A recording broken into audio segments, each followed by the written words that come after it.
Good morning, everybody. Sorry for the delay.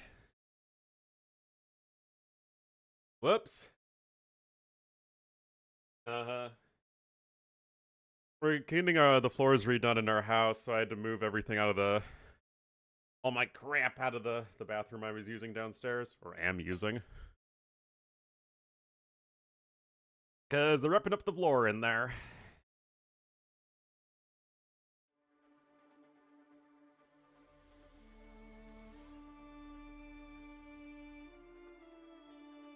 Alright.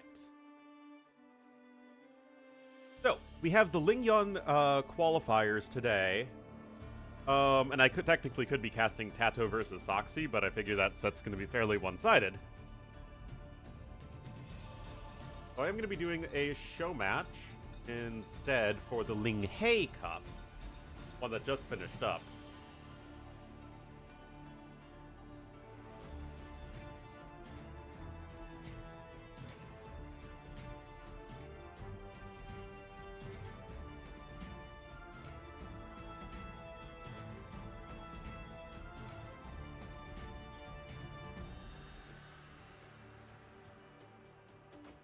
Oh, they're doing Yoan Licks? I thought they were doing Vivi and Sora. Nope. Debated.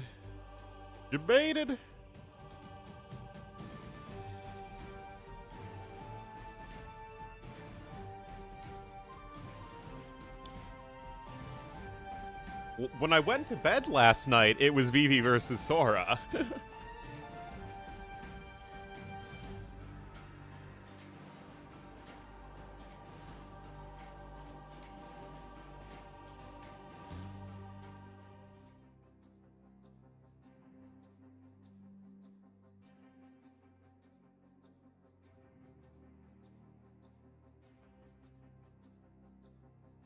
But now I need to update stream title and everything. Oh no!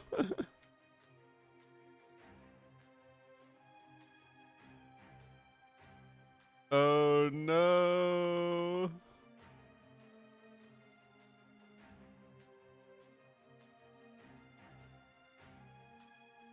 Alright, we're updated.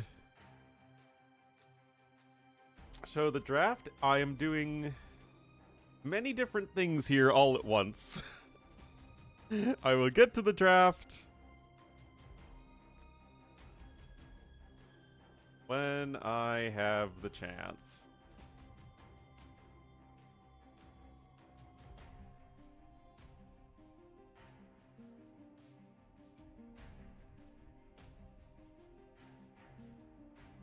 But okay.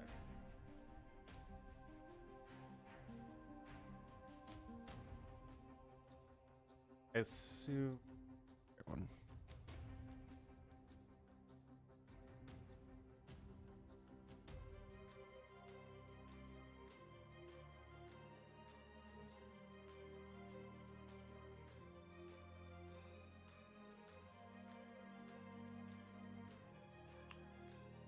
And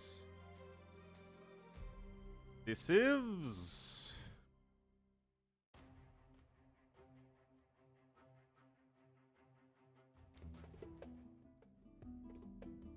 right. That is just in time for the game. A 5 p.m. job, oh boy. Late.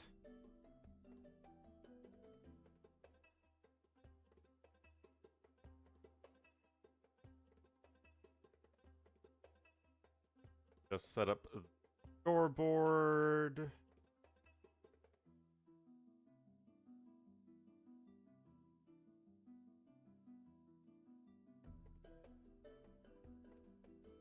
Seven.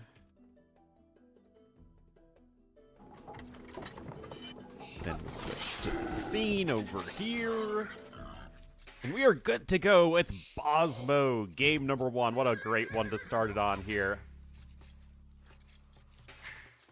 have Yo in the blue, who did not participate in the tournament, but is basically the final boss for the winner, who was, of course, our other player, Lix, winning the tournament yesterday in a very, very good set versus Sora with an epic final game on RF. But Lix will be the red Ketons over here to the east. Now, this is probably going to be very one-sided in favor of Yo. He generally has the number of every other Chinese player. That said, I imagine this series is going to be more competitive than Tatau versus Socky. So that's why we're casting this one.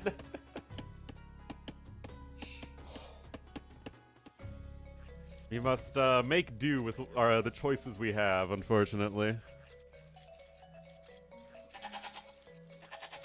The decisions that must be made.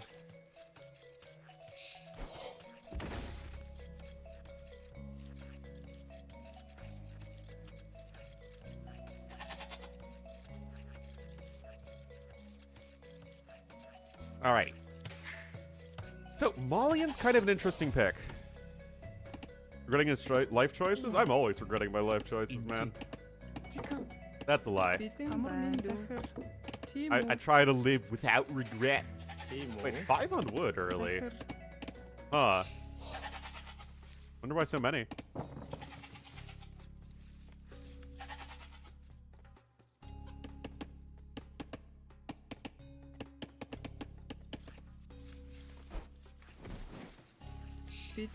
Well, Ketons and Malians are both kind of odd picks for this map.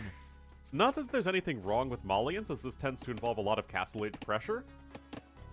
And Malians are going to be quite good at any form of that, whether that be Castle Drop, Monks, White Cav, anything like that. Malians are going to do that quite well. So Malians, they're a bit of an atypical choice, but they do make sense.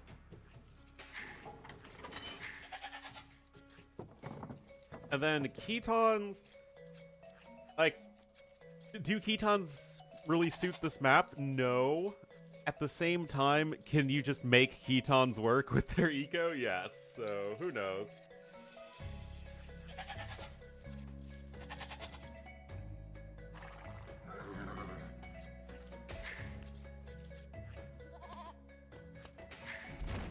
Anyway, Yo is going to be opting for the Tower Rush approach.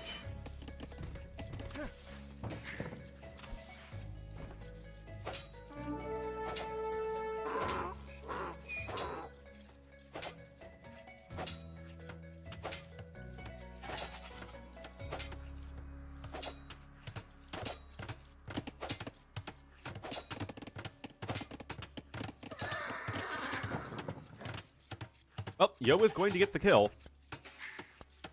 And Lick's going up on what would be 25 top.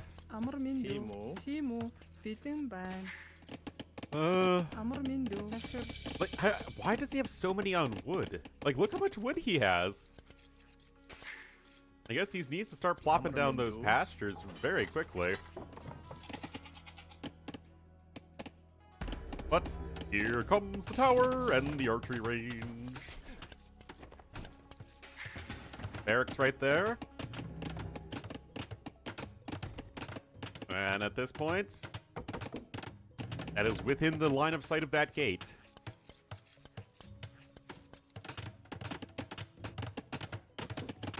Already have hills going over to stone here.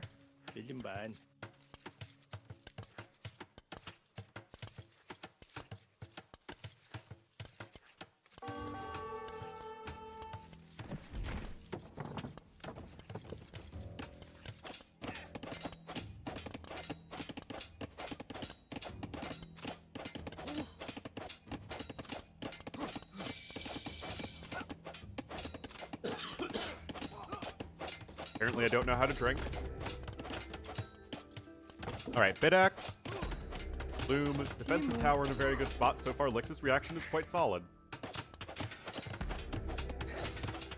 Remember, you cannot rebuild once these walls are down, because they're on ice.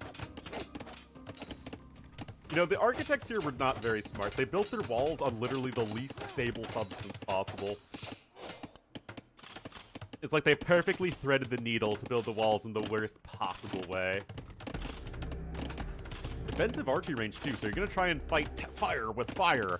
Which is totally fine, because Lix is going to be working with the better eco. Not only because Ketons, but because he went up later and didn't send the villagers forward. So I actually like this approach. But you have to be careful that it's in time, because you're also going to have fletching in, and if that can hit the villagers, which it cannot, so honestly perfectly played by Lix.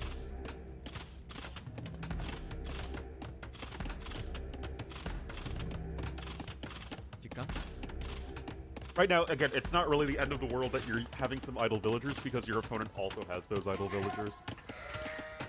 I mean, obviously you'd want to switch over to archers as soon as you can.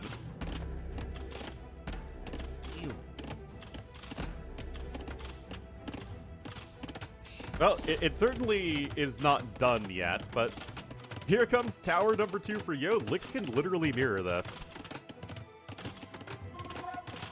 All is wood, yeah. Okay, well that second tower has to be built one tile a bit further back. But this tower shouldn't be able to range this tower.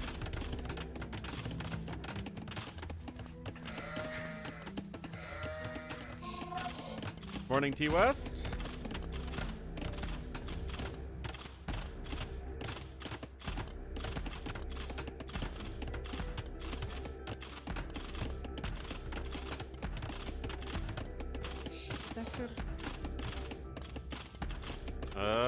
But the double arrow fire. That's not something that Lix can deal with. It is Bosmo. Oh, Lix also getting housed. Okay, just for a second. Yeah, only 9 seconds idle time. The res collected, not that different at the moment. Still, the secondary tower is out of range of the first tower of Yo.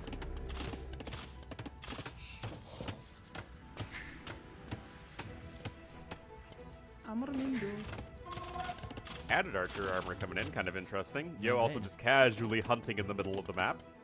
Good for his eco.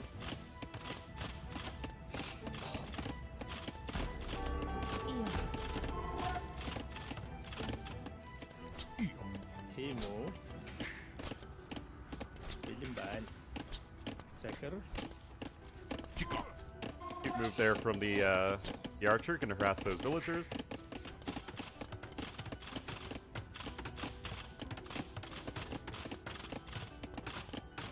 How is Yo a Vill ahead? Just Hound Watch. I mean, that is good. Those stragglers are going to run out very soon. Yeah, Lex is going to need to go right over there. He does have some skirmishers, though. Nice and quick training with the Ketons.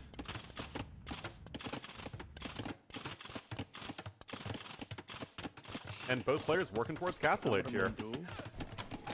Lix is still maintaining a slight resources lead. But again, that's not going to last, perhaps. Anyway, that one archer was annoying, but now you can just send the build right back over to gold. You need to make sure that you are keeping those lumberjacks safe, as they are forward and very exposed.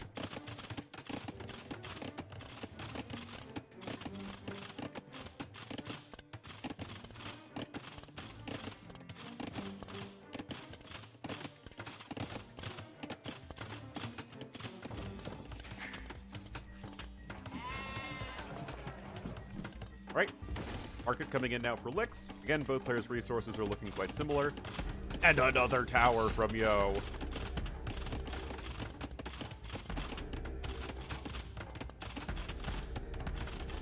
A lot of archers garrison there. And do these skirmishers not spot the mill? They do not. They're still just hanging around defensively, and I do not blame Lix in the slightest for that. There you go. Clicks on up to Castle Age.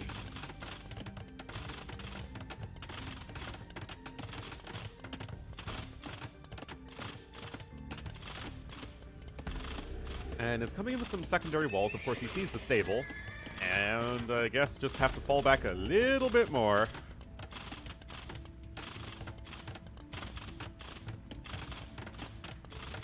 Uh-oh.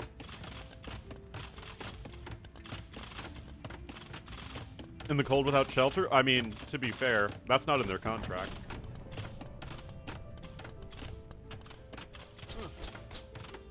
They're from Mali. I don't think they're used to the cold. trying to micro a bit here, and the first villager goes down. This pressure is both very well executed and defended. This honestly is a really nice game to start things off. But Yo does get one Vil snipe. At horse color coming in, we already have domestication in for Licks. Oh, look how pretty this is, guys. Look at this right here. A symphony of efficiency.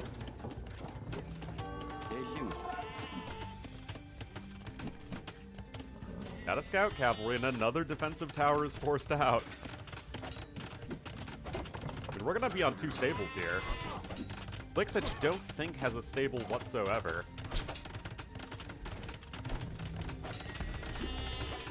Oh, Archer's gonna try and bump underneath the tower, but... Oh... Because the towers are completely ungarrisoned. Licks' defenses were primarily focused there, but Yo just walks out. Now he's gonna be able to go for some knights. Okay, so... Oh, there's the two ranges stuff. We got some cav archers coming in over there, but this is still looking pretty tricky for Licks. Still doesn't have much of an army. Yo isn't making knights, but he could be making knights, guys. That's the thing. Each workshop on its way too. And the issue for Licks, and this can be an issue often when you're playing Ketons, Licks' eco right now is strongest in food. He's trying to go cav archers, which notably don't cost food. So I think Yo might just be slowly starting to constrict Licks. Now Licks is getting scale barding armor, trying to go for stable at this point, but he doesn't have anything to really stand up to the soon-to-be crossbowmen.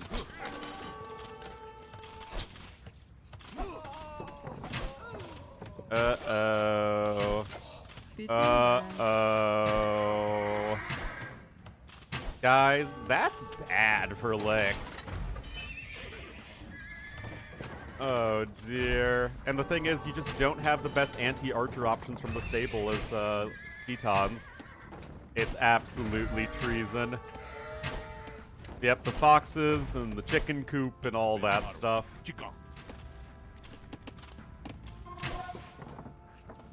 Oh dear. I mean, this just goes to show, honestly, how good of a player Yo is. Because this defense from Licks would work against almost anybody. Enemy RVN? That's... I don't remember that game, but that sure sounds like something I would do. I mean, it checks out. End villager lead now for Yo. Licks is trying to get a second TC in, but now, obviously, Yo's going to be getting a big resources advantage. A chicken coop jar? Well, the chicken coop thing is very intentional, that I say. Because when I say it, it's indicative of a bunch of military units sneaking through a wall into a small enclosed area with a bunch of villagers, in which the metaphor works out very well.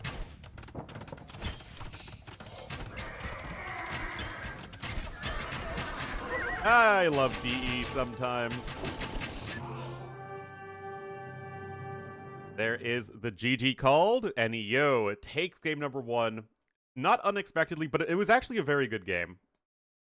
Licks' early defense, about as well planned as you could for Yo's aggression in this case, but Yo just relentless. The towers kept on coming down, Licks kept on being pushed further and further back, and the whole thing with this aggression in the first place is that it splits you up. Right, Licks had to defend over here and defend over there, and Yo was simply able to outmaneuver his opponent. Pressuring this area. Licks' defenses here weren't really in a good position. These two archery range, well, that used to be an archery range. Didn't really get your units together, and of course the nail in the coffin was letting all of those archers in.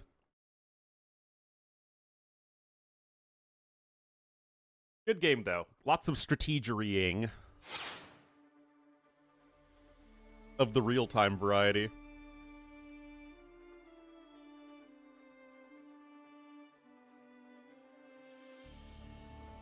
Oh, we have Kawasan, Mr. Ornlu. Augers. Right, that is Ketons losing to the Malians. Last pick Ketons in the year of our Lord and Savior Doubt 2025. Why would Ketons be a last pick when you have Arabia and Land of Adnus? The Chinese players not rate Ketons as highly as the international community? Yeah, I guess.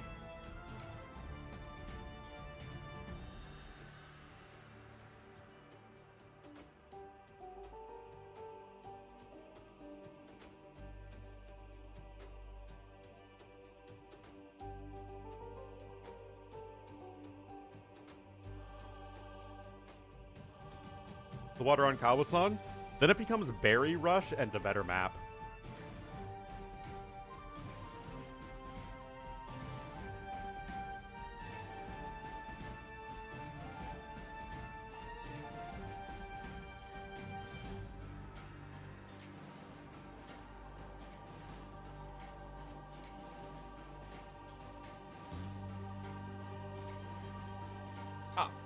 Right, we are going to Land of Adnus next.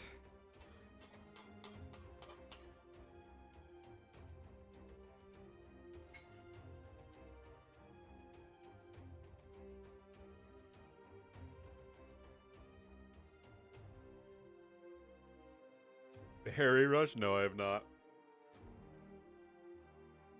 The little corgi.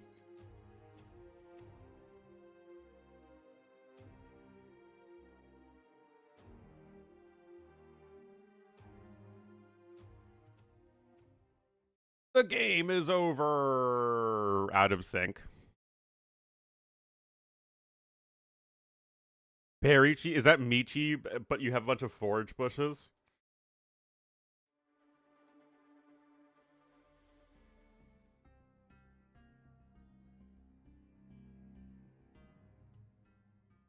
Okay, I am desyncing.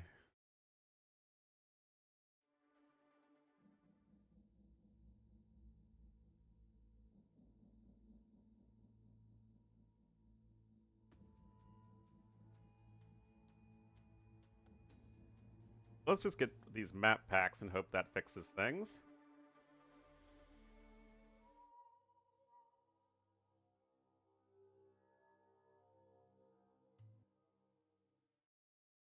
Okay, let's try restarting the game after downloading the map packs.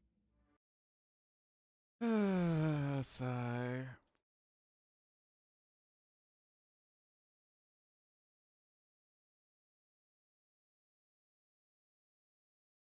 Almost hitting the 10,000 hours mark in DE. 9,452.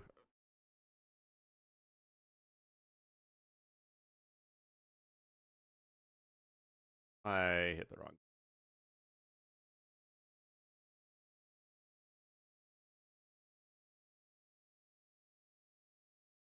$10,000.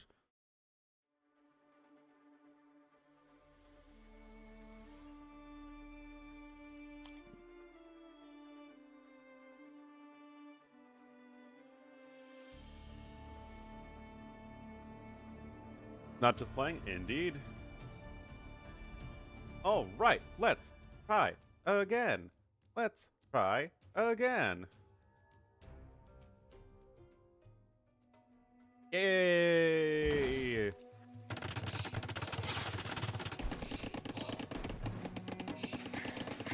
Doing fun. Well, as everyone knows,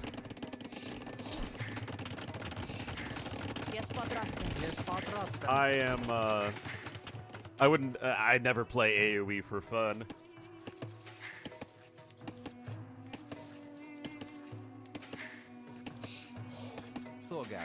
Alright, guys. Licks here in the red as the Magyars to the west of Land Madness. And to the east in the blue as the Armenians, it will be Yo. Both going up on 19 pop. It will be for some very quick men-at-arms here from Yo. Remember when 22 population men-at-arms was a thing? Back in my day, that was one of the builds I used to climb the ladder. Real good? Yeah.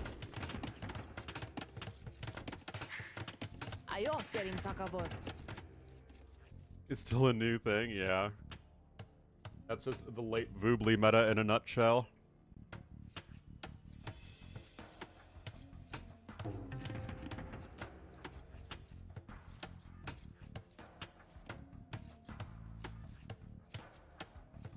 Oh.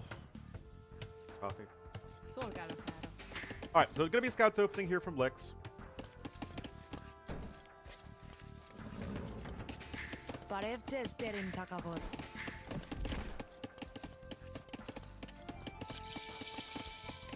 Ten-year-old, yep. 24 pop archers with Mayans was the first build I ever learned. And an arm coming in. But Yo doesn't know where to go! Oh no! Oh no! We've got the extra infantry line of sight from Armenians. Oh no!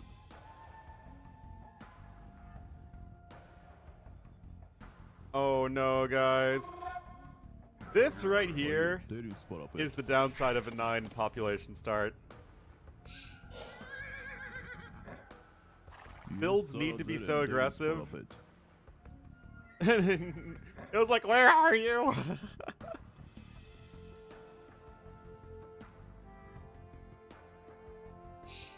This is like one of those moments where if I'm interviewing Yo after this game, I'm like, yo, what was running through your mind during your Metadarm rush in game number 2? And I guarantee you, Yo would give a very funny answer.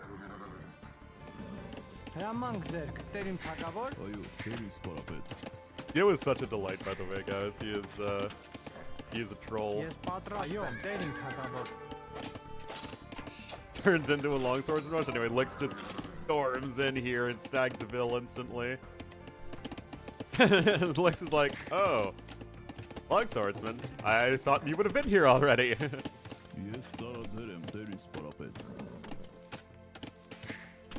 No double bit axe for Yo, always very painful with Armenians. The Arameans. I do not know if they were related to the Armenians or not.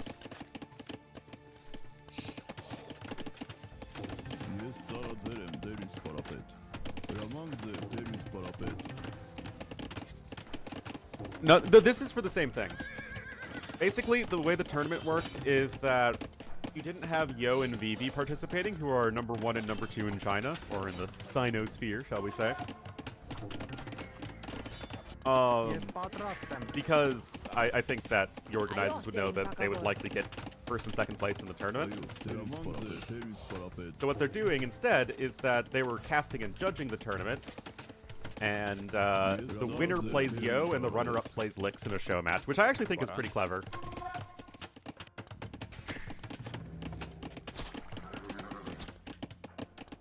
Only scouts? Well, you basically just have to not engage them as much as possible. Oh, the hoovering! Oh, good targeting there from Lix, but also from Yo, really focusing on those low HP scout cavalry. Wanna quickball that in, Yo? No? It's all good. I like watching Yo because he has my quickballing skills. 80 overall even, +1 infantry defense even coming in. Now you're just going to go after the stable.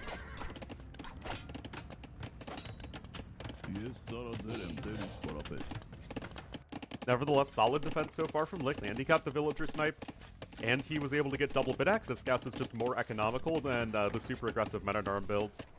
The bit axe now coming in for Yo, but obviously much later than you'd like.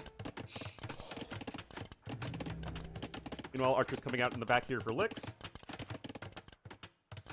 Yo even picking up horse collar, interestingly.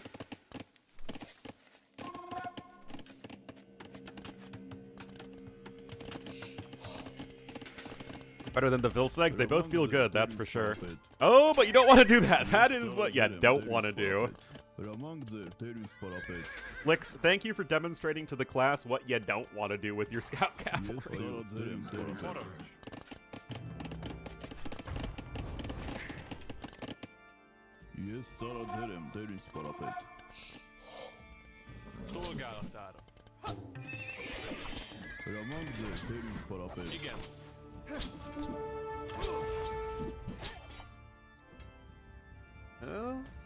Still, the longswordsman, like, Yo knows that longswordsman battering away against a stable isn't really going to do all that much, because he has nothing to pressure the repair villagers behind it. So, what happens then is he knows that Lix is just going to go for a counterattack, and that is exactly what he's doing, because it makes oodles of sense. And now, Yo, in a pretty painful position, as Lix swarming right back into this base. Tower actually snagging an archer there is quite nice. That's still a couple more dead villagers. Those villagers are fleeing. And Lix with a 5-vil lead at the moment. He's getting ahead in resources collected. But, I mean, wherever these long swordsmen go, yeah, follows. Sorry, I turned into an edgelord teenager there for a second.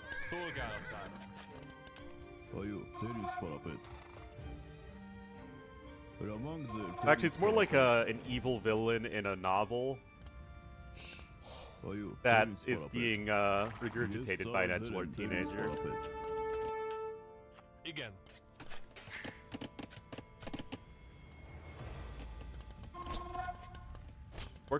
It's worker efficiency in the last minute, which is gathering time plus building time plus repairing time divided by available time. So basically, are your villagers doing something useful? It is actually a good stat to know. I don't know what this number is, though.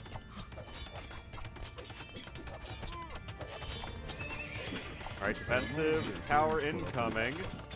This is a heavy investment here for Yo. He knows that he's not going to do well in this game just sitting back and trying to defend. And that's a lot of swordsmen. Now, +1 defense is in too. Uh-oh! Lix! The archers are here on the other side of the map, but the swordsmen are barreling down. Uh-oh. These swordsmen don't mess around, guys. Work time? Ah, okay, that makes sense.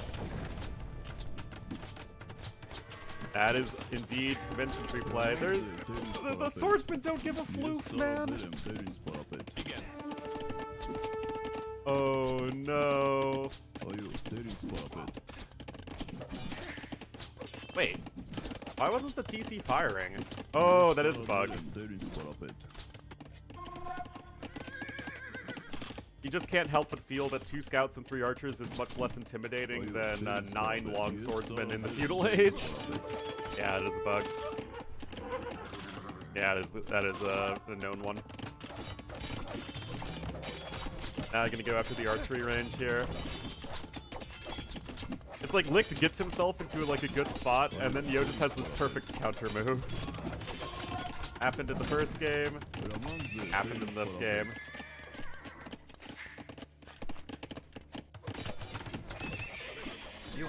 Yikes. Remember guys, this is 5 anti-building damage with arson. 14 attack.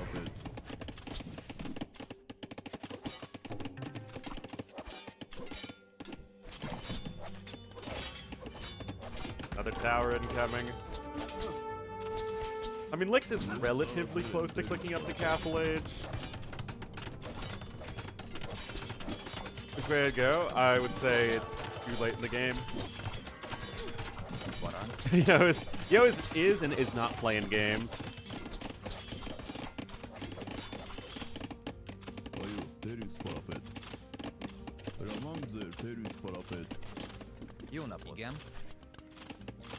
I mean, yes, you could click up as Lix, but it's way too long.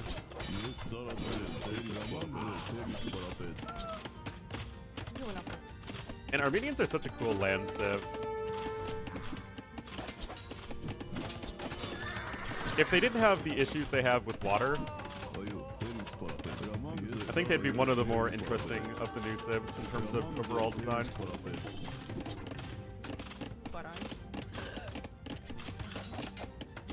All those production buildings?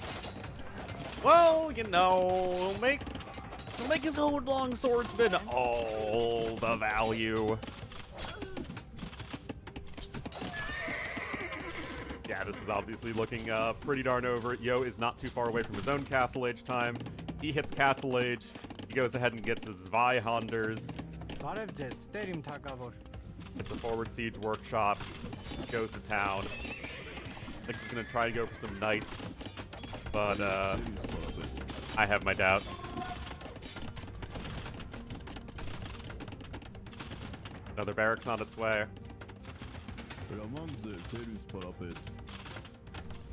You gotta respect the longswords. So early? I've been going very early quite a lot these days. I actually could have gone earlier with the LingYuan Cup Qualifiers, but I drew the line at 7 in the morning.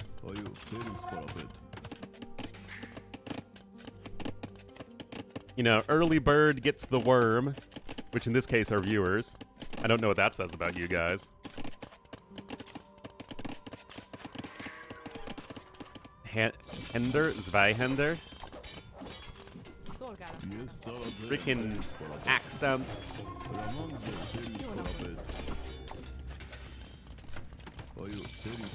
Live in Europe? Yeah, that's true. Yep, Lix won the tournament yesterday, which is why he's playing in this show match against Yo. Basically, Yo is the final boss of the tournament.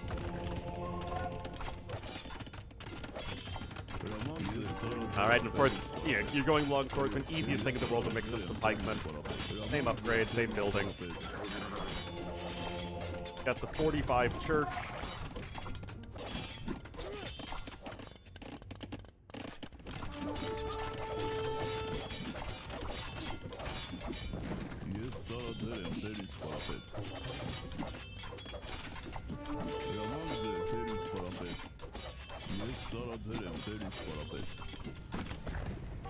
Now the buildings are getting destroyed over there. These knights are trying to launch a counterattack, and Lix is technically only 1 bill behind. Like, the scores are awful. But... I mean... It is a 600 res collected lead. There are a few pikemen here at home. Look at those pikes countering the knights. Who would have thunk?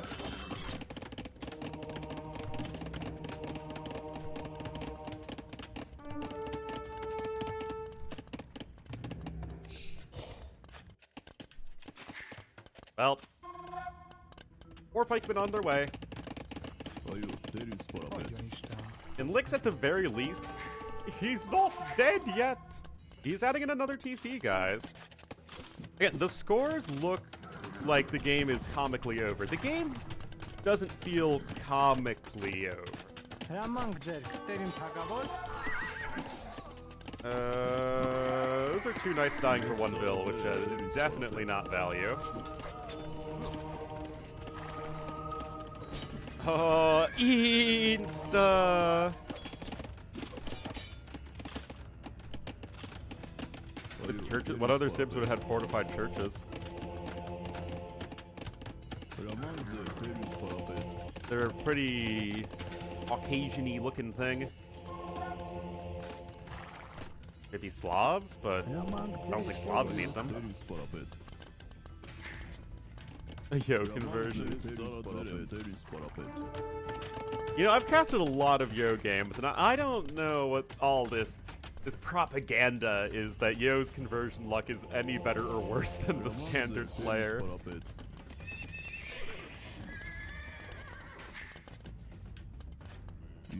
I mean, I also like Slavs, but I don't know if I just wouldn't call it a priority.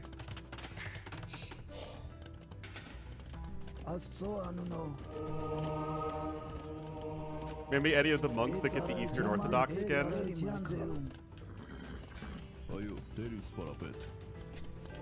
Give it to Bulgarians too. But Bulgarians have pretty bad monks.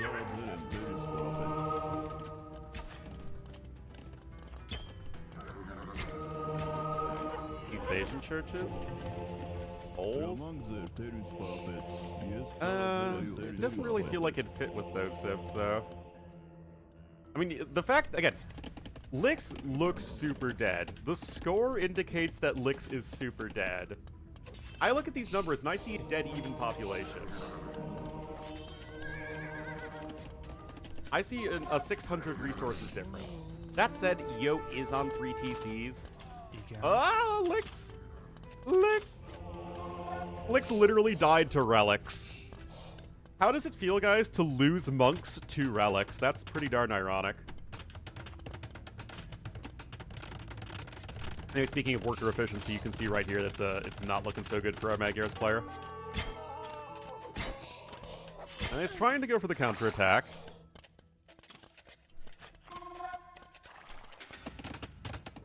And hello, hello, hello, hello, hello! The monks died to relics in an AoE context, though. GG. Again, that feels like a game that Lix actually wins and finds a way to come back versus most players. But obviously, Yo ain't most players. I mean, Lix had a very solid start to this game. The long swordsman went in the complete wrong direction for such a long time. They didn't get any damage done. Lix got counterattack damage done.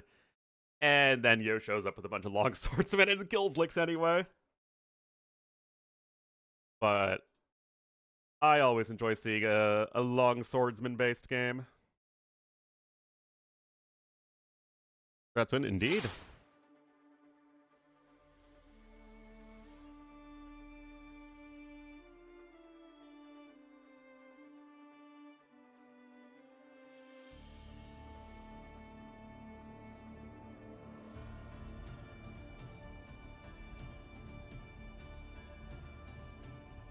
Is Magyars losing to Armenians? That is Land Madness done.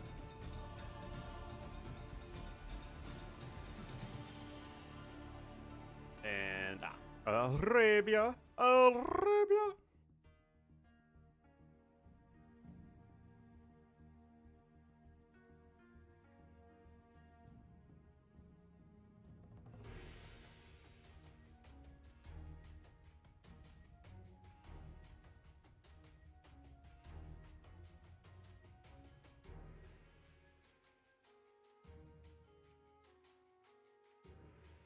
Unique skins for every civ? I think readability is going to become an issue at that point.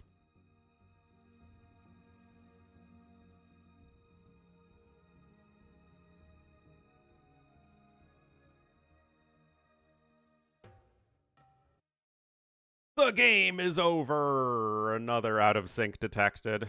But I have the map pack!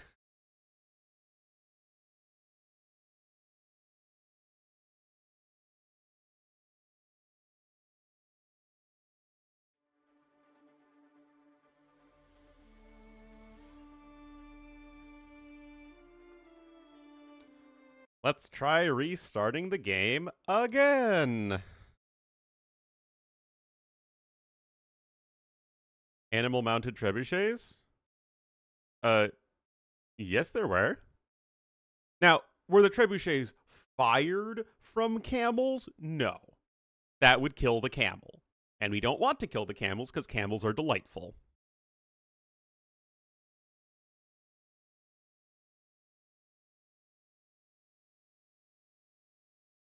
But they were trebuchets that were moved around by camels. That was very much a thing. Cannons on elephants?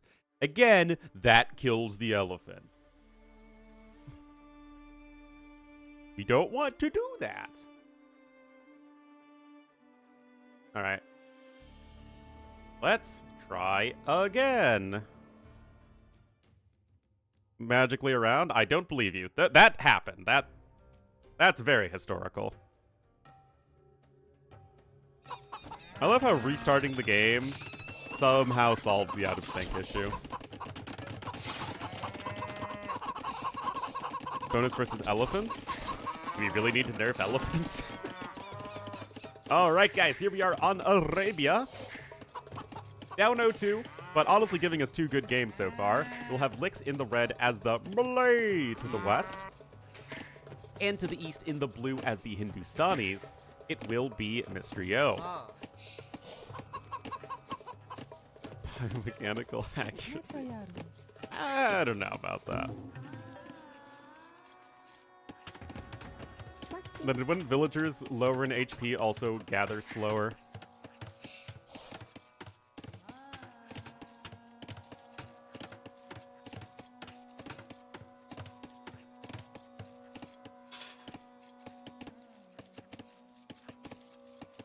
Swivel guns on Camelot? Yes. But that's a much lighter munition on a big, strong camel.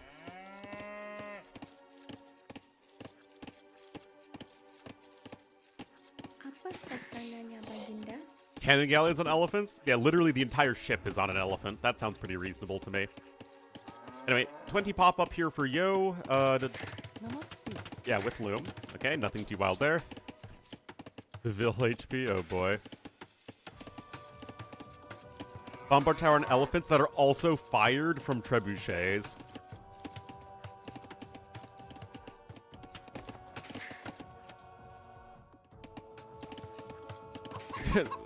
Performance issues. I think that might be a little too complex for AoE 2. Alright, so at least a couple of militia coming in here for Licks. It looks like it'll probably be militia into some skirmishers.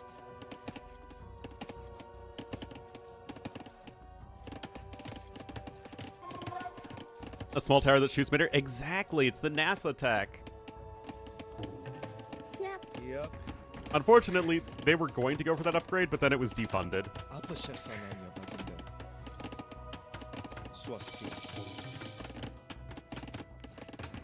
Alright, looks like Yo is just going to be opening up with some scouts of his own. Gold at the back is quite nice for him. 2 wood lines here at the back.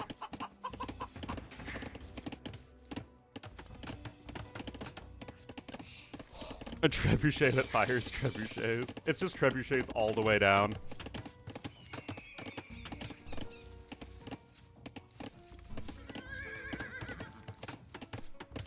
The tower dismounts like a Konek. You guys have such great ideas, guys. But yeah, I mean, there are games that have more realistic villager-ish mechanics, but the thing is, AoE 2 is generally speaking a very fast-paced game. I mean, it's funny because it's slow compared to the Blizzard RTSs, but compared to most other strategy games, AoE is very fast-paced. And all of those sorts of things hurt with the sort of simplicity and sort of like arcade aspect of AoE that makes it a good esport. Anyway, these 2 militia are doing work.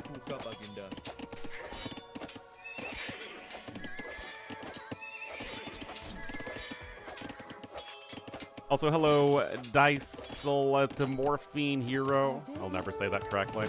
Archer range coming in. So far, though, nice little bit of an eco lead here for Licks.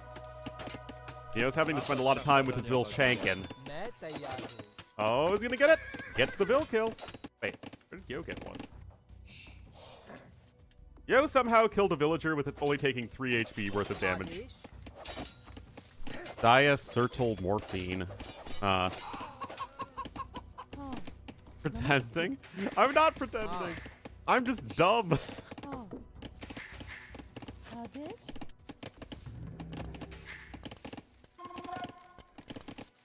Well, Red's still not walled by the time the aggression is faltering.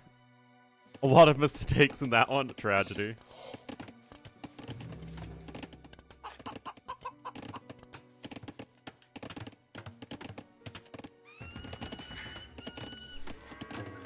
Well, Dash is currently very excited about something. Oh yeah, but I think the workmen are coming back to get my bank account number.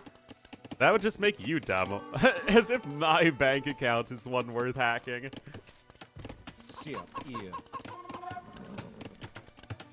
Okay, so good quick walls over here, but this is still a lot of surface area you've got to cover. Archers and spearmen are coming back, but this is still pretty nice looking attack here from Yo.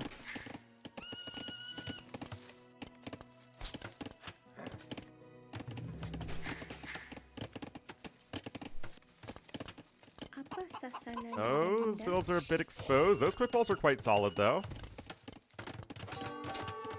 And yet the villagers are there exposed as well, and perhaps Lix maybe should have been a bit more proactive in trying to keep those walls down when he had the militia forward. Because right now he just does not have the mobility of Yo, and the eco efficiency is suffering because of it. Like with those silly vills.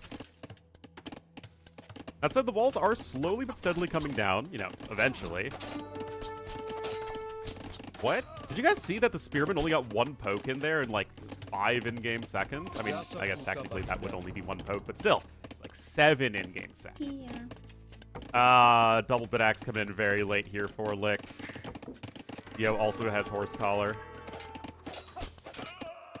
And another bill bites the dust. I mean, the res collected are basically even, but that's never really where you want to be with melee. You want to be ahead with melee.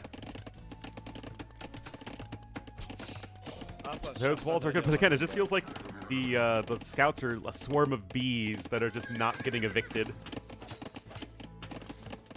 They're like the hornets that we had, or wasps, burrow into our walls. Those were hard to get rid of, too.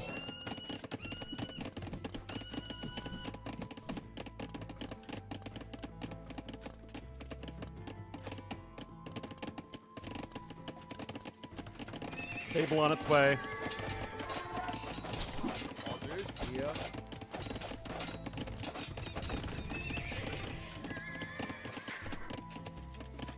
Look at this lovely patch of grass.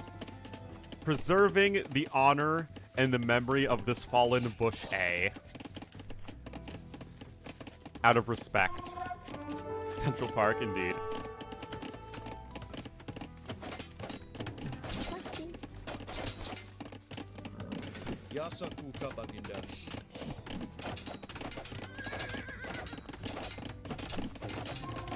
Well...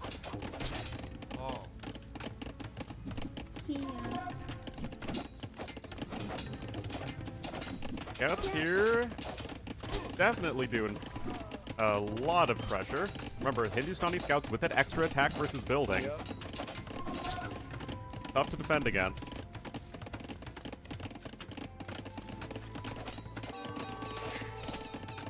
Feels like Lix is struggling to get anywhere in this game.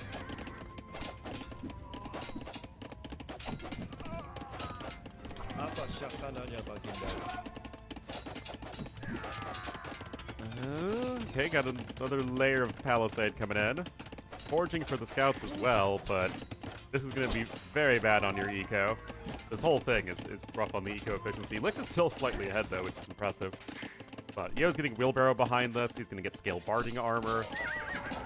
But I don't know about this one, guys. And when I say I don't know about this, I actually do know about this, and it's just very bad. Why would you take that fight, Lix? No! Well, yeah. That wasn't great.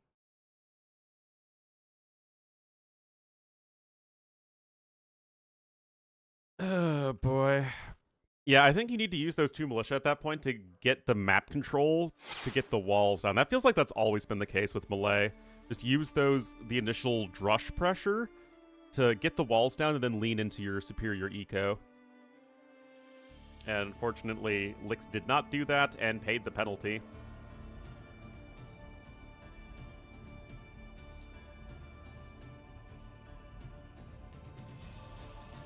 Needed in feudal? That's an interesting question.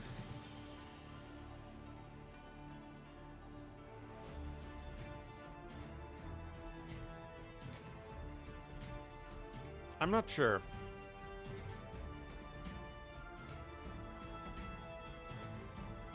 It could be reduced.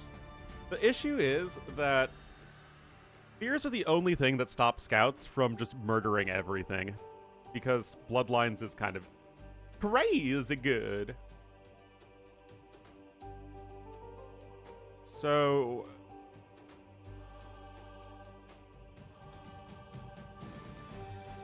it does feel like Spearmen are a little flimsy. It's an interesting thought for sure. Oh, it's actually a best of 7, guys. Sorry, I forgot to...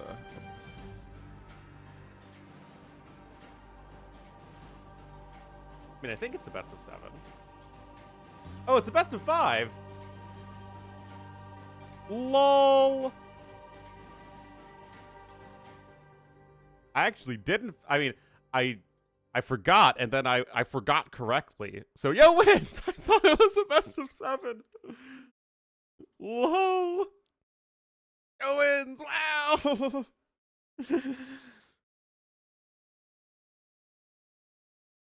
Alrighty. Yeah, poor Lex. Yeah, I agree. If it would be changed, I would only want it changed in Feudal Age.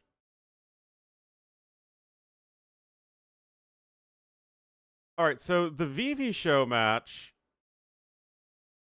is also today, apparently. Vivi versus Sora.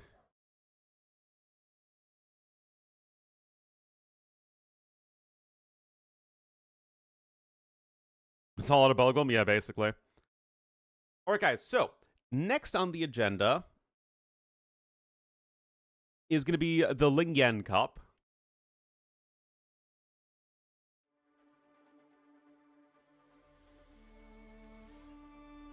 So let's check Wikipedia, my man.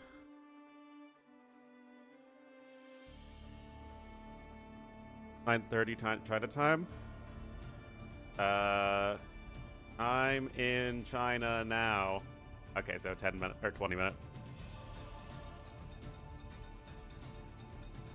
Well, this does give us options then. Do you... I feel like we should probably get to... Probably should keep casting this, because we've been casting the rest of Ling Hi Cup.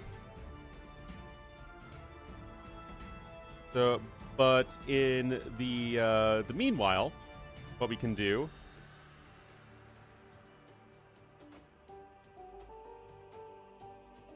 is cast LingYuan Cup.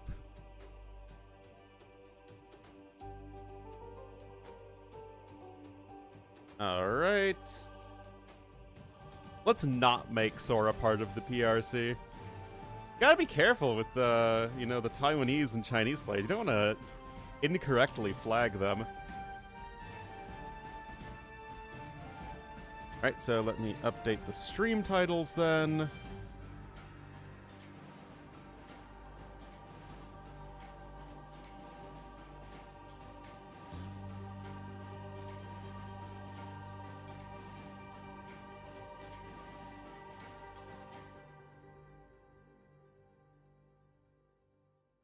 And let's jump into Socky versus Tatau here.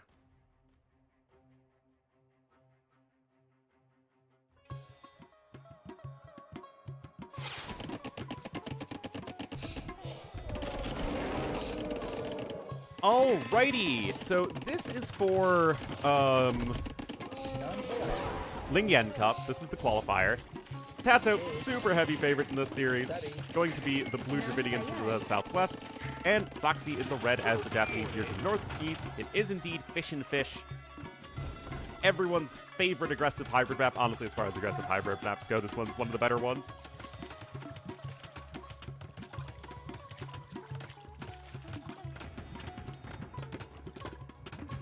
So, Militia coming in here for each player. These are two very strong men-at-arm aggression civs. I do like Japanese a little bit more. Maybe it's like a playstyle thing, but to me, Japanese feel just a bit more flexible than Dravidians, while still being just as good early on.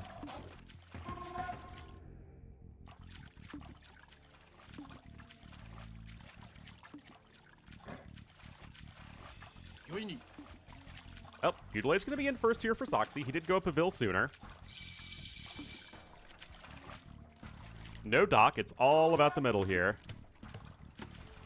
Bloodlines, knights, having cav archers, which are generally more useful than elephant archers. And good bunks. Not the crocodiles! Oh, you don't want to run into the crocodiles, Socky. You're an Aussie. You need to know not to run into crocodiles.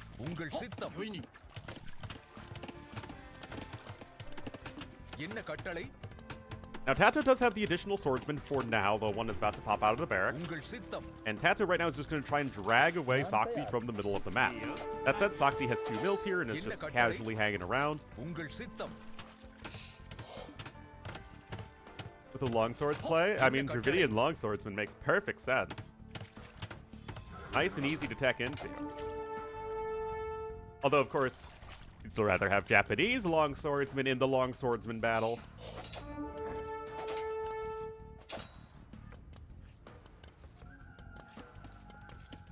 Yeah, Socky's, I'd say, the best player in Australia. Australia's kind of like America, where they don't have any top-level players, but they have a lot of players who are sort of in that, like, 2K plus, like 2K to 2K3 area. But the Aussies are also a much more closely knit community than the Americans are. They're basically in the permanent state of being scattered to the 4 winds.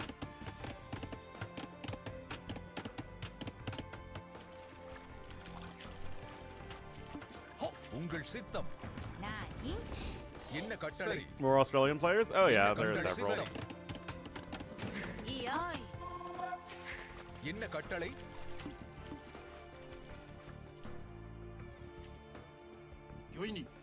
You don't have anyone to play with who speaks good English in Australia? What? Oh, +1 defense is in. Dash, I think you have to stay here with me. Yeah.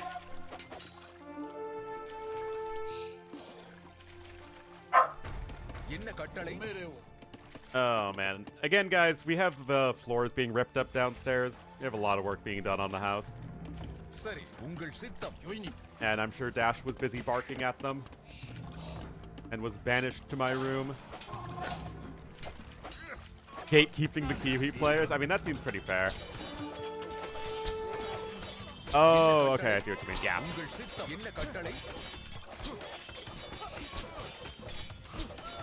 Well, West Coast American players can often play with the Asian players, who will often play with the Aussie and Kiwi players. Anyway, big scuffle here in the middle, and to be fair, guys, Socky is ahead in resources.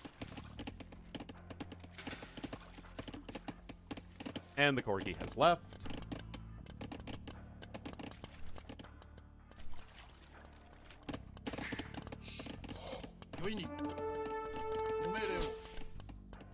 I mean, +1 defense is in here.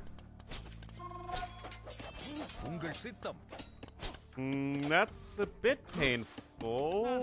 Dill is gonna finally go down there to Tatau. Make it double!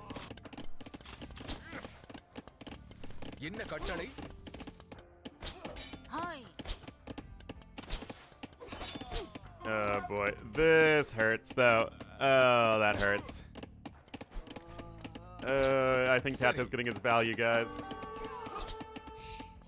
The men-at-arms are just so much worse at sniping villagers than archers are. I mean, right here, guys, this is the difference between swordsmen and archers. Archers get this sniped, they run right out. Socky now down by a couple vills. Second range here for Tatau. Double Bidax finally coming in for him. And he's taking good enough fights to help make up for the fact that he wasn't doing as well economically for a little while. Germs are here. They do not have the +1 defense in, so they're still a little vulnerable to the archers, and Tatau's absolutely exploiting that fact and getting some nice value out of those guys.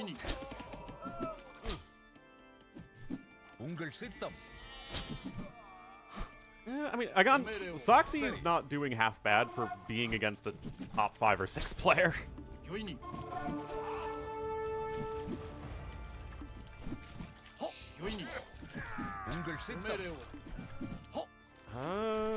I mean, he cleans everything up there from Tatau. Tatau's up, I believe, 2-0, by the way. I don't know for sure, though. All right, Socky. I remember when Socky was like a 1700 pleb in the long, long ago times.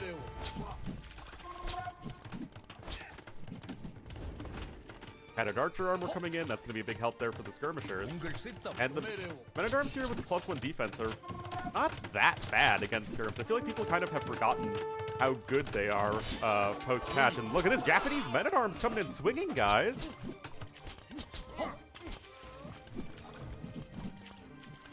It's not like Tatau's going to get Tassel Age anytime soon, so just might as well keep up with the pressure. Nobody with a dock at all.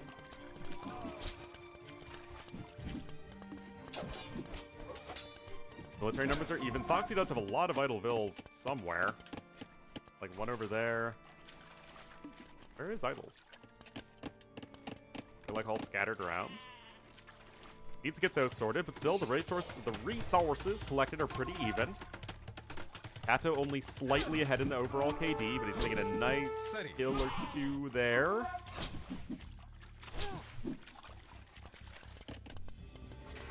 Tatau currently working on 8 farms. Socky something similar, 8 farms.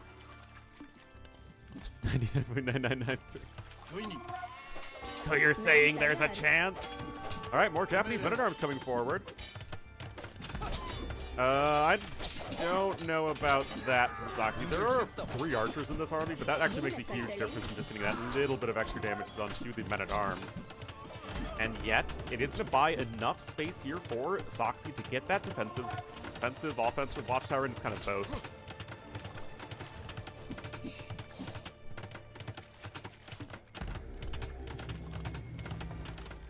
Free ranges here from Tatau. He's just trying to get all the archers out. And that blob of ranged units is going to be pretty darn scary. But Socky's getting close to Castle Age, guys. I mean, it's a great tower. No, like, full credit to how Socky's playing this. He is not rolling over and getting obliterated like I kind of thought he would versus Tatau. Another nice kill there from Tatau. Maybe 2. Not quite. Just gonna skirm. There's Castle Age. Now, what do you transition into in Castle Age if you're Socky? Knights feel like they would be the most obvious choice. But I actually... Okay, yeah, there's the stable coming in. I'm actually not too sure, because Tatau's going triple range archer. And I don't think that a few poorly upgraded knights are really going to be all that scary. If anything, I'd prioritize maybe the siege. Like, I get why he's going knights, but I think there actually just might be too many archers for a few knights with no upgrades, or very poor upgrades, to be able to deal with.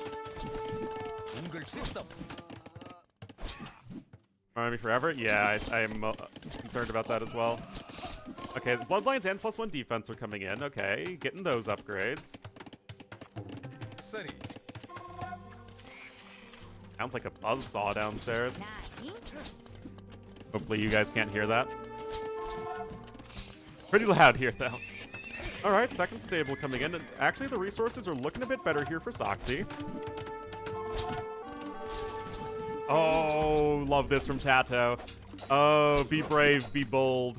Send the vills forward. Remember, the most important thing for Socky right now is that food income. And right now, that is under huge threat. Oh, no. Oh, no! Anyway, guys, how's this lovely fishing community going? Isn't it just a lovely little fishing community? Doesn't it make you happy? Look at those vills. Happily fishing away. Enjoying their Dorado. Oh, man.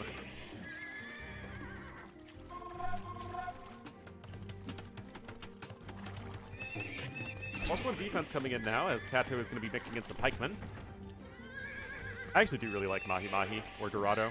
I think Mahi Mahi's the Hawaiian name.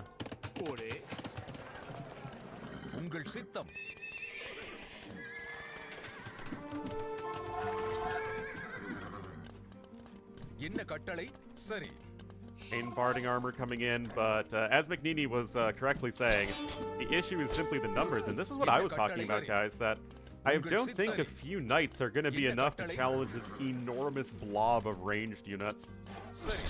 Oh, I was worried there was a hole there. That said, Tatau is still only in the feudal age.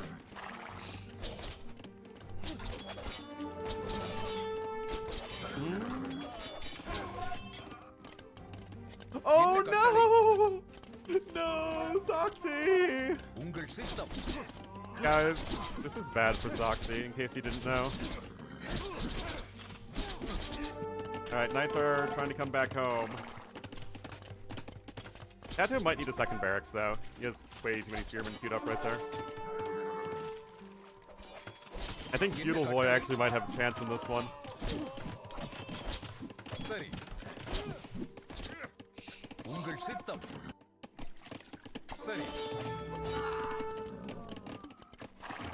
Oh yeah, there's another barracks coming in for Tatau. Honestly, he's actually very close to clicking up the castle age, all things considered.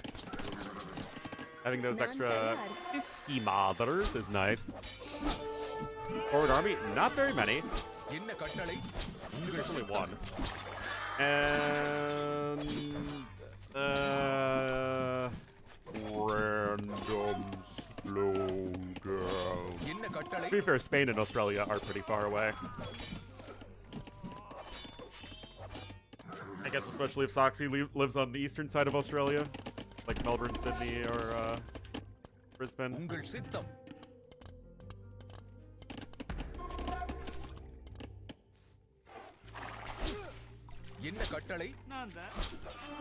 Oh dear.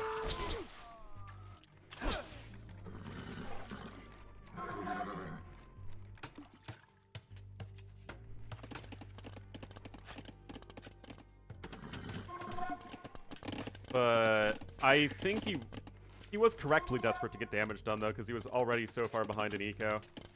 But now Tatau's up on his way to Castle Age. But I think he might have needed to just clean up that forward army first. Maybe he wasn't quite so far behind. Especially if he still had safe control of the middle of the map, but I think that this attack over here on the shorefish caused Socky to panic a bit, because that was so much of his food eco as well.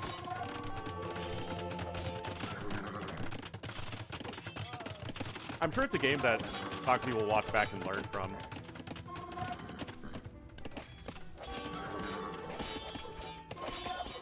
But Tatau, 50 seconds off from Castle Age, has lots and lots of archers here. Double barrack spearman production.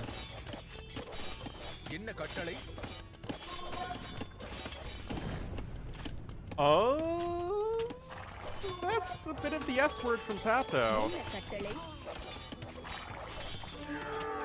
You know I don't like to throw around that S word. I mean, it's a 3-vil difference right now. They both have just the double bit axe for eco upgrades. Forward Siege Workshop coming in. The scores are fairly even still. Pikeman is on its way, though. I guess the archers can come back and strike at any time. They were never dealt with. And Tatau's eco balance is also better. Market coming in. Yeah, Crouching Tiger, Hidden Archer right over here. Of course, it is nice to heal up the injured knights. Crossbowman coming in as well here for Tatau.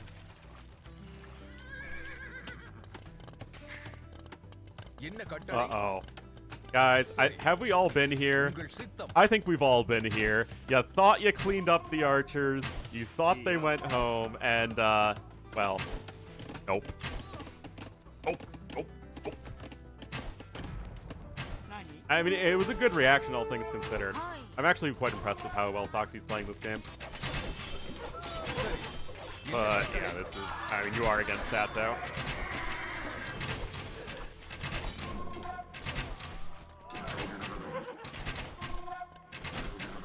But does Socky win this game against even a top 30 player? I think so.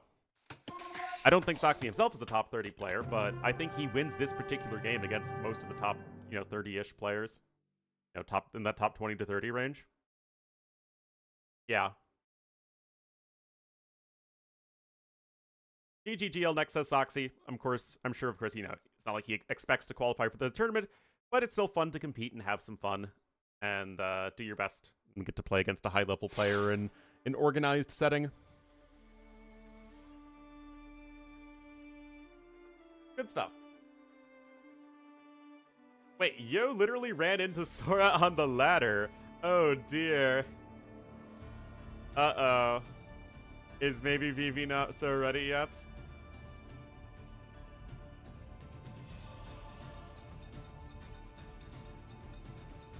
Alright, so we could cast Denis versus Tatau on Not Nomad. They're in game number 1 of their set.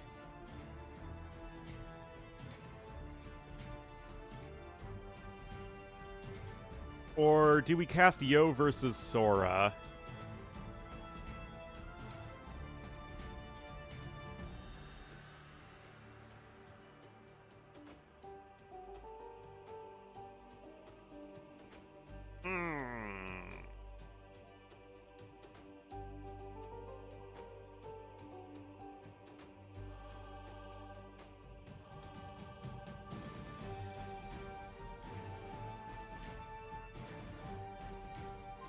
Yeah, we'll just keep an eye out for when the other series is happening.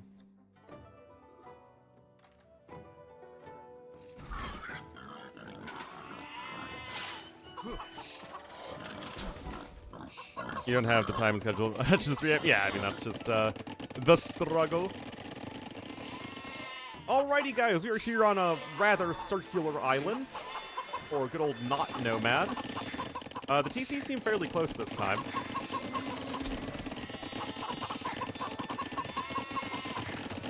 Honestly, what is the advantage to Not Nomad versus regular Nomad? I guess they just want to cut out the beginning part where you're slowly building up your starting TC. But this is a 9-bill start tournament. Coastal? It's not coastal because you still have the randomly-ish generated resources of Nomad. This is LingYuan. This one is. We were casting the Ling Hi show match series where the first and second place go up against Yo and Vivi. And in theory, the Sora versus Vivi series should be starting soon. I just have my doubts because it is 1 minute past the appointed time, and Sora is currently in game with Yo.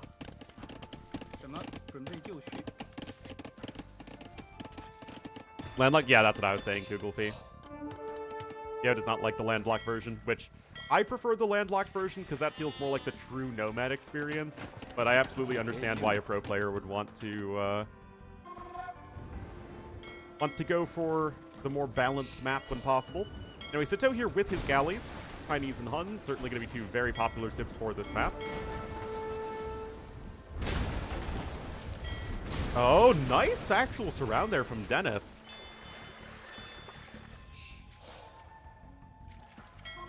And I like the sort of interesting shapes of the map. Sort of the asymmetrical, amorphous shapes. Yeah, that was a really, really nice play from Denis. Of Nomad. Like, sometimes you get, like, big inlets or an island or something like that. I mean, that's part of the fun. But again, this is a tournament with a lot of money on the line. Anyway, now Tatau is Tatauing all over the place. Hello, Boom. Don't want the build to run towards the skirmisher. I guess the archers are being chased away. Vivi versus Sora, because in theory it's Vivi versus Sora that we should be casting. But, you know, I have my very real doubts of Vivi being ready right now. Considering Vivi was supposed to play first. But, apparently... yeah.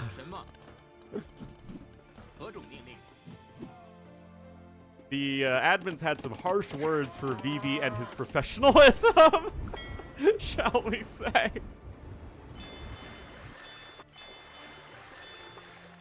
I mean, Vivi's kind of like the MBL of the Chinese community, where he just kind of shows up or doesn't show up sometimes. Although honestly, MBL's probably better at it than Vivi is.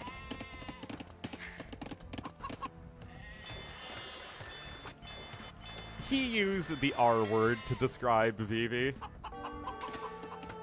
Yeah, MBL stuff.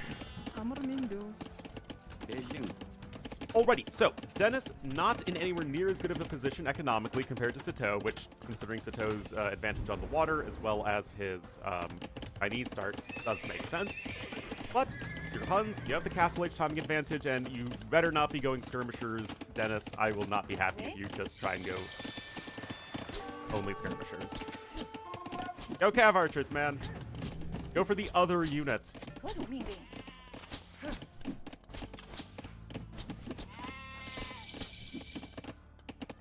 I don't like this, because now now Satou's able to queue up a couple of knights, and he's able to get his own War Galley upgrades, 7 fishing ships to 0. Denis does add a second TC, but he's just not really developing much of a land army. Yeah, I don't think you can try and make a comeback happen on the water. I still think you get War Galley to prevent your opponent from just like freely fish booming, because that would be the absolute nail in the coffin. But I still think that you need to be like, okay, the best I can do on water is just sinking some of my opponent's fishing ships. The main way you're going to win this game is on the land. And going the E-skirm route feels like not a winning concoction.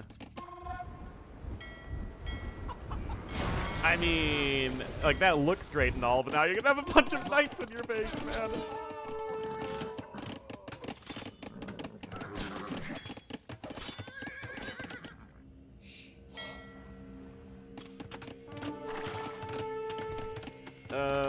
Yeah, this is looking pretty rough here for Denis. Tatau's actually somebody who picks Nomad a lot in tournaments, interestingly. I do think that if Denis hits Castle Age and starts spamming Cav Archers, like he gets War Galley, starts spamming Cav Archers, and then gets Bodkin as his next upgrade, I do think there is a chance for him. That said, it's always going to be looking good for the guy who wins water and is in the better spot economically. More eco upgrades coming in for Tatau. He's getting his own second TC in. Totally fine that you're a fair bit later with the second TC if you also have the fish.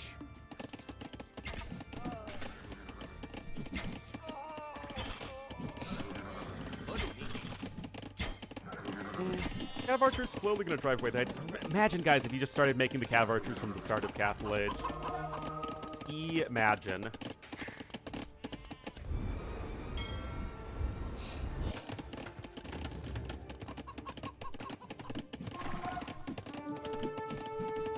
Alright, Husbandry coming in for the knights. That's going to be super helpful against the CA.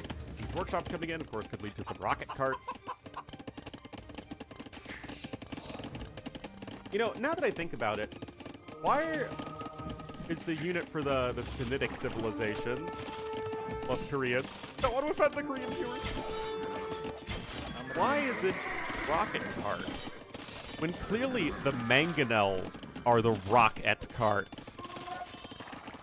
The mangonels are all about rocking it, and they are carts.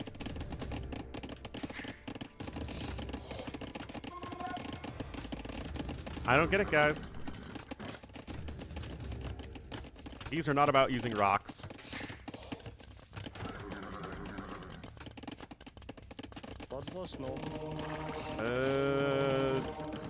Trying to go for a couple conversions there, no dice.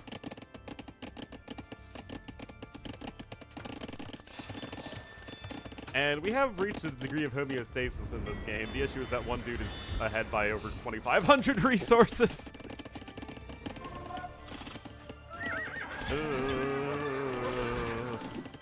Yeah, that also isn't going to get you very far in this game. You have 2 rocket carts and a scorpion on the way. What language is that? Is that Dutch? It is not a cart. I realized that as I was saying that because technically the mangonels are a wagon. I mean, guys, technically carts have 2 wheels and wagons have 4 wheels. Which is why it should be a war cart and not a war wagon. But I was thinking, surely my chat isn't so pedantic. And then I forgot whose chat I was in for a second. In Russian. Ah, okay, you just translated it into Latin script. A shopping cart? It really is a shopping wagon, isn't it? Yeah, a shopping cart would be a shopping wagon.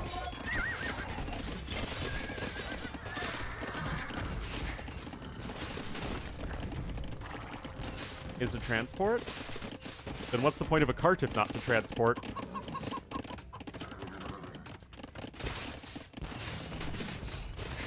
Third TC now coming in here for Tatau. Gonna have a 4th rocket cart out. EV2 Twitchverse. What did I do to enter this 8th layer of hell?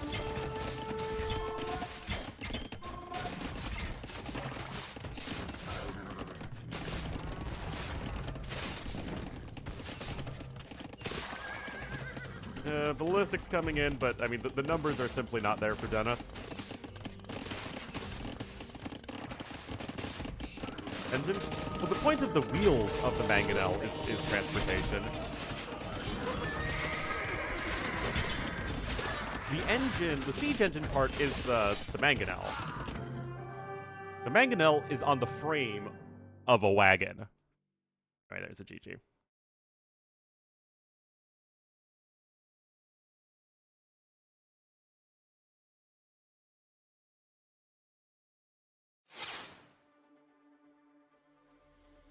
All right, so let's see. Vivi versus Sora are drafting. We could continue with Tatau versus Denis, but I kind of feel like Vivi versus Sora is the more interesting series.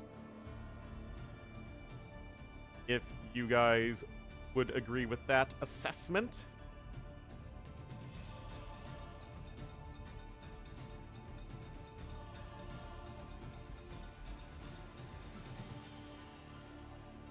Is a show match? It is a show match, but it is also the conclusion of the tournament we've been casting. And there are going to be many more sets for LingYuan Cup coming up. I feel like Vivi versus Sora is kind of a good who is number 2 in the Sinosphere.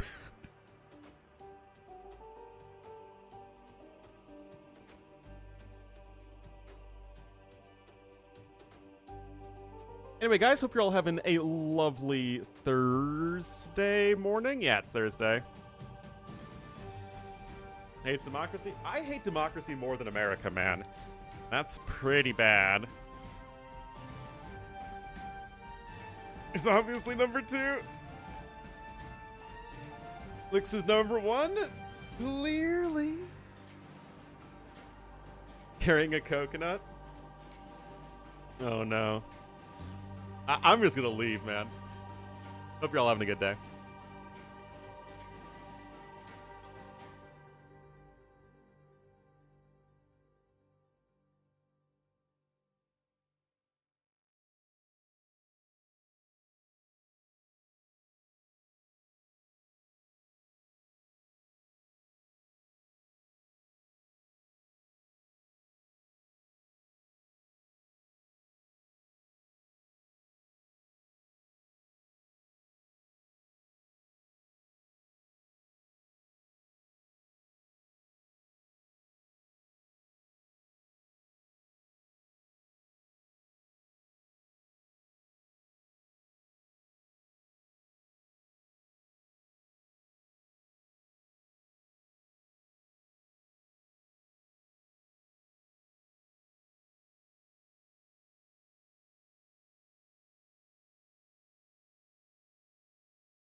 till ice. Oh no!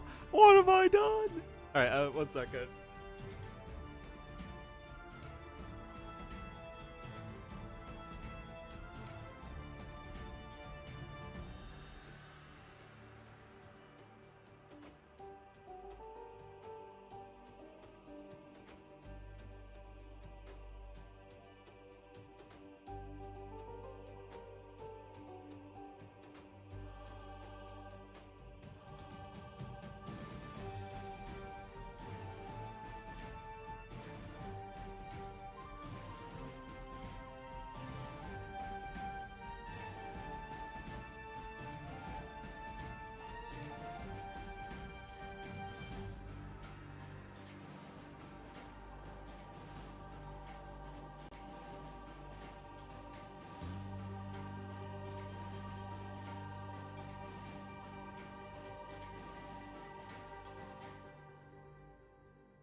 You know, it's the changes to the house are nice, but the actual process is a little frustrating at times.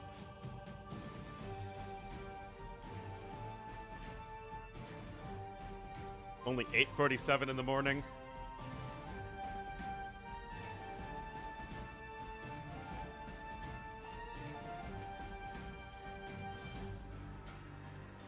Well, at least we didn't seem to miss a whole lot.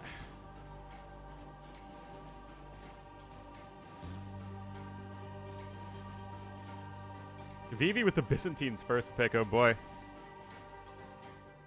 Like every true patriot would.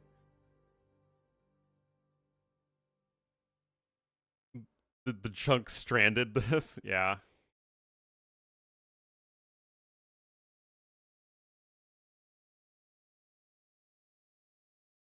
Now our house is full of junk. We're down to one working toilet. Apparently the one downstairs is leaking. Which, considering we're replacing the flooring, is not something we want to still have.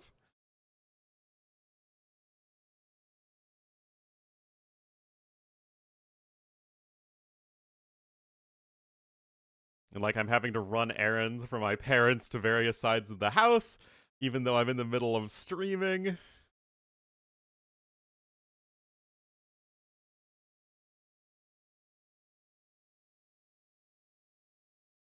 It's a struggle. It's a struggle. Alright, looks like we have completed the Civ draft. Game number 1's going to be on Bosmo. Certainly feels like an opportune time for Koreans or Bengalis for Sora, and for Vivi, Malay, or Spanish, or even Teutons. All of those are reasonable enough. Applies to real life as well? Absolutely.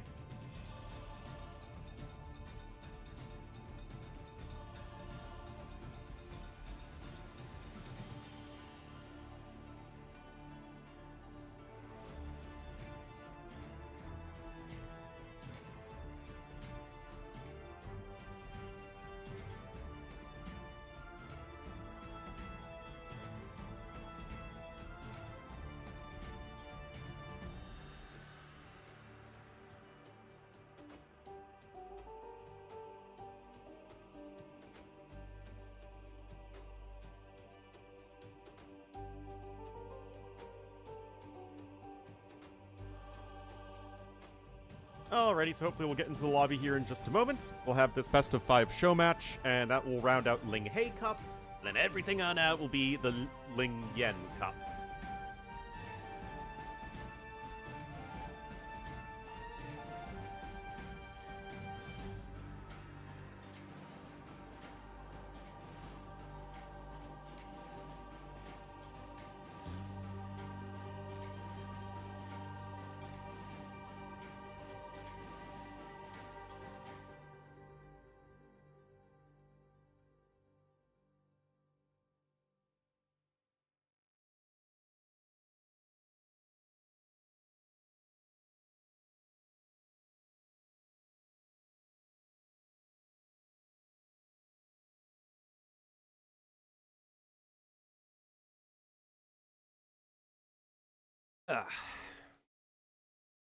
Alright, so we do have Sora in the lobby. The Lingering Cup. How long has this tournament been going on? Because it's the last day of July, which is when the final show matches are taking place.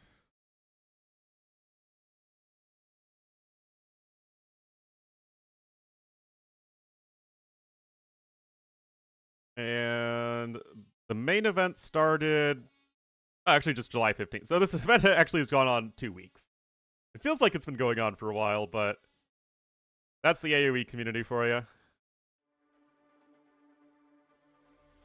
It was a really good series yesterday, though.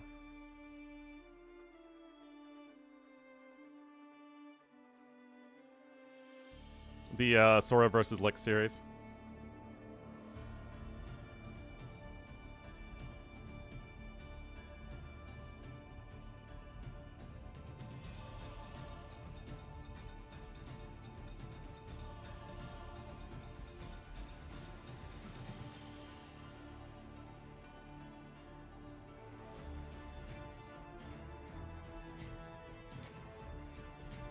I'm sure at any given moment, we'll be getting into the game. So it's not at all Vivi being slow.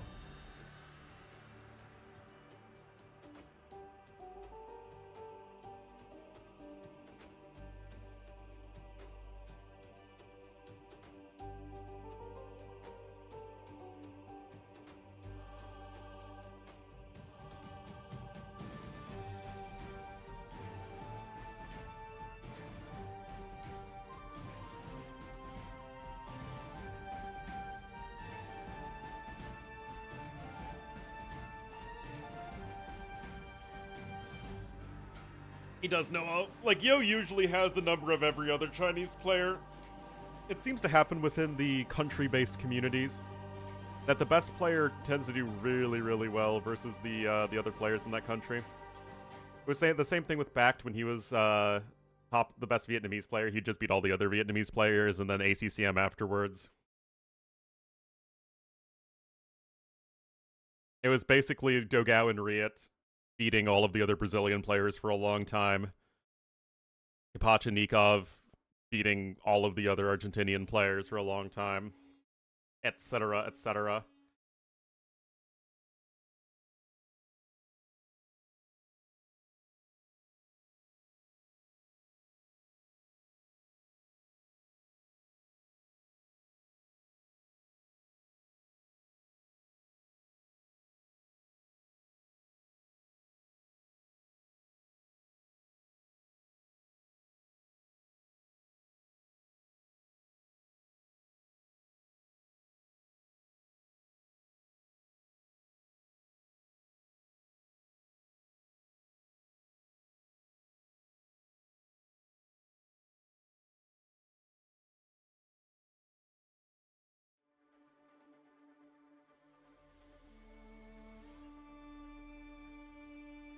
All right, Vivi's in the lobby, guys. Most good players. I think that it's still a matter of it doesn't look very close. You know what I mean? When Fire was so good, he was at Nilly's apartment cup. Oh yeah.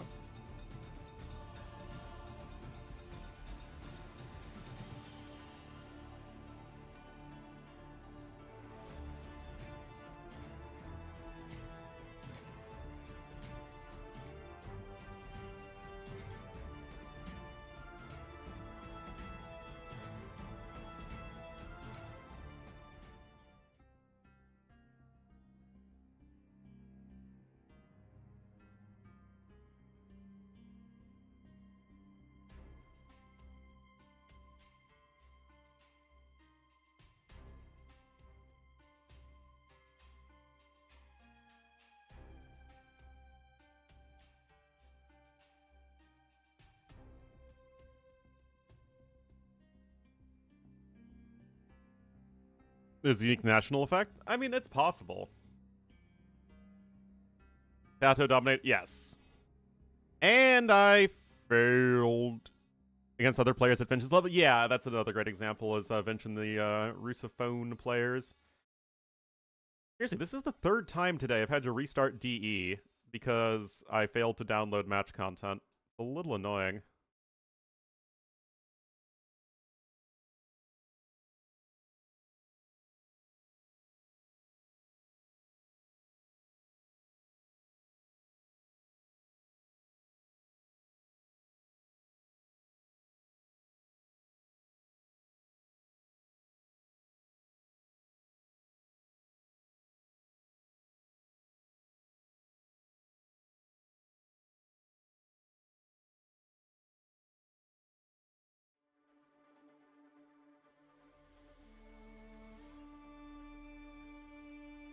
Players are content creators?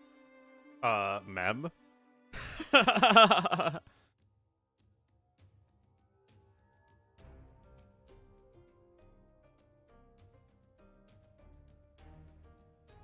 think Poxo's still kind of active.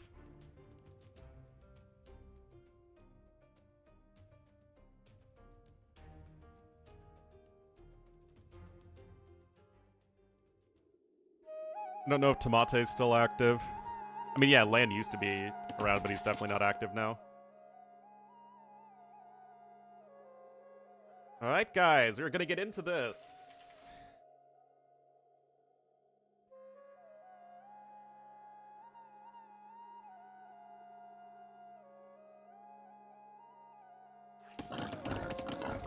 Still in historical jokes? You know, I think it says a lot that, you know, even for the Chinese national tournament, you still have players from Taiwan participating.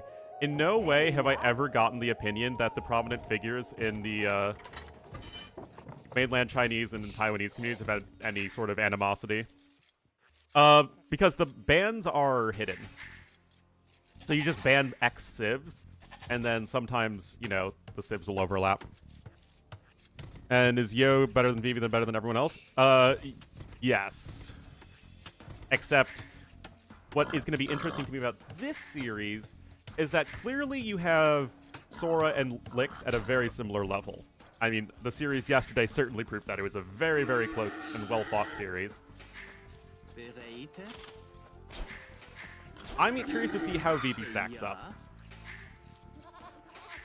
Anyway, Vivi, speaking of which, and that's why this series exists. It should be fun. Sora and Lix, I don't know. I mean, it's possible.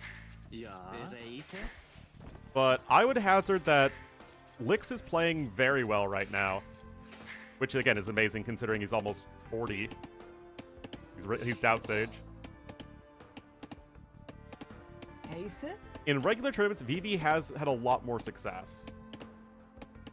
But you can see that in the Chinese community, when I think Lix matches up really poorly against hamsters, which is a lot of the up-and-coming European and South American players, or Latin American players who represent the majority of tournament entrants. Ja. Heise. Mention Young. No. Lix has been around in the scene longer than Yo has.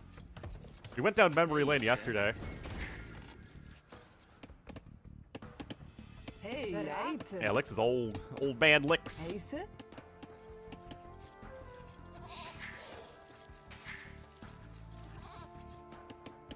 But yeah, I'm very curious to see how this show match goes because I've been so impressed with Sora recently. Hey. Whereas Vivi, he's actually had some pretty good tournament results as of late, but you could certainly say that he never really lived up to the potential that he showed, getting the top 4 finish in KOTD 1. Hey, ja. But yes, I mean, it's gonna be a Trush from Vivi. It's Vivi playing Teutons on a Trush map. I really don't know what else you'd expect. Adesh Doyak. I mean, that's on you, McNeely. Adesh. Teutons versus Bengalis. I actually like this matchup for Teutons. Because Teutons, I mean, they're an OG civ. They're one of my all-time favorites. Guys, I'm such a basic person when it comes to my AoE preferences. My favorite civs are like Mongols, Spanish, and Teutons. Ja. Doyar. Heise. Hi, Adesh. In KOTD 2? Oh, it was KOTD Hey, 2. ja. my bad. Bereit. Heise. Ja. Byzantines are up there as well. Oh yeah, KOTD 1 was when all the Chinese players just kind of completely fell off. Anyway, hello. Hi, Adesh. Adesh. Look at this, guys. Sora going up on 25 pop with Loom. Of course, Hi. recognizing the quick uptime of his opponent. MBL coaching? Adesh. I would say probably slightly. It predates MBL's coaching by a little bit, but Sora was already on the rise. The stonks were rising. Hey, However, I do believe that MBL's coaching, I'm sure, helps a fair bit. hi. Hi. And Sora, to me, is a very well-rounded player.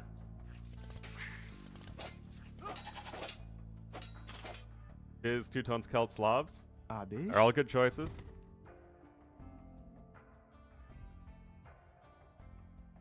Expected that. Yeah, I mean, those are not bad. Hi. Is this Hey. over?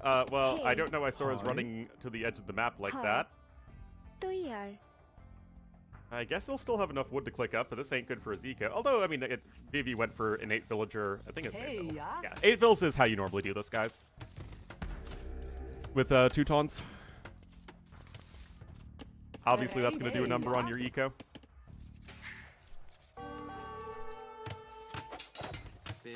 Ja.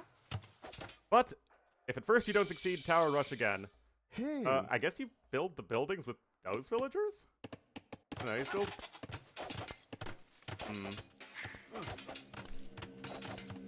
Wait. Who had enough resources? He had like 350 wood, didn't he? Did he add a farm? Might have added a farm. No, he didn't just add a farm. I don't know. Maybe I'm clueless. There's the blacksmith. Stonewall's coming in too. And to be fair, he has 500 resources ahead still, because, you know, gotta love the Teuton Tower Rush. Honestly, guys, Hi. Bills are gonna come back here. You can punch down this watchtower. Like, what's stopping you? Blue sees this. You can't full wall in the tower because of the ice here. I mean, it does feel very predictable. Again, it's Vivi playing Teutons on a map where trushing is extremely common. Oh, Vivi's screwing up that tower position, though. Oh, okay, tower is canceled, but defensive tower in right there. And good defense at this front, so to say. Okay, this is a little weird. I'm just surprised he didn't punch down the tower. You know that Vivi's villagers are all over here. Like, you see that. Why not just go punch down the tower? Worst case scenario, Vivi just walks back with the villagers to fight your villagers that were over here, and then you're not under pressure here anymore. Anyway, wheelbarrow coming in now for red, double bit axe here for blue. Of course, the Bengalis, remember, are going to be getting the extra villagers here. But like I was saying, I do like this matchup for Teutons. Adesh You are better in the Monk War than Bengalis because of the conversion resistance. Conversion resistance is much more useful than extra armor in a Monk War, for, I think, obvious reasons. Oh, this is going to be a nice snag here from the Sky Bear. That's actually first kill of this series. दोयार These are all full HP villagers. Now, Sora does not have any stone, because he trapped all these vills over here for reasons I don't understand. And he actually got himself housed. Bereid. Or from feudal, you cannot. Doyar. Nor is it advisable to do so when you're already so far behind in Castle Age time and behind in economy. Defensive Siege Workshop incoming. Do you just let the unit vills in? Yeah, I think it doesn't matter. Hey If vills run in, then they could potentially get trapped, so दोयार just run. Wait, I imagine this will be for a mango. Indeed it is. Osaw's in here as well. Don't worry, guys. These vills are eventually going to chop through back to the stone. And, ooh, actually, Vivi gets a kill with the scout before it dies, so actually both players get a kill with their scout cavalry. 32 vills apiece, but obviously Sora's in Castle Age and Vivi isn't. Although Vivi does have all his eco upgrades.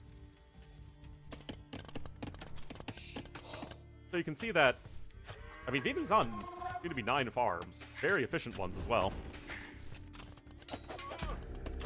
Ja. First, this will now be the process of mangonelling down all of those towers, and especially trying to get rid of them before Castle Age. Oh, nice kill there.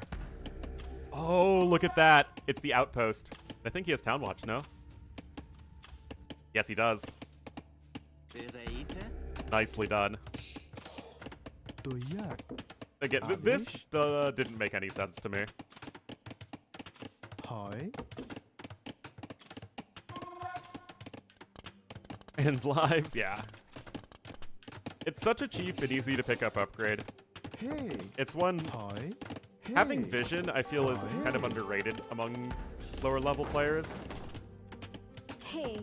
Adesh. Adesh It's something I really notice hi when I'm watching lower level play games. Like, they'll just have vision around their starting base, and even if they've scouted more of the map, they won't, like, continue to go out on the map, and then they tend to get caught off guard by stuff.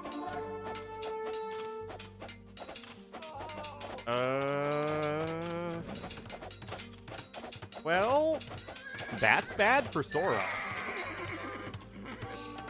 Big cleanup. 6 villagers killed there. But still, this is a heavy investment into scout cavalry. Forging is going to be in as well, though, and there are no spearmen as a part of this for Sora.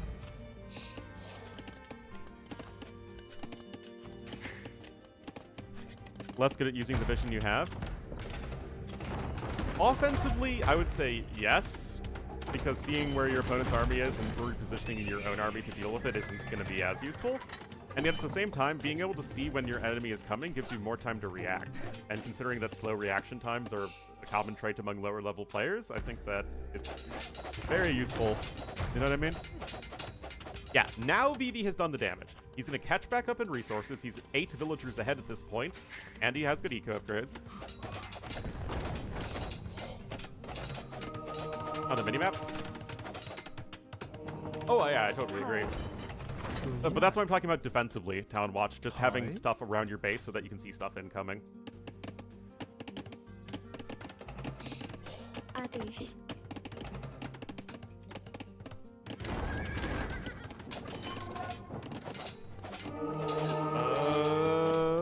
The forward blacksmith? What's wrong with the forward blacksmith? He's using it with the vills that you have forward. Or building something with the vills you have forward. Can't respond, but yeah, that's what I'm talking about. Hey. And Town Watch is a, easy, minimal investment that if both players have 4 minutes of idle time anyway, it doesn't really matter that much. Adesh. Oh, gotta be careful.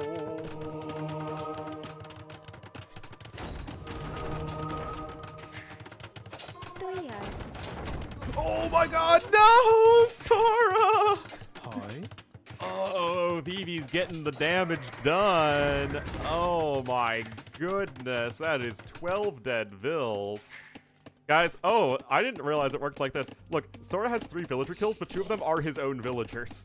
So you get extra eco kills and deaths. That's funny. Yeah, this is one of those situations where Sora just needed a barracks, need to get some spearmen out. 46 to 34 villagers right now. It is the 2 TCs, so in theory you can get that going. You have 17 bills on gold, you can just buy a little bit of extra food to sustain bill production. And like I said, Vivi, what I've always loved in Vivi's play, and this goes back to some of my earliest casting memories in 2018, is that Vivi would go for some, like, degenerate-looking aggression, but then you'd look behind it and his eco is so smooth and clean. He's got, like, good upgrades, got a ton of farms, and, you know, he's replacing his lumber camps and doing all of this sort of efficiency stuff that you wouldn't expect from somebody who is going ham with the aggression, right? You'd expect their eco to look like Kwong.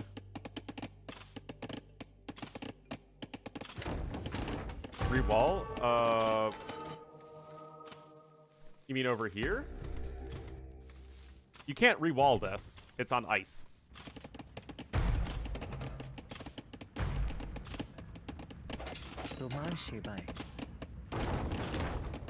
Anyway, the barracks is now in. The spearman can be on the way. I mean, it's like a 1 HP. Oh, nice attack round, but you're still losing a ton of stuff. I think Vivi will take that trade any day of the week. Well, there aren't any trees over here. Well, not many at least. What my thought is, okay, you got the vills over here to the side, and then the villagers were over here tower rushing. This is when you walk the vills back over, you punch down the watchtower, and then you either go back to work, or if you know, if the vills are coming back over this way, then you just run away with the vills again. Your opponent had 8 forward vills, you had 6 vills here. If you're both running with vills, that's still a net advantage for you. Anyway, Castle Age is in. Are we going to see the Tower of Guard? By which I mean, of course, you know, the Citadel in Minas Tirith.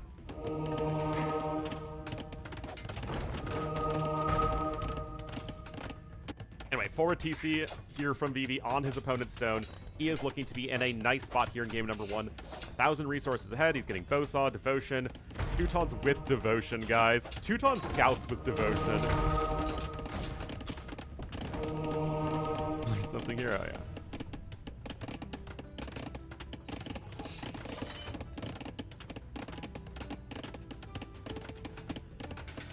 yeah. Uh-oh. He might be a little scared of the booming sound.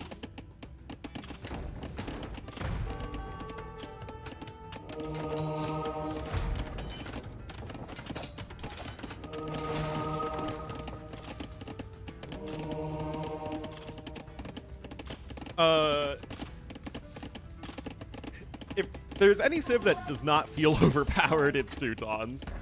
I actually don't think Teutons need any changes.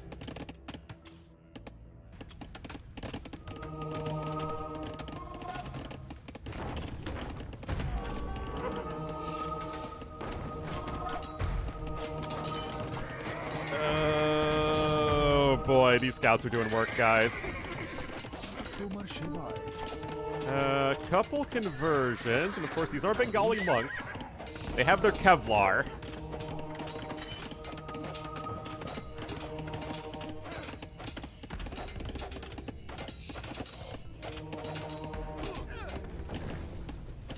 Is heavy? Yes, because that's interesting design.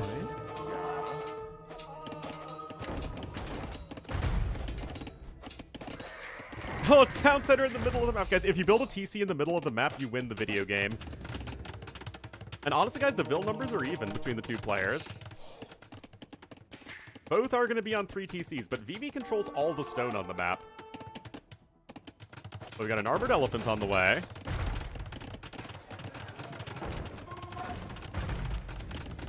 There's a mangonel chilling in the siege workshop. Oh, wow. Beautiful micro there from Sora. Look at that. Splits the monks and gets the mangonel kill. Garrison and towers, yes they do, but their DPS is so low that it takes a lot of skirms to even add one extra arrow.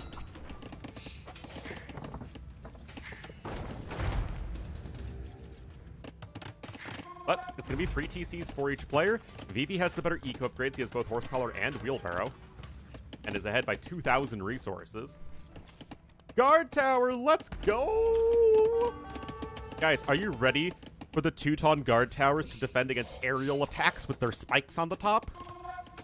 Worth it? Yes, for sure. It's food that you don't have to spend wood on. Oh, wow, great micro, though I think, yeah, you're gonna get the mangonel anyway. No! Wow, impressive.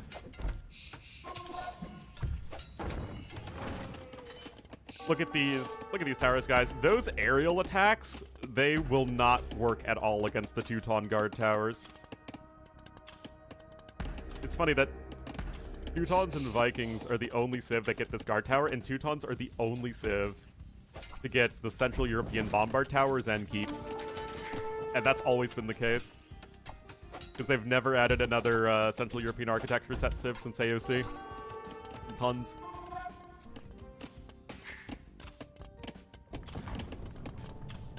Okay, castle gonna be coming in forward here. Perfectly, makes perfect sense. Help protect this otherwise completely cut off location. I don't know. There's just something charming about this base here, you know, with the guard towers and the stone walls. Hunnic Republic. I mean, to be fair, if you look at the Hunnic buildings as just ones they took over from the various Germanic peoples that they conquered, I mean, it makes a lot of sense.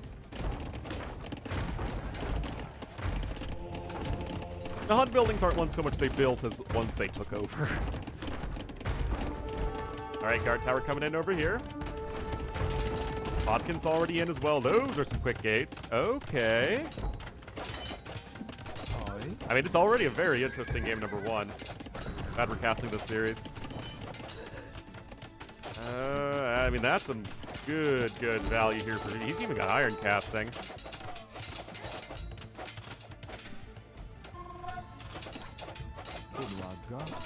One month to rebuild.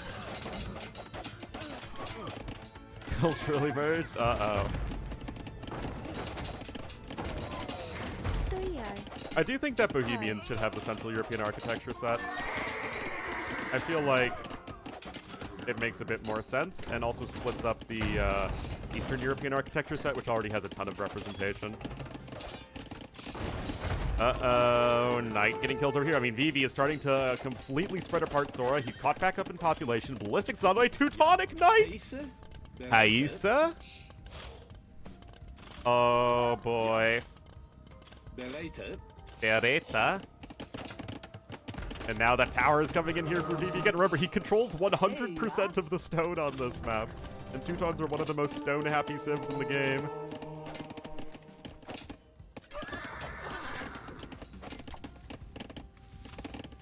So many Vills killed this game by Vivi. Sora still doesn't even have horse collar, by the way. That's pretty painful. Vivi's on the 4 TCs as well.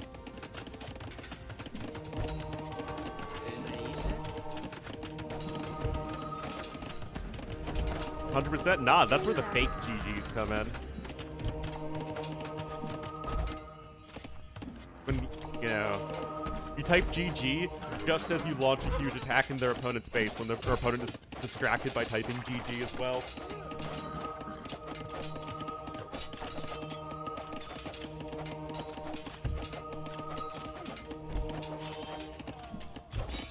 Hours doing work, guys.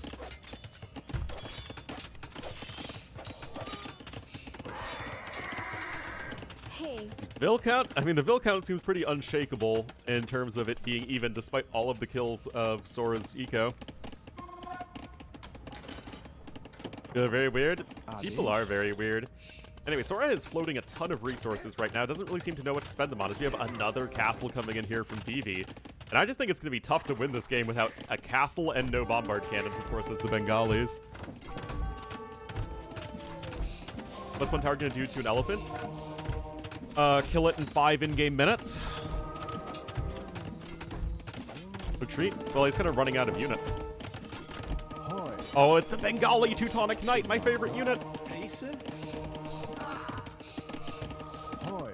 Also, I'm trying to remember, did they add conversion resistance to Teutonic Knights?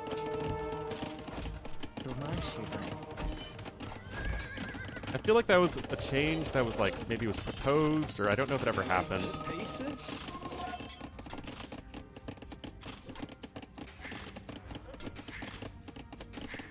All that? Okay. And these Castle Age Teutonic Knights are so much better than they were in AOC. I think they have 10 more HP, 2 more attack, 2 more melee armor, and 0.2 more speed. Kind of a huge difference. Alright, that is an expensive castle that had to be bought right there, but a necessary one. Sora will still be faster up to the Imperial Age. The issue is it's going to be 3 castles to 1, and it still will be a significant advantage here for Vivi in the incoming Treb War.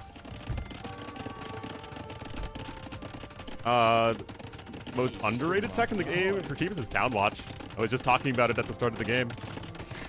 It's 75 food and can save your butt in a ton of situations. It was huge for Vivi this game and getting the 6 villager kills over here that he otherwise would never have gotten.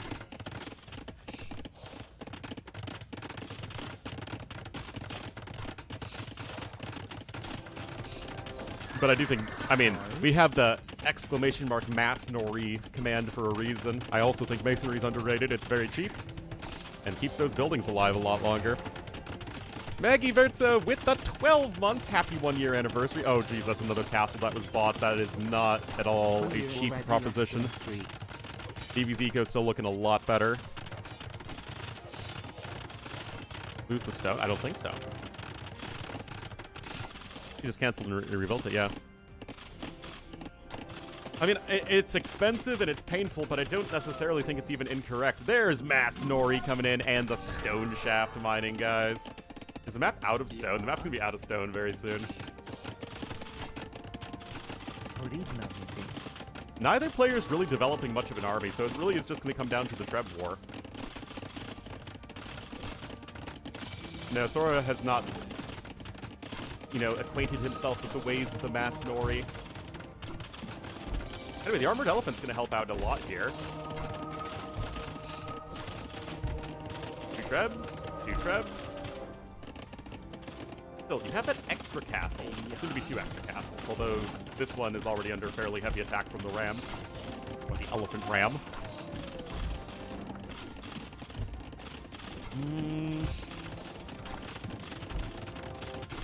I still think Sora has a chance here. Vivi doesn't have an army. He still is overall likely to have an advantage in the castle war. I mean, again, it's 3 castles to 2. He also has that one to the west. He's also getting conscription at the castle on the side, which is nice. Converting the armored elephants, because the monks, if they went over here to convert the armored elephant, they'd just die to the castle fire. I mean, the elephant helped do almost half the HP of that castle worth of damage. Siege engineers coming in quickly for Sora as well. This is interesting, guys. I think this is going to be one of those situations where both players lose all of their castles. Now, you would still think that Vivi, who has the stronger economy, can get a decent enough army behind it to close out the game. So I still overall favor him, but this doesn't feel unwinnable for Sora, which, considering all the builds he's lost this game, is pretty darn impressive. Yeah, they're basically like rams, right? You need to stand next to rams to convert them. It's the same with armored elephants. Yeah, losing the Treb. I mean, that's multiple Trebs that have fallen.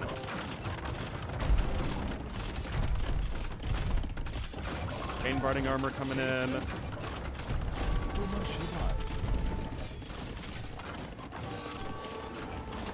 Oh, man.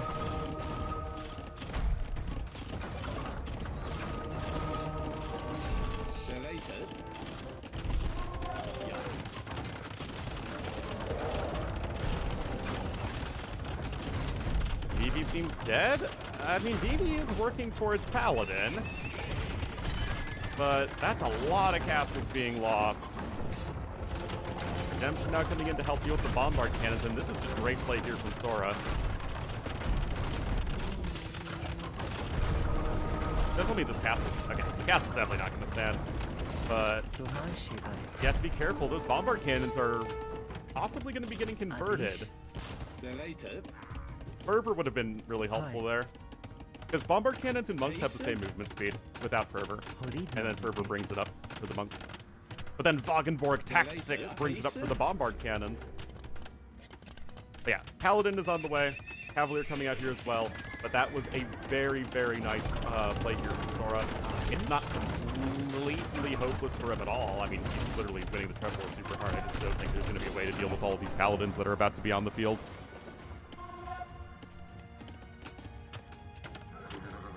My trivia knowledge is tripping you out? What trivia did I just talk about?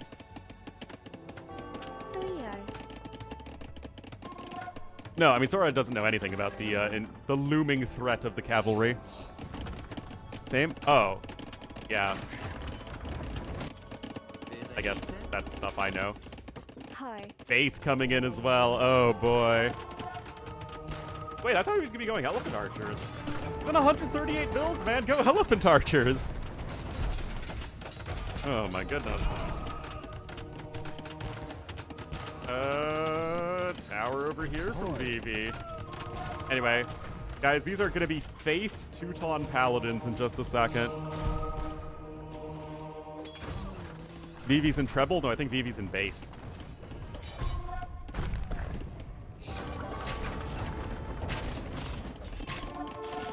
Yeah, I mean, it's only 4 bills, though. Yeah, this is what I was talking about, guys. The Paladins are in. GG is called, and although the Treb War was great from Sora, and again, like, credit to Sora, it was a game that was going so horribly for him for so long, but ultimately just did not have an answer to Paladins.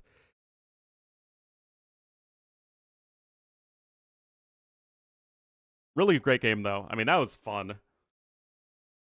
Look at that guy, 0 stone mind.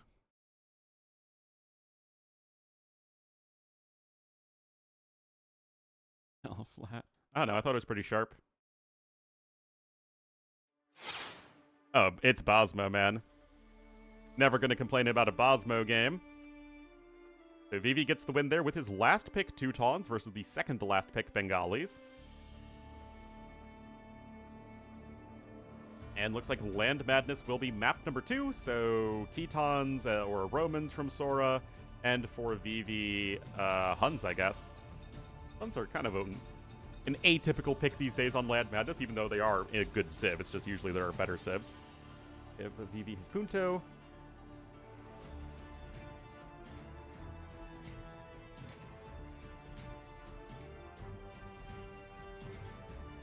Yes, Bosmo. In some ways, Bosmo's figured out, but it still gives us good games, so I'm happy with it.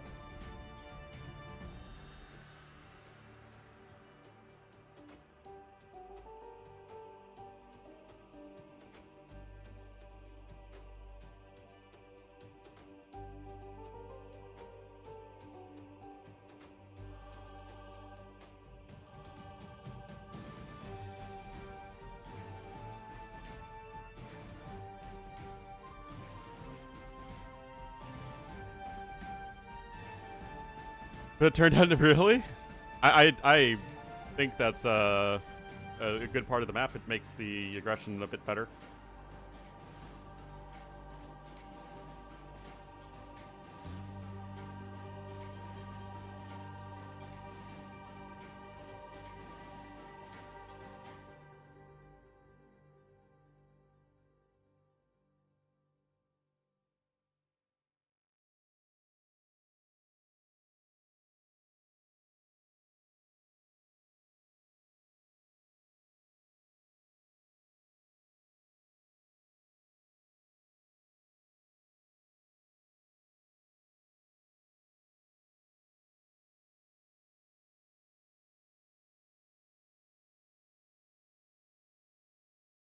Playing best civs on your opponent's maps? I mean, I never really understand what's going on in players' minds when it's like drafting for your opponent's home maps, because like maybe you feel like the civs are more important on the hybrid maps, which I think is true. Because we could easily see Armenians Khitans on Arabia and Land Madness, and then it's Byzantines Malay on Immersion and Stranded. So you could be drafting, both players drafting for their opponent's home maps.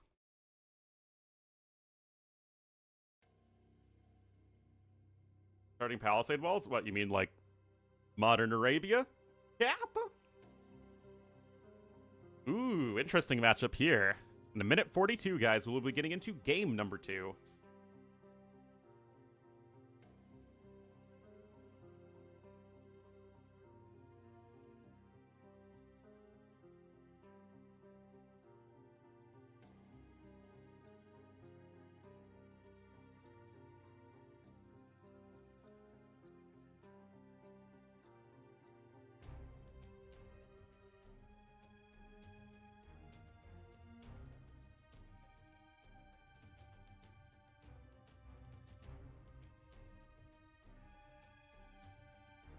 It went 4-3.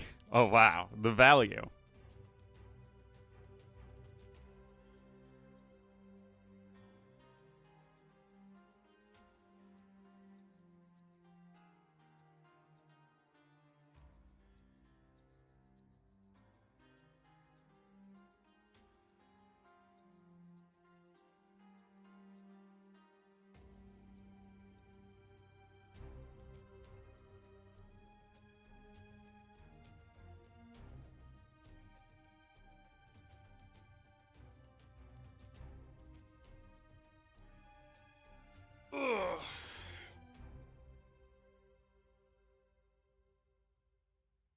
According to Wikipedia, yeah. I mean, a lot of the times when Backed was dominating, it would have just been in the long, long ago time.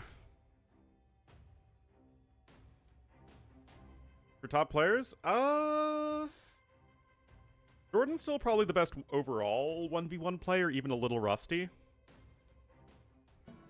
Running is going to be the best closed map player, though, and Anatov is going to be the best team game player. Jordan is, like, semi-active, I think. Anyway, guys, we got the east side, west side matchup. We'll have Vivi in the blue as the Byzantines to the west. They really need to have their positions swapped.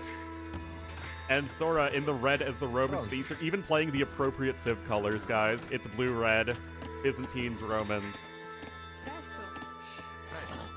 It does feel very appropriate. Good Romans.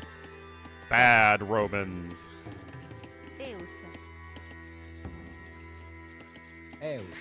Bracket terrorist? Yeah, seriously. Jordan is just so underseated. Alright, so I mean, it's Land Madness. It's a map we all know. Oh, the Romans theme is awesome. The only part I like about the Civ. I do think Jordan Lewis could be a good set.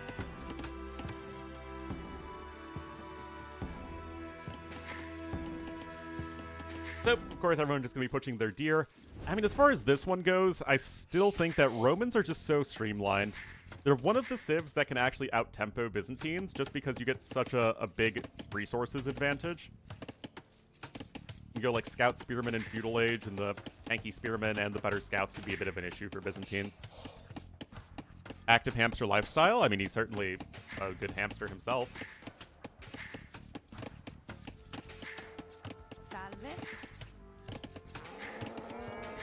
I mean, if anything, Jordan probably plays relatively close to Hera's preferred style. His new preferred style of just playing defensive and trying to take things to late game in a very sort of smooth, standard, passive game. No chickens? Well, chickens, of course, are the most important unit on any map. Because it's the only unit that can go with.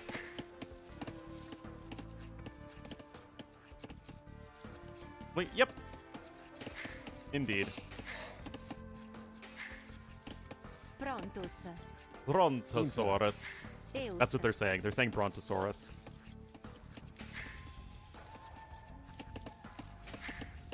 So, looks like 20 pop with Loom for Vivi. 20 pop without Loom here for Sora. Whoa! Wild difference! Lewis is outside the top 10. Well, he is top 15. I've been told as such, and I always believe what I've been told on the internet. He's not top 10 at submitting invoices, though. I'm afraid he still has some work to do in that regard. Vero?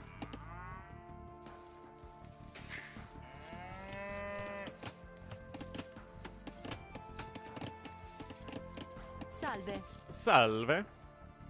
Alright, Barracks coming in. Don't think we're going to see any Men-at-Arms shenanigans here from Sora. I think it's just going to be a straightforward scout opening from him.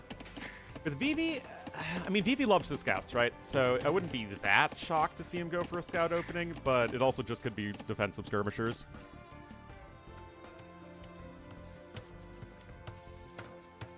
Lucho and Lucky Rocks. I would think that Lucho would be much higher rated than Lucky Rocks in 1v1s, although Lucky Rocks is a great team game player.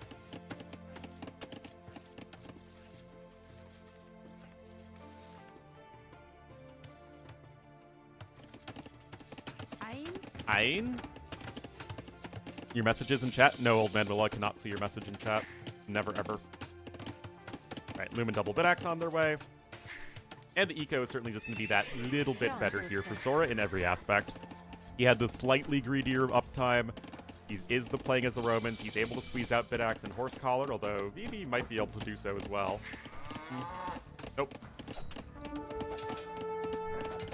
So right there is already like an early manifestation of the Roman bonus and the slightly later uptime. Those extra 100 resources just allow him to get that Horse Collar upgrade.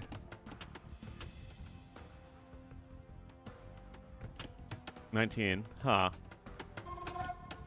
Where did Lucky Rocks get such high tournament elo from recently?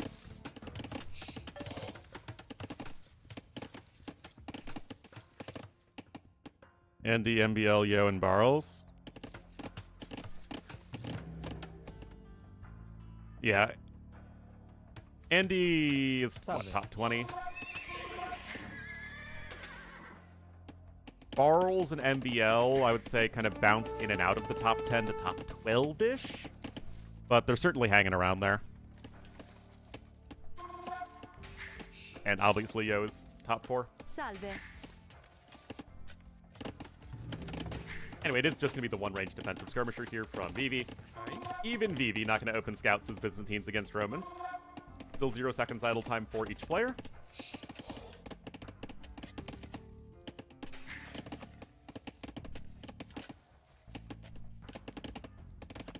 And it's been a very peaceful game so far. The house alarm, that's pretty fair.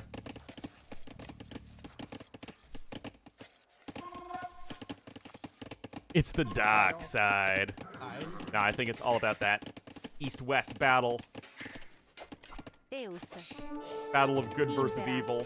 The Romans that should be an AoE versus the ones that should not be an AoE. Anyway, guys, this is going to be a nice early kill for Vivi. We're going to have to pull back the bill. So, yeah. Vivi probably could have gotten the kill, honestly, if he paid a bit better attention. And he's barely played since, that's funny. Yeah, Lucky Rocks is one of those players who's actually very, very good, but it's just never really been all that active. But like, whenever I see him in team game tournaments, he's like, he looks really strong.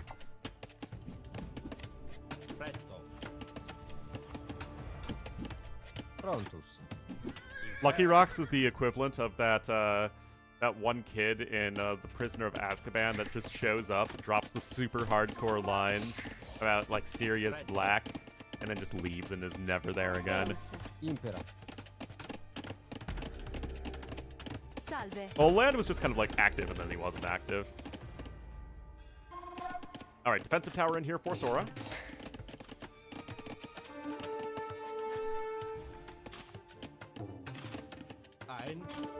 Tower just doing away the units for now. Scouts going to try and go for the counterattack, and it's all just really about killing the spearmen. The skirmishers are basically fodder at this point. An omen of death. Exactly. You know what I'm talking about. Do all the quests.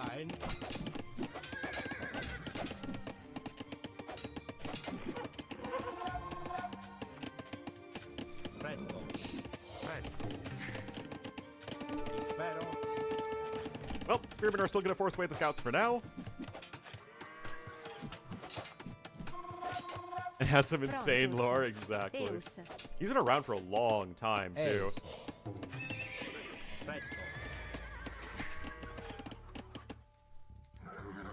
Ein. Nevertheless, still the 0 villager kills. Resources collected actually a little bit better for Vivi. Honestly, pretty impressive. I think that has to do with the Spearmen and Skirmishers at least applying enough pressure to the villagers of Sora that can at least maintain some degree of equality in the eco.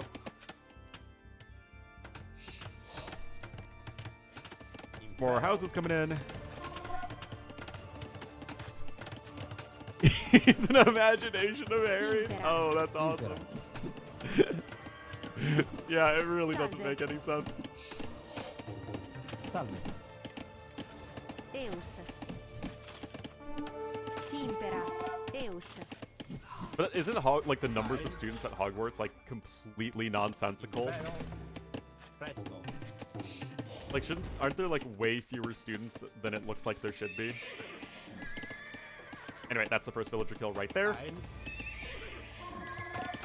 And honestly, Vivi, again, being slightly ahead in res collected as the Byzantines versus Romans when you're only making units that you get a 25% discount for is pretty darn feels good, man.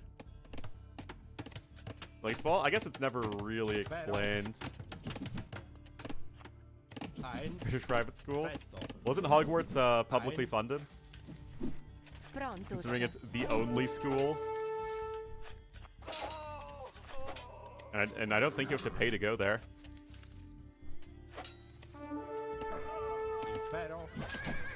Tibi Servio.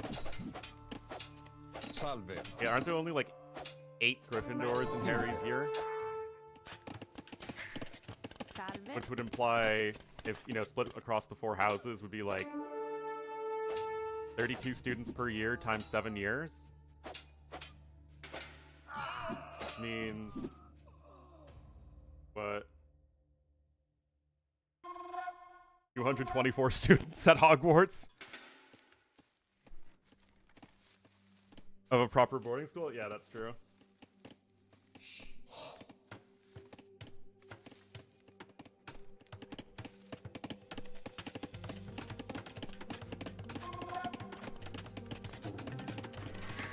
But it looks like in the movies that there are way more students than that at Hogwarts. And it feels like there should be more, but yeah, there really aren't that many. Oh, Scout. Ooh, Scout's not wanting to commit there. The mortality rate of students. To be fair, it seems like there's just sort of this latent acceptance of death in the wizarding world. Not that the Harry Potter series really makes all that much sense. It's just kind of a fun romp. 1,000. Yeah, again, like the numbers don't really add up. But that seems to be the case with a lot of authors, that they just don't... They don't really think through the logistics of stuff as well as they need to.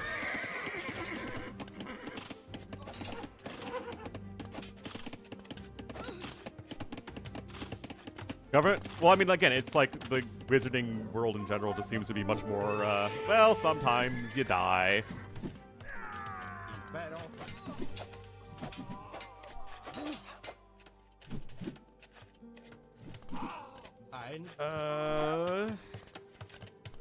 Well, second villager kill. Sora's still going to be a little bit faster up to Castle Age, but look, it's having to buy the stone for another tower. Think about that stuff? Oh, yeah, of course. Relaxed about student safety? Indeed. Eus.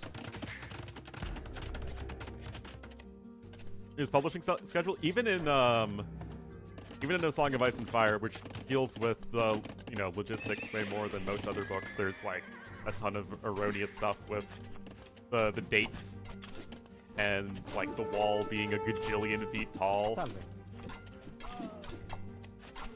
That's another kill there.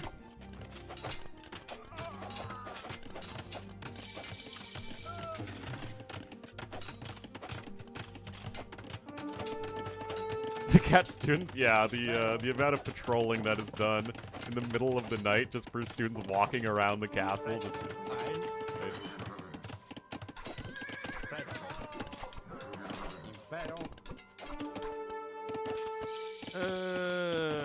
boy. I mean, it was a cute little move there for sure. Yeah, those were some good walls. Splitting up the army. Anyway, pikemen coming in, camels coming in. Vivi just getting further ahead in this game. Yeah, hopefully next patch things are going to be better with the melee pathfinding.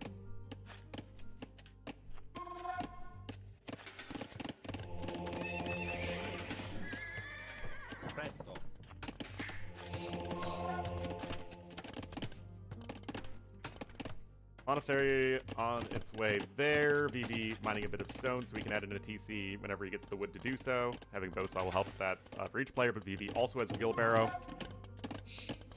Vivi's somebody who actually gets wheelbarrow pretty early on in a lot of his games. Seems to prioritize the upgrade more than some other players. Impera. Tibi Sergio. Eus. Requirement? Oh, yeah.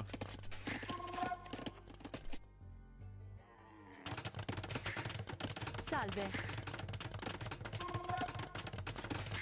Oh, second TC is still coming in first here for Sora.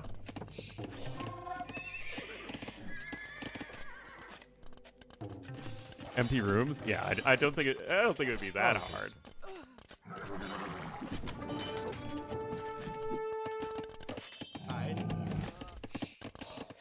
Still, Vivi's just like getting a kill here, a kill there. Yes, Sora's KD looks really good, but I mean, this is Byzantines we're talking about.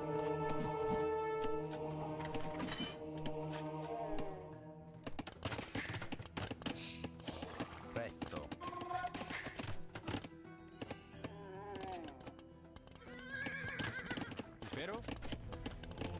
Opens up possibilities though, for sure. Salve. Salve.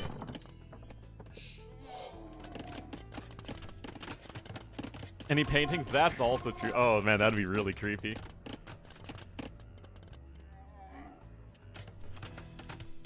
All right, chain barding armor coming in. Oh no. Third TC coming in. Okay, so Vivi's adding in TCs 2 and 3 right now. And I suppose that, I mean, Vivi's 900 resources ahead as Byzantines versus Romans. He's done a lot to screw with Sora's eco-efficiency, even though the KD doesn't look that good for him.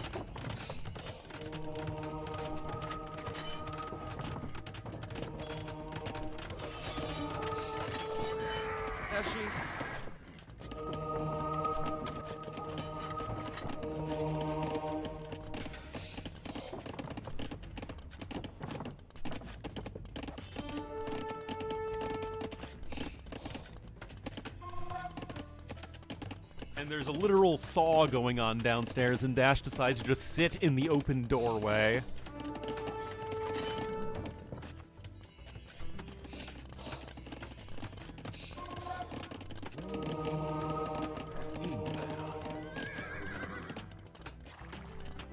Still, things seem to be going on pretty peacefully in this game.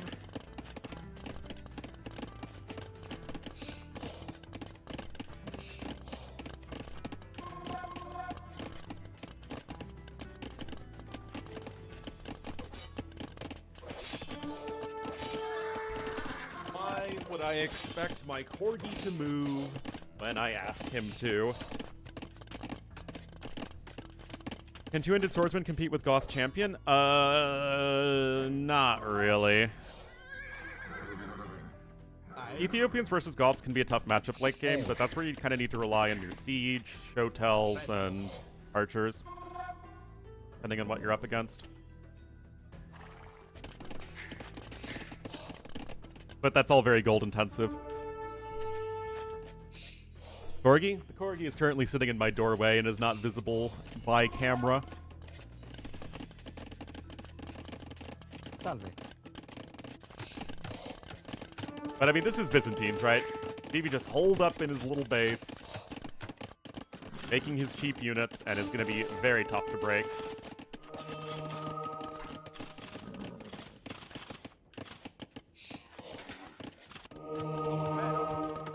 Vivi's all gotten 3 relics. It's also another thing that Vivi's actually usually quite diligent about is getting relics. It's on the left side. A couple siege workshops that were just put down by Sora. What? Okay. Okay.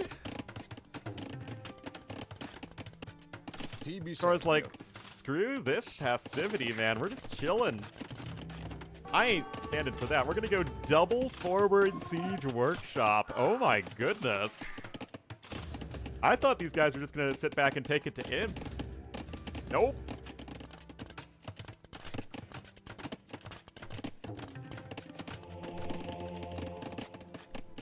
That said, I'm not too sure how much damage you can do, especially since Vivi can click up as soon as he remembers that he needs another building to click up and is actually being delayed by almost a minute. But yeah, he can drop a castle in just a moment as well. Oh, guys, free town patrol! Town patrol! Town patrol!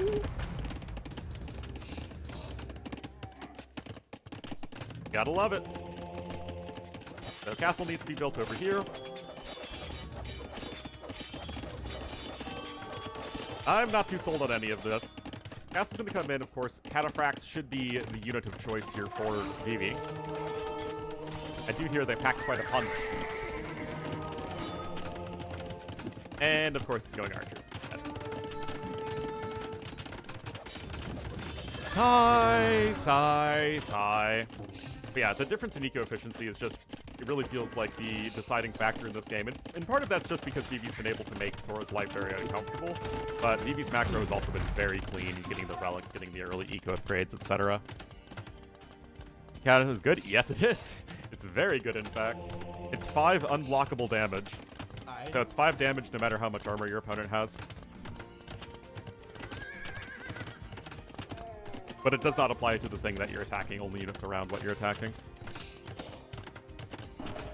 Same for Druzhna with the Slavs, it's the exact same dynamic.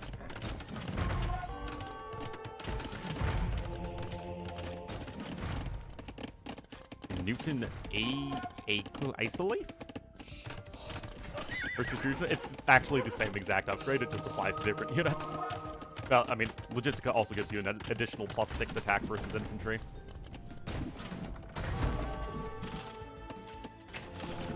Alright, castle number 2 coming in, and Vivi is he's just cruising, man. Just hold up in his base. Units, the swordsman line and pikeman line. TB set here. Trying to line them on up. TB set. But yeah, this just does not feel like enough here. With Imp about to be in, you've got the monks in a good defensive position. This is just... Vivi is playing Byzantines, about as Byzantines as you can hard Byzantine. Salve. Ballistics on the Scorps? Nope. Condos? Yeah, I mean, I guess condos would be the only other infantry that you can make, and obviously only with an Italian ally.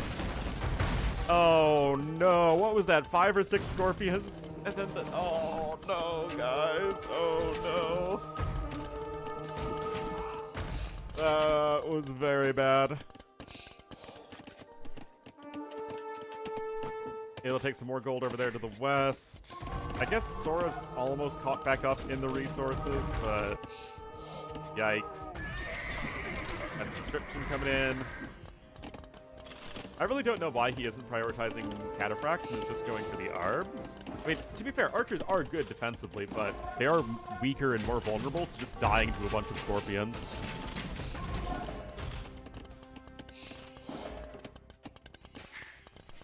Like, with the archers, I'm always worried, gonna be worried that, like, there's just gonna be some random scorpion volley that's gonna kill all of them.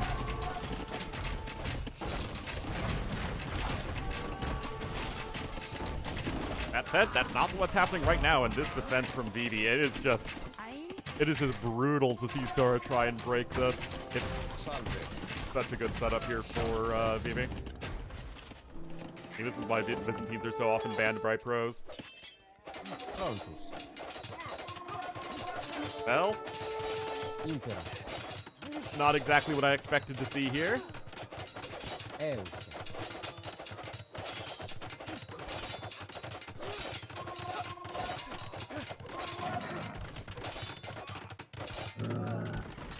Yay! The Vils did it! Yay! Alright. Red, on his way up to the Imperial Age. He's getting cavalry armor. Salve. But are generic cavalier gonna be good enough? TB Serbio. I don't think so. But even then, you don't, like, you barely have any upgrades for the Cav in the first place. Would Knights have won that fight? It would have been much, much worse for Sora if they were Knights. The Kata? Kata's just chilling. Care about anything else. Alright, chemistry coming in. These crossbow are fairly well upgraded. No thumb ring yet, but +3, +2. More watchtowers coming in. Sora pretending that he's AoE 1 Romans with the discounted towers. TB Serbio.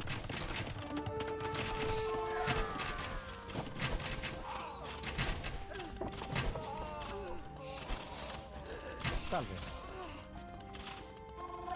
Well... Impera.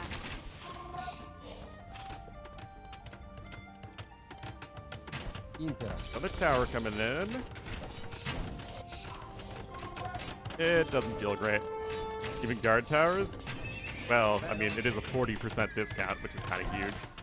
Towers are, what, 150 stone in AoE 1 or something like that?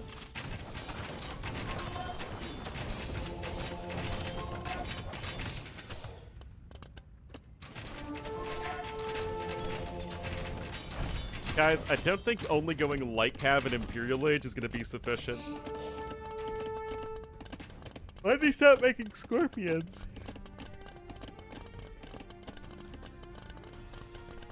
Eus. I know ballistics, yeah, the towers are not very impressive.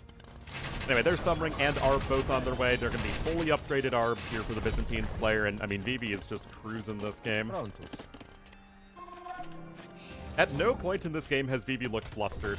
It's just been a super calm defense.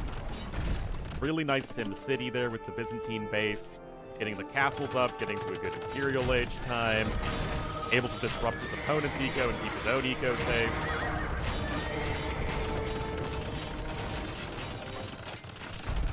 I mean, even if this castle is denied, it really doesn't matter. This is the most important aspect of the game right now. And there's the GG as Vivi takes a decisive 2-0 lead. We could be a game away when Vivi and Yo just slap down the two guys who won the tournament. You just got bizzed really hard there. If you want to see what playing Byzantines like ideally looks like at a high level, that's just this game here from Vivi. That's what you get. The good Romans have beaten the bad Romans. Justice has been served.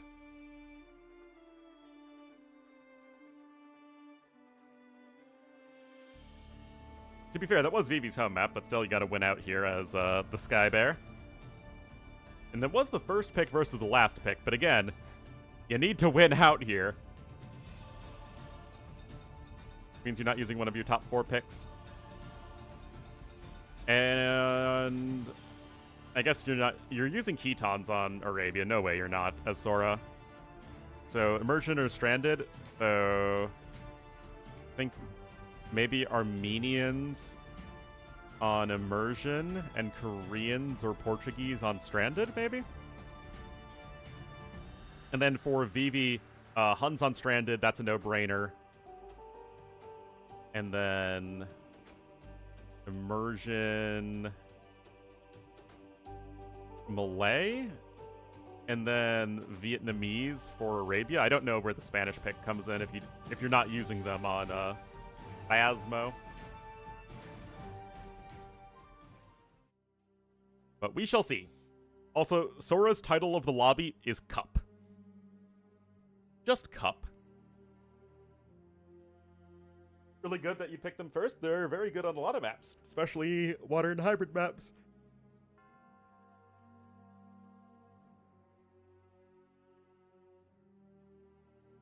I mean, Armenians have no real weaknesses.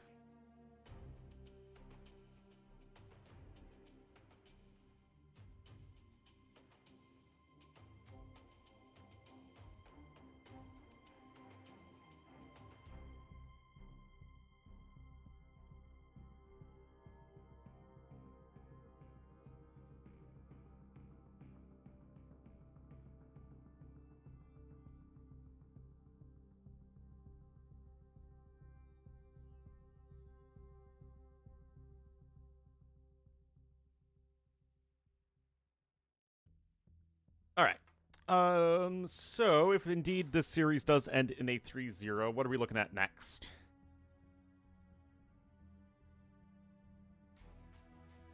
Oh yeah, Prisma versus Dragonstar could be really good, and that's, I think, scheduled to start any minute now, so let's jump into that one afterwards.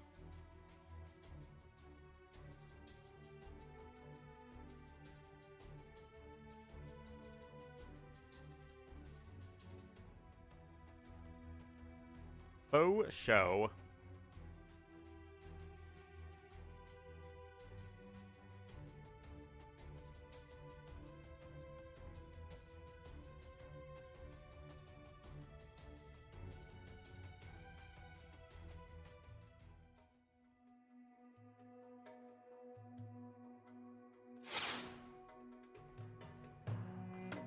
All right, guys, here we are, game number 3 in this best of 5 show match that I still have as a best of 7 for reasons we cannot quite comprehend. So, like Lick, Sora fought his way to get all the way through the Ling Hi Cup tournament, and right now he's just running into the wall of Vivi in the show match. And he'll be the Red Armenians to the southwest, and to the northeast in the blue as the Huns. It will be the Vivi, who despite his tardiness, shall we say, has been playing very well.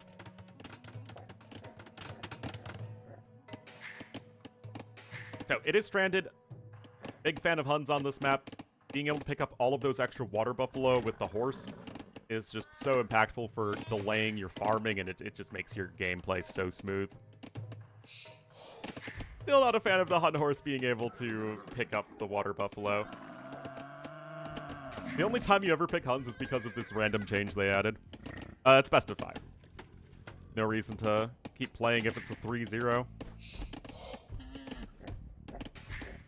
I don't think the Chinese community tends to do play-all series. Which I'm also not a fan of a play-all series anyway.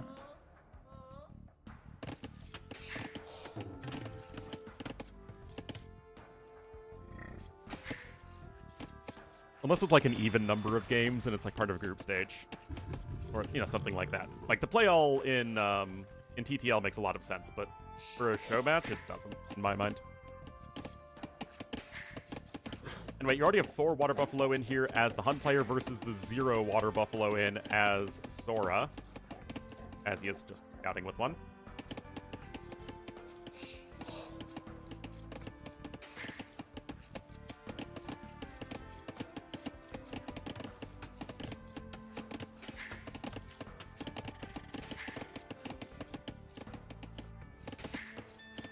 Nope.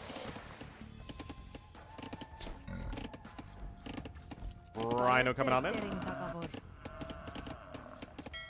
Oh, we missed the junket. No. We're not missing this smoochy smooch moment. Oh, it was only a peck on the cheek, guys. Oh, no. Disappointing. I was ready for some steamy junk action. Big Sag. Back up to real time here.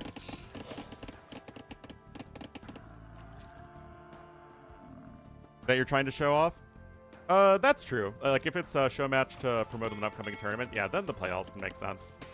But you also need to make sure at that point that you get players who will actually care enough, even if it's, like, a one-sided series, to just keep on doing the different maps and trying to have fun with them. Which can sometimes be difficult.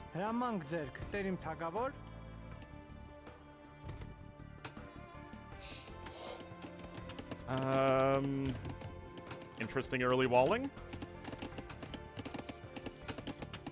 Yes, padrastem. Not too sure about this.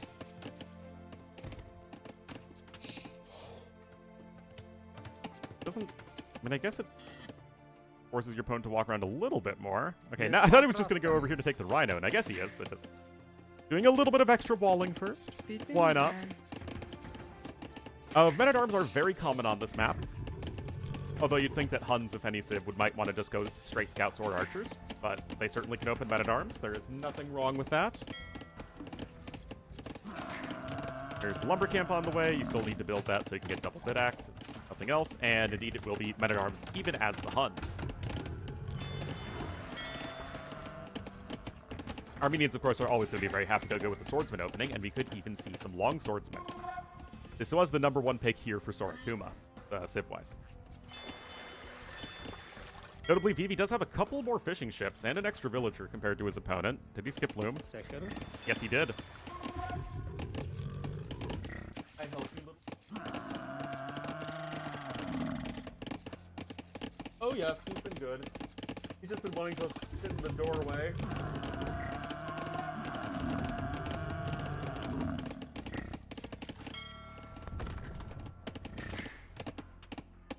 Is on an AOC quest. Has he only played AOC civs? He played Byzantines in the last game. Game number 1 of these Teutons, yeah. All AOC civs, man. You gotta respect the commitment.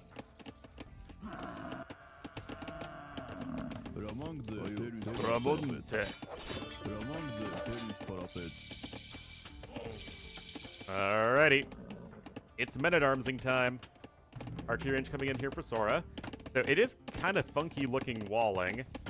And this wall still doesn't make that much sense to me considering you're walling over here, but regardless, it is, I think, going to be effective. That said, uh-oh. I mean, the reaction time was good as far as things go, but sometimes you just don't have enough time to react even if you react instantly. And that is going to result in already a dead villager. No Loom for red, uh-oh. Meanwhile, on the flippity-flip, there just aren't enough villagers far away enough from the TC. As you can see that Vivi TC'd closer to the middle of the map than did Sora Kuma. Are we going to see the long swordsman upgrade? Oh, there it is. Are we going to see it, guys? I don't know. You could cancel it. It's possible. Arson coming in here for Vivi.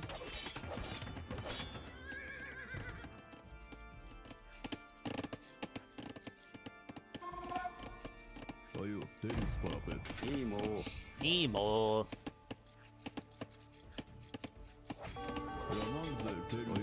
Alright, long swordsmen are out. They will chase away the men-at-arms. Now, I don't know if 3 long swordsmen beat 4 men-at-arms. I assume it's pretty close. Maybe not with this low HP one here. But yeah, I guess that's not something I've ever really tested, but I think they do. I mean, it's a pretty substantial increase. You get 50% more attack, you get 33% more HP, and you get 1 melee armor. Like, that's a lot of stats you're getting.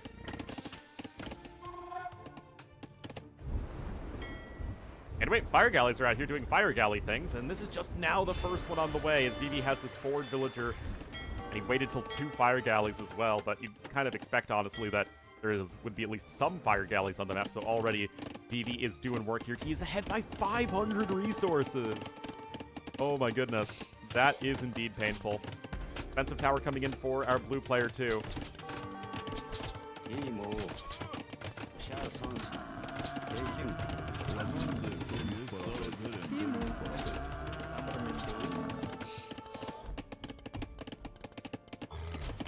Well, I guess you're getting another Rhino right there, but Vivi is 4 villagers ahead at this point. Or also lost a bill to Gaia somewhere along the way. Got padded archer armor coming in now. Go around to the east side once again. But at this point, Sora's going to be walled, but things have just not been going too well for him this game. Oh, Vivi's coming in with another junk! It's another junk run! Right into the fire ship.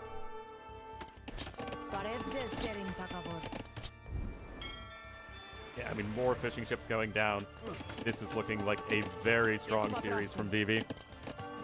Saying, no, no, no, I am number 2 in the Sinosphere. Actually, I wonder how well they're able to communicate.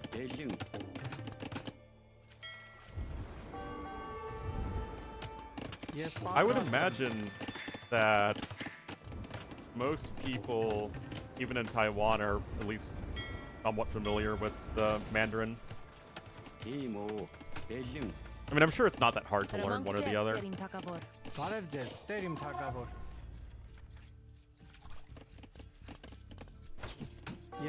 If you are a native speaker. It's very hard to learn if you're a native English speaker.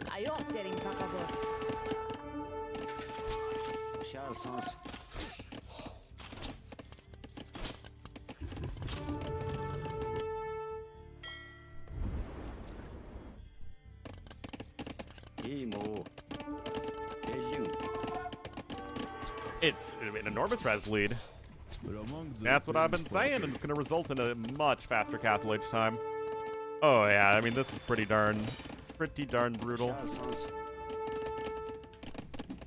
Sora did get an extra junk run in, but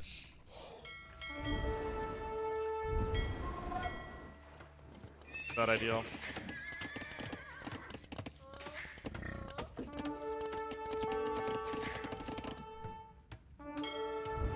They speak the same language, but you're not talking to each other, you're writing to each other.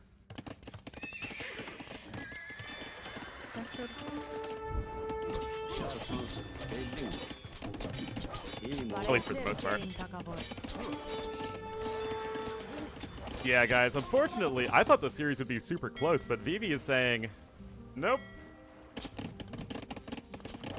I will break you. Like Bane, man.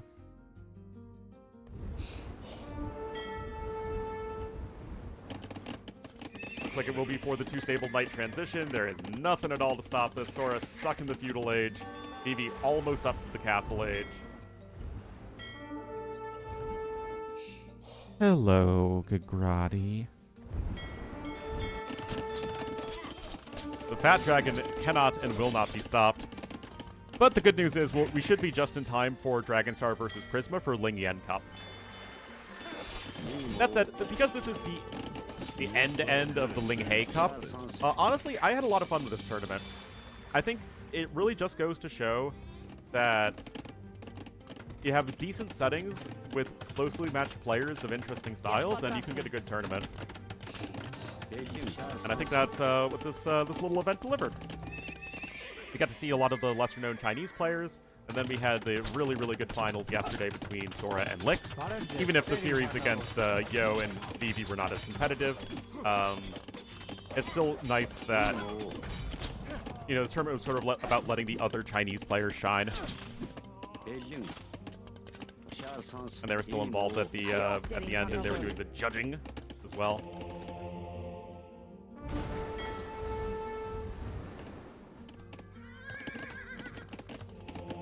I mean, Sora's not going to give up. It is his series life on the line, but I think it's not exactly going to be a surprise as how the direction of this game.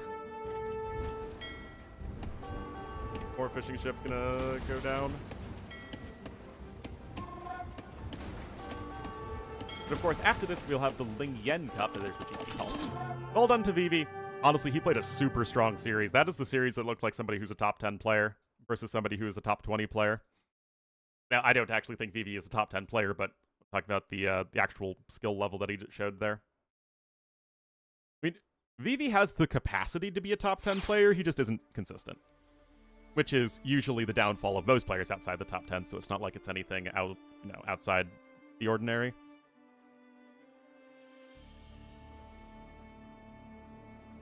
But well done, well done. And let's see what the deal is. Monos versus Syscon is also going on. And that is 1-1.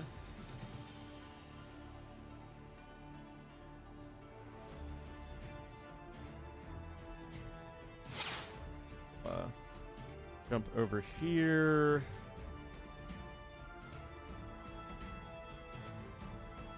LingYuan Cup Qualifiers all day.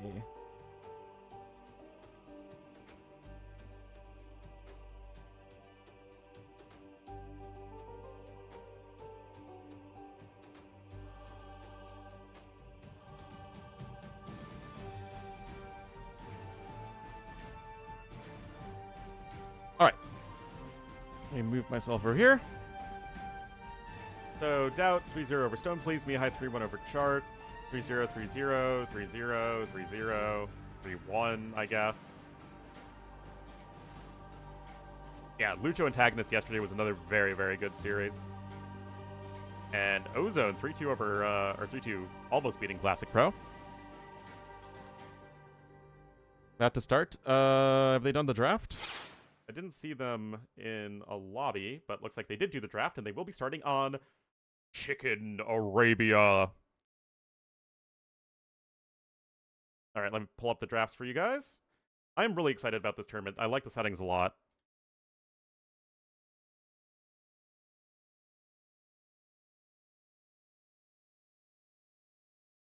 Oot.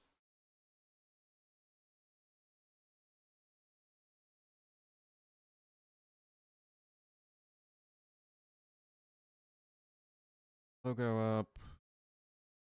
Divs.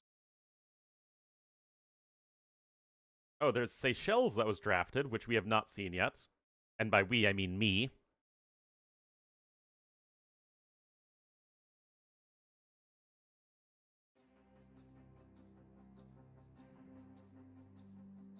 Variety. Oh, no spec delay, so we'll have to update the rest of the scoreboard afterwards. Oops. Ruining AoE again.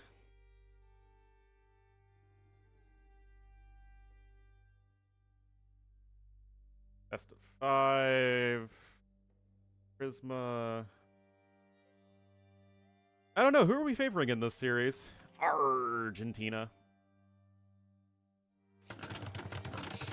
I think I might prefer Dragonstar still a little bit, but Prisma's a really strong up-and-comer.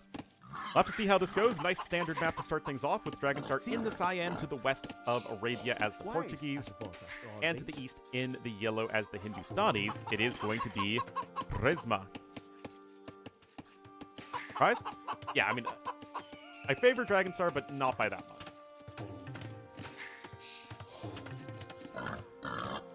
Oh, he might be milling over here? Okay, just gonna take the chickens on that side. Alright, alright. Lucho did win yesterday versus Antagonist, and I do think Lucho and Prisma are quite similar at skill level. Uh-oh. Don't worry, India and Argentina are very close to each other. I assume they're switching servers back and forth. What are they playing on now?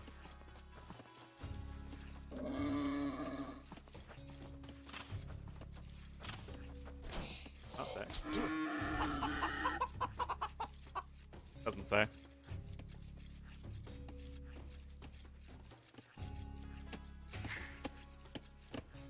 UK West? Yeah, I guess.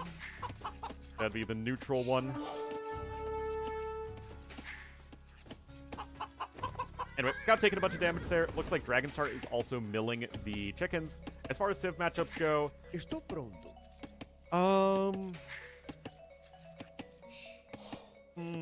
I think they're both maybe like mid to low S tier Arabia Civs. Namaste. I think that's pretty reasonable. Like, I don't think they're like the tippy top civs. I think that would still be reserved for like Chinese Khitons. But they're probably right below that. Georgians I'd put there as well. Khmer are also, I'd say, in that sort of Chinese tier. Chinese and Khitan tier. Romans are probably around this level too. Good Sims. Moral of the story, good Sims. So, 20 population up for both players with Loom. You're actually going to get up just a hair faster because it's a faster researching Loom for Portuguese.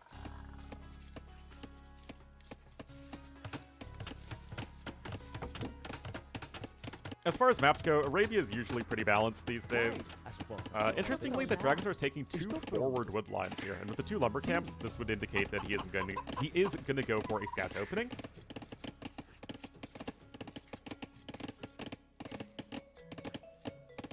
It's interesting, right? Because you still want to get the chickens because it's the fastest food source, but you're also playing Portuguese and you're delaying your berries, which is, you know, what you want to take most of the time, as it can help smooth out the early builds, but I still think this is probably correct. Just take the more food faster. That said, Feudal Age is getting pretty close here for Dragonstar, and I don't see a barracks anywhere. Okay, there it is, but it's going to be late as far as Feudal Age comes in.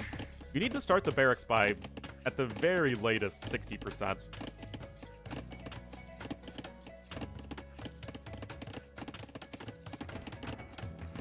That said, looks like same exact thing here for Prisma, so I guess it all evens out. player's a little late. Natayaru. Red Axe on the way, though. Namaste. Adesh. Personally, I prefer... Scene. Why so? Maybe I prefer Hindustanis a little bit to Portuguese, but Tayaru. I think that might just be like a personal preference. Namaste. I think, like, level strength-wise, it's pretty similar. I mean, they do kind of different things. Portuguese are going more about your, like, very standard units, knights and crossbowmen, and cav archers, monks and siege, just getting that discount, whereas Hindustanis are more about just slowly growing your eco and then making your efficient counter units with your army. Adesh.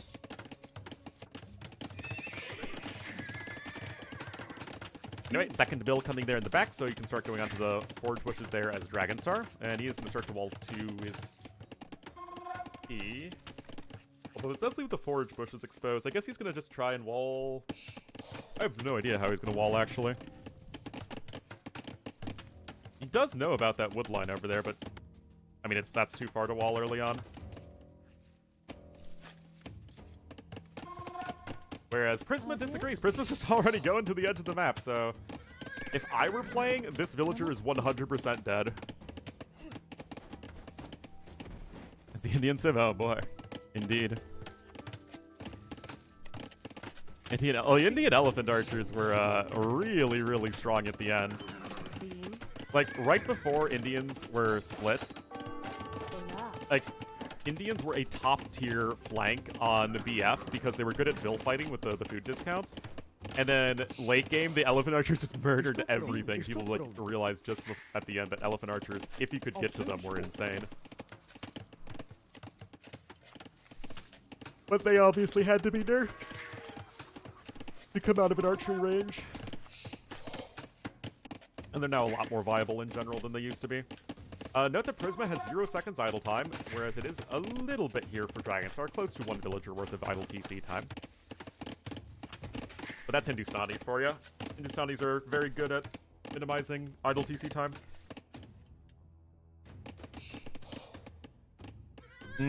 Blaming McNeely for that, for the weather, feels like a pretty reasonable thing to do. Anyway, the archery range follow-up is coming on in. It's not usually possible to skip an archery range on Arabia these days. Okay.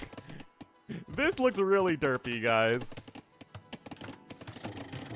They're deciding that, okay, it's not possible to wall to the edge of the map. Note that Prisma also was able to pick up the horse color upgrade, whereas Dragonstar was not. But Dragonstar could be getting a villager kill here, but they are kind of on the wrong side of that build. And indeed, Dragonstar is just going to lose a scout cavalry and a good chunk of the HP on another one. That's actually first blood in this series.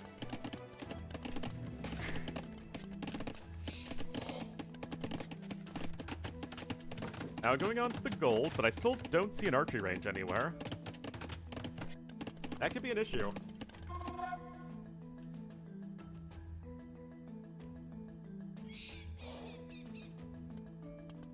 Even go to China if he qualifies? Who knows? Who knows, man? Second range here for Dragonstar. Okay, he wants to play this aggressive in Feudal Age. There's the Blacksmith too. 11 farms versus 14, so you can see Prisma might be going a little greedy here. Bit of a scuffle. Looks like 2 scouts died for 1 spearman, though, so not a good trade for Prisma. How qualification? Yeah, sure. So 4 players were invited. The exact 4 you would expect. Hera, Leary, Viper, Yo. And then there is this qualifier that we're casting now, which the top 3 performers will make it to the main event. And then there's a qualifier next week where the top 2 performers go through. And then there is a separate mainland Chinese qualifier. So just PRC people. And they have their own qualifier. But they cannot go for this qualifier. So there are no mainland Chinese players in the first 2 qualifiers, and then there's one for just the mainland Chinese players in the other one. Which honestly, I don't know what I'd rather have. Have 2 shots at the qualifiers, or having one shot at a qualifier that only has one person go through with a weaker player pool overall.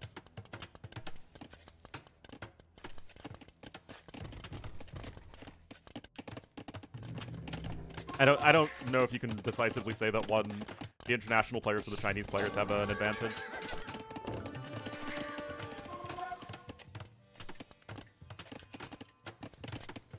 Due to visa issues? Well, LAN events are very expensive to run. Like, very expensive to run. So, having more than 10 people at a LAN event doesn't really feel very economical. Namaste. I mean, Red Bull did the same thing. They dropped the amount of people they brought over.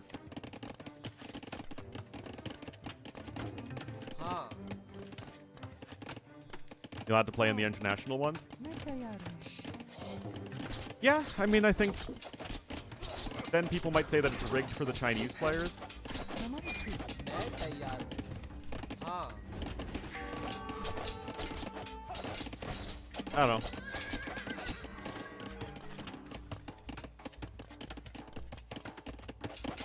Oh, okay, so I think what will happen is if there are any visa issues with players, then they'll do a backup qualifier. They've done that in the past.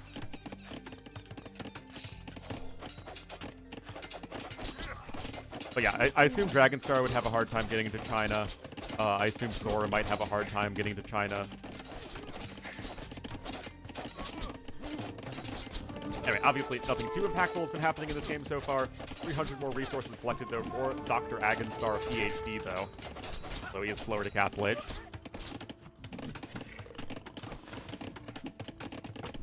Namaste. Namaste.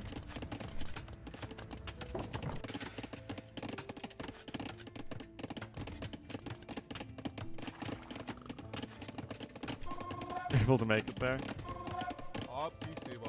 I think it'd be really cool to go. Adesh. Prepping for his cast? I know, man. I gotta be professional.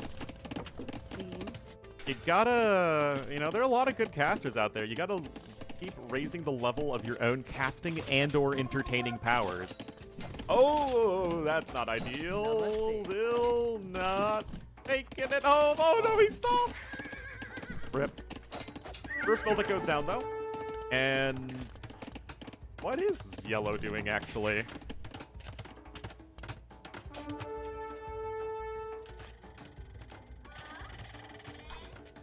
Which set? I don't know, and I don't know. 18 GMT is in a little while, but which one's the 18 GMT set? Oh, is that in the 2.5 hours? Running Ganji, Vinch, Beery, Barles, Miguel. Don't know. I mean, there's always some German land, man. Probably another DL event. And apparently there's going to be one in South America, too.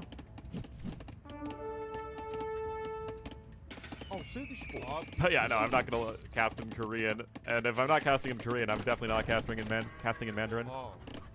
Quais. Olá. But apparently there might not be any international casters at the event, the China event. Do Korean? Not very well. Olá. Anyway, Prisma is... everything he's doing feels a little bit greedy, but he only lost one Vil. Now, Dragonstar has been working with a more efficient eco because he's been the one who's largely been applying pressure. But, I mean, think about it like this. Prisma was able to go through Feudal Age barely making any ranged units, which is not usually something you're able to get away with. But look at this hand card coming in. Prisma's just chilling, man. Aggressive Arabia play. The thing is, Arabia can be aggressive if you want to make it aggressive. It's more like players prefer just to not play aggressive.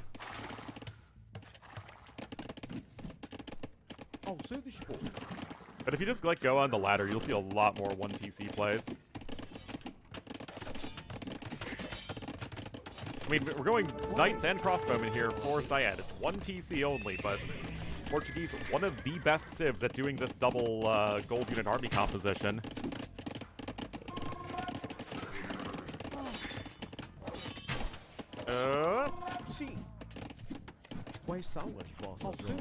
Inviting players? I really don't know. मैं तैयार हूँ. Namaste. I mean, to be fair, if you're inviting 4 players, that is the correct 4 players to invite.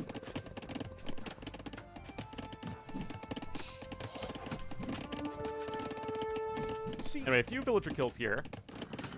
And Dragonstar still is maintaining that resources advantage, so he's actually in a pretty nice spot. But you're gonna need some siege, and that's what this is for.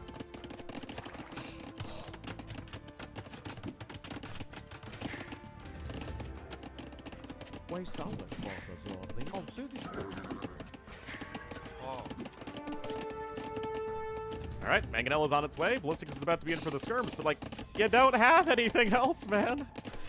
And this is definitely the weakness of Hindustanis, is this is a time where you kinda wish you had knights.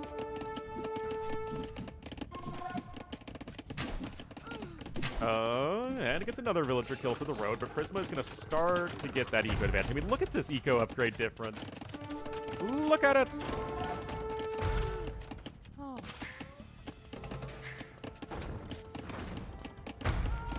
Is that outrageous?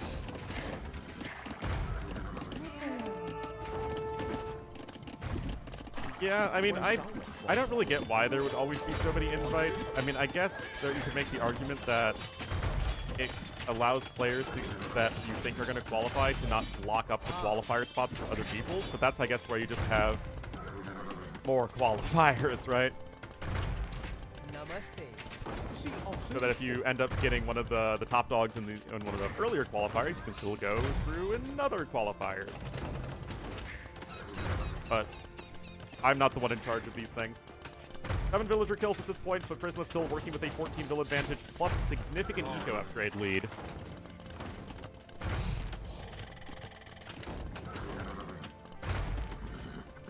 Based on tournament performance? Yes, it was.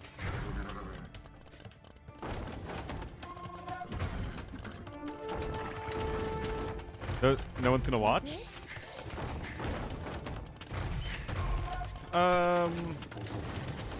I don't know. I mean, Hera Viper are still gonna draw by far the most viewers. Like, by far. But you know, like they would qualify anyway, and I don't think either of them have the mentality that, oh, I shouldn't have to qualify. Like they would play through the qualifiers and not complain at all. Yo as well, of course, for the Chinese community. Yeah, imagine like how annoyed the Chinese community would be if Yo wasn't in it.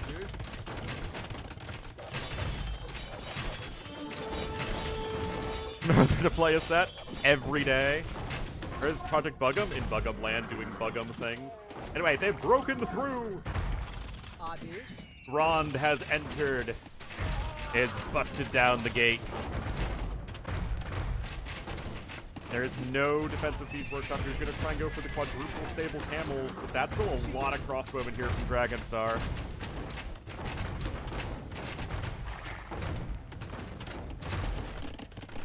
Prisma, of course, has his big resources collected lead at this point, but is it going to be enough?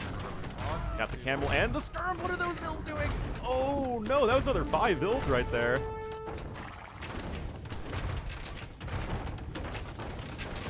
Alright, camels are charging forward. They have decent upgrades, but to me, the crossbowmen are the big issue.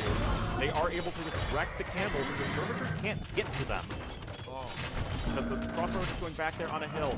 So the camels, they obviously just have to really take it to the knights, and they're doing well, but is it well enough? If this was an even eco situation, the answer is no. And even with the eco advantage, I still don't know if it's enough. Knights are very well upgraded. The crossbowmen are also fairly well upgraded.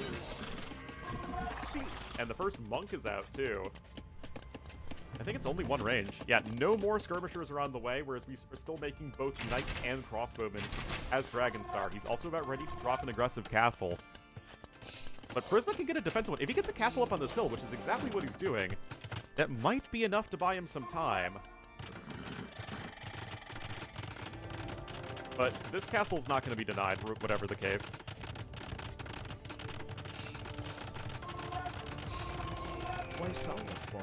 This is a very strong, well-upgraded, and well-rounded army comp. And Mangonel dies.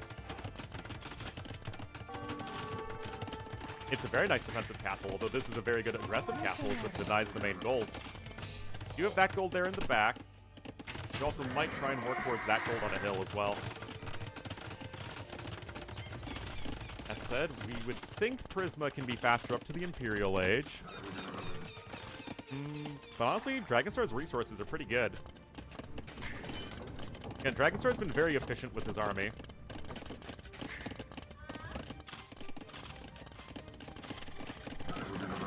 News at 9. Hey, man, I give you guys the high level of casting quality that you simply cannot get on any other stream. I just give such deep insights that no others are able to do. All right, Imp is in just a hair faster here for Prisma, but Prisma's got more pressing issues, like that huge freaking army in his base. He cut all military production to get to the Imperial Age, and now all of these units are barreling down on him. Uh-oh. Archers here at the back. Yeah, why not just kill more Vills? And that's exactly what they're going to do. 32 dead Vills and counting, and Prisma might have just been going way too greedy this game.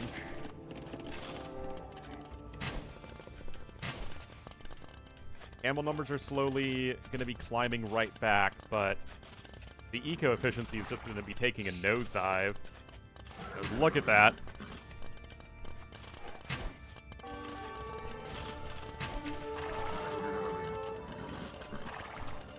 Yeah, it's a pretty bad eco KT there for Prisma.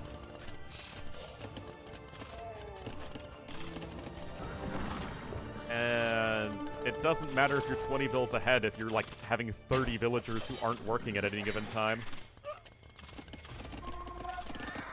I mean, yeah, he's still ahead in vills, but it doesn't matter if they aren't working. This TC to the north is only going to give you wood, which isn't really a resource you need much of at the moment. What you need is gold access and food access for more camels, and you need just enough wood for trebuchets.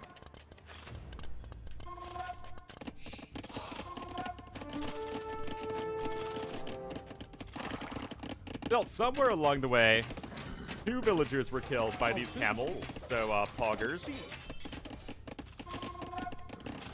Does not quite feel sufficient.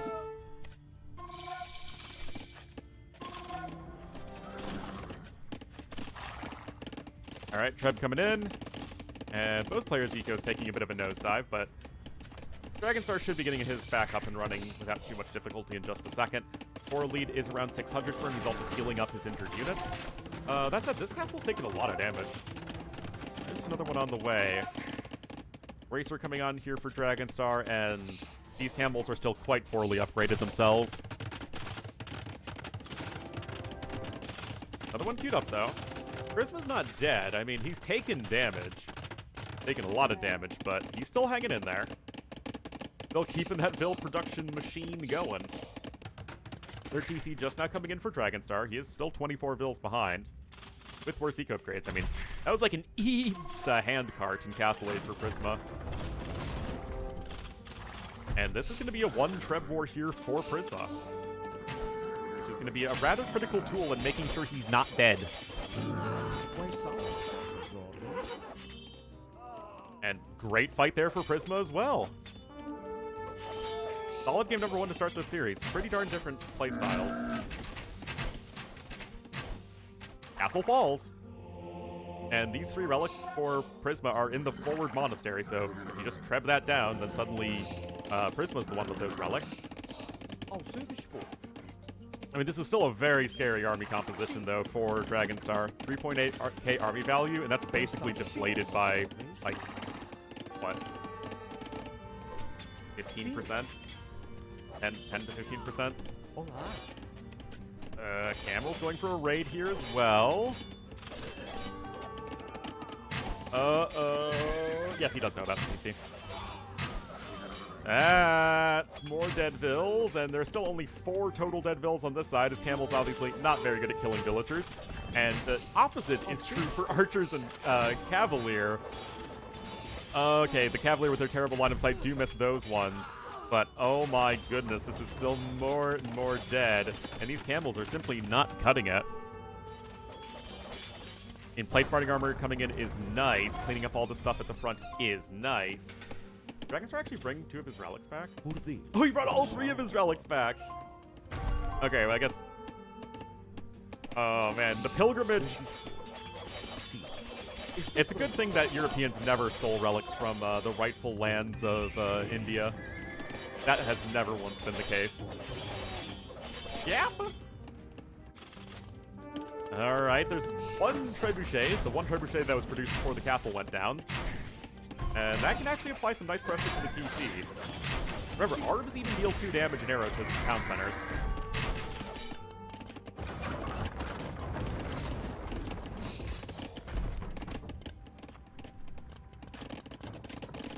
I mean, that's still now going to be an inefficient eco for Dragonstar. He's grabbing Thumb Ring. Those Vills are going to try and repair as best they can, but the Cavalier are charging forward again. The camel numbers have been steadily climbing. I mean, it's still an army numbers disadvantage, but the value is getting closer. Start anything in museums? Nope, never.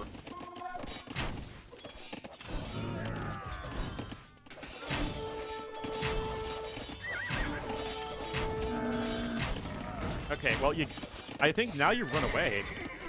Do you take this fight here?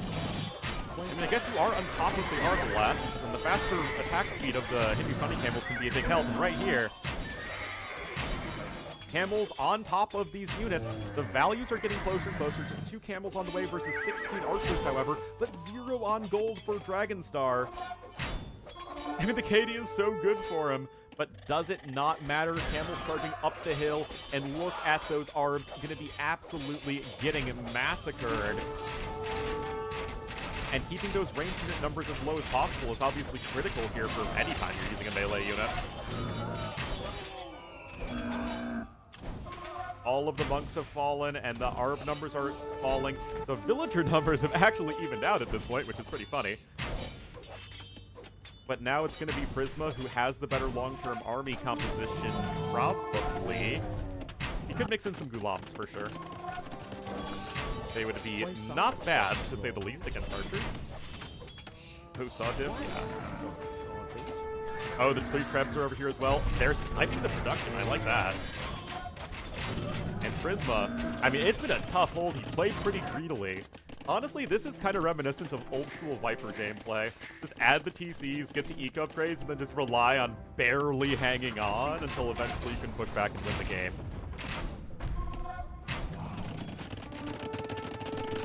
$67 on win for Dragonstar. His eco balance is a disaster. Still very poor gold income, even with the 3 relics.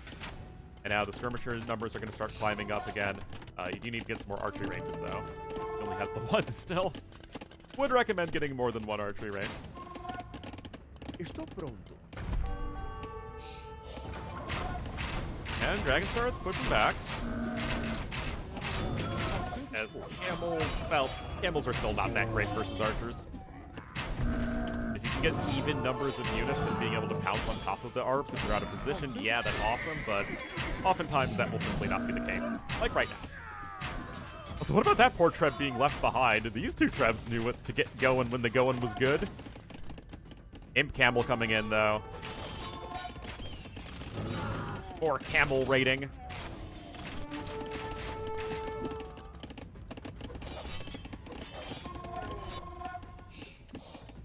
And honestly, the TC over here to the north did buy a lot of time for Prisma with his main eco to the south. When he gets to post-imp, in my opinion, post-imp Arabia for both 1v1s and team games is actually Age of Empires at its best. You see the greatest diversity in unit compositions, the most importance in multitasking and strategy, tactics, all of that is very important.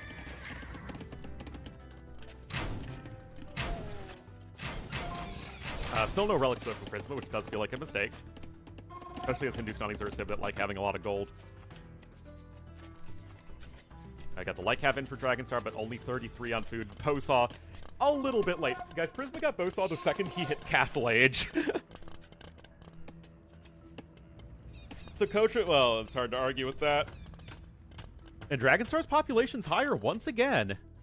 He has a big score lead, although I wouldn't necessarily say I would favor him with a big score advantage. personally. आपकी सेवा में Skirms are still missing the final armor upgrade, though. Imp Camel's also missing Blast Furnace, and Blast Furnace is very important for the Imp Camels because they have such low base attack. Same deal with, with Light Cav. And you have the Archers attacking the Imp Camels and the Light Cav attacking the Skirmishers, which feels like the exact situation you want for Dragon Star.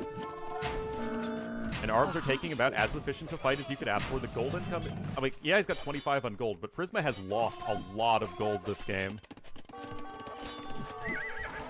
Adesh, namaste. So much fun, yes. Watching me suffer is so much fun. Quais são as vossas ordens?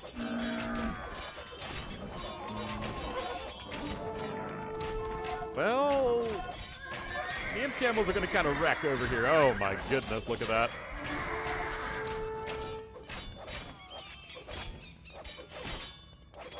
C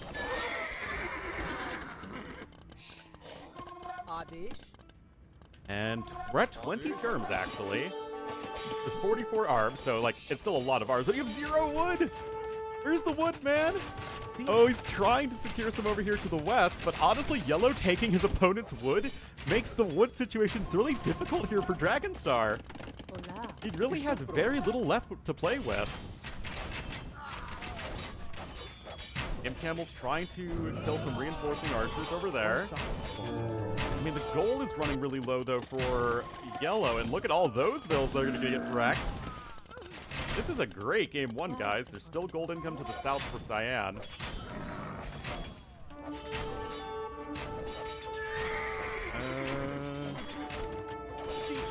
Still, I mean, a Portuguese Arbalest is a lot cheaper than an Imp Camel. That is for darn sure.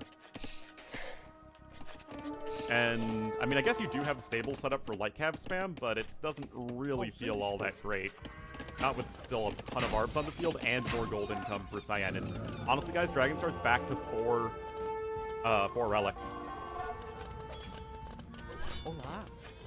Also, yes, you do have Federias as Portuguese. Actually, does he know about that wood? He does not know about that wood. More bills going down. Guys, we're about to hit the 100 villager kill threshold for Dragon Star as he now has full upgrades on his Arbalests. What comp works for Dragon Star? Arb, Light Cav, or I guess Cavalier too if you have the gold. Basically what he's been doing all mid-game. Just go for a good, well-rounded army composition. It's great for Portuguese because of the gold discount, and those sorts of well-rounded army compositions are what Hindustani struggles to deal with the most. Because typically speaking, an army of 2 counter units is better, or it is worse. The 2 counter units are worse than the composition of the 2 things that they counter. It's like in Feudal Age, Scout Archer is better than Spear Skirm, because the gold units, or the expensive units in this case, cover each other's weaknesses. Much more so than the, Camel Skirm comp does. This is a great castle spot, though. It secures some super important gold to the south. It is the most important resource for Prisma to secure at this point. And now, those Light Cav are all dying. Dragon Star's at a bit of a population deficit as, well, the Imp Camels are very, very good. Who would have thunk? Although he's still missing that last armor upgrade for the Skirmishers, which will really help versus the Arbs. Castle coming up over here. It's really hard to win a post-Imp game of AoE without a castle. And if your opponent has, like, any amount of castles, which obviously there are 3 here for Prisma. The Skirm Raid! And right now, Dragon Star's eco is looking fairly flimsy. Prisma's killed a third of the villagers of his opponent, and yet he's still ahead. We wanted to switch into Light Cav to give him some raiding potential, which I do understand, but maybe he needed something more explicitly anti-Imp Camel. But I mean, Imp Camel's a really strong unit, right? Dragon Star hasn't gone for basically organ guns or bombard cannons and bombard towers, which are the sorts of units that would compare to just like raw Sith base strength. You know, the units the Portuguese do the very, very best.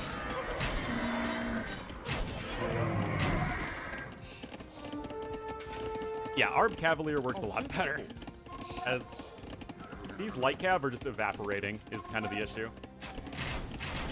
And so the Skirmishers are actually finding pay dirt onto the Arbalests because they're not just stuck firing in the back and getting wrecked by enemy cavalry units. Why Sora bosses left Now, the Skirms are swinging their javelins uphill, but this is simply too large of an army here for Prisma. 192 pop to 160. There's Blast Furnace coming in. That's going to help the camels versus the Arbs. And again, securing this gold to the south, I think, could probably be the win condition here for Prisma. It's going to give them enough oomph to get over that hurdle and have enough imp camels left to really seal the deal in this game. He does have his 2 trebuchets under threat here, but the imp camels, they'll solve the problems. Goku Lam, unfortunately, you don't have any blacksmith upgrades for them, and Elite Gulam is going to be fairly expensive, and Gulams individually are 40 gold, I think, still. So not a cheap unit to get into. You do not have the luxury of going for a double gold army composition as Hindi Shinies in this situation. I mean, that's still a lot of arm left on a hill. But it might not quite be enough. Remember, this is the only castle here of Cyan, although I guess you can't afford another one. Game sounds loud? I mean, we're 4 hours into the stream and no one's complained yet.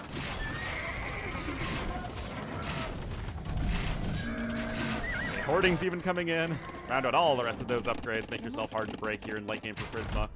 And indeed, he is looking pretty nice here to take game number 1. It's like, why has no one said anything? Oh my goodness.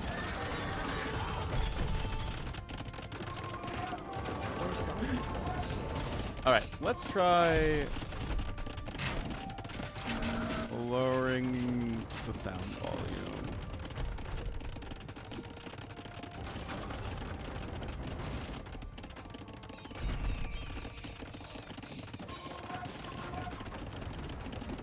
Wait, I think I actually had it minus 21 before, and I raised it to 14 for doing the AOC campaigns, because otherwise you couldn't hear anything.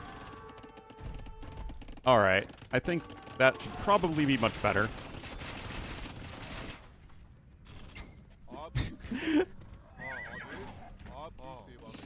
You know, guys, if a simple text message in chat could vastly improve your viewing experience, it's okay, I'm not offended. I also want to give you guys a good viewing experience. And I don't have a producer in my ear telling me if the, you know, what it sounds like on the other end.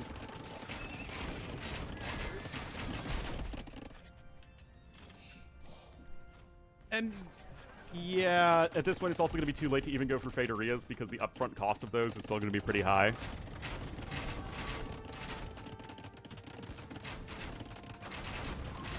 Bombards are going to be okay at sniping the Trebs, but it just feels like you're really running out of time and space as Dragonstar, which is pretty funny because he still has the score lead. That said, you are out of gold. I think the map is out of gold. Okay, there's 189 left. How much does it pay? Literally nothing because I'm broke. To be fair, if this push fails, guys, it's going to look really bad for Prisma. I mean, of course, you do have the market, and you got Grand Trunk Road as Prisma as well a while ago. And remember, guys, Grand Trunk Road is now basically a better version of guilds. It gives you the second best markets in the game after Saracens.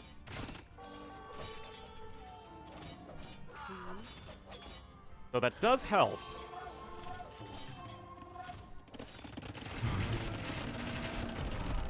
I'm afraid I can only give you one of those things. Yeah, this push, I do not think Prisma can afford for this push to fail. But Dragonstar's army is also pretty big. Got 12 more Imp Camels coming in. 1 Treb has fallen. That castle is still standing. It's taken 26,000 HP worth of damage. But yeah, that should be all the Trebs down with that Bombard Cannon hit. Indeed it is. Uh-oh. Uh-oh, look at that. Bunch of Idle Vills here for Prisma. Can Dragonstar outlast his opponent? I mean, the gold is just at the limit for both players. Because Dragonstar never had the chance to set up Faderias, which he really needed to. And Prisma just doesn't really have as good of a gold army composition long run with Imp Camels. The general philosophy is that late game Arabia, you want a ranged gold unit as opposed to a melee gold unit, because the ranged gold units are much better at keeping themselves alive. LC Skirm. That's really tough to break your opponent with, though. And look how much of the eco is actually right by this castle on the hill. I mean, it's a great long-term castle. It was terrible for Dragonstar to keeping himself alive, but, I mean, look at this, the freaking palisade walls in Imp. Oh my goodness, guys. Oh yeah, that was definitely very, very late to get the one relic. Dragonstar never got guilds. Why on earth do Portuguese have guilds and Federias? That makes no sense. Anyway, skirms were largely bombarded there by the cannons of bombarding. My favorite RPG item, and that's going to be a lot of dead imp camels, guys. I mean, the camels are also killing arbs, but is it going to be enough? Wow, an hour, 5 minutes. Like, again, post-Imp Arabia, it's a thing of beauty. Two pretty different civilizations that are still similar in power level.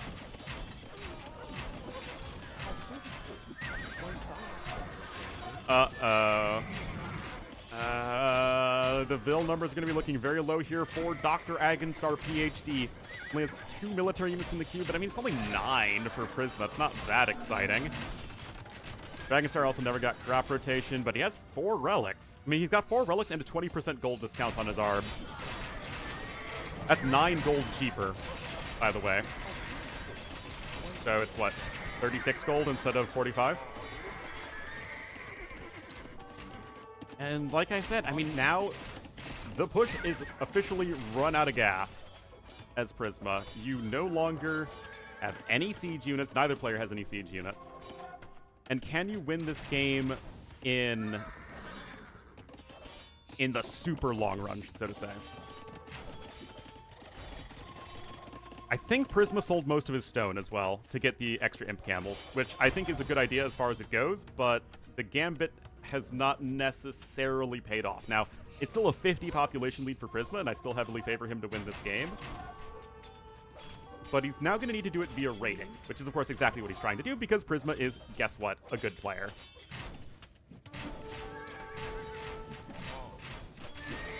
$91 on food right now. That's obviously going to buy you a lot of Hussar spamming.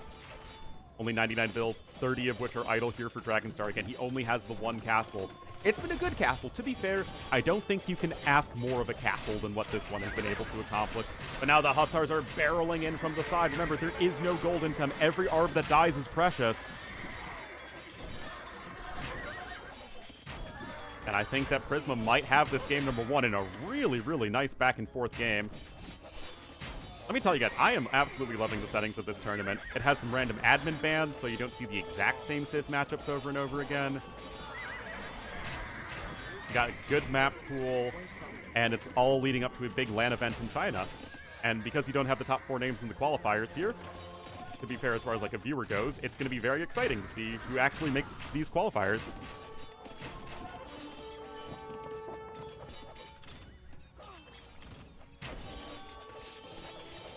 How do the bans work? I'll show you after this game. But right now, Dragonstar, I mean, he's trying, but he just doesn't really have anything left in the tank. His eco's a nightmare. He hasn't teched into anything other than light cav as far as craft units go. He never got Federias down, which probably could have extended the game longer, to be honest. But Prisma able to assert enough map control, able to get just enough damage done with the push. But it was very close, right? Honestly, if you don't have that extra stone to sell to get more imp camels, then you probably don't have enough to actually break Dragonstar.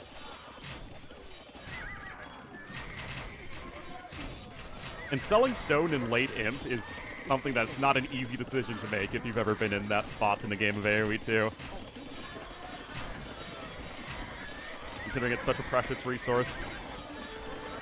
The bottom score. Oh yeah, Dragonstar is still way ahead in score. That's pretty funny. But I mean, just look at this eco difference. I mean, I'm sure Dragonstar's like, you know, I'm so ahead in score. You're what, 2,000 score ahead? It's 4 relics to 1, and you're still dead in the water. As an anti-trap, you just don't have the gold to switch into champions, though. You don't have the gold or the time. GG, though. Really fun game number 1 there on Arabia to start things off for this best of 5. 4,000 more gold for Dragonstar, but he was 20,000 food behind, and he was behind on stone, guys. And like I said, this actually was the difference. The stone not in turning into more castles, but being able to sell it at the market with Grand Trunk Road to get the best value, to get just enough imp camels to make that huge happen with the trebs that are to the south. That was a lot of fun. This is certainly a series that looks like it could go the distance. Oh yeah, I never had the chance to update the score. Actually, wait, who's on the left side of this draft? Oh, Dragonstars.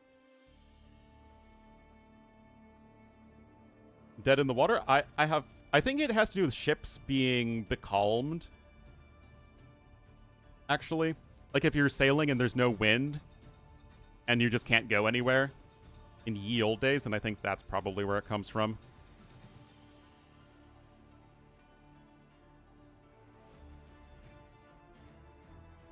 He's up 2-1 against Syscon. Oh, wow.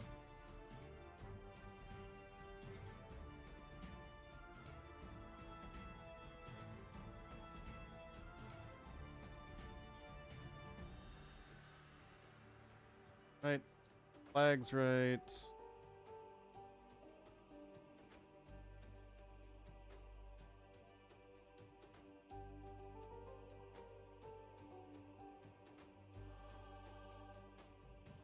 Right, that's Arabia done. And the Sibs were Hindustanis winning over the Portuguese. Third pick for both. Yeah, that is kind of rough.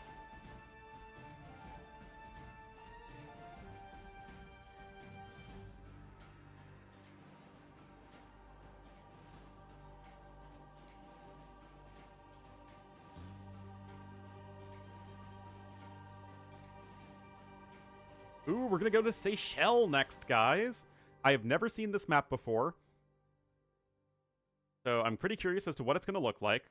It does look like a water map, so I imagine we'll see Italians versus Wu or Armenians, but other than that, I couldn't tell you anything here.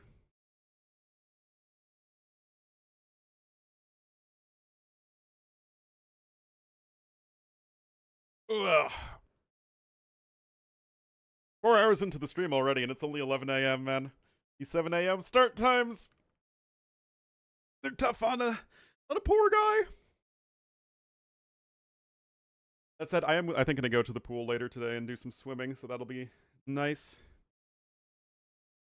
Against Malians? Maybe the less I think about that, the better.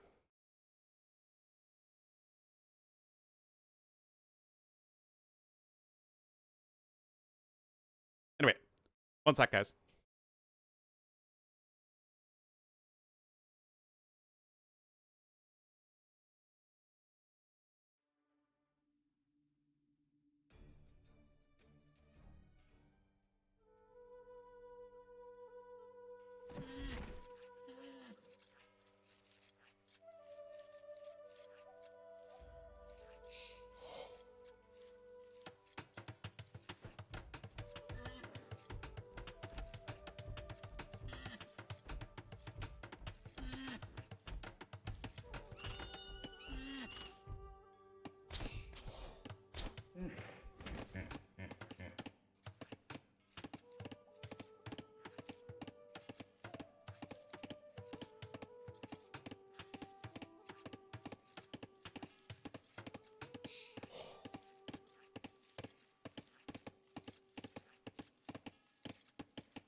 so peaceful. I'm sorry. Again, it's kind of tough because I have to go all over our house to do anything. So sorry for ruining AoE again. Alrighty, guys. So, Seychelles. What is this map all about? Looks like... Okay, Yellow Scout got a kill. We have the Wu for Dragon Star and the Cyan to the east. Lost the first game. Prisma, the Yellow Italians to the west. So basically Sibs we expected. Docking in the back. There are some deep fish here, but not that many. It's a little bit like Pacific Islands, which I actually really like, because the density of fish isn't so high that winning water is just instantly winning the game. Now, the fish density is a little bit higher in the middle of the map, but obviously that's going to be much more exposed to getting attacked. Huh. Anyway, it looks like you can wall on the land pretty fast, I think. Oh, is this fully walled? Or it might be close to it. But we only have the one militia over here from Dragonstar. Oh, this is interesting, guys. Man, this tournament already has so many awesome maps. I don't know what the point of starting with the transport ship is, though. I mean, I guess if it's a bit easy to wall at the front, you can just transport around. Oh, wait, the villa's over here! Black Sea Forest, basically. Okay, dock over here is forward. I mean, this looks cool, guys. But where are the bungalows for all of the rich tourists? That's my question. And, of course, the extra gold and stone around these islands at the edge of the map, ensuring that water control is important in the late game.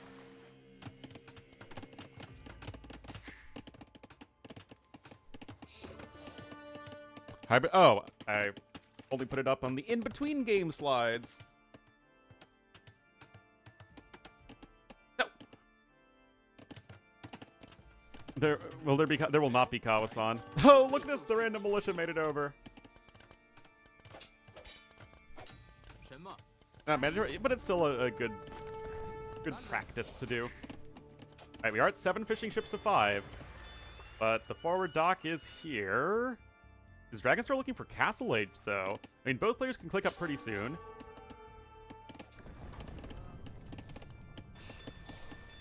The freedom from Kawasan? I know. I'm so excited. Still...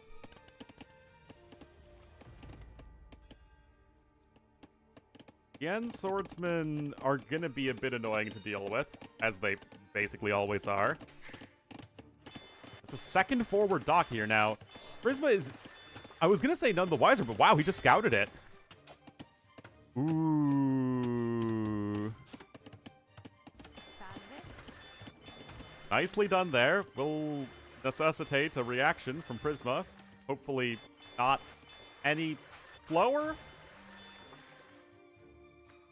Oh my god, there's so much banging going on in the background. I hope you guys can't hear it. Okay, I don't think it's being picked up by the mic. It looks like there are a few random box turtles here and there. Castle Age uptimes are very similar. And, I mean, you've got more fire galleys coming in. There's actually 4 queued up in total. Dragonstar has, I mean, how many docks? I mean, to be fair, he gets food for every dock he makes. Oh, and this villager was able to escape! Oh, and Yellow doesn't know exactly what's going on. And it could be Jian swordsmaning time. Friendly banging? No, it's not. It's carpentry banging.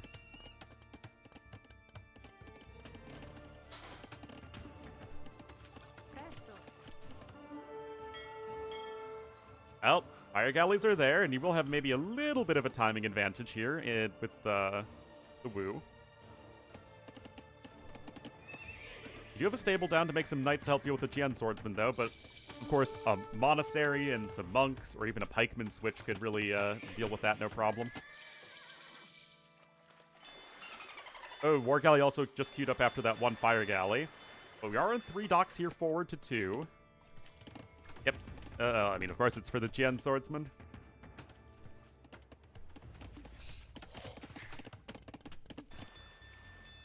Like the relics, there's maybe one relic on each player's starting island, and then more on the edges, on the outlying islands.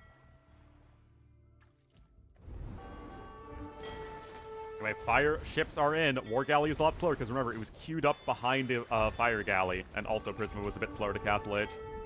A bit of an unfortunate combo there, yet there are more ships in for yellow. We might even not need to use the demo. That was close. So, not bad there, but the Jian Swordsmen have showed up. We do have 2 knights here to help out, though. And knights are still very much good against the Jian Swordsmen, but there's such an annoying unit with these 2 forward barracks here from Dragonstar, putting those Black Forest skills to use, and now Prisma is in a rough spot, guys. Oh, man, those bills are dropping mighty quick. We have a pikeman switch incoming. 准备就绪. It's a Gen session. I freaking love this unit, guys. I love Huskarls that don't need a castle and are attached to a Civ with a very strong early game.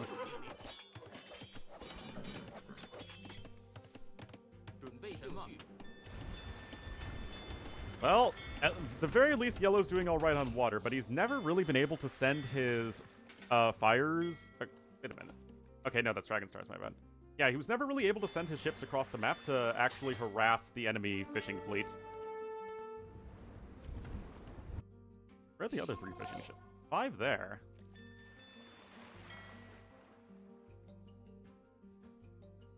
Yeah, where the other fishing ships are. Regardless, it's still 7 to 8 fishing ships, but of course the villager number is awful for Prisma. What with all the Jian Swordsmen and everything. So, we got Pikeman here. I guess he might have been trying to go for some silly trap. I mean, congrats, I guess. I guess. Oh my god. I don't know about this one, guys. People getting a little too trap happy these days. Anyway, this seems like Prisma's unfortunately kind of dead.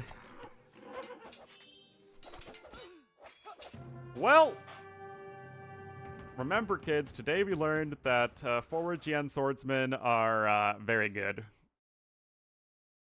And are rather tough to deal with. I still think it's an interesting map, though. Interesting map, but unfortunately, Dragonstar completely bopping Prisma there. But it does tie up the series 1-1.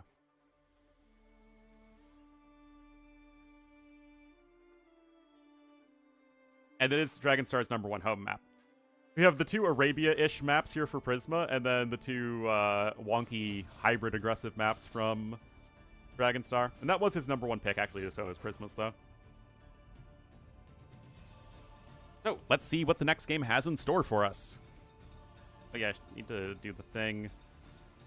And then it was Prisma who won game #1, and he's red on that scoreboard, so we'll do that.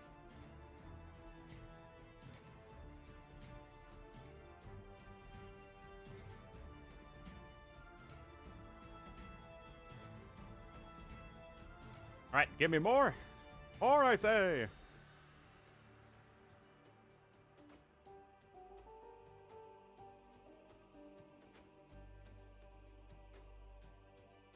Wait, am I the only one casting this? Harris just still spamming 1v1s, and Viper and Jordan are just playing Rage Forest, I think.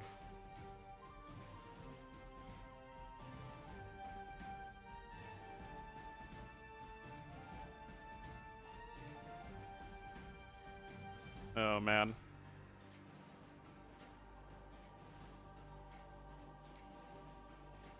Guess we just need to get Prisma in the lobby. Dragonstar. Okay, there he is. Luda kick. Indeed. Well, I meant English casters. I don't have any overlap with non-English casters in terms of people who would watch my stream. Grow the game. I'm doing my part.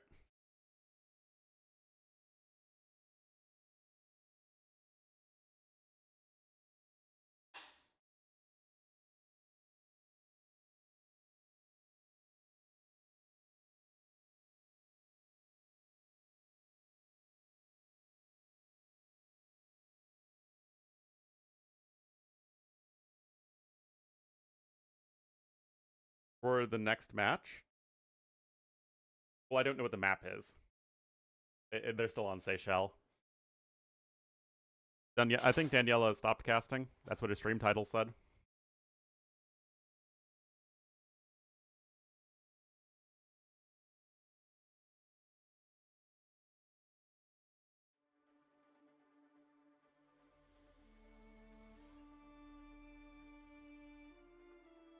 Honestly, it's unfortunate that, you know, we have all of these big streamers online, but no one more important than me in the AoE community is covering it. Because these are cool settings, and these are actually, we're getting some good early round matches.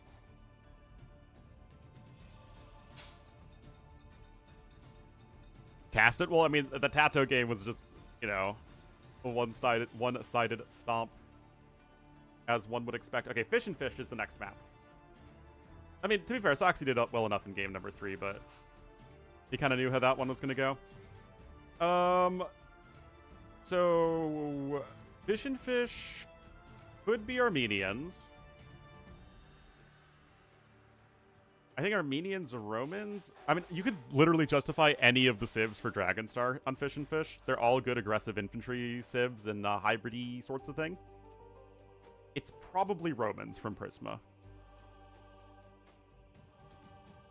In general, it seems more important to pick strong civs for the hybrid and water maps than for the more open land maps.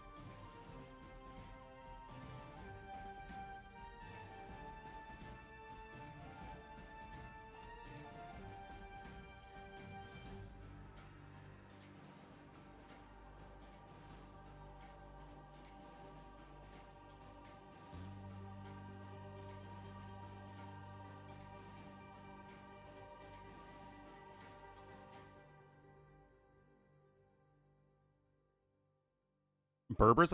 Berbers feel like they're not a fast enough civ for Fish and Fish.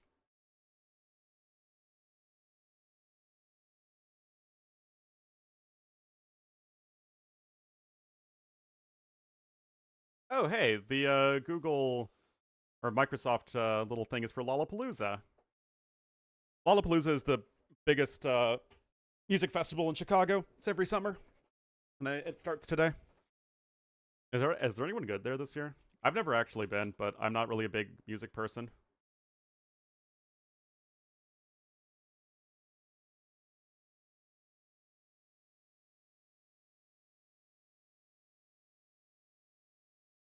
Who's playing Lala this year? I mean, I think I don't really know anybody.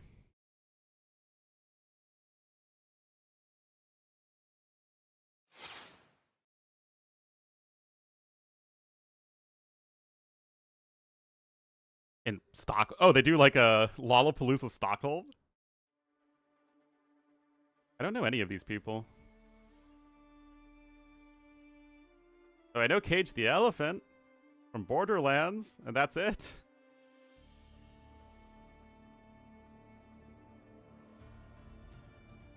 Yep, they are good. I just don't really know them.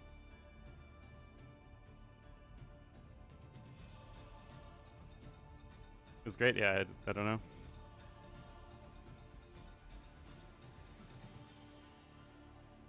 I don't know who Tyler, the creator, is.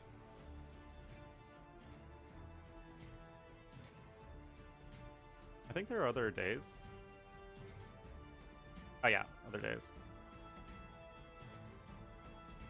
There's T-Pain. I think Lollapalooza is probably the biggest music festival. Oh, there's Olivia Rodrigo. I know that. It's the biggest one outside of Coachella in California. That's definitely the biggest one.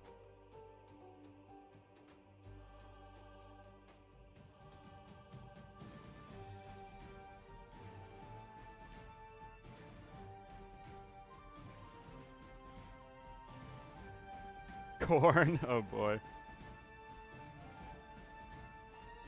But yeah, the big ones should be on the weekends, right?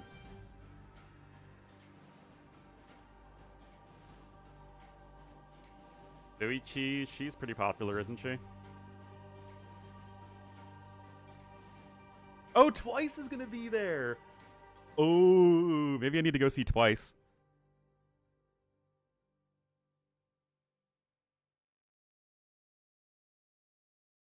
Oh, man. An hour and a half for Twice.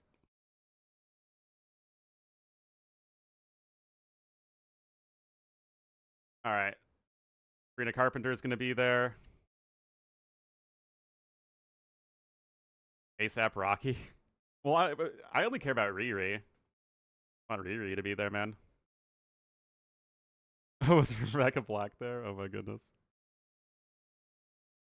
Oh yeah, there she is.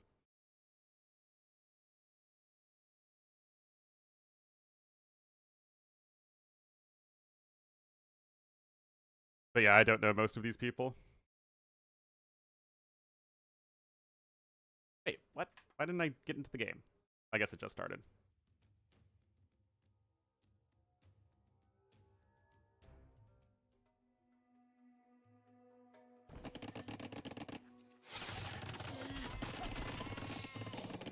But yeah, it's a really big deal in Chicago, is Lollapalooza. I mean, yeah, like I said, I'm pretty sure it's the second biggest music festival after Coachella in America. Unless there's one in New York, but I can't think of one in New York. Anyway, indeed it is, as I had suspected. Roman's here for Prisma to the northwest in the yellow. We are all tied up at 1-1. But this is actually his other home map. It will be Dragonstar in the cyan as the Armenians to the southeast. Woodstock? No. No. That was the 60s, and I think they did some more in the 70s. Oh, they try? I mean, but it's... Fails miserably? Yeah, it's not, Again, it's Coachella is the biggest by far, because it gets all the LA people there, and all the big celebrities go there. And then Lollapalooza is the second biggest one.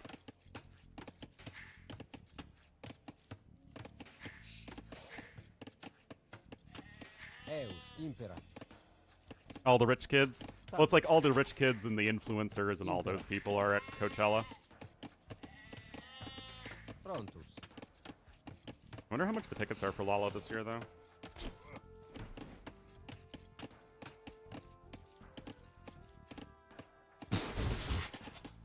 Oh my goodness. See, this is why I can't go to concerts, or don't go to concerts. If I wanted to go see Twice... Holy cow.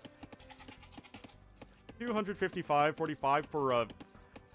Not like a concert, even. It's just a general admission festival ticket. 255? Festivals are like where you're supposed to go to hang out. And mill around and have fun. That's ridiculous.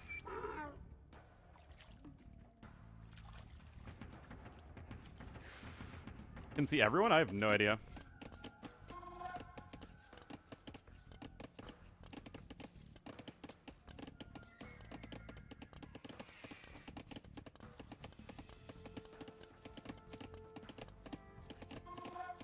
I mean, maybe it's worthwhile if...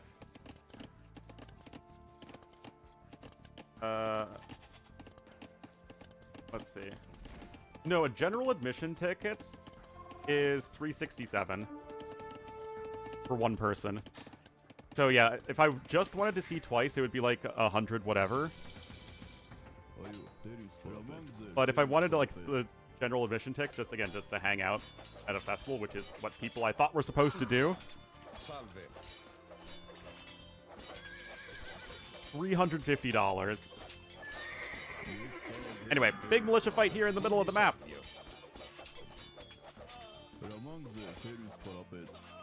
Ես ծարաձեր եմ Denis պարապետ։ Հրամանք ձերք, տերիմ թագավոր։ Հրամանք ձեր։ Well, that was definitely better for Dragonstar.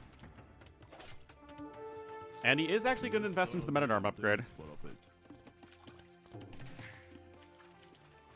Հրամանք ձեր Denis պարապետ։ Իմպերա։ The, yeah, like I said, Coachella and Lollapalooza are the big festivals. Eus. Parevces terim tagavor. Dude, like, we've seen that. Have we seen that in 3 series in a row today? Because this is the 3rd set I'm casting, I think. Also, I'm not sold on any strategy on this map that doesn't involve dropping the mill in the middle as early as possible. Now, I mean, Roman swordsmen are good. They're very good, in fact, with the blacksmith upgrades, but I don't think anything is as good as long swordsmen.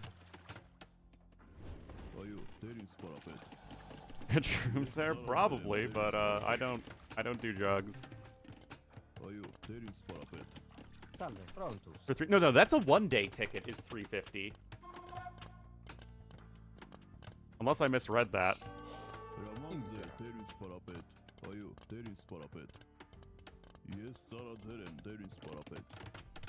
Eus.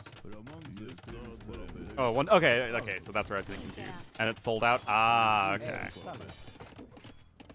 That's for 4 days. So actually, that's pretty consistent pricing. Then it's just wild because I know Glastonbury's a big festival as well.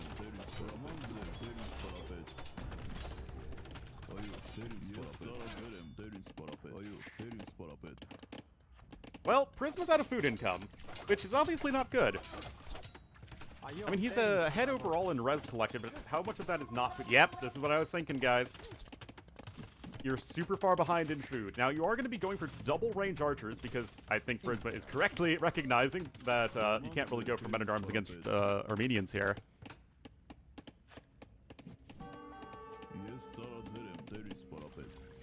Yes, patrastem.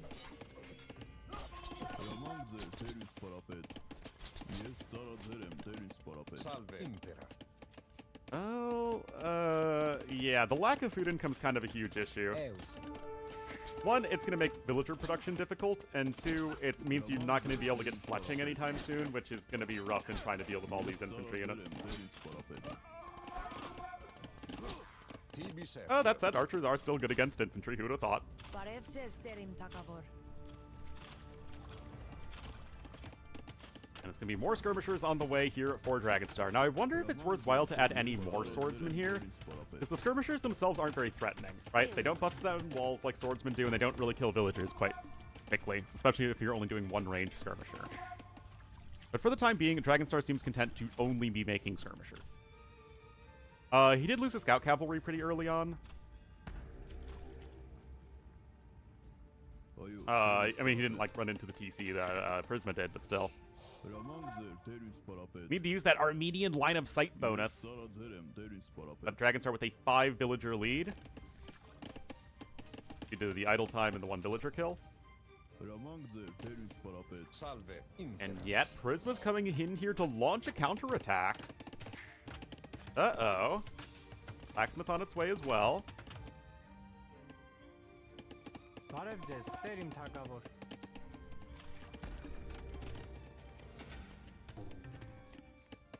Salve. Fletching coming in. Oh, God. Where have I seen this before today? Wow, that was an amazing reaction time from Dragonstar. Պատրաստ եմ։ Is he only going to lose 2 bills? Տերիմ թագավոր։ 3 bills. Պատրաստ եմ։ Հրամանք ձերք, տերիմ թագավոր։ Impera. I mean, that could have been a lot worse. It was bad, but that could have been worse. Salve. Meanwhile, Dragonstar is going to need to come in here for his own counterattack. He still does have a 3-bill lead. And with +1/+1 on +1/+1 in on the skirms, they are going to be doing very well to get 1 more bill kill over there. So it's 3 villagers killed per player for right now. And now that the almighty skirmisher is on the field, Prisma's going to need to make some skirms of his own. Swordsmen are going for the shanks. Killed there, and those downhill hits are huge, and the skirmisher numbers are not maybe quite what they need to be. These archers haven't been dealt with either, and we're looking at a big army lead for Prisma, even though the resources, again, especially in food, is not that great. And yet, oh boy, it's robot fighting time. The skirms are going to be able to easily kill the archers, but are the archers doing enough damage to the villagers of Dragonstar? I would say no, as only one additional vill has gone down. And the tower stands tall for Dragonstar. Yes, patrastem. Only 2 vills died in that, and they were 2 Dragonstar vills, to be fair. Prisma didn't lose anything, although that is a heck of a lot of idle time. Salve. And the power of the skirmisher will not be gainsaid. That is the moral of the story.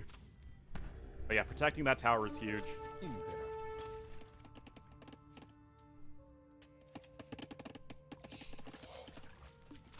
Salve. Still, it is 2 range skirmisher production to 1. And again, as neither player is even remotely close to Castle Age, you'd think that you'd want to be able to get as many military units on the field as possible. That said, Dragonstar does have 17 on food right now. And, well, that's going to go quite poorly for Prisma. Dragonstar does have a nice little bit of a score lead right now.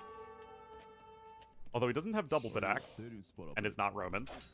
Oh, you know what they say, guys? If at first you don't succeed, try again. And Prisma's gonna get that one. Populations are dead even. Looks like some vills are gonna start fishing over there on the other fish. They're gonna put the fish into the fishing fish. But with the army being primarily skirmishers at this point, the swordsmen can be brought back to bear. With the +1 defense in, they are not going to be taking much damage at all to the enemy skirmishers. And they do a lot of damage themselves. Needs chips? Yeah, I mean, fish is good, but fish and chips, very good. Look at this, fishing ships coming in, double docking here is Dragonstar. Is 12 vills on stone? What the heck? Yes, patrastem. I guess that's one way to get the resources for another tower. Still, 1 damage a hit to the swordsmen, which have 60 HP. But that's, again, it's all about balancing the archers and the infantry. Those vills are all idle. Uh-oh. There was a misclick somewhere along the way. Trying to focus down the archers as best he can is Dragonstar, but he's a 3 army. Why is he not making any units, man? Uh-oh. Okay, Prisma's getting his eco back to work, but he's falling really far behind in resources. Yes, patrastem. That's going to be rough for Dragonstar, though. Prisma now at 7 villagers killed to 4 lost, but look at this double fishing ship production here for Dragonstar. And unless Prisma scouts this soon, which, considering he's never even looked at the water on this map, feels a bit unlikely. Salve. Yeah, Dragonstar has 0 on gold, indeed. But just go to the back again for some more gold. I guess there's padded archer armor coming in, but Dragonstar is still 8 vills ahead, even with those extra losses. As Prisma says, no, no, no, no, no, no, no, you will not enter my box turtle area. Here we go again. Still around double the army right now is Prisma. With more vills coming forward, you got another mill there for Dragonstar. Impera.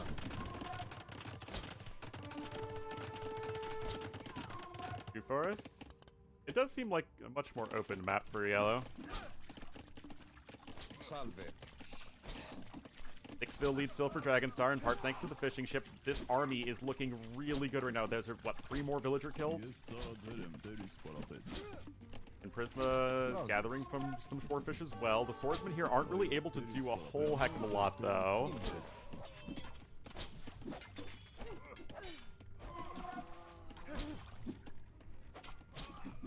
Salve. Prontus.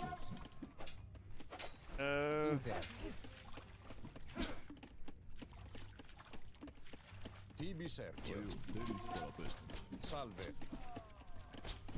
Well, skirmishers here getting some more value.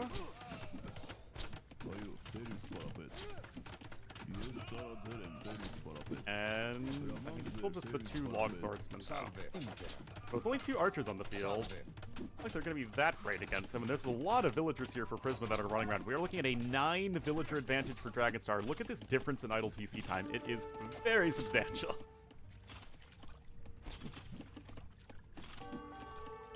Full on feudal age here. Another fight. As it's the Vills and the Skirmishers versus the Swordsmen.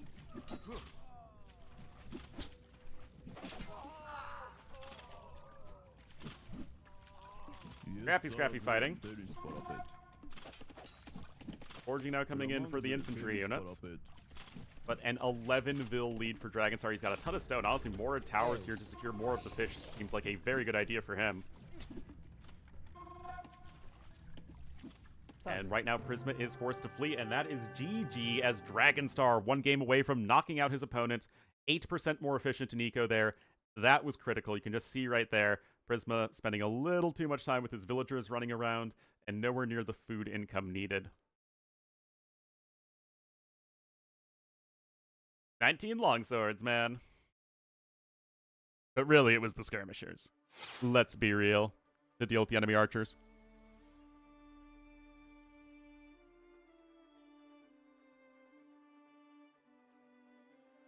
All right. Dragonstar up 2-1, but that was his home map. Both of the home maps have now been played for Dragonstar, and because Prisma won game number 1, all he needs to do is win his own home maps. That is Armenians winning over Romans, second pick for each player. Syscon beat Manas, able to come back, I guess.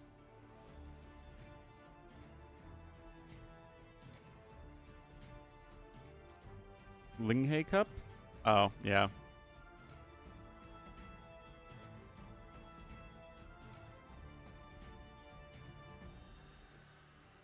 There we go. Oot. To cast LingYuan Cup and Ling Hi Cup in the same day, man. Peak confusion.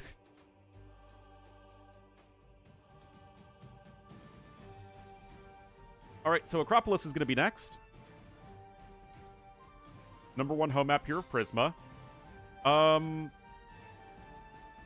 Okay, with Lookout and Acropolis, it does feel like you want a Cav Civ for Lookout. It's a little bit more friendly towards those Cav Civs because the rush distance is very long and the map is fundamentally quite open. We have seen Jurchens there before. Dragonstar, though, Malians, Goth, Incas? I'm not too sure what he wants to play where. Maybe Malians here on Acropolis and he's going to go for an early dock. And Malians are just a good aggressive civ in general. But then you're going Goths or Incas on Lookout, and that I'm not too sure on. Because Goths and Incas feel like 2 civs you want to play with a short rush distance, not one with a long rush distance.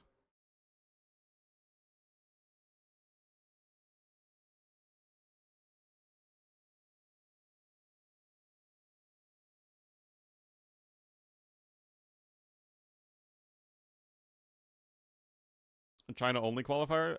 Well, to be fair, I don't think that the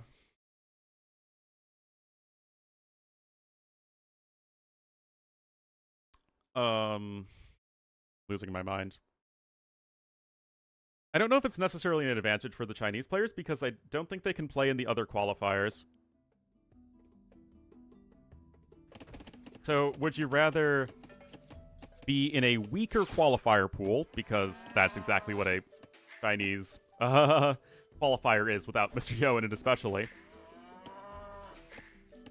But there's only 1 slot available and you only get 1 chance in a single elimination bracket.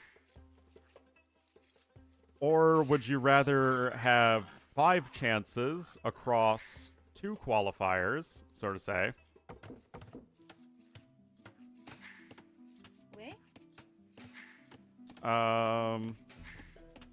But it's a much harder overall player pool. I don't know. It's a free slot for who? I mean, for Vivi, it's definitely worth it. But for anyone else, I don't know if they would necessarily feel that great about it.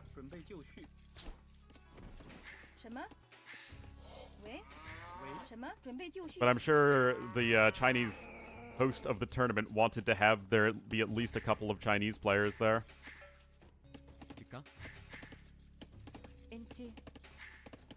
And considering Microsoft's general policy of anyone who wants to do any amount of large-scale outside funding, they'll basically do what they want.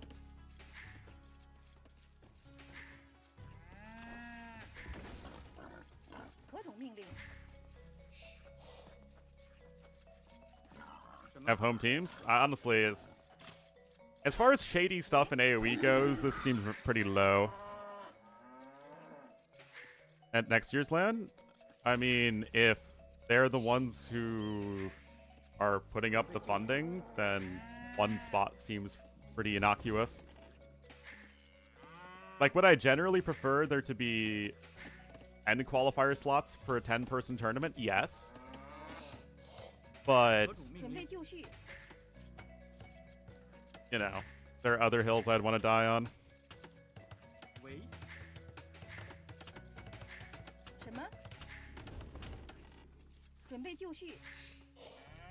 It's still fairly inoffensive.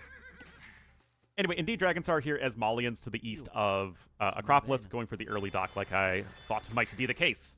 That said, Prisma's going to go Jurchens here as opposed to on Lookout. I guess Dragonstar no longer has to look out for the Jurchens in another game. One hill? Well, not if you are resurrected multiple times like I am.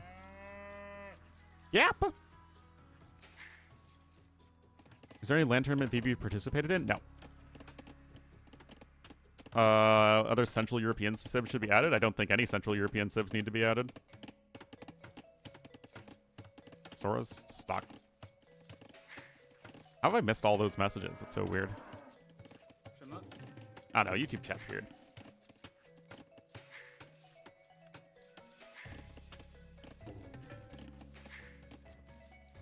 Anyway, uptime here is going to be faster for Prisma, 20 pop, no loom, whereas Dragonstar, by comparison, is going to be going after the shorefish. So remember, no deep fish in this pond like the T90 version of this map, which I'm a fan of, not having the deep fish. But is this still worth it for Dragonstar? Because it's a lot of investment, right? I mean, long-term it is a good investment, but the loss in tempo, so to say, might be a big issue. And Jurchens, they have the faster attacking scouts, remember. They are very good in that regard. Also, you have the extra food from the animals not decaying.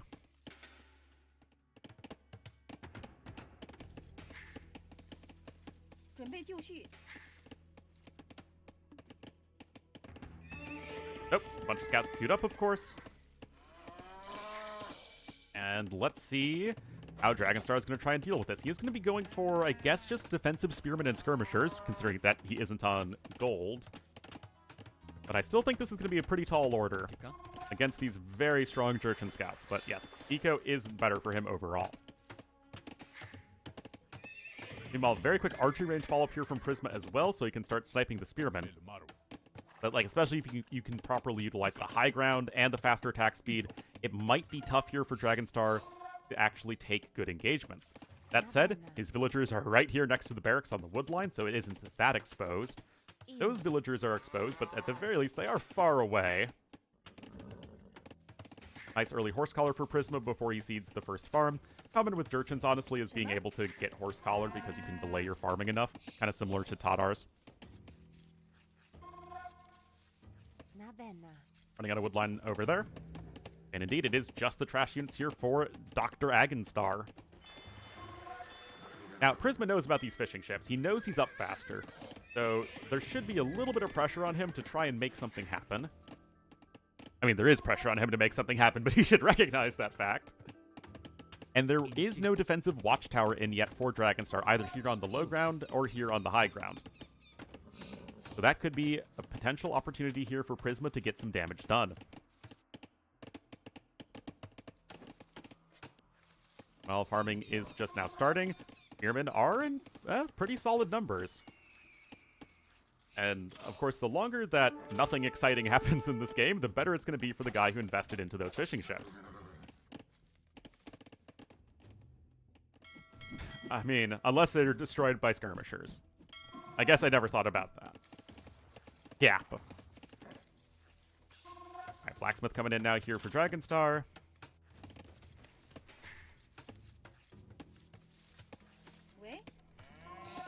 But smooth eco for Prisma at home, so the actual resources collected are still quite even. And honestly, that's less investment here from Prisma, so that's pretty decent for him.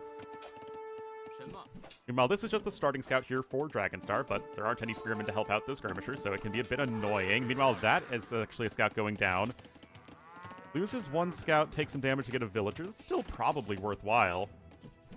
And Dragonstar is going to start to charge across the map. Fletching coming in. Honestly, maybe +1 infantry defense might be the best upgrade here. Just to help your spearmen stay alive longer against the skirmishers and scouts, if you really wanted to pressure, but it seems like he is going to be falling back home.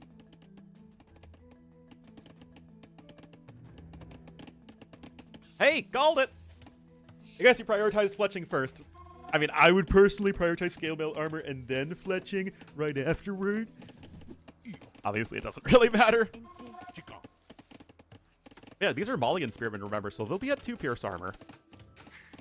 Gonna at least be much better at staying alive. Long Scarls? Possibly. Jurchens are certainly a civ that are not going to shy away from Cav Archers in early Castle Age, or ranged units in general.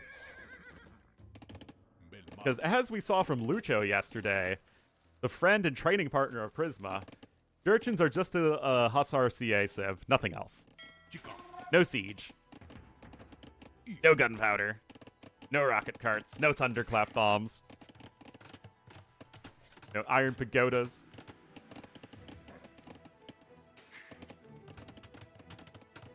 Alright, defensive tower is forced in here for Prisma. And we're still looking at a 5 overall Vil lead for our Scion player Dragonstar. A lot more idle TC time for yellow.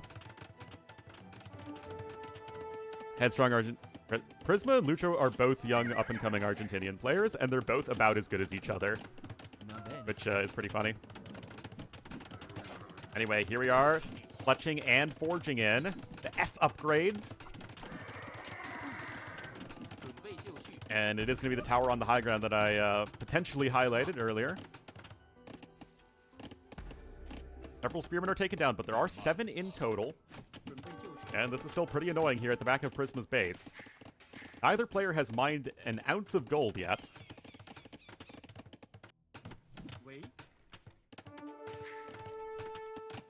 A lot of feudal age aggression in this series. Pretty fun. Like, I don't mind a bunch of, like, feudal age centric play if people are actually attacking with their armies instead of just making one-range skirmishers. Like, you rush up to feudal age to make one-range skirmishers defensively and then just go to castle age and then don't do anything. These guys are actually trying to make stuff happen, which, fun. Anyway, villagers do survive there, and perhaps the focus firing could be a little bit better. But you are having to micro on 2 fronts at once here as each player. And those Jurchen scouts are pretty good against buildings, with the faster attack speed. Actually, I don't know. Are Jurchen or Hindustani scouts better against buildings?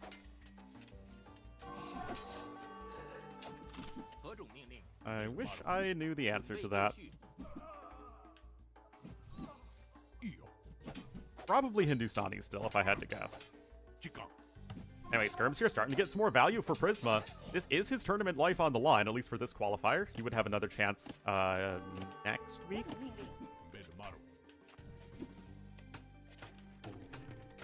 It's clearly I mean, I wasn't sure. It feels correct to stay Hindustanis, though. Although I do think that Jurchens would definitely be the second best. They're still probably better than Magyars. Man. Against everything? Oh, yeah. Too stressful. I actually like Acropolis the most of the aggressive land maps. Anyway, fish are going to run out relatively soon. They got 386.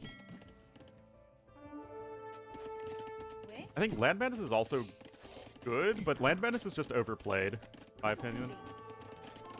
In too many tournaments.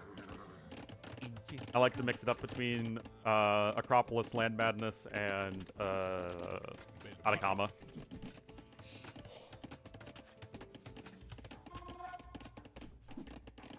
Against foundations?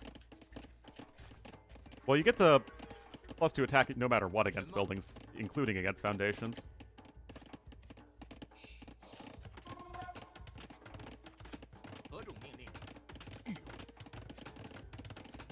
Time? Yeah, it's a little stale at this point. Plus armor? Only for gates. Both stone and palisade gates have 0 armor. As foundations, every other building in the game has the armor they have when completed. Like the same as a foundation.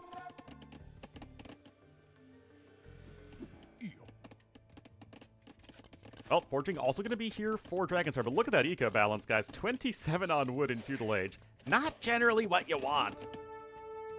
Oh, could be a big fight happening here, though, for the first time. As our Churchins player Prisma said, okay, it's time to go home and get rid of this army once and for all. And thus, the problem of climate change was solved once and for all. But once and for all! You get, nothing but my love and appreciation if you get that reference. Anyway, KD still very even. Number advantage here for Dragonstar, but of course you have the quality advantage for Prisma with those Church and Scout Cavalry.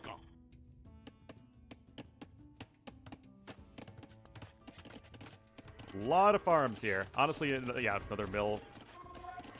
Gonna be a good idea there for yellow, and another one at the back might not be bad either. A lot of farms. 32 farms for 1 TC. Wild.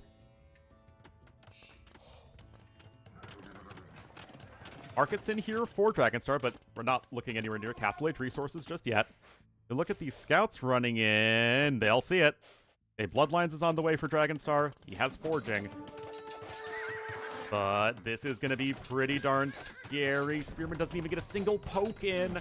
Uh-oh. Dragonstar is under some pressure here. Remember, Game 5 is on Lookout, the new map. Or one of the new maps, rather.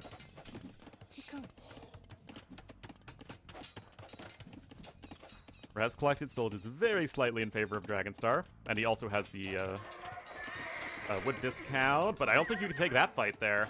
A lot of Spearmen with +1 defense even. Phil's gonna be fine. Second stable is on its way. Lot of ills on food here for each player as the scout numbers will continue to rise. That villager is now in trouble, and of course the immobility of Spearmen relative to scout cavalry is going to be a big issue for any player trying to defend on this map. And now those skirmishers are in trouble as well. How'd that build up? Okay, there we go. I don't know. Can you take this fight? There's still going to be dead scouts. 2 more scouts falling. This is a lot of scouts that are dying. It's a lot of scouts that are dying. Like, overall, you're getting a lot of kills, but you're losing some more expensive units. Yeah, Prisma's still ahead in res destroyed.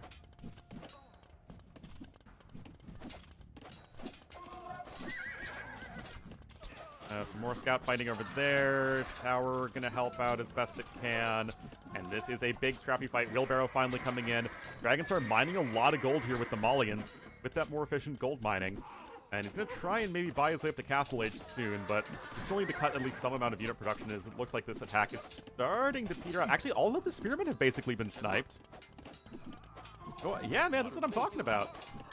I think Acropolis is underrated as a map if it doesn't have fishing as like a core part of it. And it seems like with just some shorefish that the fishing is balanced and that it's like a nice option, but not necessarily necessary. I'm very eloquent. Anyway, Lodge des Chateaux on the way for Prisma, so some Step Lancers could be a very powerful choice here to continue that pressure. Now, of course, you do have Camels as Malians, but Church and Step Lancers are also very good. It's not just Khitans or Mongols. Yeah, no more ranged units are coming out here for Prisma. And honestly, guys, what you can do... No, go both. The main focus of your army is on Step Lancers. You barely need any upgrades for Grenadiers, so just mix in a few Grenadiers to help deal with the occasional Spearmen. I like the mobility, though, of the cavalry.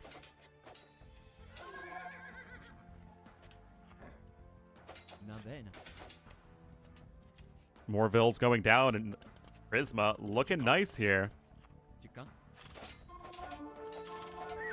Nice kill there. Gold usage. Well, Step Lancers are much cheaper than Knights on the gold cost. We've already banked up a lot here as Prisma.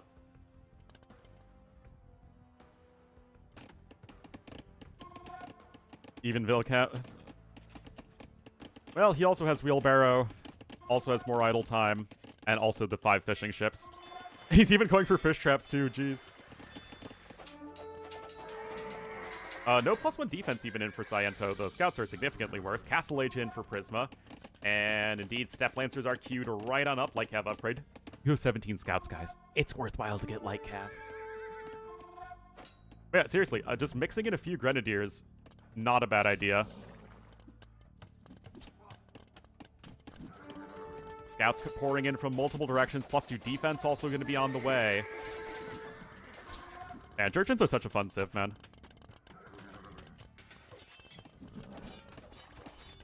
Look at those Light Cav hoovering around. Oh, I think we might have another game 5. Io. We had a 5-game set yesterday with Lucho and his counterpart Prisma versus Dragonstar here. Also looking like another 5 games. We have villagers dying left and right. The Light Cav are continuing to get damage done. Uh-oh. Spaghetti Mr. Yo. Oh, man, those Jurchen Cav guys. In yellow, too, the appropriate Jurchen's color. Camel's trying to be trained at this point. Their upgrades are still not especially impressive.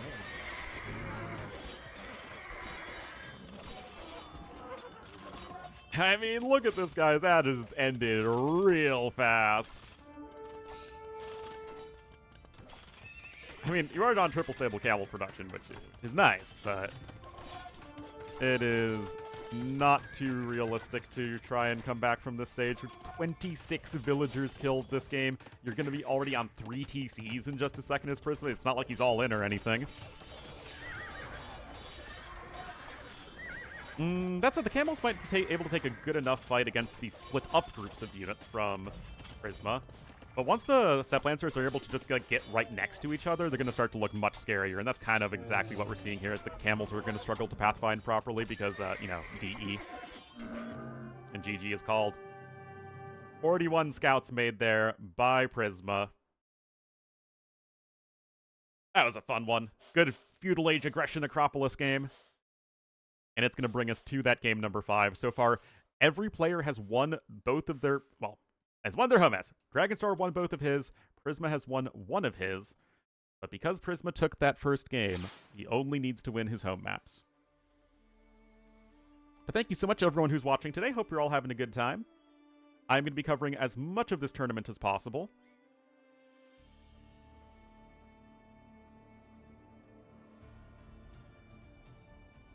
That is Jurchens, Malians, and they've both used their top 4 civs. With inverted wins, the first 2, and then next 2. Which match is next? So in an hour, there are going to be 3 different sets happening. And we can put it to a vote as to which one you guys want me to watch. Because there are sets happening for like a long, long time today. I'm going to be here in my little Ornlu cave casting. Yeah, so we have Running versus Ganji, Vinchester versus Beery, and Barrels versus Miguel. Personally, I think Running versus Ganji is the closest, but I will, of course, cast whatever you guys want me to. You're splitting wood. Interesting.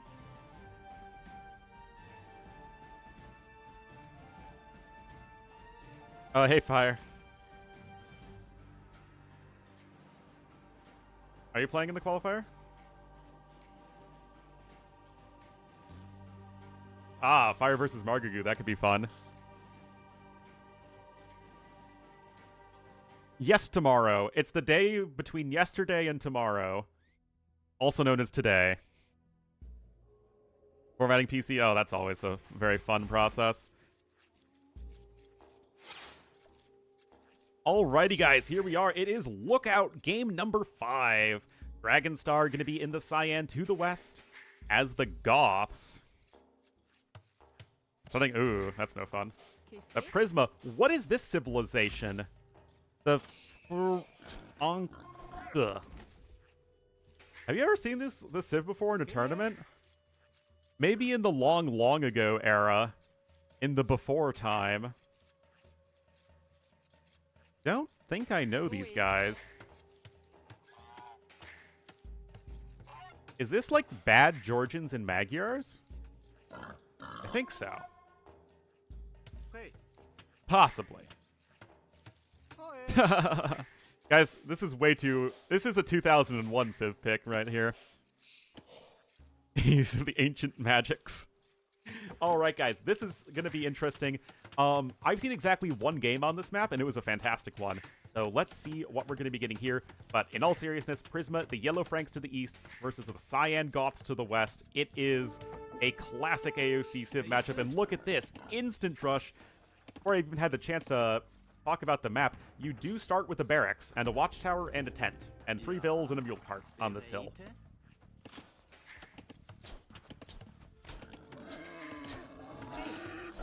Another boar coming in. Gonna try and rush up those walls. We don't have Lumen, remember.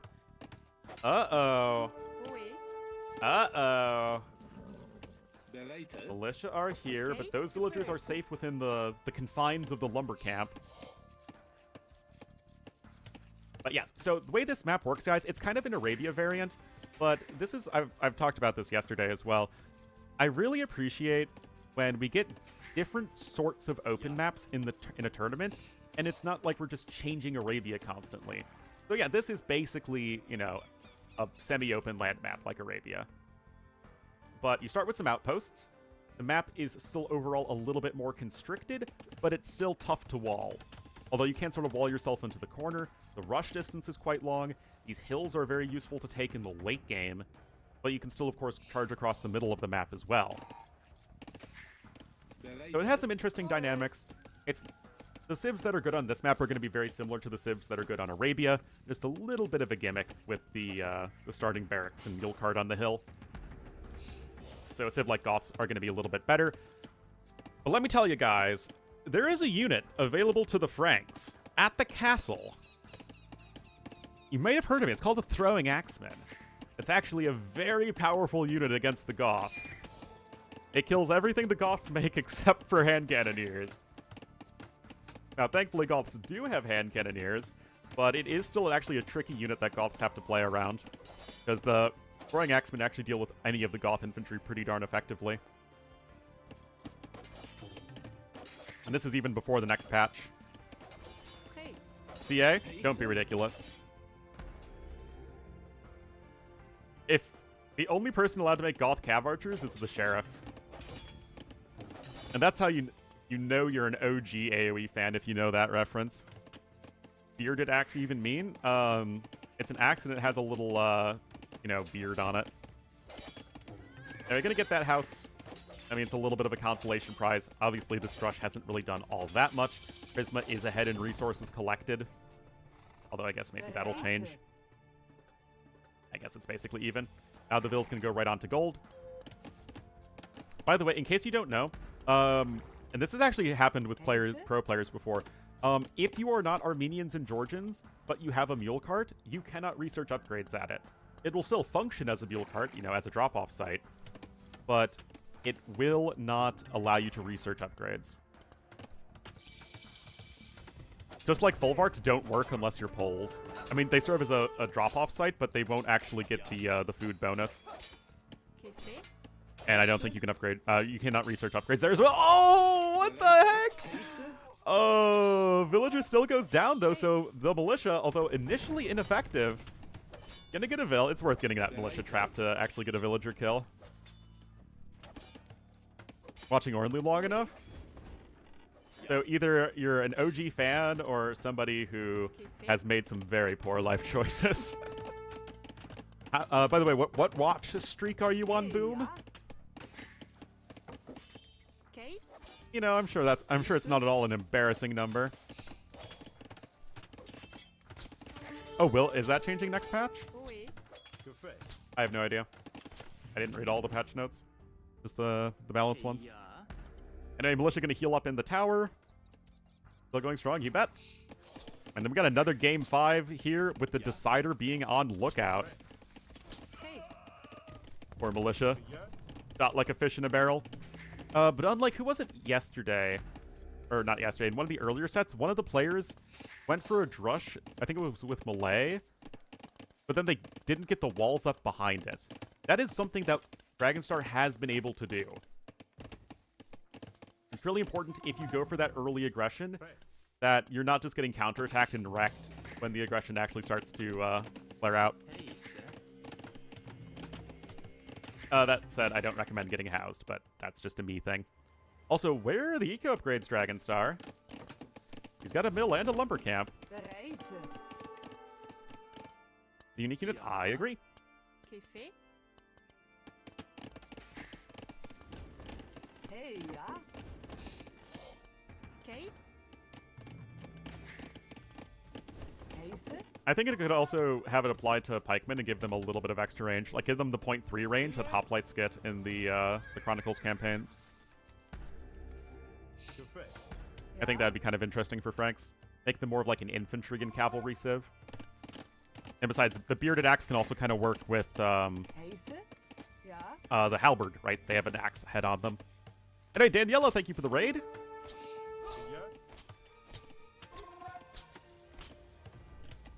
Archers able to start picking off the spearmen. Woodcutter.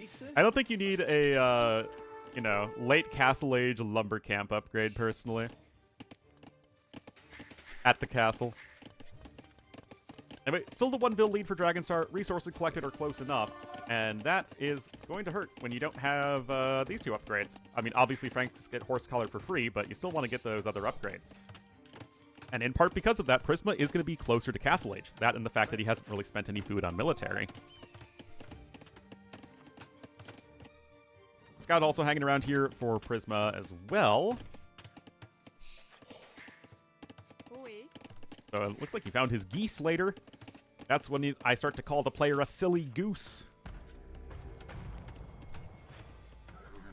Just a 3 HP scout there from Dragonstar. Hanging around. And he does need a market. And I don't... Oh, there. Guys, where's his market? Immediately places down a market after I say it. To be fair, that happens a lot.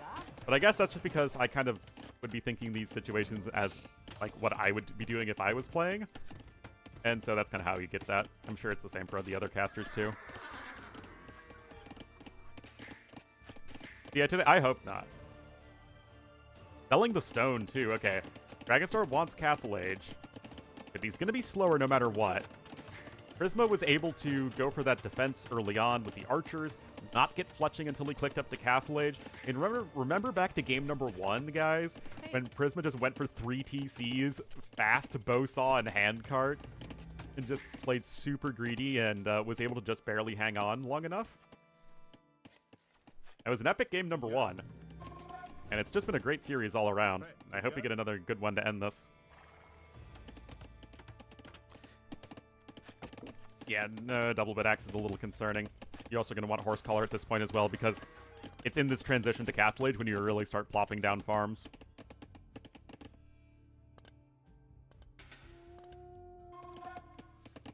Nevertheless, that's a lot of archers queued up.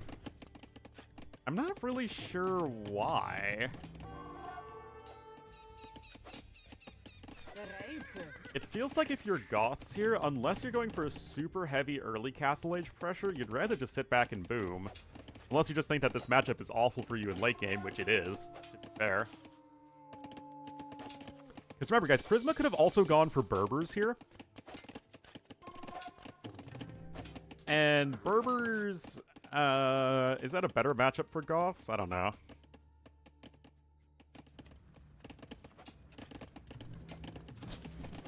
No, only the Sheriff is allowed to go for Goth CA. Bit of a scuffle here. And Prisma basically switched fully over into Skirmishers.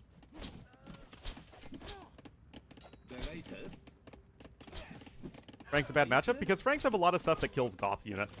Frank Heavy Cavalry is very good against Goth Infantry, except Halbs, and you have both Throwing Axemen and Hand Cannoneers to kill Halbs.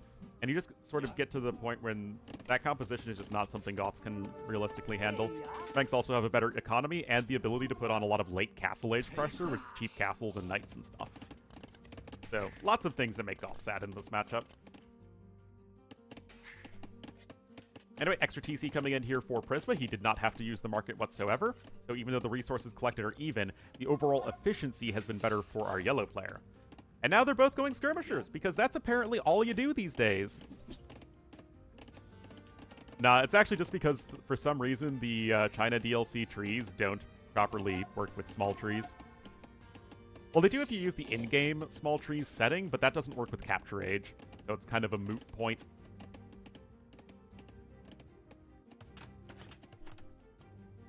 Best unit. I mean, to be fair, Cav Archers in general are the sorts of units you like playing against Franks, because they don't like facing ranged units if they can help it.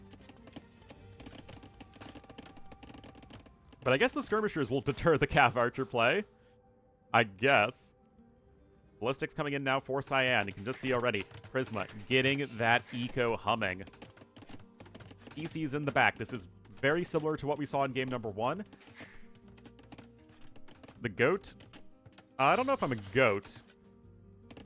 I'm either a wolf, metaphorically, figuratively, and a human in the literal sense. Archer's gonna sneak on in. That's a little annoying.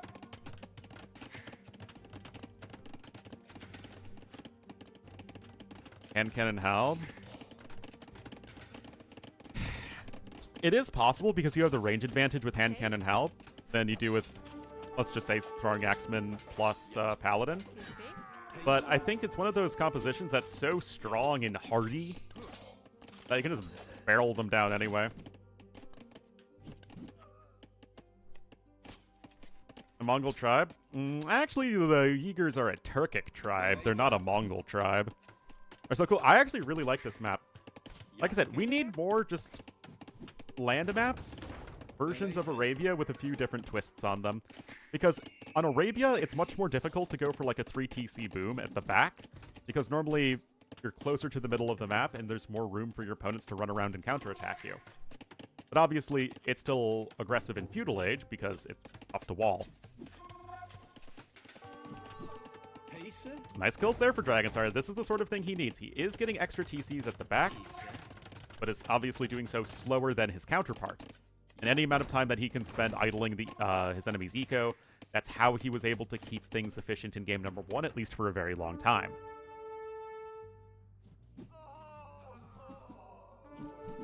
Pond in the corner, a stone on the hills. That I don't remember.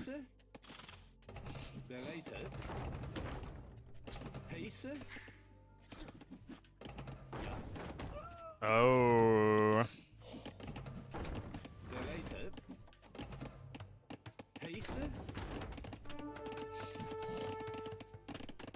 No gold on hills, stone in middle. Yeah, I'm afraid I'm blanking as well. Anyway, skirmishers will get cleaned up eventually, but you did get a few villager kills here as Dragonstar. Prisma's macro, though, absolutely going strong. There you go. That's how you do it. As I was saying, Prisma's macro is going strong. He's going to be getting even further ahead in resources. 10 villager advantage. The eco upgrades are vastly superior.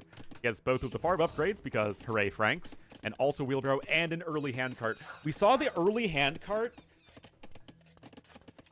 come in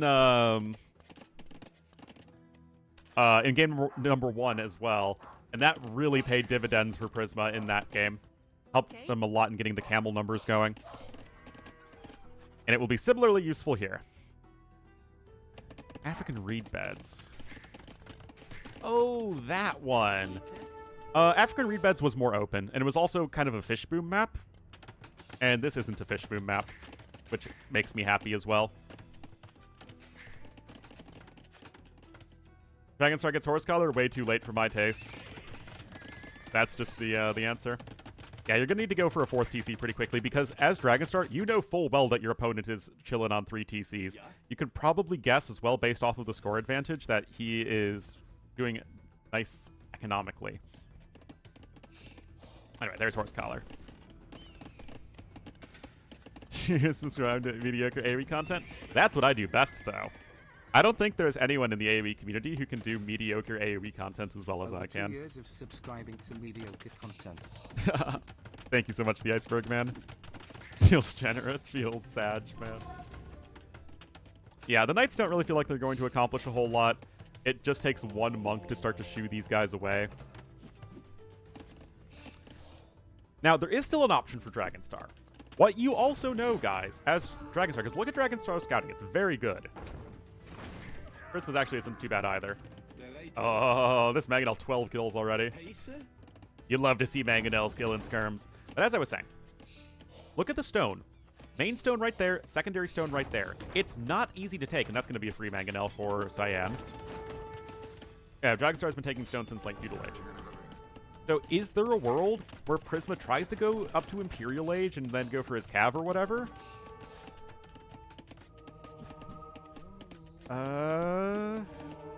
Honestly.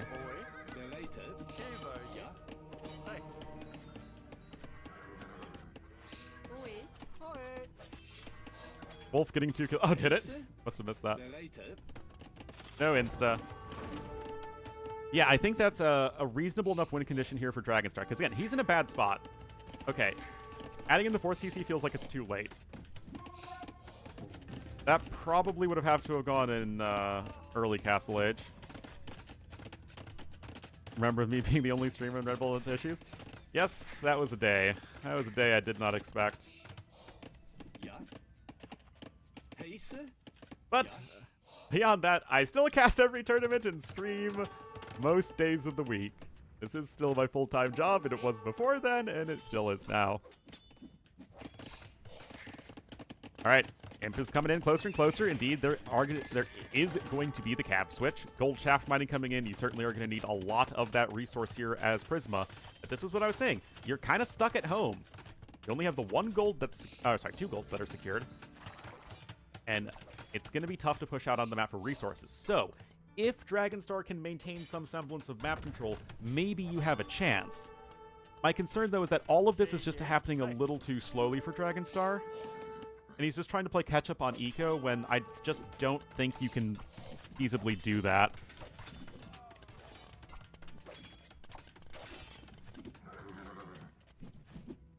Well, it's the 4th TC.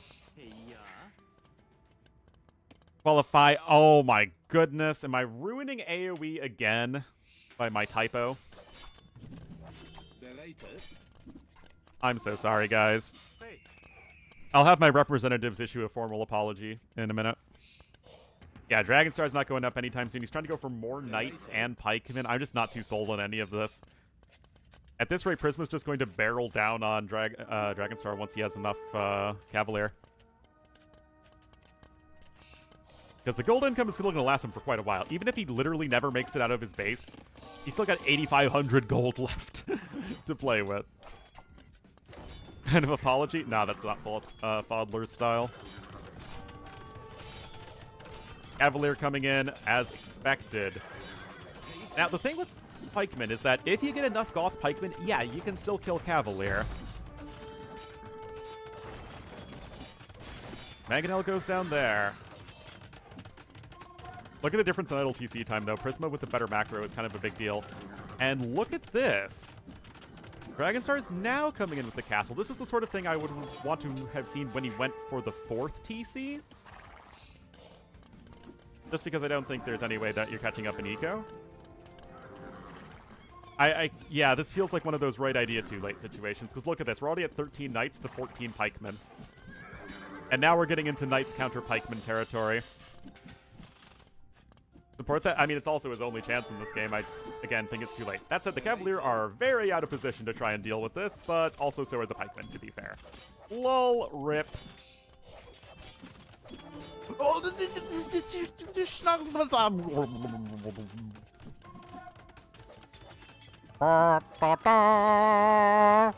Da, da, da. Da, da, da, da, da, da, da, da, da. Da, da, da, da. Bum, bum, bum. Oh no. 5,000 more resources. Again, it's the eco, the TCs that were added right away, the early hand cart from Prisma.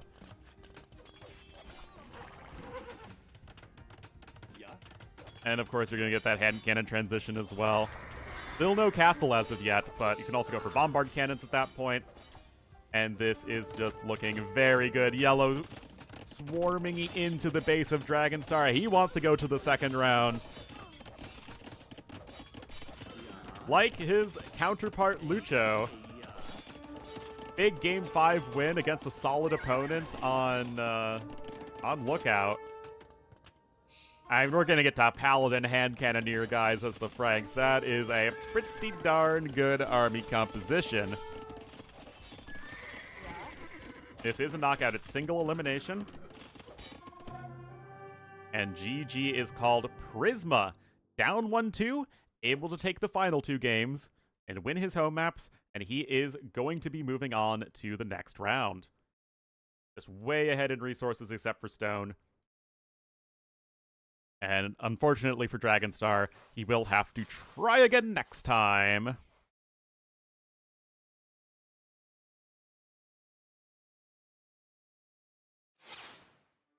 Try again next week.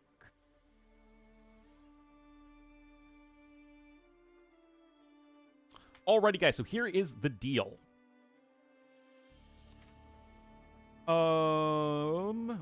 We have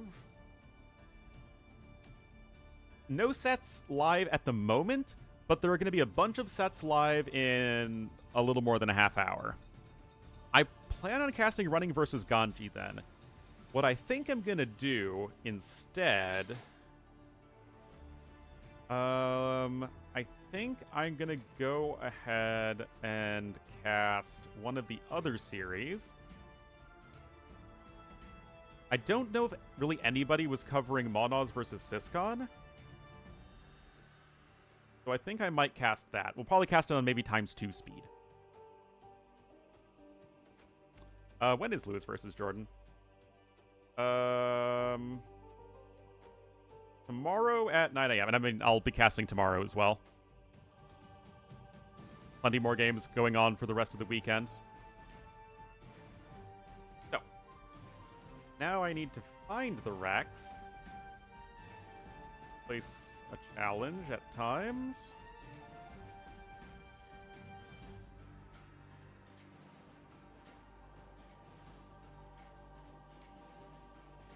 But I did find them.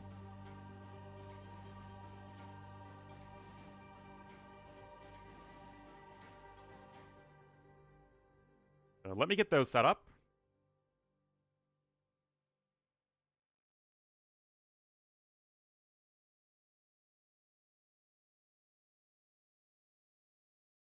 Maybe I think it's probably Running versus Ganji should be the closest.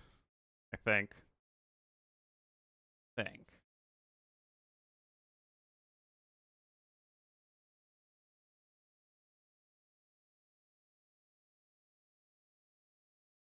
Oh. Now I need to know the ordering of the games, which I do not know. Ah, do you know how I can figure it out, potentially? The draft. I'm clever!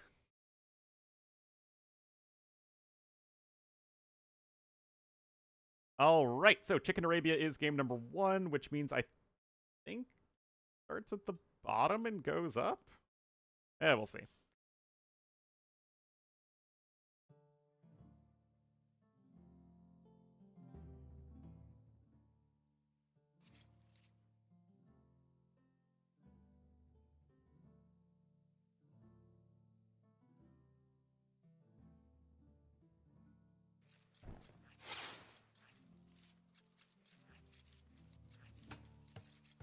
Alrighty, guys, so I'm going to be casting this on ×2 speed. Oh, yeah. All of the big trees. All the big trees. You'd think they would have fixed this, to be honest. Feels like something that probably should have been fixed a while ago. Regardless, we will have Monos here to the southwest on Chicken Arabia as the Italians, and to the northeast in the blue as the Incas. It will be Syscon.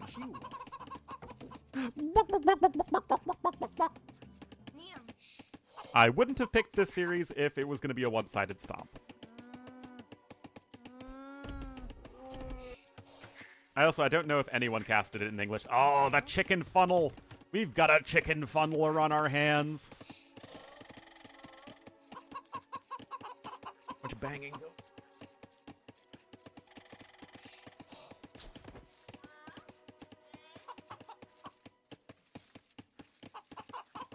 Dash has finally vacated this location.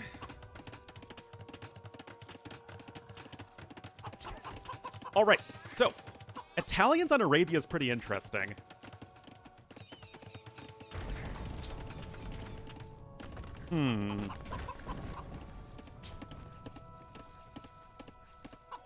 Are Italians a good enough civ that you can just pick them in tournaments on Arabia? I mean, the extra archer armor is very nice. And then Pyrotechnica makes your hand cannons really strong in late game. Cancel chicken. Oh dear. Incas, though, even though they don't necessarily fit into the metagame of defensive skirmisher, castle age, cav archers, late game Hussar CA, they do fit well into skirmishers. And Incas are still a strong enough civ, just generally speaking, on Arabia, that they are going to be tough to stop. But I still think they are quite good. Oh, that's a little bit scary. That's a lot bit scary, actually.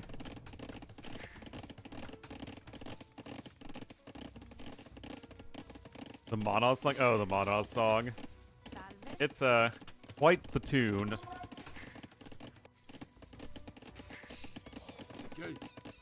Alright.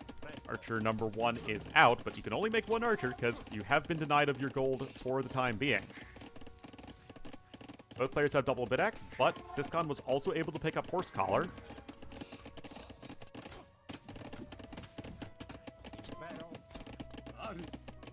A little bit of scuffling happening. Nice quick balls there from Monos. And Syscon has accrued a little bit of idle TC time. Vampiri? Oh, yeah. I imagine Vince would do quite well. Still, eco at Syscon's base is, largely speaking, quite smooth. And, uh-oh. That's a little awkward. Eagle gonna try and block as best it can, but still no dice on the villager kill. On the value, I mean, you're still gonna end up with 3 dead men-at-arms that killed nothing. Now, Syscon does have a resources collected advantage, but considering it's also fairly expensive up front, because remember, it's for, I guess it's cheaper for Incas. But even so, you're still probably looking at around 250 food and 100 gold, and you do not have 250 food and 100 gold of advantage at this point, so it still doesn't really feel worthwhile to me. Monos, now going to be getting closer to the castle age. It's only 680 food and 170 gold, remember. So, now you got res, and there you go. Nicely done there from Monos. Who did do very well for Team Argentina when they played their show match, Nations Cup show match against Brazil the other day.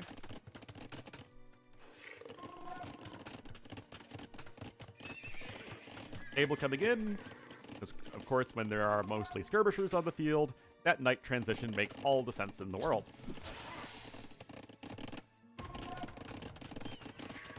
And indeed there is not a second stable, so deciding to cancel that.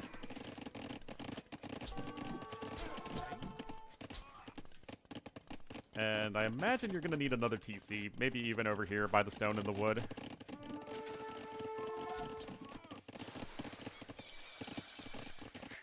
Elite Skirmisher coming in, as well as Bodkin, because that's AoE 2.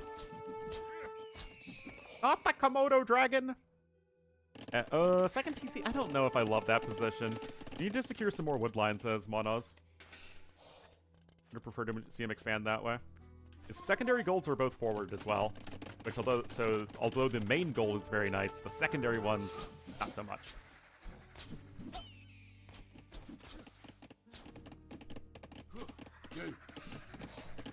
Right. Coming forward as well.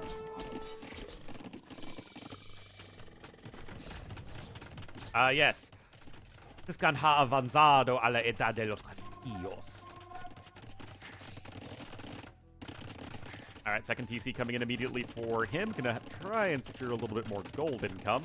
Very sort of compact base here as Syscon. Now, the thing is, you're in a situation as Incas that you're just kind of sitting around making skirmishers, which isn't really going to do a whole lot to give you in a good aggressive position, and Incas generally want to be the ones setting the tempo. Cast the main event. I don't think they would want me casting the main event in Chinese. I feel like I would not be able to communicate very effectively.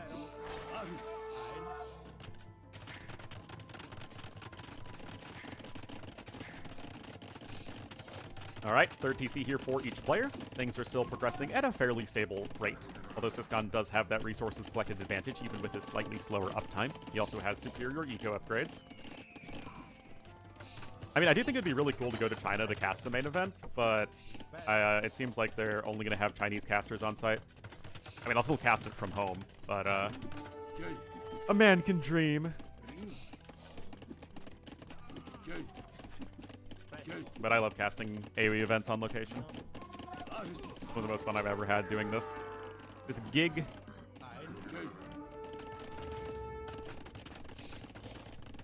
Anyway, scale barding armor coming in. Already have monks on the field, though, to help start converting knights. And you can see monks going right for the relics. We have the archer switch coming in here as well. And that is range number 3 for the crossbowman. Bowsaw coming in finally, but Syscon's still going to maintain that eco upgrade advantage. And we saw in the last game, that is a very big deal, especially in games that are fairly passive. Like this one. Ballistics is in now for both players. First 2 mangonels, in fact, are out, so gotta be careful. And to be fair, guys, the stone is only just now being taken by Syscon. It's actually a fairly similar dynamic to the last game. The eco is not as good here for Mana, so if you just sit back and defend, you're gonna get, you know, absolutely wrecked. But you have a bit of a window, especially before the castle comes in. Uh-oh. Has Syscon gone too greedy? Uh-oh. Guys, Mana's finding a lot of stone. Now, only 550 free stone needed for an Inca castle, remember?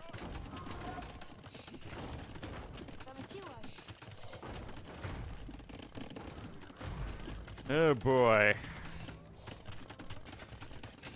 I believe that's redemption in now for the monks. And Imp is coming in. So despite that big splat, Syscon is still surviving, but... Ooh. I feel like this castle doesn't do quite enough to let you not die. That's also a 2-0 trade in favor of Monos, so honestly his unit control has been far superior. I mean, look at that KD! Kind of speaks for itself, doesn't it? I mean, to be fair, this castle is in a great position to attack that castle, and it's Monos who doesn't really know anything about it. Honestly, I'd just cancel that castle and build it over here. But clearly... Oh. Okay, well, not as far forward. Castle could have been more forward, but... Oh, come on, Monos, you can do it. You can do it, man. Get the castle over here.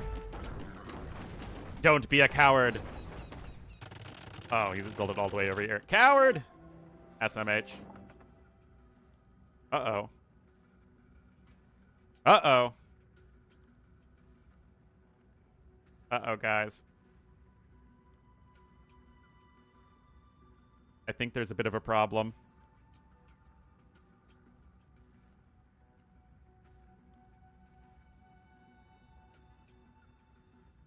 I can't tell exactly what that problem is. No, the game didn't crash. Capture Age crashed. Yep. One sec.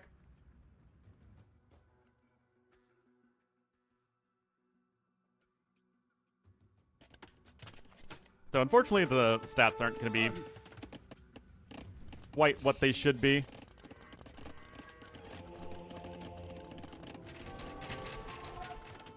Hard tower from Monoz. All right. Interesting. It's all good. It's all good, guys. Oh, back to ×2 speed.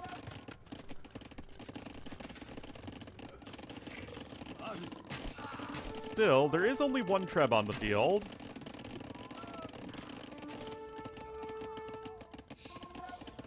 But what's your Imp army composition going to be as Monos? Because going only Skirmishers and Imp as Italian feels extremely unexciting. Unless he's just going to go Hussars and just only make trash units and siege units.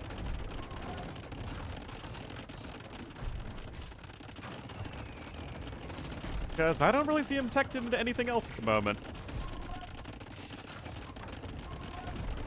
Bombard Cannon, that does, in general, make the most sense, and you can, of course, tech into hand cannons as soon as you have chemistry done, but there isn't really anything that you want to make at the archery range other than skirmishers right now. Anyway, repairs are still coming in.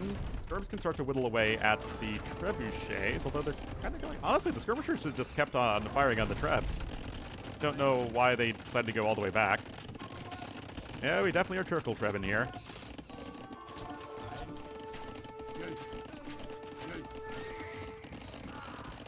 Plate parting armor is almost in, but you still have no actual cavalry on the field.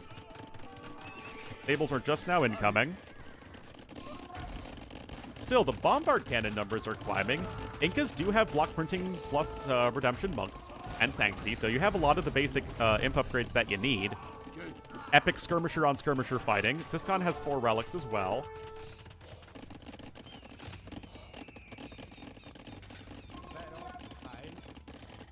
All right, cannons coming forward. You're still missing that block printing upgrade. And it's not like Syscon's really transitioned into anything that's especially good for the Incas yet. He's getting Eagles right now, but we're 40 minutes into the game. Post-Imp Arabia gameplay? Well, to be fair, we've had better Post-Imp Arabia games than this one.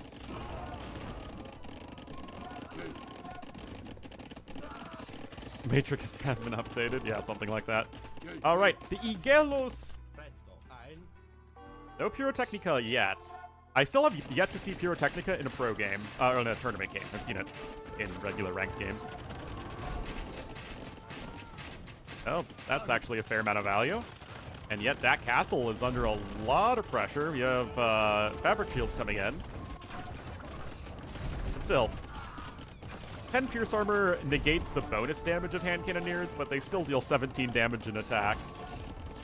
Although again, you are missing Pyrotechnica.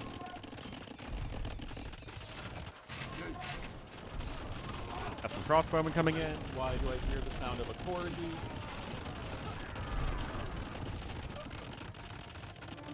And there it is. Now let's see how good it is. I mean, it's looked pretty strong when I've seen it, so let's highlight all these units here. But I mean, they still shouldn't be very good against skirmishers.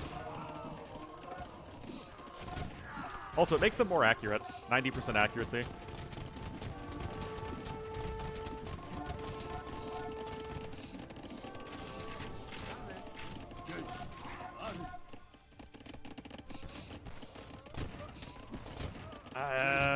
Those Eagles are going to have a real bad time against the hand cannoneers, that's for sure.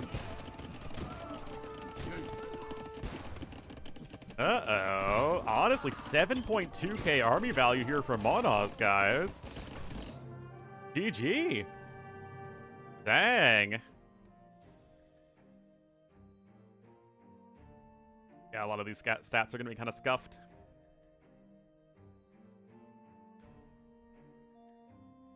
Hour of Pyrotechnica. An Italian late game showing that it is quite strong. So if you can survive that early game window... I mean, the American civs don't like dealing with gunpowder. That's what happens.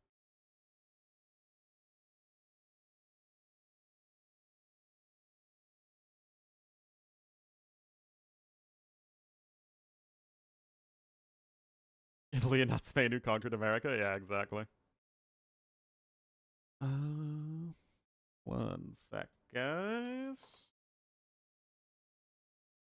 Remember, we are going to go back to live games in 20-ish minutes. 20-ish minutes, which is why I'm on ×2 speed in the Rex.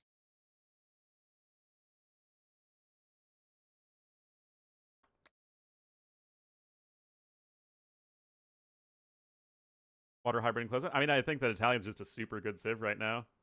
I've been singing their praises for a while. Right, so Rocky Forest should be the next map. Kind of confusing how this is all sorted. Alright. Capture hand cannoneers. Generic hand cannoneers, it's like kind of eh. With Pyrotechnica though, I'm sure it's advantage the hand cannons.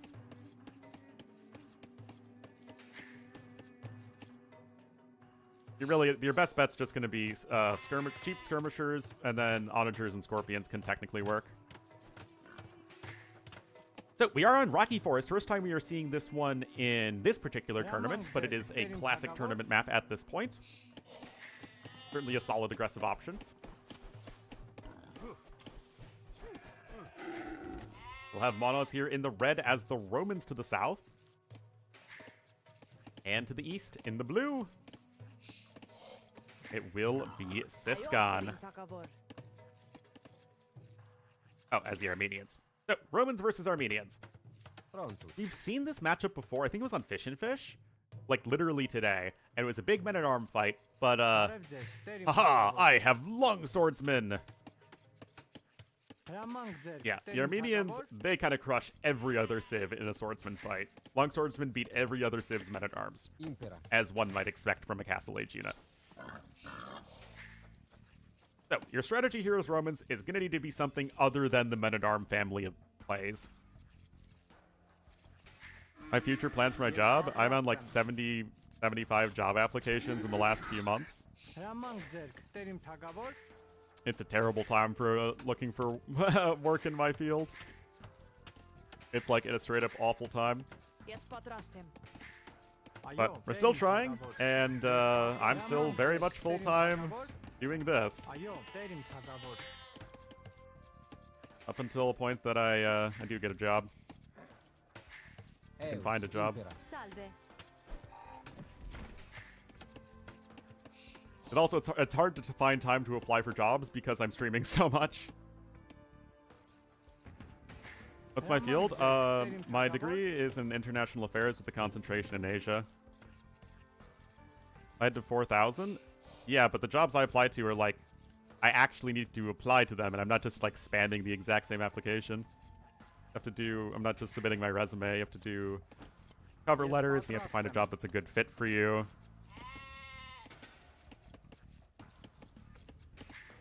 I mean, there are plenty of jobs to apply for, it's just I haven't gotten in the interviews yet. So for the foreseeable future, we're still doing full-time AoE. Salve. Eus.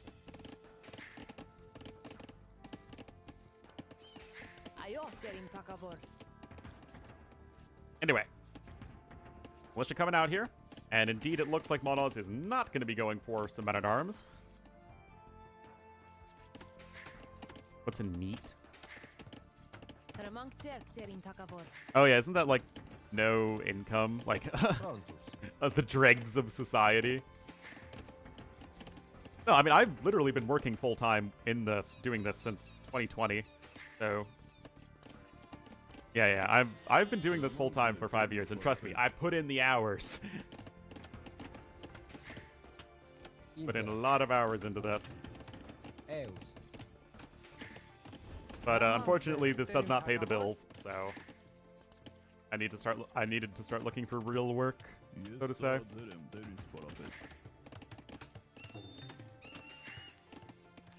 But I still love doing this, so we're going to keep doing this up until the point that I have to spend more time doing something else. You know any hair? Ah, easy peasy. I've only been trying for 7 years. 7 years? 7.5 years, actually. I've been streaming in general. And doing YouTube. And then 5.5 as a full-time. Pronto.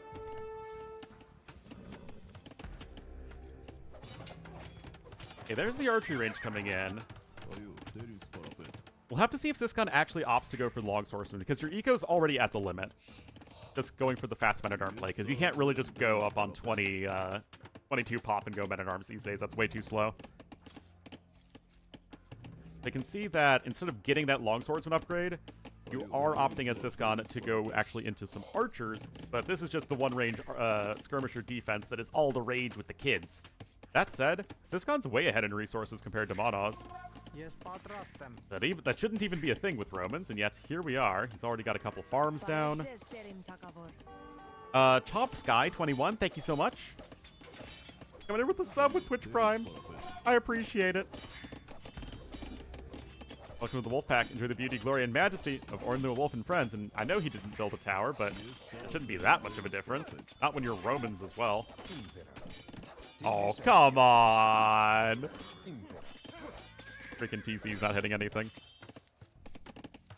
Yes, thank you, Chop Sky. Impera. I'm trying to save up.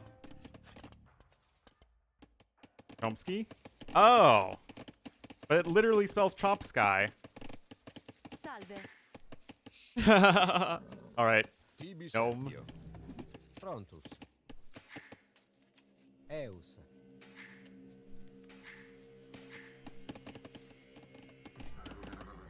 But yeah, it's, I'm trying to save for when I'm actually able to move out of my parents' house, but, Frontus. Impera. it's tough when you... I mean, between insurance and student loans, that's like over $600 a month that I have just on payments I have to do. Yeah, maybe around 600. Salve. Impera. Frontus. Anyway, Longswordman actually is coming in, so once Syscon was able to get a little bit of that farming eco going to be getting that more expensive Longswordsman upgrade, and remember, there is no quick walling potential. Obviously, I actually do help out my parents financially. Oh, thank you. But in the tower, thinking that the Longswordsmen are just going to get wrecked. And, I mean, I feel like maybe you're not appreciating the power of the swordsman. But the bills are getting closer to the tower, but this is at least causing some idle time. Up. Eus. Impera. Yeah, like I said, just go for it, man. Oh, the Longswordsmen are dripping out, though. That's not ideal. On the other side, isn't Monos attacking? Tibi servio. Oh, he's just sitting in the middle of the map. Uh-oh. Yes, Mr. Corgi. Yes, Mr. Corgi.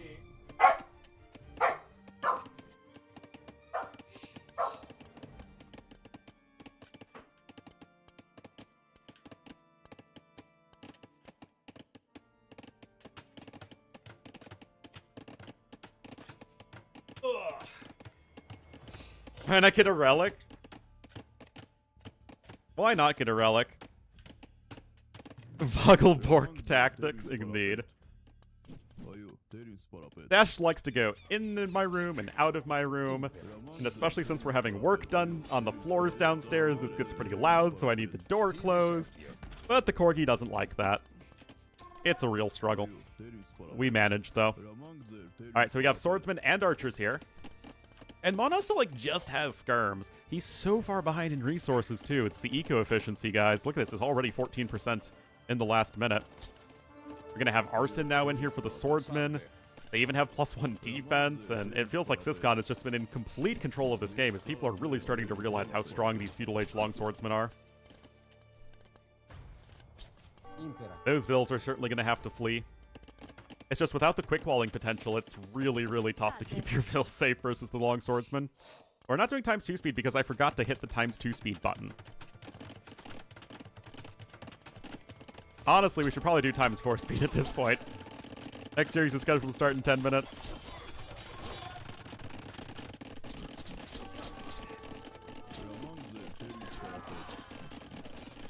Well, skirms can target down the archers and dodge the swordsmen as best they may. Monos is almost in Castle Age. You can see that Syscon's just trying to power through on Feudal Age.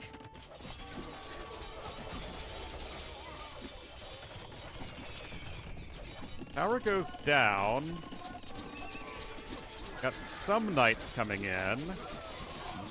Oh, that's ugly. That 14% difference in eco-efficiency. Holy cow.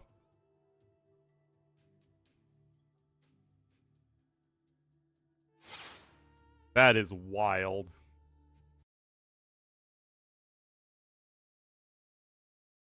Alright, so Arena's next. I'm having to look very specifically at Liquipedia in the middle of the column to see the ordering of the games, as to not spoil myself. It requires extreme focus. Well, Romans, I think, have a terrible matchup against Armenians on these sorts of maps.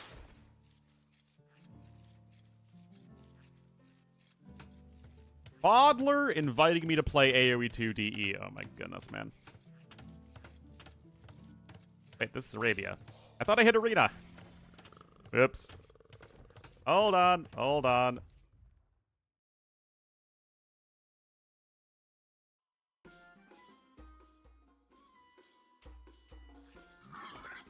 Alright, you need to be back to times 4 speed. Alright, Syscon gonna be here in the blue as the Burgundians to the southwest of Arena. And to the north in the red as the Turks. It's the chicken funneler monos. Not playing with dignity that is associated with actually just going out and taking the chickens.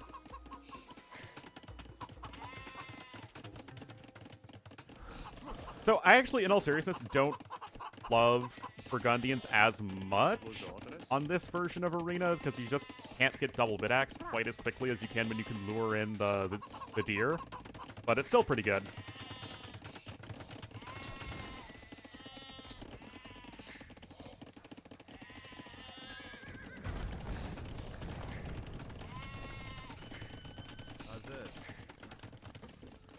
Anyway, Monos is gonna go for a very aggressive castle drop. Oh boy. Oh, is it the build?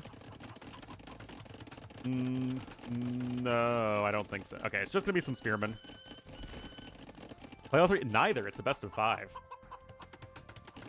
This is a single elimination bracket qualifier, so certainly no play alls.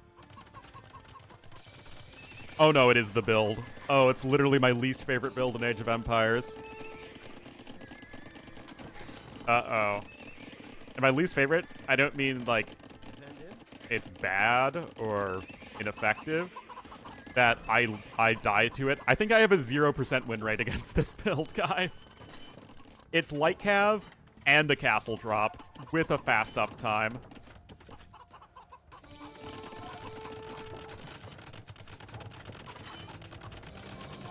Oh my goodness. Like, this is such a me-coded game. Just trying to go light cav. Got the monastery incoming. Feels back to the quick bolts, but it's like, why were chickens added to the game? To prevent, essentially, deer luring. And to give you a bit of a different start. But chicken funneling just removes that completely, and we're just right back to deer luring.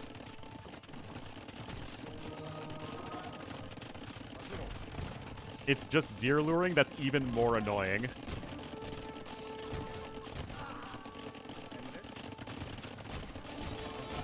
Oh boy. Lycav did a few kills over there.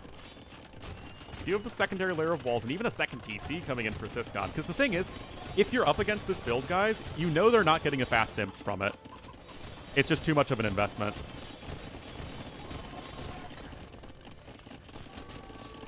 And we do have the double monastery here, so Syscon's trying to hang in.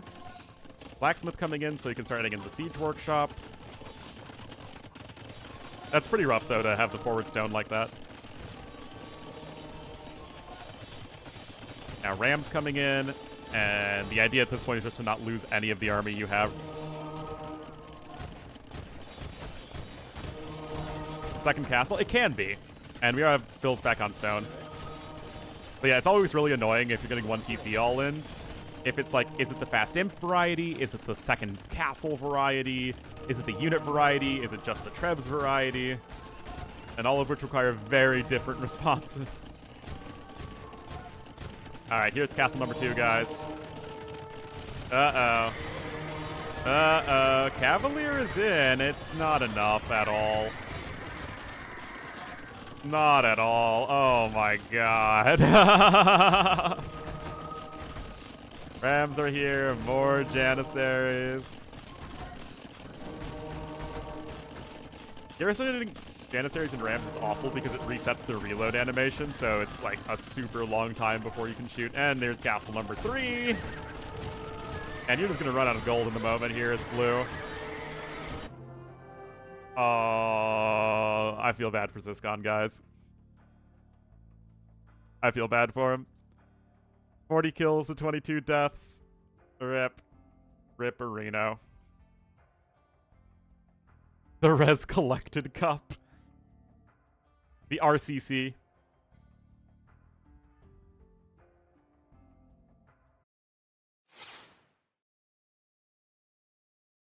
The Vils Made Cup. Alright, Acropolis is the next one.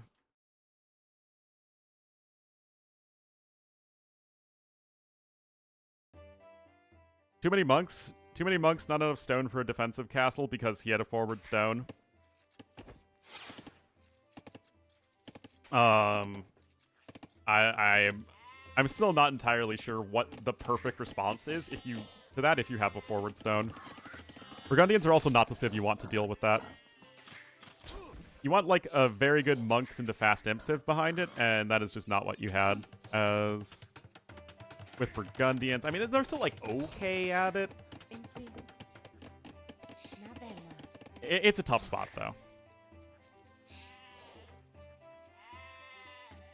Amazing woodline for Monos? Oh yeah, it feels good, man.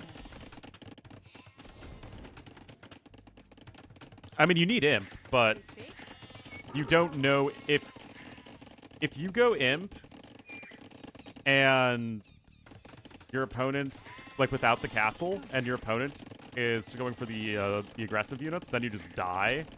If you try and go for imp with a castle, you're still probably going to be slower than your opponent if they are not making any, like, many units. Now, you could say that you should have probably suspected that they were making units based off the fact they went for the light cav variant. But you can't really go for a defensive castle if you have no stone access is the problem. Like, you need your own defensive castle to prevent your opponent from continuously castle dropping you, though, is kind of the issue.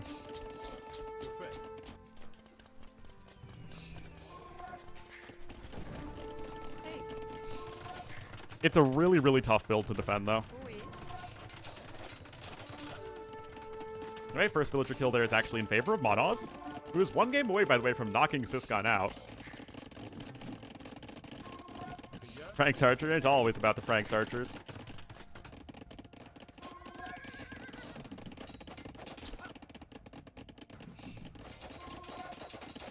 Feudal Archer Civ? Well, yeah, because your opponent makes Spearmen to deal with scouts, and then you make archers to kill the Spearmen. Also, you can afford to have fewer vills on wood because of your foragers. Perfectly fine to play Frank Archers in Feudal Age. Scouts coming in here for a counterattack.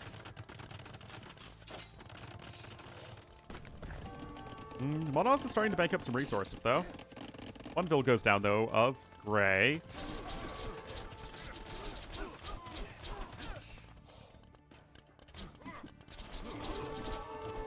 There's Janny's hoping a castle, so you need Trebs to kill the castle. Yeah, it's a very, very tough build to deal with. Yep. I mean, Franks can, like, what good eco civs early on give you is flexibility. Like, in a pure scout rush, would I rather have Magyars or Franks? I'd rather have Magyars. But do I like the Frank early game a bit more because of the different options it affords you? I do. Unless you're on a map where scouts are just always the best option. Like Land Madness. Or at least always a viable option.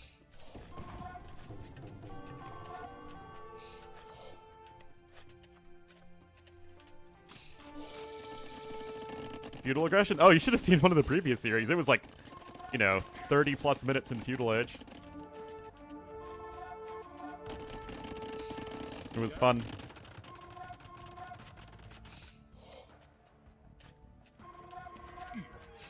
Eel.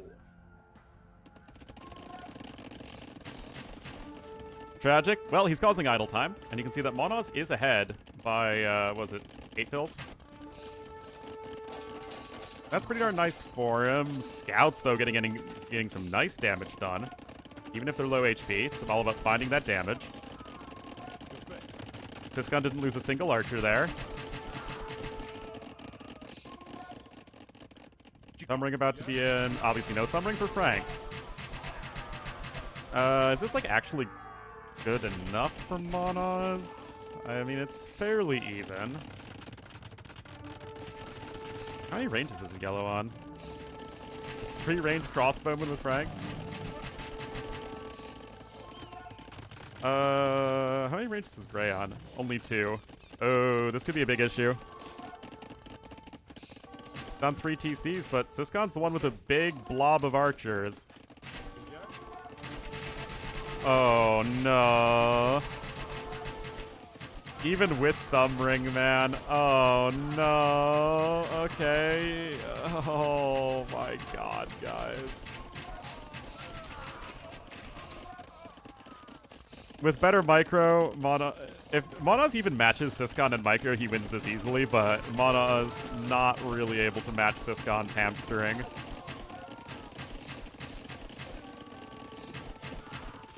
Oh my goodness, guys. 31 dead vills.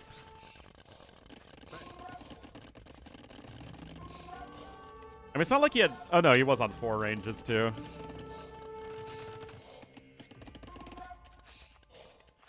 Man.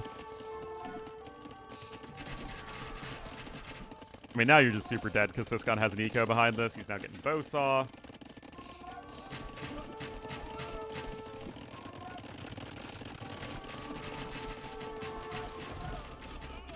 I mean, the towers are a nice defensive tool here in this situation, but only if you aren't already behind an eco by so much, which is obviously exactly the case. The eco balance is also very good for Syscon.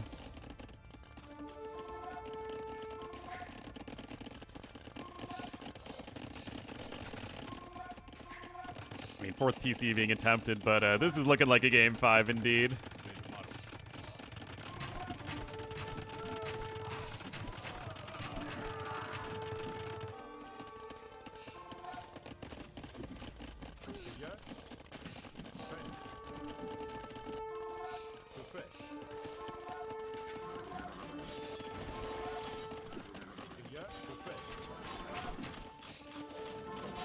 Well, it's just a big Doom blob running around here from Syscon. He'll click up to Imp soon. He's already made a switch over into Knights as needed.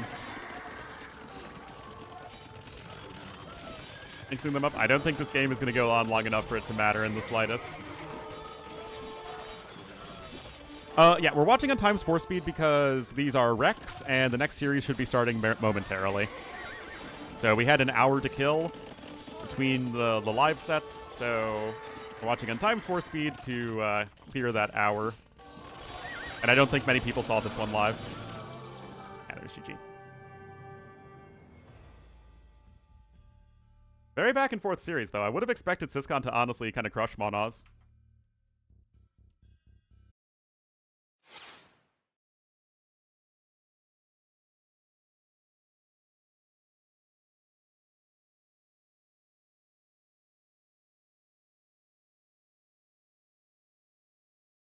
All right, Miguel versus Barrels has already started, but Ganji versus running their drafting, and that's the one I would like to cast. They're just doing the Civ draft now. In the title? Did I put Dragonstar versus Prisma in the title? My title just says LingYuan Cup Qualifiers all day, because I didn't feel like updating my stream title constantly. Yeah, both on Twitch and YouTube.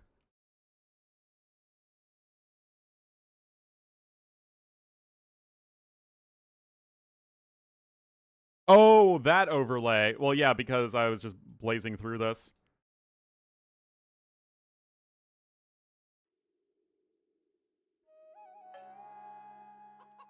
And I knew I wasn't going to spend any time between games because we would just jump into the next one. All right, so we're going to finish up the series here. Syscon in the yellow is the Bengalis to the southeast. And to the sort of east center-ish, we'll have Monos as the Koreans. Yeah, we'll set up the scoreboard and do all of that stuff for running versus Ganji, which is going to be, like I said, in just a minute. Or no names? What do you mean no names?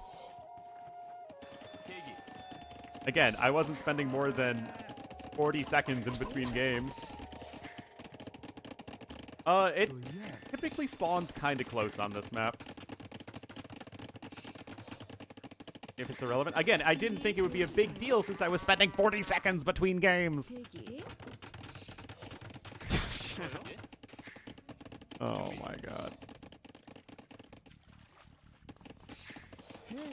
And to be fair, I only spent longer between games in that particular instance because people said the score was incorrect. Oh my goodness. Anyway, barracks already incoming here. We got dock number 2 at the south. Oh my. Or petty guard. That's true. I don't know why I would literally ever underestimate that. Okay, so the double galley approach. Honestly, guys, I think that going for the galleys on this map is probably just the best. It's really hard to make feudal age aggression work. Hello, Lodge. That said, this is going to be punched down pretty soon. It's just one ranged skirmishers plus the tower. But Gray still has his few fishing ships alive, so as long as you can keep them alive, it's not bad. That said, you don't have to worry about demos, Syscon. Koreans don't have demos. And, oh my goodness! Happy? Hi. Hey. Alright. Skirms are skirming away. But the fact that Monos is still even in villagers with Bengalis is pretty huge. But yeah, now the galleys are taking over. Close enough. Well, at least I try to make you forget your unhappiness. At least for a little while. Another tower here for Monos.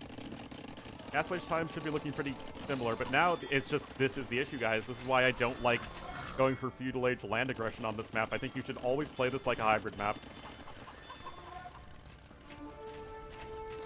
Just go for water and then just try and not die on the land. I mean, significant vill advantage thanks to the Pisky mothers. Yeah, fire galleys never feel like a good idea. Snowball's out of control. I know, it's a very strange notion that I have never propagated before. Alright, castle coming in here from Monos, though. And yellow? Yellow.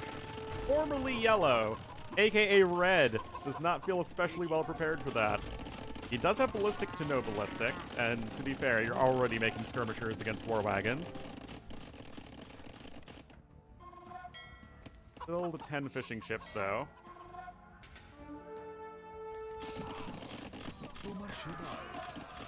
Well, it's not the best fight in the world for Syscon.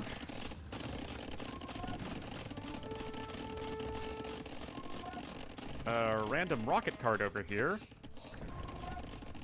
But it feels like we're right back to a ranged unit war, and if the last game was any indication, Syscon just has better ranged unit micro than Monos does. Also, it's exactly what you would have expected based off of what we know from these two players. I say that, but the mangonel/rocket cart control is better for Syscon. One mangonel taking over double its base HP worth of damage.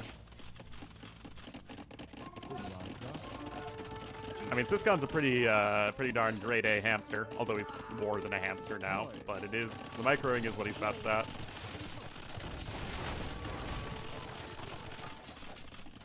Castle up in a very nice position over there. I mean, look at this villager discrepancy, guys.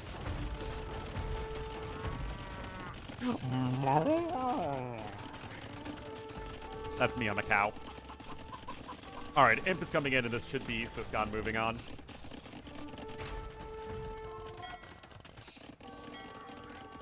Don't think you can just give up on water on this map. If you can't fish boom, you need to at least do enough on water to make sure your opponent can't fish boom. So, like, if you lose water in Feudal Age, it feels like your only chance is in early Castle Age if you go for the War Galley upgrade and then fire ships. That is GG. To at least make sure your opponent can't fish boom. Otherwise, that happens.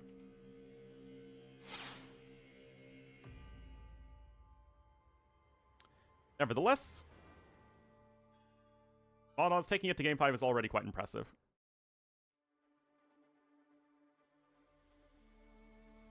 Yeah, I knew the results of the set, and I knew it went the distance, but I didn't know the actual breakdown for the games. Because I need to update things, but I need to get the draft done first. Oh my goodness, the tragedy! Right, so now I need to find the map draft. The map draft.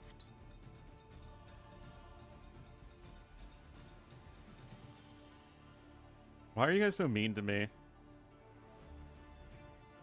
feel like I'm so bullied by my chat. I'm such a friendly streamer.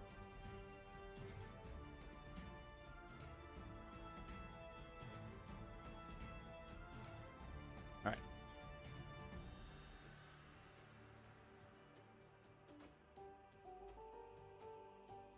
Dragonstar versus Prisma was a very good set, though, to be fair.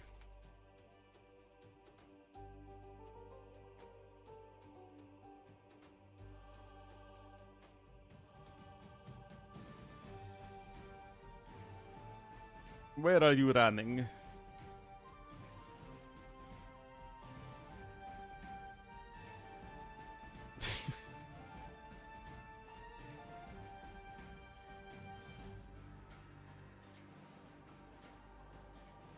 Alrighty, this is now appropriate. Oh, there's also Kumir, another map I have never seen before. You guys are such trolls, man. Hope you're having fun, though. Next cookhouse with Mem? I don't know. But yeah, the qualifiers have already been a ton of fun to watch, so I look forward to the rest of this.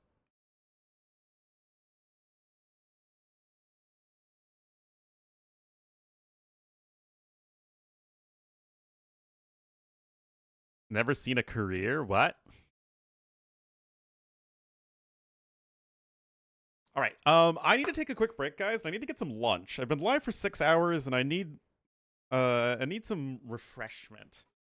I'll be right back.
Looks like we are just in time.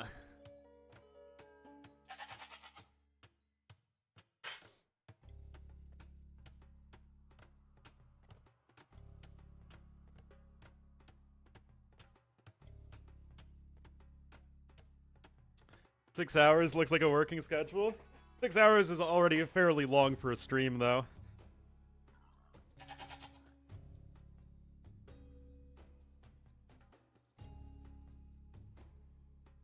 Alrighty. I need to set up the scoreboard. Also, usually people within 6 hours get a lunch break.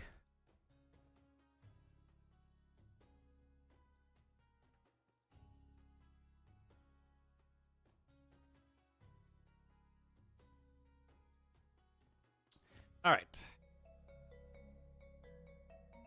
Let's make Ganji yellow. Sounds like communism, indeed.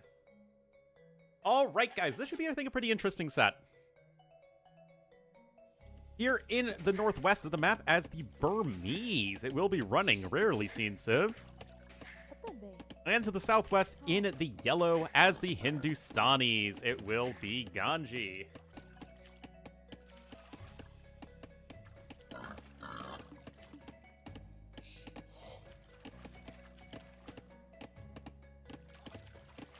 Burmese Ellie's? Honestly, Ellie Halb is not something Hindustanis can deal with at all.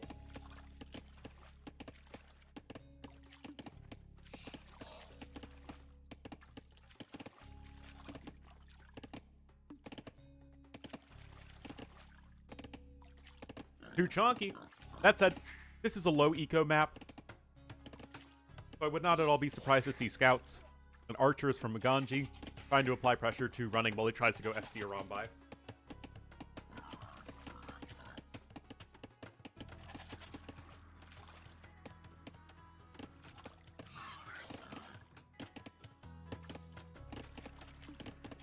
And the thing with Burmese Ellies is that the other elephant civs, Mare, Malay, and Bengalis, they're all good high eco civs, right?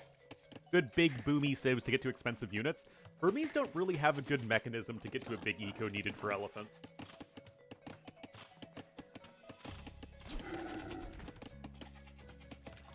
Even if the elephants themselves for Burmese are quite good.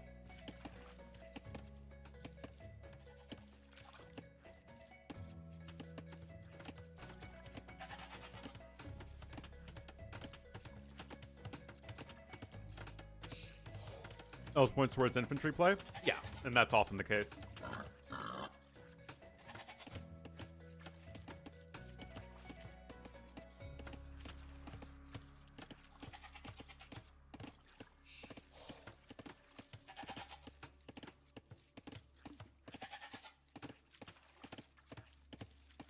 I'm sorry, guys. I forgot a napkin. I'm sorry. I'm sorry.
All right.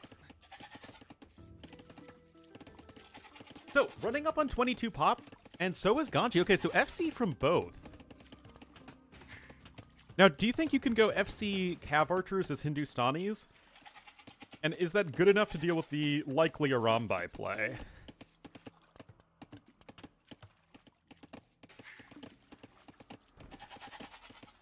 Huh. For running, I imagine it's going to be selling stone and then putting a ton of vills, like all these vills on stone, at the castle. And that does appear to be the case.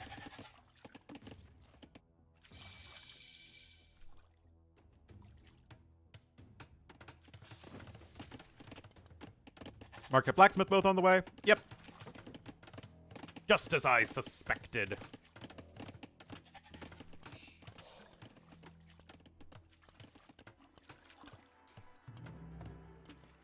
So we do have an archer on the way here for Ganji. Now note that he's still going to get a great castle age time. If anything, he might even be slightly faster than his opponent. Okay, not quite, but close. Close, close.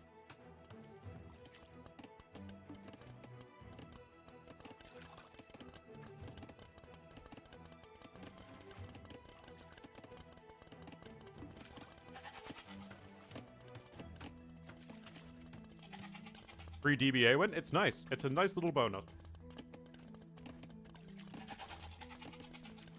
A scouting archer. It's good to know where your opponent is on this map, because remember, you don't have actual scouts.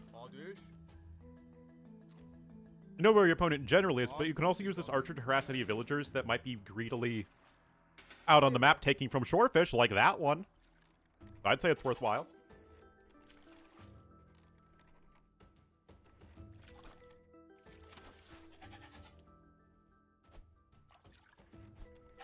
Just play Huns. I assume they were... No, actually, they were picked. Okay, so running could have gone for Huns instead of Burmese here. Interesting. Although, would I want to run Huns into Hindustanis? No, so... You get it. Okay, so one more archer on the way, but this is almost certainly going to be for Cav archers. So, running... Not a bad strategy. I mean, there's a reason, like, this is why you'd pick Burmese on this map and why they're actually good.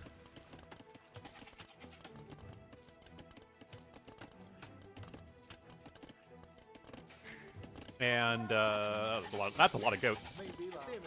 But I still think this is going to be pretty solid as a counter to it. I mean, great castle age time, Cav Archer production begins immediately. It's going to be one of the better ways you have to deal with a Rambai. Actually, remember, you need to drop the castle on that's gold over here. Oh, I stopped doing the drawings because there were too many of them and they got too distracting. Okay, well that's about as good as the castle as you can get. But you'd much rather have the castle over here to better protect the gold miners.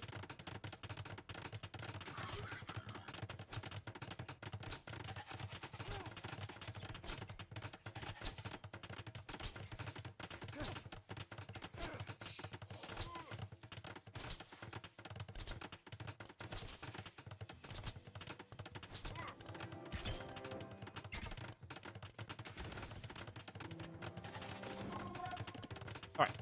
Castle almost done.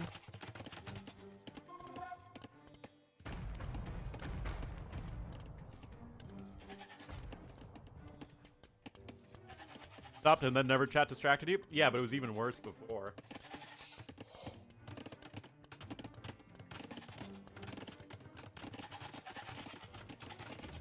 Alright, Scorpion's out. Okay. Now you have access to gold as running.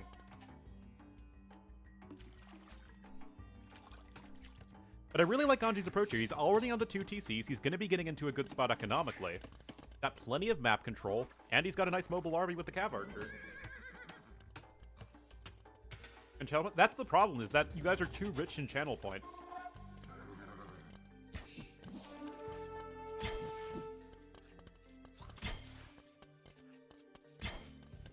You could do way too many redeems.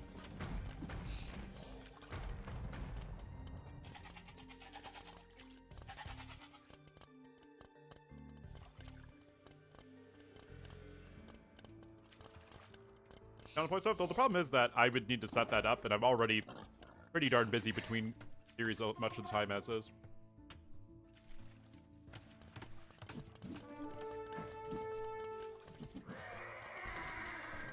Hence how we get the Dragon Star versus Prisma debacle. Need I say more?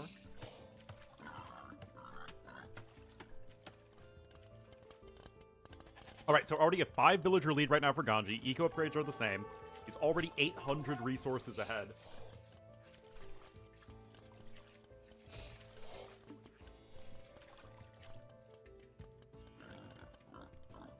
Got a Mangonel on its way. Mangonel slowly trundling across the map.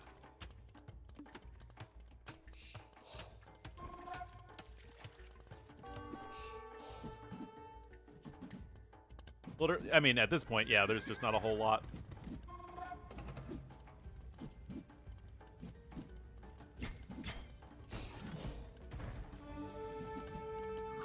All right, defensive Mangonel is on its way.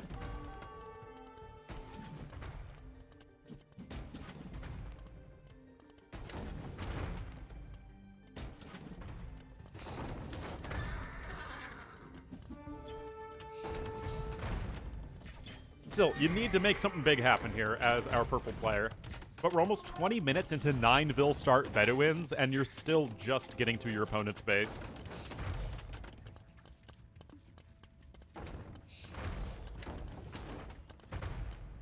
But I think this was just the perfect reaction from Ganji. Third TC's coming in at a good time.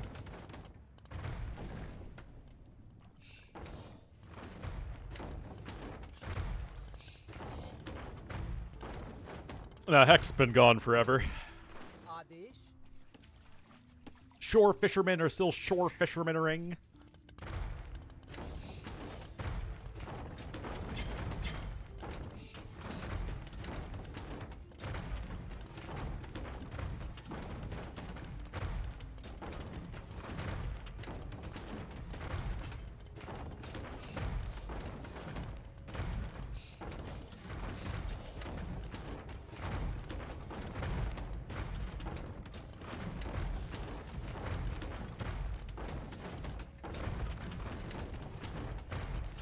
Well, that is...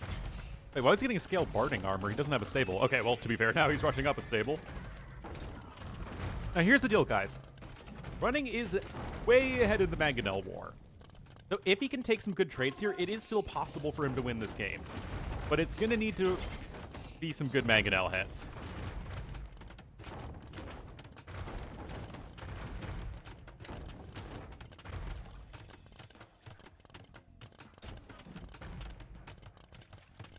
What makes Burmese strong? Arambai are really good, and they have a pretty solid tech tree for things that are not archery range units.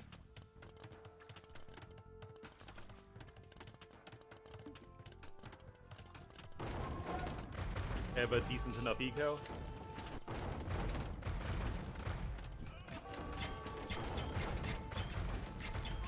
I guess one bill goes down, nothing too drastic. But yeah, this is just critical. This game is decided on the Mangonel War. Oh!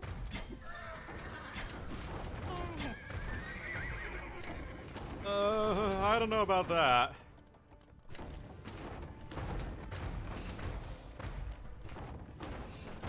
It's 5 Mangonels to 1, guys. Yep, great monks. All right. I have now finished my lunch.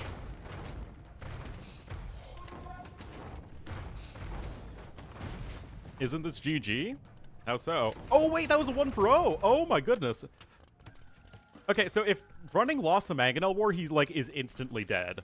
If Running wins the Mangonel War, he still hasn't won the game yet, but I mean, guys, this is 6 Mangonels. Oh, I don't care if you're leery, man. You're not dodging all that. Oh, decent hit there. Again, it's all about the mango micro. Alrighty. Already clips the village there. Remember, Ganji's not on stone. I mean, he has 1 bill on stone now. Okay, Mangonel does survive. There is a bill here with which to repair. The monk is here to heal up the injured Arambai. And upon seeing the stables... oh, that was close. Oh, actually didn't see the stables, but good for him to start making more Arambai. Anyway, all right, Cav Archers are here. 3 plus Vills go down. That's gonna get one, not even one Mangonel. Uh-oh, camels are coming in. Oh my goodness, here is the big fight of the game, guys. Okay, reasonable-ish attack ground. Scorpions also help out versus the camels, guys. I don't know if this is gonna be enough.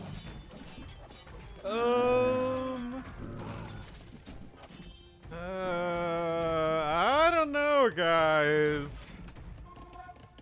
Second castle's about to be in. Oh my goodness, I thought that would be such a huge hit.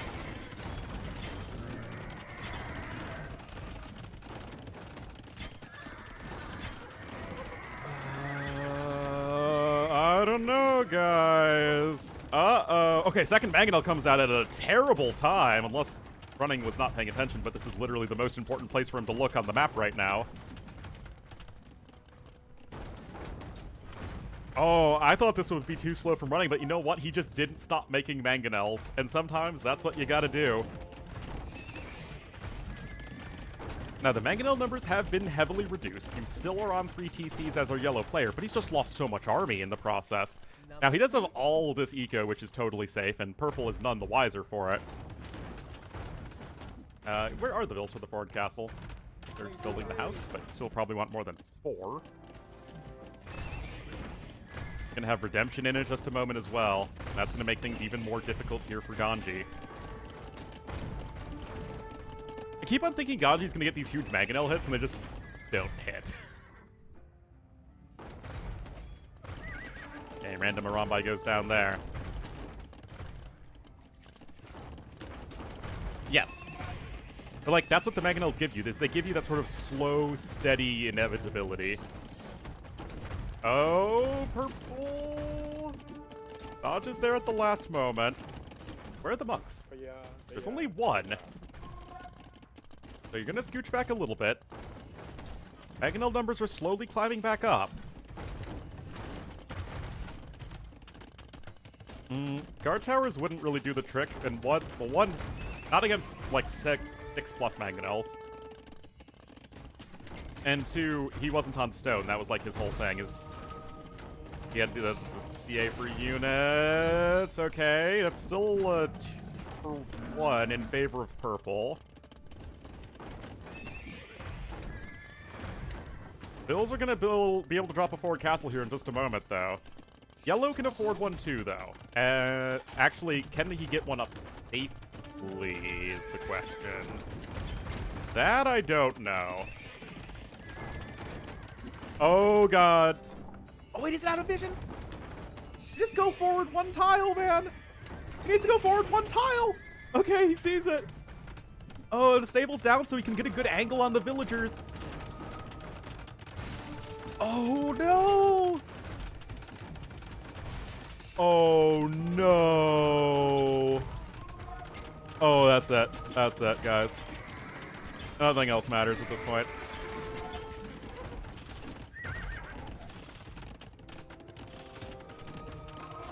Like the second you lose the Mangonel War, you immediately lose the game.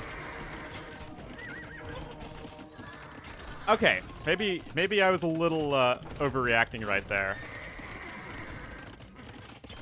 It's still 15 army to 2, but I mean, Ganji's gonna click up to Imp in just a second. He's ahead by 7,000 resources, guys.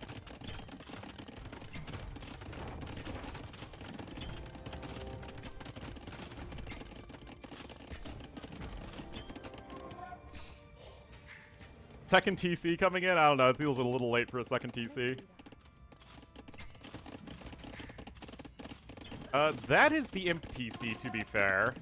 And killing Bills honestly doesn't even do all that much for you. I mean, you'd rather kill them than not kill them. I mean, don't get me wrong, but does not feel quite sufficient. I mean, you're just gonna add another TC here as Ganji. And remember, purple still has very poor map exploration. He doesn't even know about this whole side eco here. Imp is coming closer and closer. I mean, look at this eco. It's actually a pretty solid eco balance for Ganji, too. Versus Trubs, you actually do get, I think, 2 anti-ram damage. Yeah, so you deal 2 damage, a javelin, or dart toss, I guess. But you're still not very good.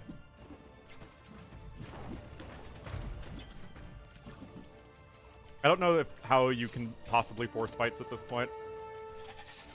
Now, he is making rams, which does feel like, you know, if there's anything that's going to help you have even a chance here, but even so, you're not going to be able to deal with Bracer CA. Oh, no. Honestly, if that Mangonel trade goes differently, Imp likely doesn't matter because you can't get a castle up at that point. But it was one tile off for maybe 10 seconds too long. The biggest one? I think the Berber castle is the biggest one. Either that or Celts.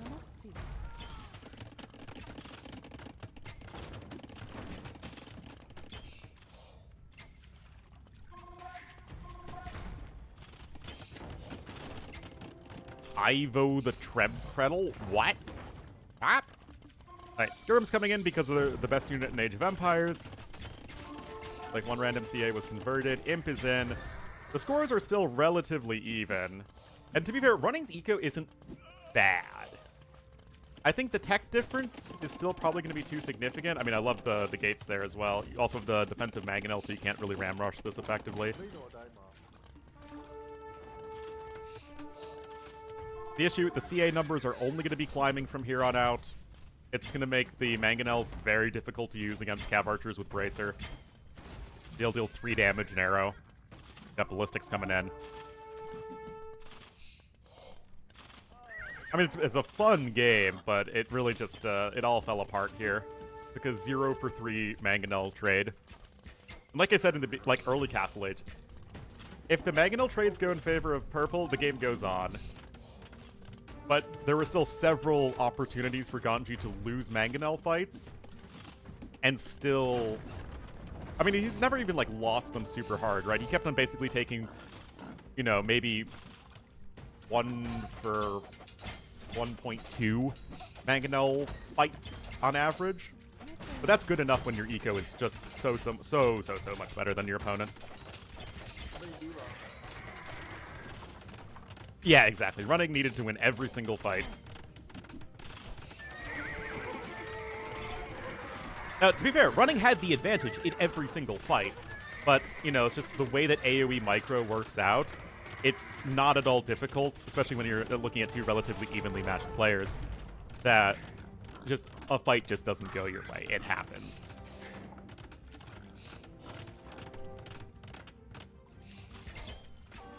Anyway, CA numbers are climbing very, very rapidly at this point. How many ranges are you working off of? 6? Castle's down over there. Running is trying, but it is just not going to be working out for him in game number 1. I think Running's strategy was just perfect in the beginning, though. Yeah, this style has... It's really hard to execute, and the margin for error is minuscule. Super spread out, but that's going to favor the guy who's on the bigger economy and has the more mobile army, both of which are Ganji. Like, the reason we see the skirmisher style so much, guys, is that it's extremely consistent. You can open, just defensive feudal age skirmishers, and it works versus most things.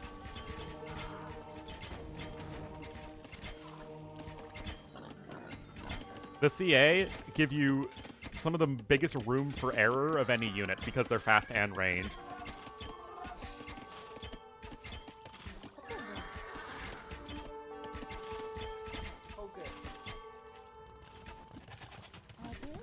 Anyway, basically the game is just winding down at this point. But that's, I still enjoyed this game. It was really, really exciting. Oh yeah, I mean, there's a reason I wanted to cast this series.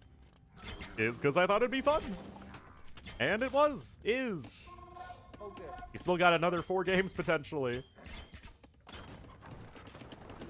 A choke? What choke could he wall up? I mean, he has no eco, right? There is no actual way for Running to win this game.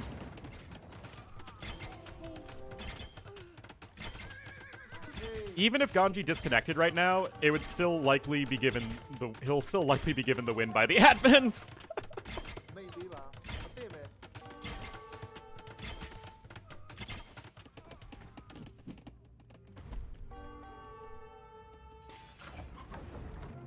There's a GG. Well done there for Ganji. Like I said, perfect strategy. If you're, and this works against Spanish too. Although Spanish, I don't know, Spanish and the Burmese play is both very similar. But if you're playing African clearing guys and you're running into a civ like Spanish, do what Ganji did here with Hindustanis. FC Cav Archers. And spread out like crazy. Like go for the quick second TC really far away. Hey, It's actually, I think, a really good game that you guys can learn and use in your own games on this map.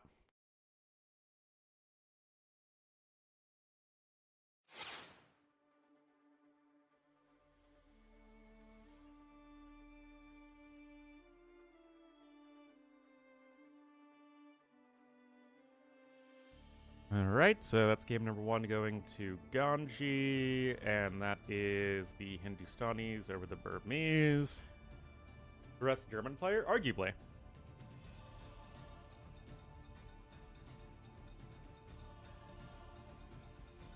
It's either running Jordan or Anatov, depending on the setting, probably.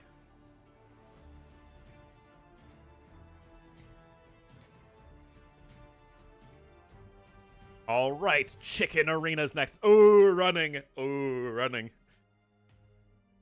I've known running for years. Running used to be one of my most common, practice partners on the ladder way back in the day.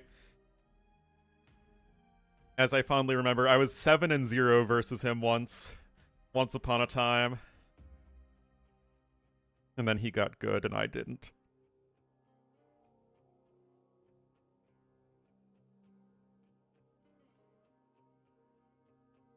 In this journey? Because he got good and I didn't.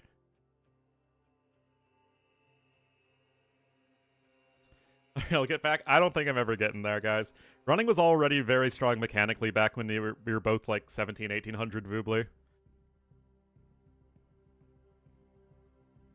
I just had a lot more experience and knew army compositions better.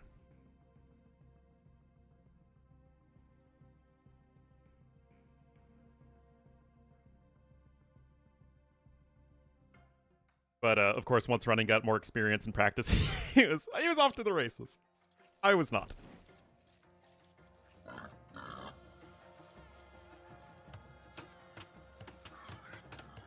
Alrighty, guys.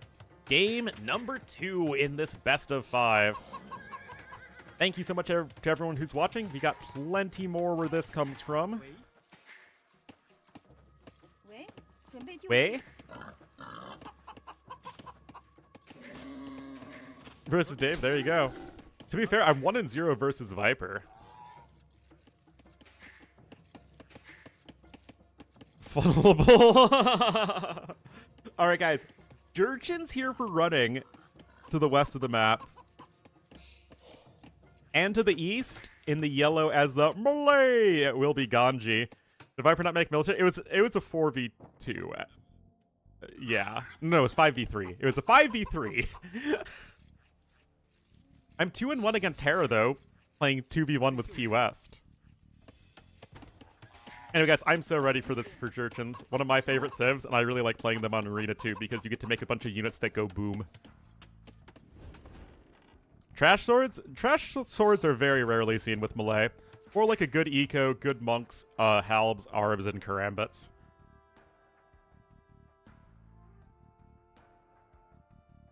For Jurchins? Sure. They are a new civ. So, they're not that strong economically. Well, technically they have all the upgrades, but they're not really about economy.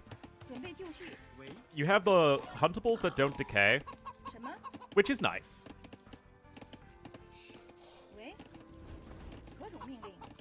But other than delaying some farming early on and getting you a little bit of extra food, it's not that big, especially compared to a powerhouse civ like Malay, which has one of the best economies in the entire game.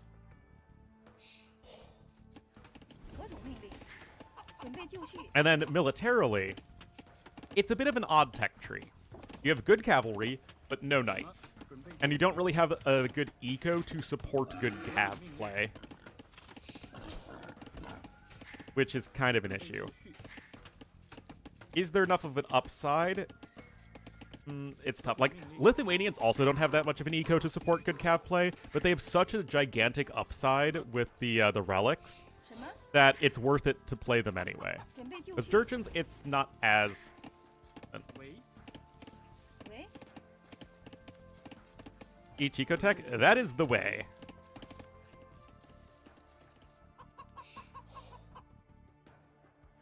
Hey. Also, someone asked how many people are full-time in AoE. Less than 10, probably. Yeah, no funneling. No funneling at all. Lewis plays tomorrow morning. Because of Thunderclap Bombs? I mean, Thunderclap Bombs is no small reason, but I actually like the dynamic of having the Cav units and the Gunpowder units. I mean, Cav and Gunpowder isn't really that common of a combo. The Grenadiers are fun. Players or content creators or both? I would say both. 喂， I don't know if there's more than 10. Oh, Malay have a fantastic tech tree for Arena. The only thing Malay don't do well is, like, cavalry. Like, knights and light cav. But that doesn't really matter that much on Arena. Malay do everything else well. And you have a top-tier eco.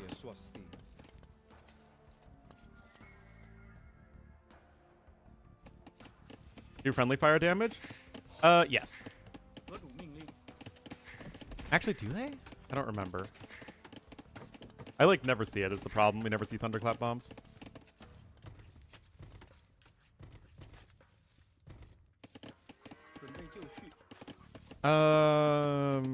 Yeah, I don't know. 准备就绪。 Of the pro players, Terra Viper, Yo, ACCM.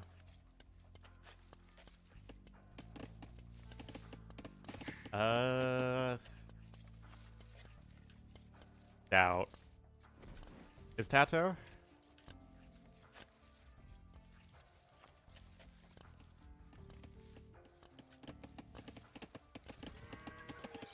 T West is also full time. 何种命令？ Yeah, Tatau is as well.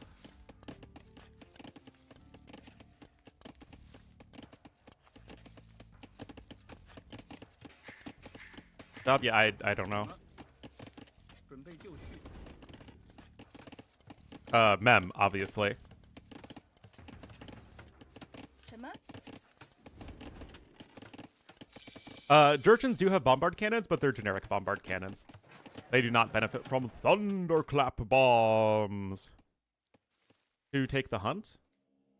It is something that is worth considering if you want to go for like a tower rush, but Mongols usually get banned anyway because they're not a very fun civ to play against.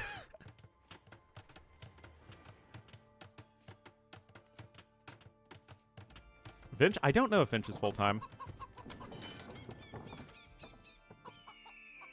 What the Iron Pagoda is the Jurchen unique unit. It's kind of just a good, solid, all-around cavalry. It has a bit of a gimmick where it absorbs one melee attack for free, kind of like the Vamsha Rider shield. But really, it's just kind of like a nice little bonus it has, and not something that you use or you. It's not like core to the unit's gameplay. It's basically just the knight replacement.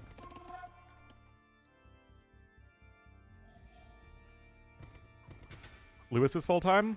Yeah, maybe. Okay, so maybe that number is closer to 15 than 10. But it's something in that ballpark. Anyway, Jurchen Scouts are very good, remember. You do get the faster attack speed. Whoa, whoa, whoa, whoa, whoa, whoa. That is a very quick uptime here from Yellow.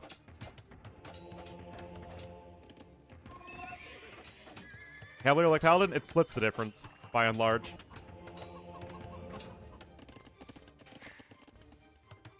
He's a bum. Yeah, I don't know.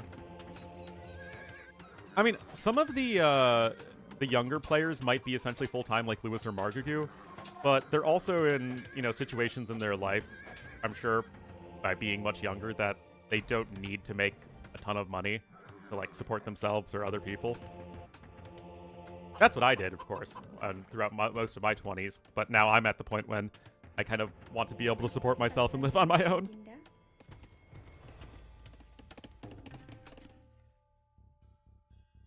And Ganji has a little bit of vital time, but the spearmen are coming out, and you do get that free armor as the melee, which is always really, really nice. And yet, there is nothing that running is doing that's especially wild. He does have a lot of bills on gold, so, I mean, he recognizes how much pressure he's under. And I'm kind of curious. So he sold his stone.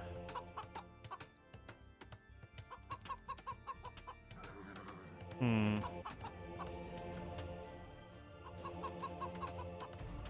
not sure. This is what happens when you're reading chat and not paying super close attention to the build orders. That said, these scouts here are really strong.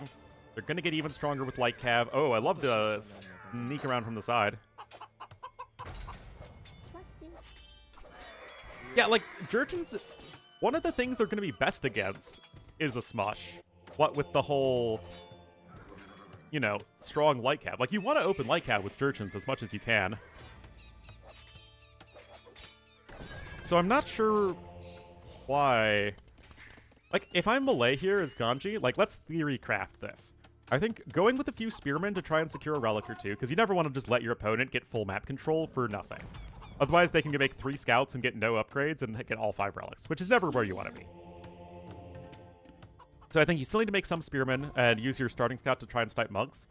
Then you add the TCs, you go for your melee boom, and then you open halbs for Imperial Age. Or arbs. Actually, you might need to go arbs, because halbs would just die to grenadiers. But still, you're really leaning into the melee eco and timing potential, especially because Jurchens are so weak in late Castle Age, early Imperial Age.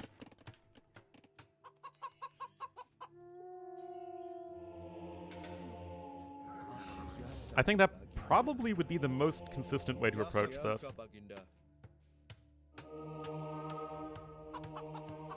Because if you think about it, like, say you're running into Magyars on Arena. Magyars are very good at the light cav fights, and they're very good in post-im. But where you don't want to be is in late Castle Age, early Imperial Age as Magyars, because they have no eco and their units are expensive. Yeah, the converted relic is pretty funny. Anyway, I was going to say this should be all running, and it kind of is, but that free armor is really handy. Even the Wolfie helping out. Go, Wolfie!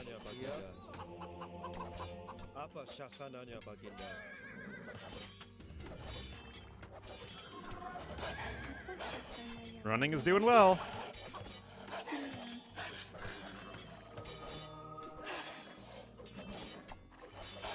Wow. I feel so bad for this wolf. It's trying so hard to kill the spearman, but it can't because the spearman keeps on getting healed. Oh no.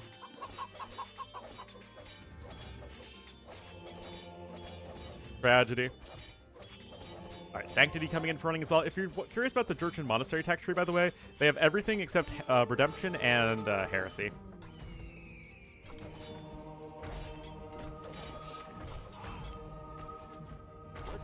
Alright, does get another conversion there. Monk does fall. You only have 2 Scorpions. Wait, how did he get the Scorpion to actually pop out in that little corner?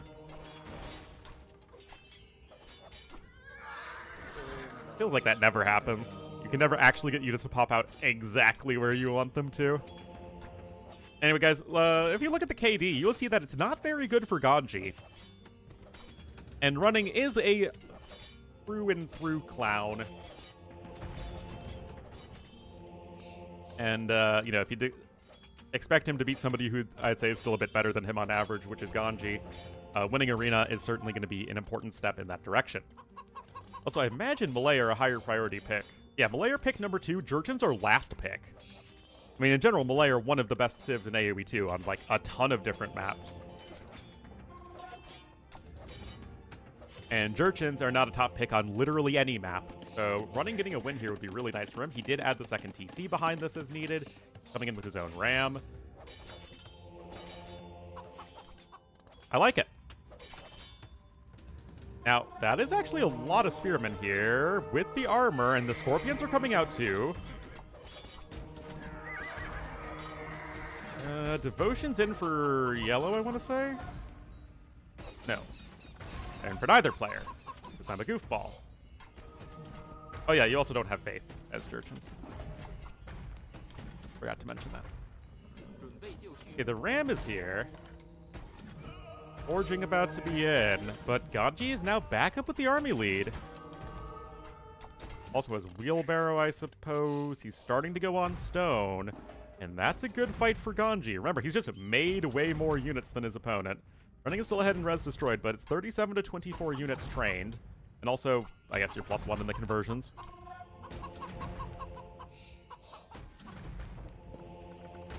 Running was able to get a relic while all of this was going on, which is cute. But yeah, Ganji, I mean, credit where it's due. He is not giving up. Rocket card is out. Also, Jurchens are actually really good at defending Mangonel aggression in Castle Age because you have the Siege Engineers potential. Not that you can get Siege Engineers in this particular situation, as you don't... Actually, not that far off from the resources.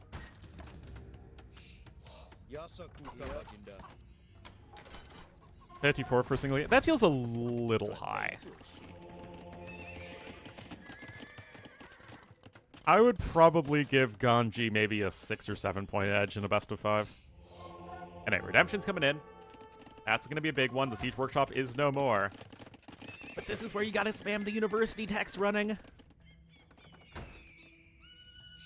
He's got to do it, guys. Ganji's still ahead in resources, by the way. Hashtag Malay. What? Oh, Insta.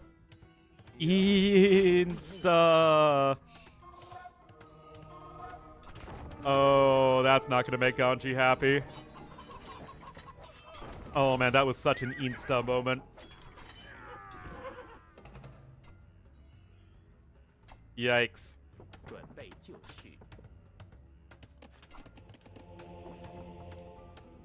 Well,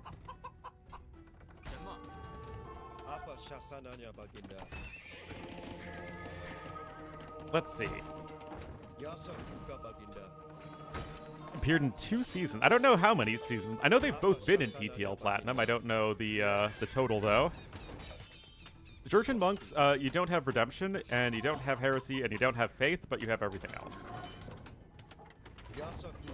So you can actually make them work in a Monk War. You have Atonement. You even have Sanctity. You have Theocracy, Block Printing. But obviously no Siege conversions. It's kind of a weird Monk tech tree, but depending on the situation, it's kind of workable. But as a civ that relies on a lot of very expensive units, it makes sense they don't have Heresy or Faith. I mean, considering how strong their siege is. But no, Redemption's something that's inherent to the civilization and not the monk itself. Clown mode. Oh, here we go, guys. Light Cav are coming out. They have Bloodlines and +1 attack, plus the Jurchen faster attack speed. You have Ganji trying to go for the forward castle here, but this is the perfect timing here from running. Wow. Okay. Hold up, guys. That was so well done.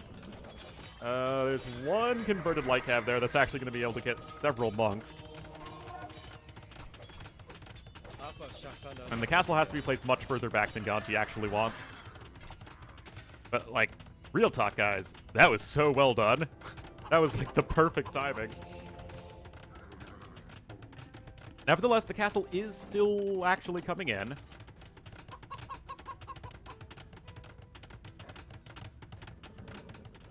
A little surprised no husbandry.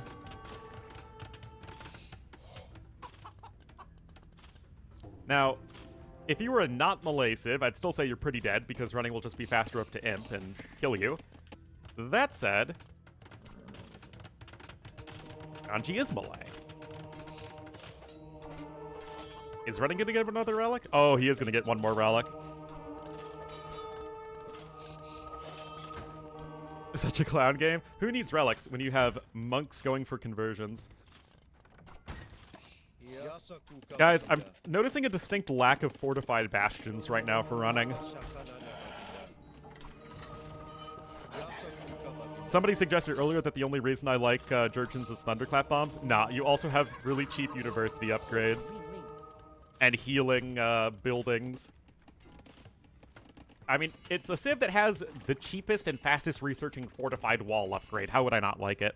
All right, Devotion's now coming in. But there you go. Imp on the way for running. Some Karambits are on the field, so you might even want to pick up +1 defense, as it'll help the light cav there. And back to ramming. Yeah, even with melee, it seems unlikely that Ganji will be able to get to Imperial Age. This has been a fun set, though. We've had some very solid AoE games. Anyway, castle gonna be coming in right there. That poor house. Those poor people who lived there, man. Guys just got eminent domained. Well, you see, I mean, it was already a great job for running. Ganji was in a very bad spot no matter what.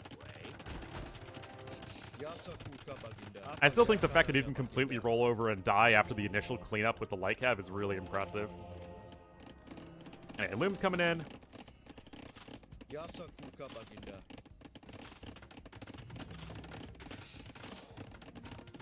Pikeman now.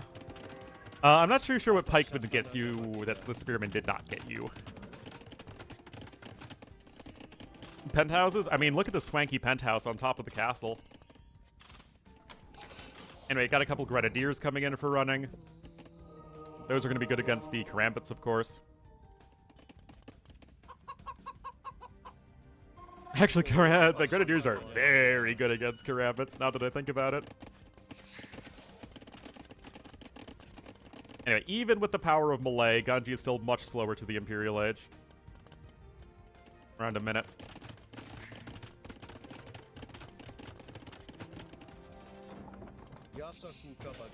That said, can you actually just treb over here? I guess you can. Get another layer of stone walls coming in. Wow. Ganji cognizant of a potential petard play or a castle drop or a ram push. Yeah, Archer's really running. Really? Are you really gonna do me like that?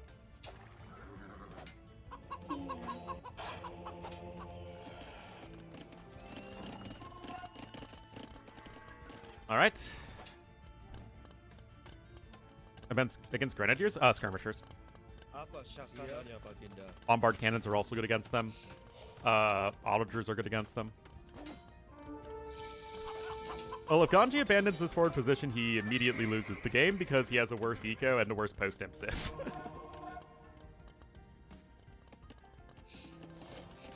Treb numbers are slowly climbing.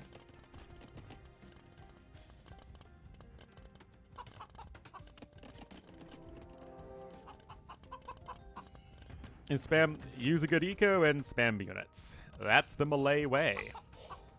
Chemistry coming in. Like I said, these are both bombard cannon civilizations, but remember, no theocracy for melee. It is the monk upgrade they miss.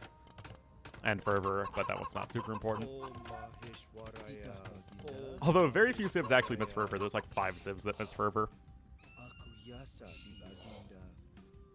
But yeah, missing theocracy is going to make this monk play very difficult here in late game.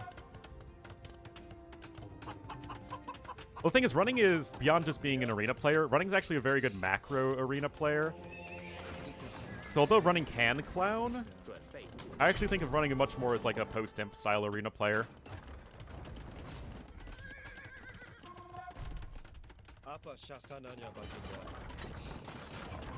Well, Ganji has some of the best monk micro out there, but even so, it's going to be tough.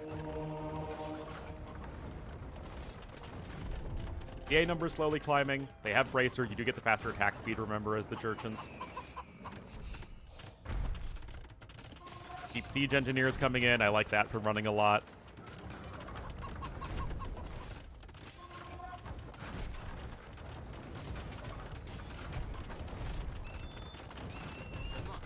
Come on.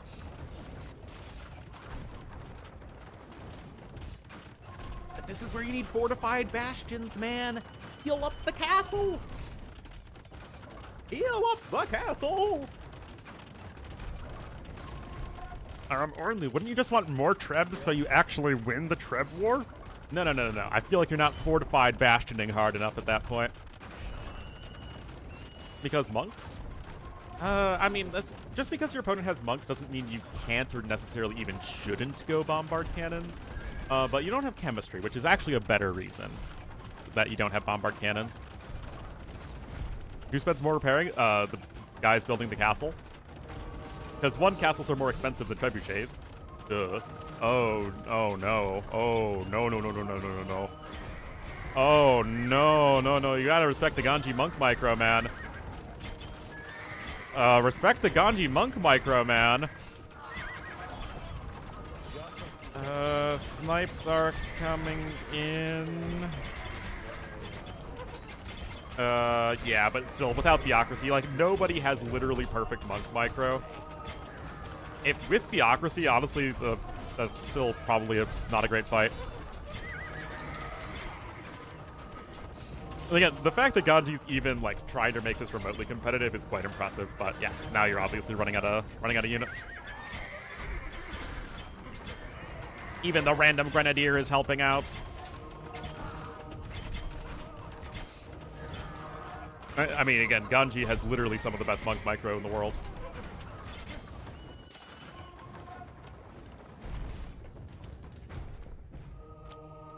Yeah, I actually think I have decent enough monk micro, and I'm very slow. E-skirms, yeah, E-skirms generally are the answer to everything in AoE. Alright, some more light cav coming in. All Ganji has to his name right now are some monks. No further siege potential. Oh, you know what, guys? Running was listening to us. It's all that matters. Anyway, GG here from Ganji. Running takes game number 2, and we are all tied up. We've had 2 very entertaining games so far. Games where somebody's really tried to make something happen, but unfortunately for them, did end up falling short against the very strong defensive play on both games.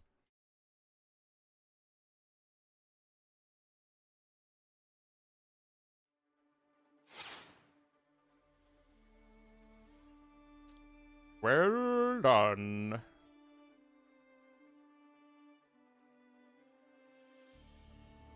G, baby, G. Right, that is running winning arena. That's, again, last pick Jurchins over second pick Malay. That is a very nice little draft win.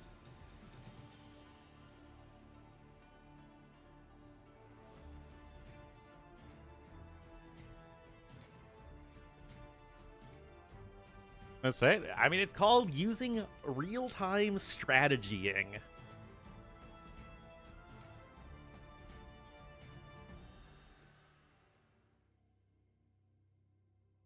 All right, not Nomad will be the next map, and it will be starting in 1 minute and 50 seconds. I'm going to bring my lunch plate downstairs so my room doesn't smell like food for the rest of the day. I'll be right back.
All right,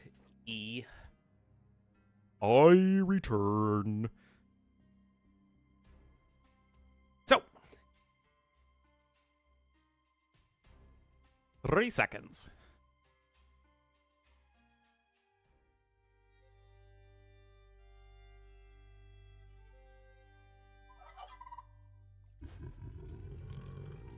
Alrighty. It is standard 1v1s, but the maps are really good.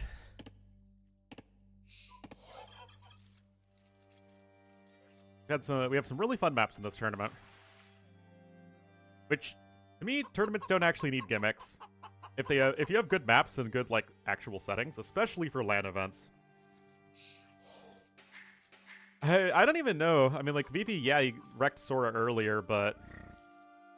I mean, it's basically just, you have one Chinese player. It's Vivi or Lix, for the most part, is most likely to get rigged in.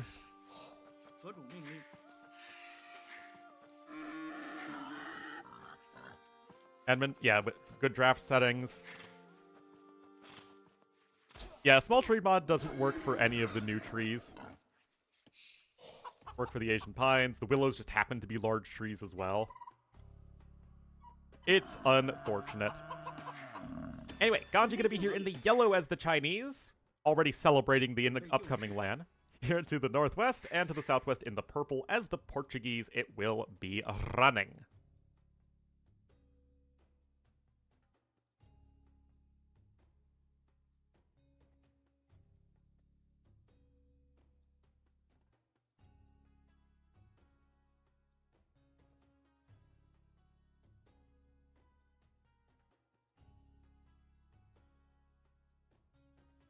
Monk? Yeah, they're just monks. They're literally monks. Alright, looks like we are good to go. 22 seconds idle time isn't that great of a start, honestly.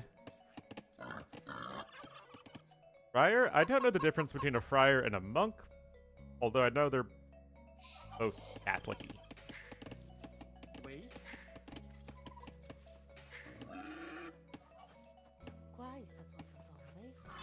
So, Doc over there for Portuguese, Doc right next to it for Chinese, alright. So, as far as civs on this map go, Chinese on Nomad, I mean, it's funny because Chinese used to be like the Nomad civ. Is a Cardinal? Yep. Small, oh, is there a...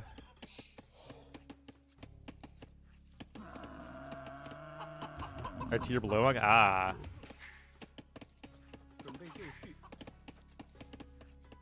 Yeah, so we'll try and get that fixed then for the tournament.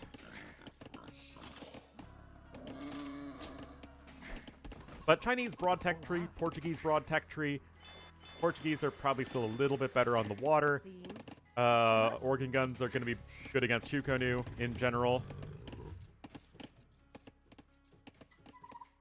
Huh. Interesting.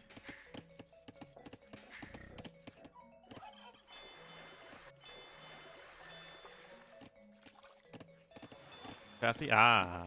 Ah.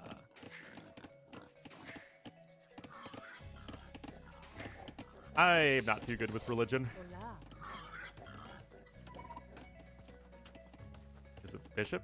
Oh, I think it's just a monk.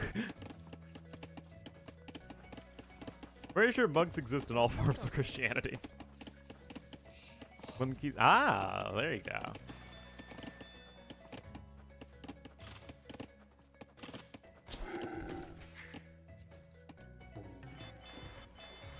Anyway, I mean, it's early game here on not Nomad, nothing too wild. Now, I have yet to see a full-blown FC on this map.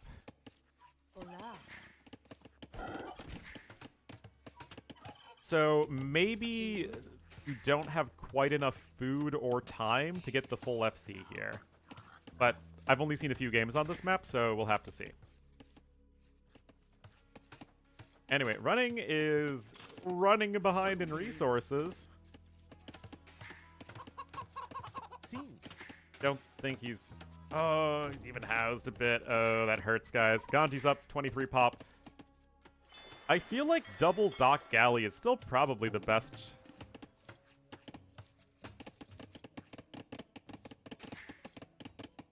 That's kind of a technical question.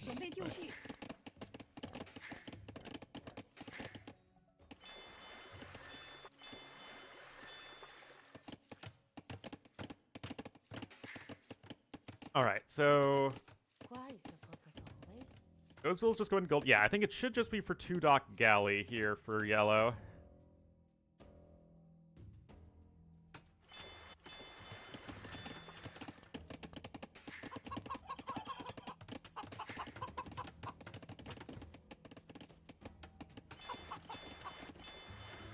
Yeah, the 4th fishing ship now coming in for... And running just seems so far behind.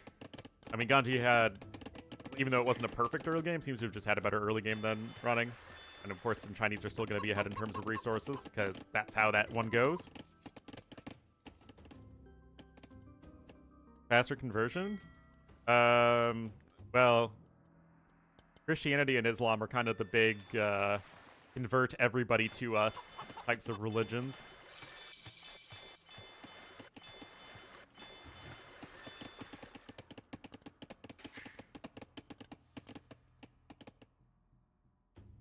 Fixed TCs from the start, both strewn. Yeah, the villagers are kind of strewn all over the place. You also, yeah, start with some random scouting as well.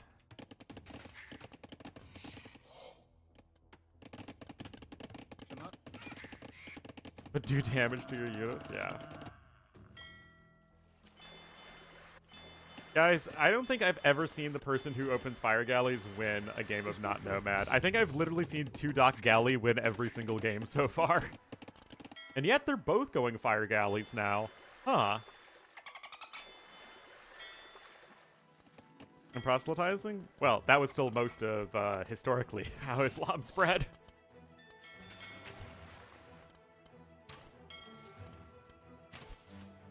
Same with Christianity.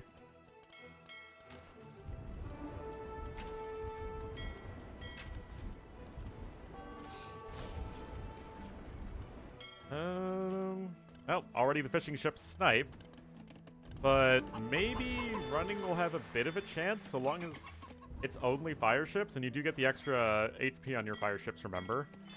But it's also still 3 docks to 2, so that's also big Sag. But running just seems so far behind, guys. 3 villagers behind now, 600 resources.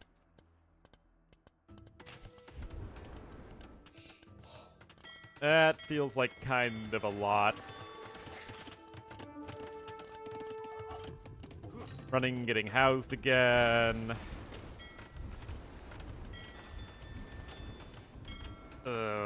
This is getting kind of rough, guys. Ganji's whole build seems to be, I'm doing what you're doing, but better. He has the extra dock, he's got the extra production, extra resources. Ganji is just so extra. Look at that, more of everything.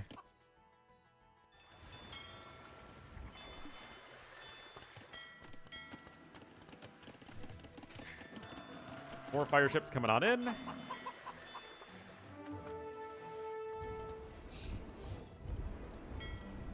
Oh.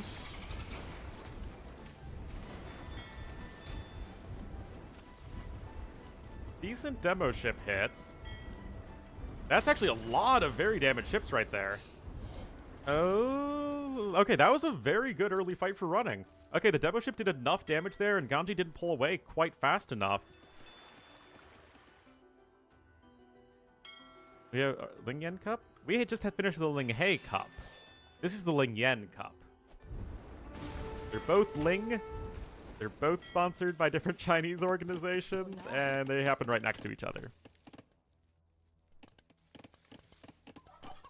But the LingYuan Cup is a big LAN tournament, and is a much, much, much, much, much greater scope.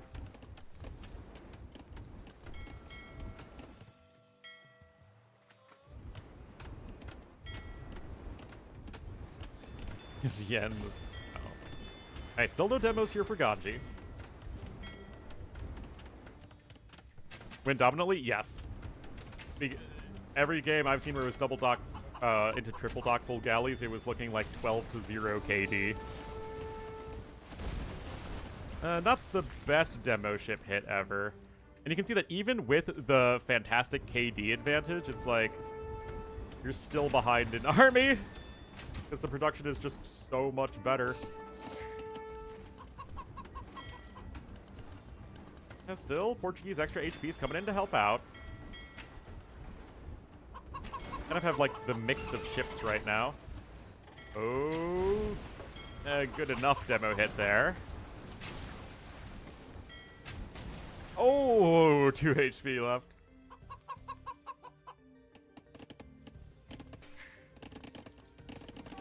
So both players are at least walled off from each other. Oh, you also have the wheelbarrow upgrade in for purple. It seems like running just keeps on getting housed, unfortunately, for him.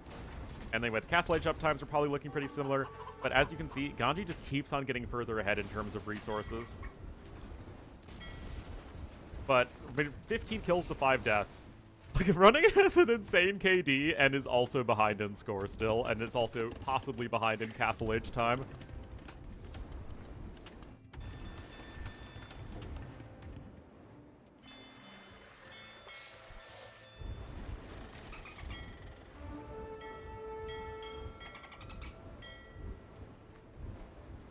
Micro nerd? I mean, I wouldn't even say this is micro nerding. This is just good micro.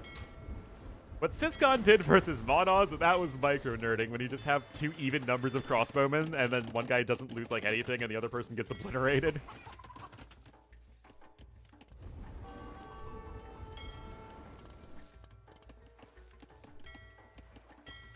All right, Castle Age on the way now for running, so he is still clicking up a little bit faster. Ganji might need to use the market a bit since his gold count is kind of low.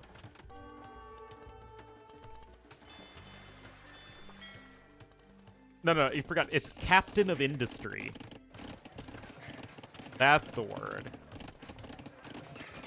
That's the proper American term. Anyway, 12 bills on stone right now for running, guys. Uh-oh.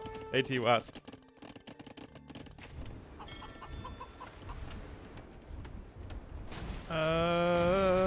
Good demo hits there, and it's not like Ganji's too far behind in the Castle Age time, but it's still all-out water.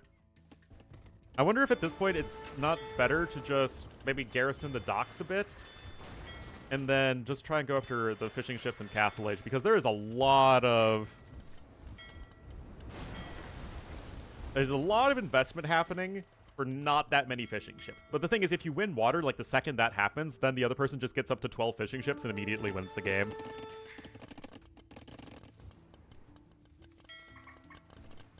That said, Ganji himself is on stone, but all of this is slower than that of his opponent. So despite being so far behind in eco, I do think that running is playing this quite well. Trickling down, yeah, guys, when's the trickle down gonna happen? I'm waiting, man. Alright, guys! Okay, well, they're not going to be able to get the castle behind the walls. But, actually, okay, there is gold way in the back there for Ganji. Has he scouted it? He has. But it's going to be organ gunning time. And remember, this is for, not for patch. Pre-patch.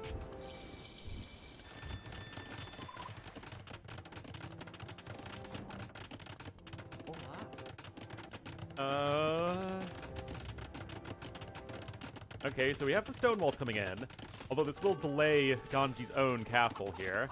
Organ guns are on the way. Now, you can also afford War Galley heroes running, and I think that might still be necessary to prevent Ganji from going for a huge fish boom. Double bit axe is also, or rather, bow saw is going to be a nice one to pick up, and right now Ganji is adding in the second TC. He's 5 bills ahead, but he's also going to need some mangonels. And running's actually going to go with the forward TC.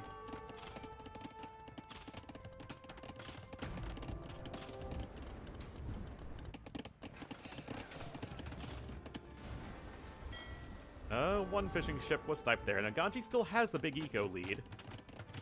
And that is not a small reason as to why he still has the score lead. He's also going to get close to dropping his own castle. A lot of idols as well for running at the moment. Mangonel coming on out. Yeah, these need to work.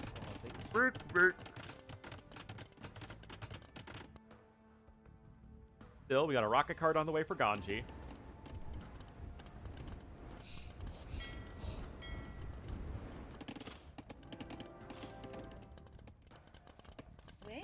Still, it's the 2 TCs in faster for Ganji. He's 6 bills ahead.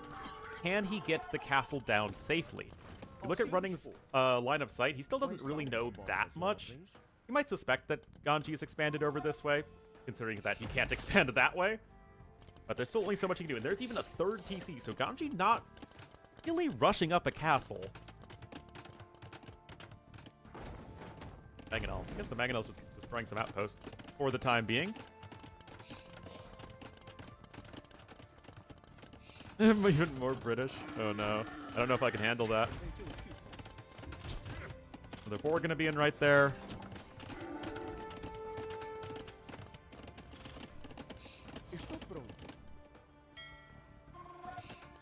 Alright.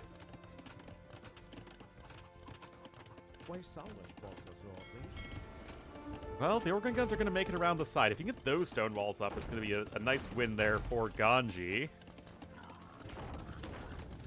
Be a second rocket card out in just a second as well. And this still feels like it's good enough.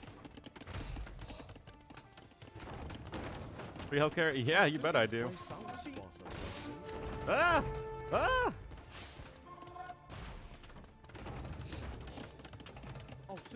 I never understand how British people feel about the NHS.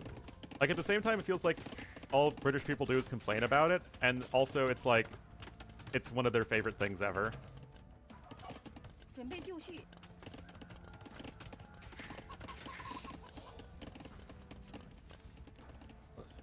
It's like, really? I've never really had an opinion about bottled water.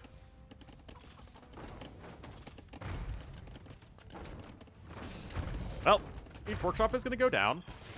It's 4 mangonels to 3 rocket carts. And you know what, guys? Ganji hasn't built the castle yet. Okay, well, of course, just as I say that, he does drop it down.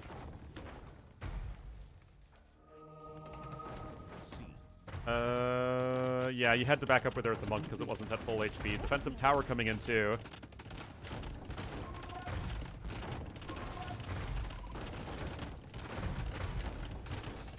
Yeah, considering I'm somebody who's currently stuck with a $630 healthcare bill that I don't know how to get rid of, and also I need to pay very soon, I'd much rather not have to worry about that because I've already had to spend a ton of time trying to fix it and have not successfully fixed it.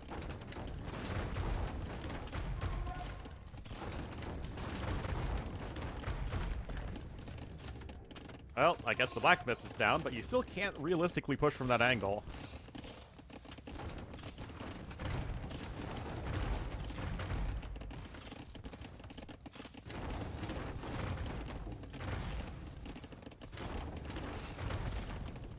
I guess you get some houses there, but still 90 bills to 62 for Ganji, guys. That eco difference is just getting wild.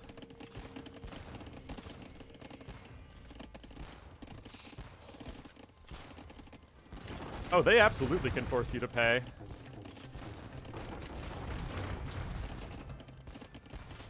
Huge trees? Yeah, it's because small trees doesn't work with the new ones from the recent expansion.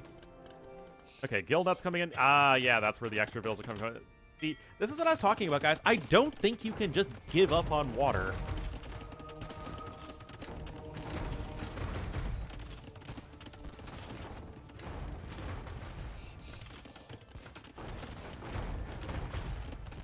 Comic Sans. Okay, Bodkin now coming in here for the Chuko new. Bill's gonna go over here to the east. I mean, you can start just taking some stone over there. Ganji taking some other resources to the side. That is Gaia's POV. That's not what we need.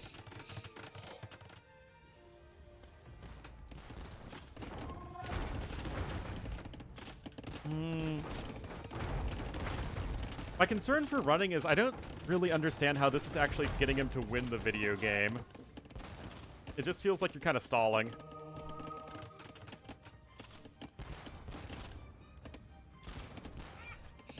If you're an alcoholic, I mean, you're asked that every time, so that they can better treat you.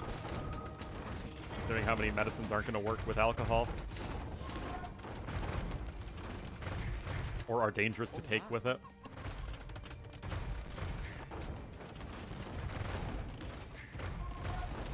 Well, the starting TC is going to go down. But I'm still not too sold that you can actually do anything before Ganji just clicks up to Imp, gets Bracer and Trebs, and kills you. Oh, jeez. Oh, no. Oh, no. Oh, that's brutal. But yeah, the pathfinding wasn't good, but still. But this is the very first round of the qualifiers.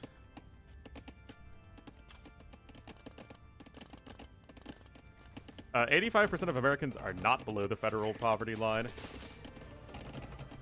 And I am in Obamacare. And I actually do have my healthcare subsidized because I am poor. But it's still quite expensive. Because there's no collective bargaining really in America.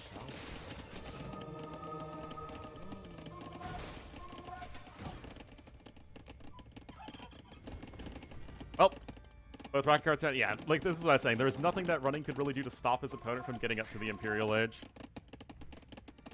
Ao seu dispor.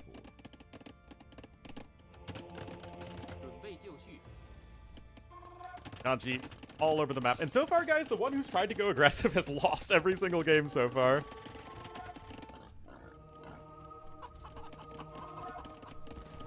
Moral of the story is just go full eco.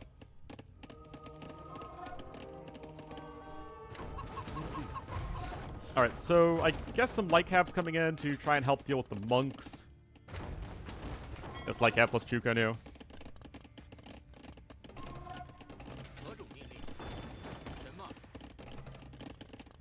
Imp now coming in for running, but again, all of this is just slower than what Ganji is doing. Again, I mean, let's just look at that resources difference.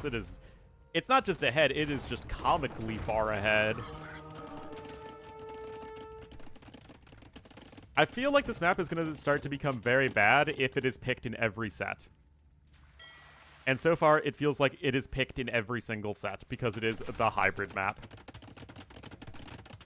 But I mean, it still plays out much like Nomad. It's just I don't think Nomad is all that great of a 1v1 map. Because it's usually just about snowballing water.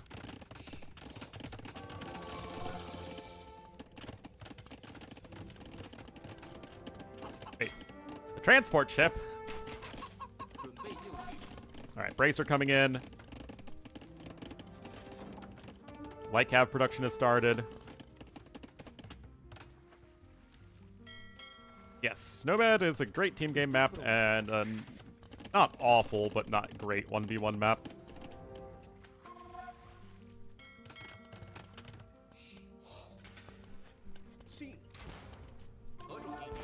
Well, Chukunu are just going to have to get Dunkirked there, but they are.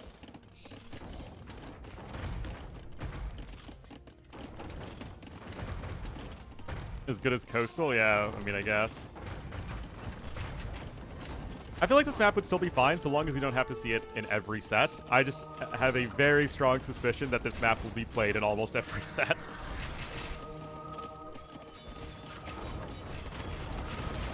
Oh boy. Yeah. Yeah. Yeah. Ganji way too far ahead in eco, and in I think the 4 games I've seen on this map, the person who won Water in Feudal Age got way too far ahead in terms of eco and won the game.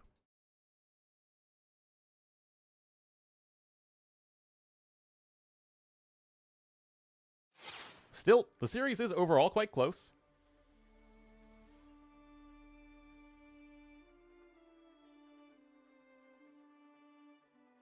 But Ganji 1 game away from knocking out Running. And that was Running's home map. And that was his #1 Civ pick, but also Ganji's #1 Civ pick.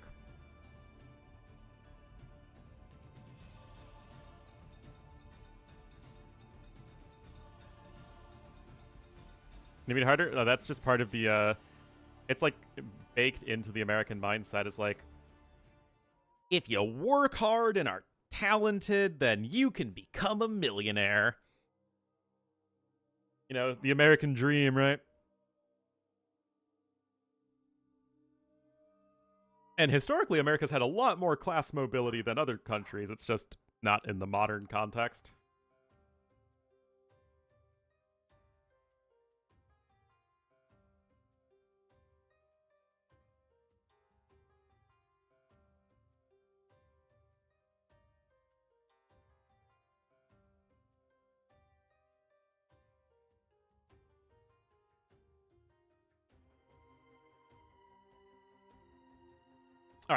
1 minute and 8 seconds, and we are going to get it to Lookout, a map that has actually shown very good games so far.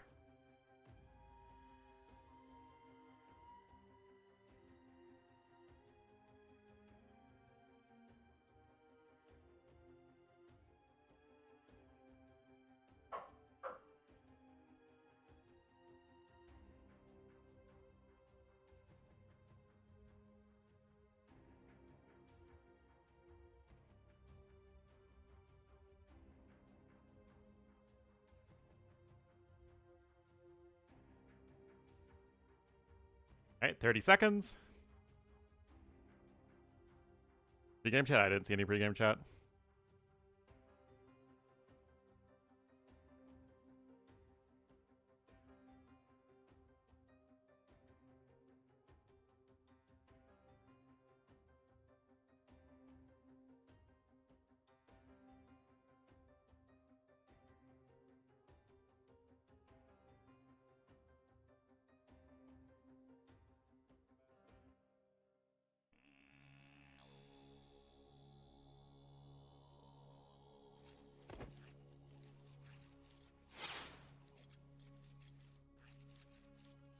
Alrighty, guys, here we are, game number 4. If I can click buttons. Alrighty, so running. Tournament life on the line is going to be rocking the Mongols. They'll be to the northwest. Interesting choice. But here to the southeast in the yellow as the Cumans. It will be Ganji. All right, guys. So I have enjoyed Lookout so far, but this is a matchup that can be very, very one-sided, one way or the other. This, guys, these two Civs are like perfectly opposite. Mongols are insane in Dark Age and early Feudal Age. Humans are terrible then. Humans are bonkers broken like late Feudal Age all the way through early Imperial Age when Mongols aren't very good. And then they fall off the cliff in post-imp, and Mongols are one of the best Civs in post-imp. So this could be getting kind of weird. Yeah, the map has been good. And this is where I can, again, stand on my soapbox and say that AoE needs more just land maps that are slightly different than Arabia.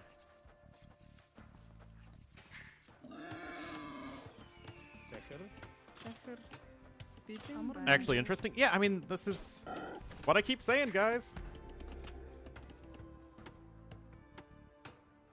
You can have Arabia as a map, and then you can have other land maps that are also semi-open land maps. But I feel like no one ever picks anything because if there's anything, it's like Arabia and then Arabia and Enclosed. And Enclosed was like alright, but Enclosed is still a map that is designed for Empire Wars. Well, I mean, you have gold in the back, and then you have your other resources forward. Yeah, this map was made by Death Counter, and it's a good one. Also, yeah, I appreciate that this is a land map that is still kind of an aggressive map that doesn't have rocky terrain on it.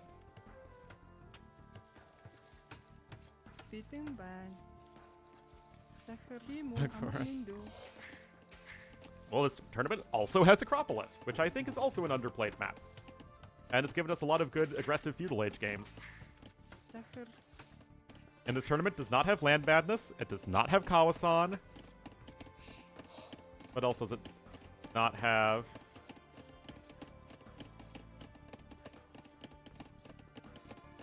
Yeah, it doesn't have a bunch of other maps. I mean, and it has Arabia and Arena, so like it's got the two most common maps. It has not Nomad for the Nomad people. Winged, no! No Atacama. Which is fine. Hybrid across. I mean, it's hybrid, but it's the okay hybrid. Like, I'm fine if it has like only 1 or 2 shorefish in it. It has, I think, 6 shorefish. What? I'm working. And then he lies down.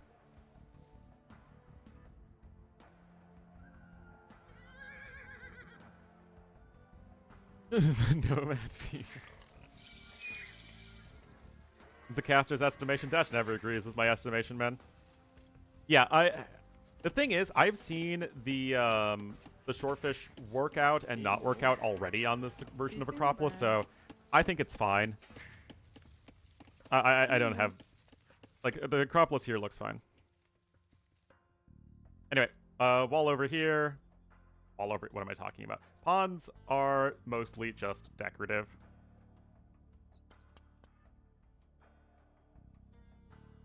The thing with slopes is that it felt like it was the same civs every single time. And it's still going to be basically the same civs every single time because there's no reason not to go Mongols. It's like Mongols and civs that counter Mongols. That's basically the map. Anyway, it's the human boomer. Like, here's the thing, guys. Humans force your opponent to bend their strategy in a way that no other civ does in any setting.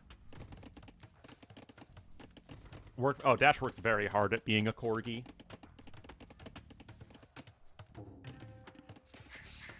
It's just tough with all the belly rubs and food and playtime and lying out in the grass and barking at humans to do what you want them to do. Yeah, Outcrop is also a decent map. Bend exactly, and not the good kind.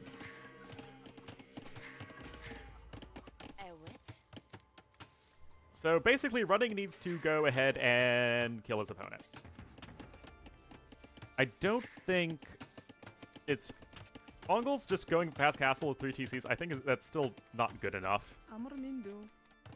You still are going to get obliterated by the Cuman eco.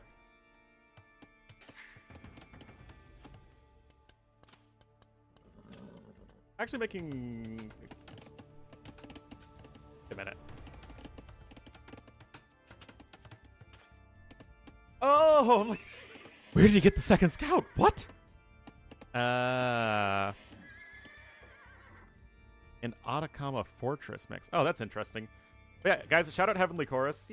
You're admin for this tournament. Because the maps have so far been playing out quite well. And I like the draft settings of having the random bans. The 2 scouts is cute because 1 scout can't really kill these villagers or harass them effectively, but 2 scouts can possibly get a Vil kill.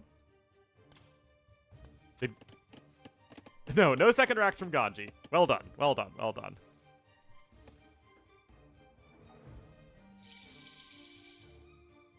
Bulgarians against Hera in the finals. I'm afraid I don't remember. Oh.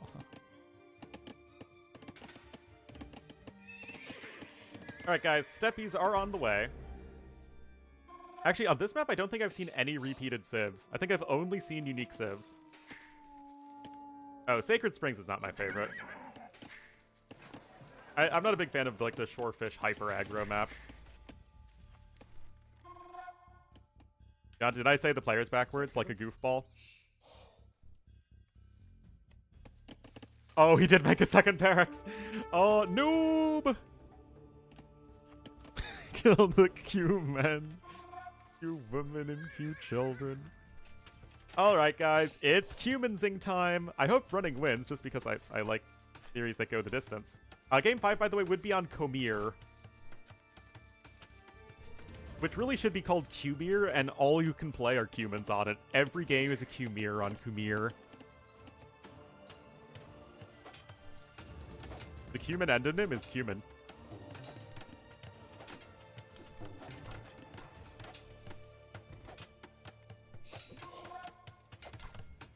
Oh, they were good Arabia Civ? Hey man, we've all had bad takes in the past. You don't need to dig up some silly takes that didn't pan out well. Alright, Castle Age is on the way. Stone was sold. I've only seen one game of Seychelles. It wasn't a good game, but I think the map still has a lot of promise. So I would want to see more.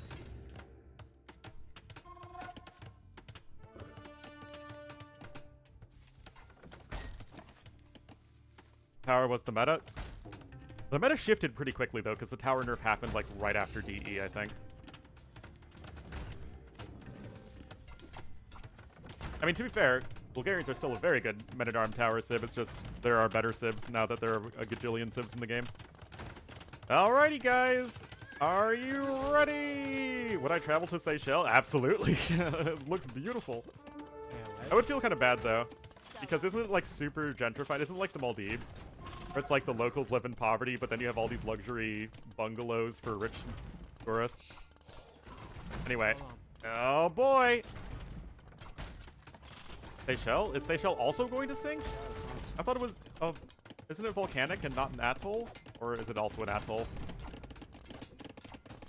Now you still only have one stable at home, and then you have one stable on the side of the map. The Step Lancer numbers are looking pretty good. Don't worry, guys. Ganji has a lot of contingency houses.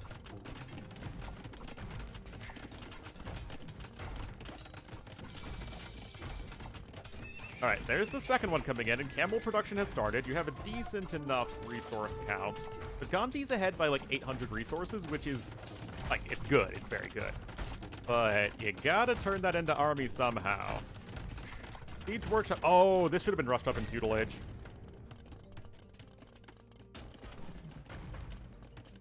Relatively tall? Okay. I think 2 Rams is enough to pressure the TC here. Alright, here we are. Kind of debating the TC arrow fire a little bit. The camels are out, but remember, they have no upgrades at all. No more Step Lancers are coming in, though. There's only the 2. That feels underwhelming. But honestly, guys, there are enough Scorpions here that... Oh, but the Mangonel is actually out. There's only 1 Steppy left. Uh-oh. Uh-oh, guys. Is it a humans game? I mean, it's already a humans game.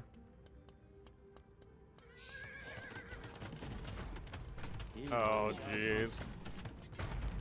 Yeah, that seemed like ran out of food income for Step Lancers. Uh-oh, spaghetti, mister. Yeah, I can't believe both those ramps survived. That's wild to me. Anyway.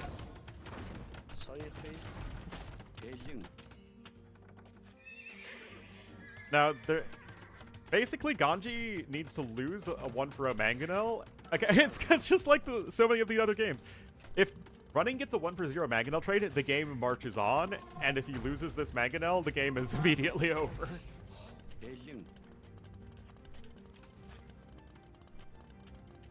13 more villagers right now. If it's a 1-for-1 Mangonel trade, it's still probably way too bad of a situation for running.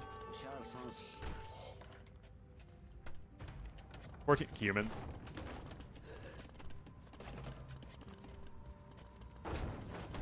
Oh man, this is such a tough spot here for each play. At this point, it's going to just look like a 1-for-1. Where's the Repairville? Oh no. Oh no. That's a 1-for-1. Yep. Yep.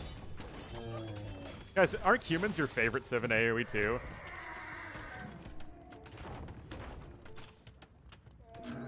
I freaking love humans.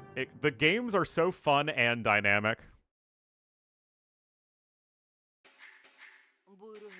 Well, I mean, it's like you either get the kill or you don't, and running was not able to get the kill quite fast enough.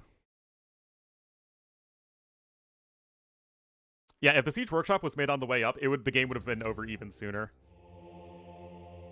That was actually kind of a big mistake from Ganji, but it was still fine.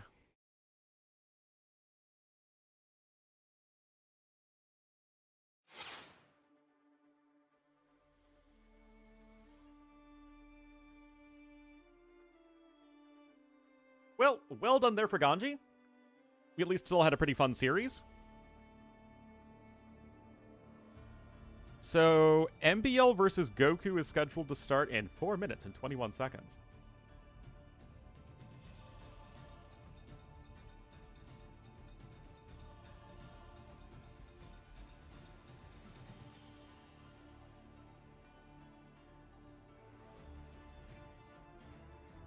Okay, let's jump into Kingstone versus Whitey, which is the only one that's actually going on right now.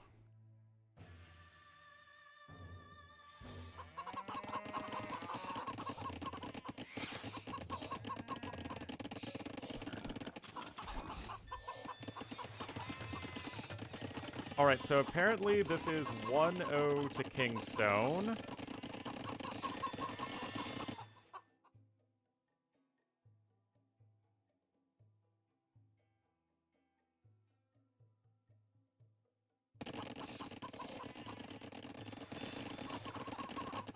A million Kingstoners, exactly.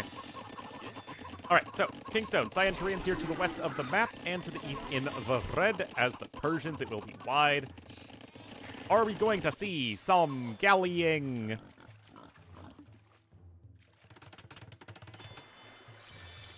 Kingston? I have no idea.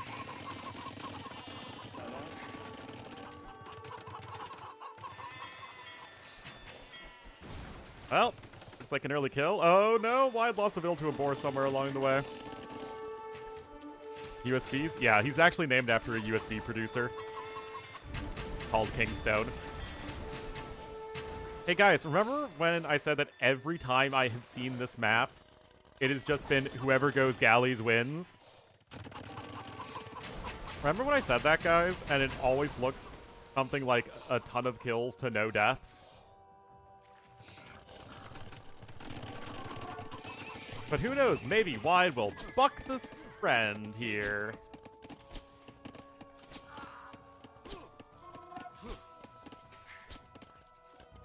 Yep.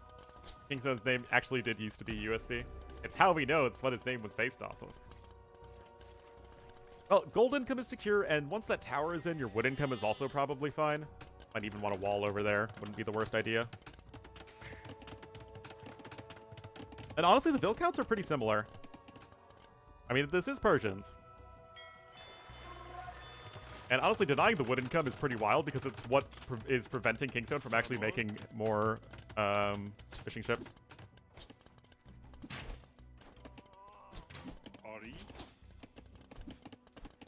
My concern is honestly, even more than the map, is that we're seeing it in every single set.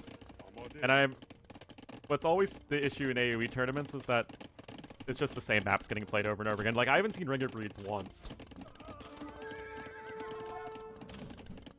But I've seen this map in every single set, I believe.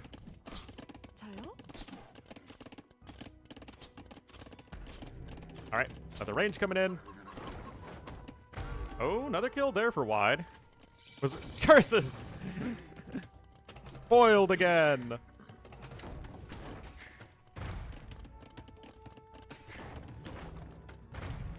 Alright, Cav archering time and some Fire Lancers are on the way. But right now, Wide is a huge Vil lead, as Kingstone has been unable to produce really any more fishing ships despite winning water. He's got 11 galleys that don't do anything at this point.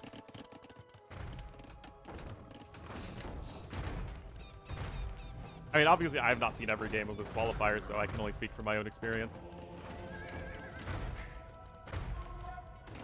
Yeah, still no stone income here for our Cyan player, Kingstone.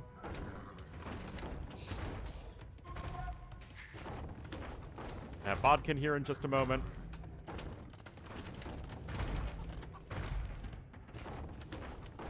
And more Lancers of Fire! There we go, there's the stone income. Still, that is a very hefty villager lead already. Oh, those Fire Lancers or Cav Archers could be getting wrecked. Oh, man, look at that. Look at that dot attack. So good.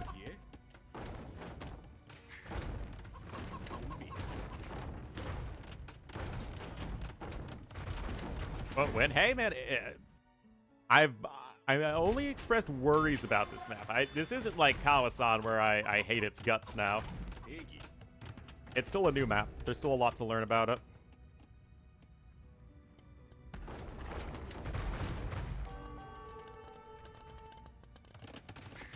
Well, Kingstone is a 0 TC gamer for a moment, which isn't great. We're at 58 villagers to 37, plus the 6 fishing ships.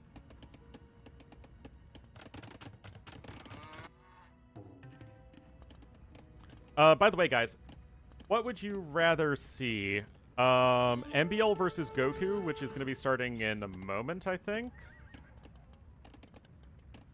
Actually, they haven't started the draft yet, as far as I can tell. Would you rather me switch over to that series and start it, or do you want me to keep casting this one? Because we have 2 series, well, 3 series, including this one. Kingstone Wide, MBL Goku, and then Dogao Uzi starts, we'll cast that after all the other series are done.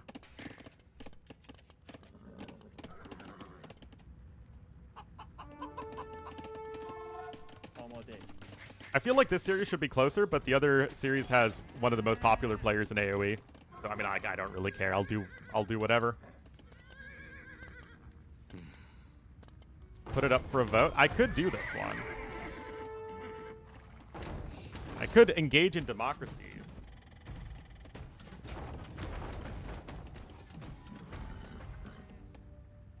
Which series to cast next?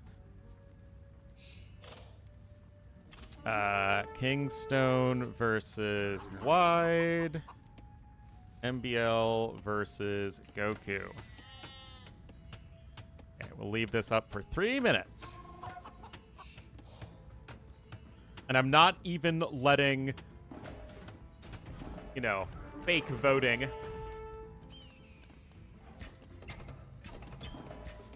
He's gonna cast the MBL set? I mean, I feel like Mem always just casts whatever the biggest player name is. I feel like I should be allowed to cast what I want.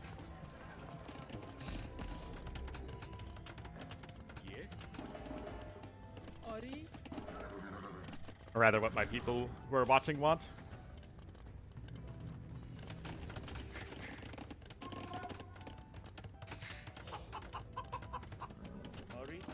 Anyway, this game is looking pretty darn bad for Kingstone.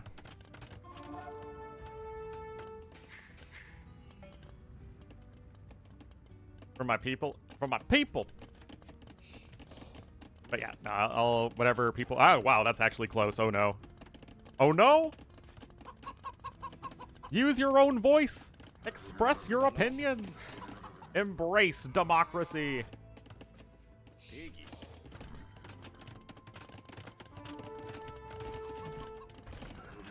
Are we gonna need to recount? Are we gonna have to stop the recount in Florida? 10% of the viewers voted? Oh, that's like completely par for the course.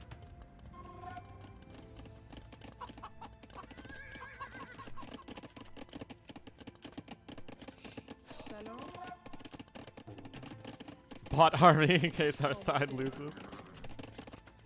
Stop the votes! MBL versus Goku's ahead by 4.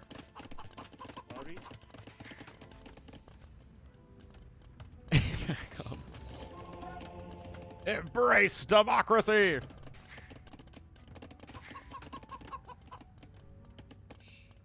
Can't vote? Oh, yeah. Ornlu mandering. Who am I planning to invite? I'm not inviting anybody.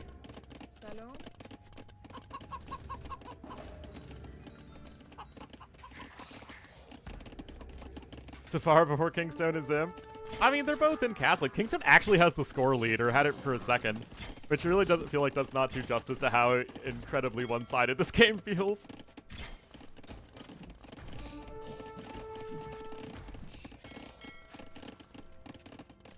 Run away! Run away! I mean, it's 102 bills to 66. Castle coming up here in the middle of the map. Maybe it could be a Tim Castle, guys. Stop the cat. Okay, MBL Goku won. We'll cast that one. I'm sorry those who wanted me to remain on this set, but democracy will not be gainsaid.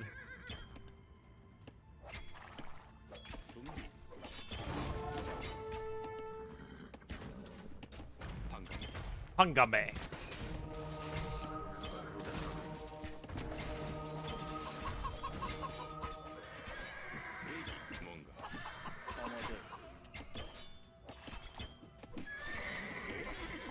Well, that's an efficient fight for Kingstone, guys.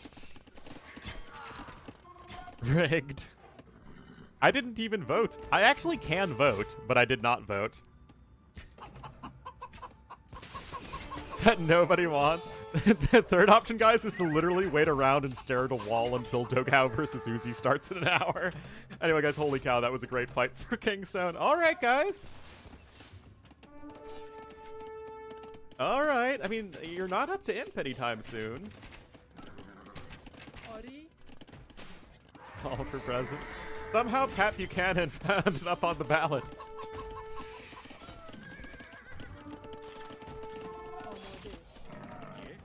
I mean, guys, it's 35 Army to 4. Even if a 15 of that is Navy, that doesn't really matter that much. It's still not great for wide.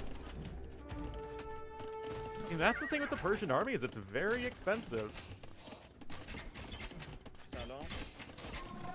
They must have lots and lots of biryani and other Persian food that I don't know the name of. Isn't Fatouche Iranian, or is that Arabic?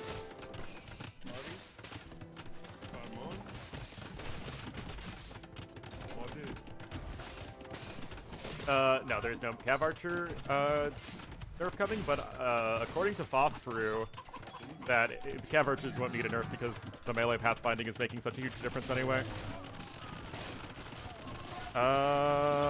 Honestly, guys, this was a huge throw. Oh my goodness. If you just built a castle at home right away instead of going out in the map with no army to try and build a castle, yeah. That, honestly, look how much better of an eco he had. Oh no. Wide couldn't get any kills.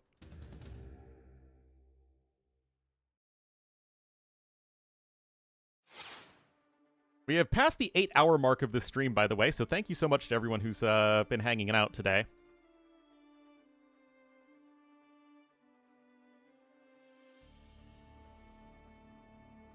Now, they're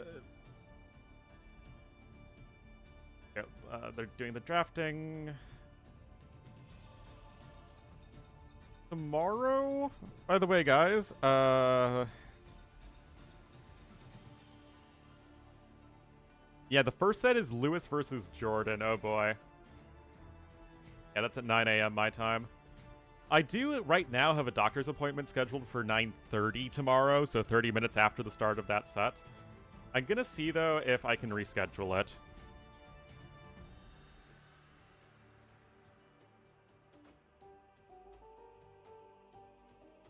If I can't, then I might, unfortunately, need to miss it.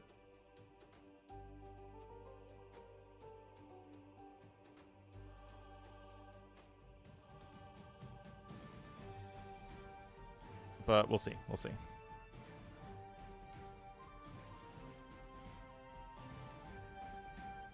Brain stuff? I need it.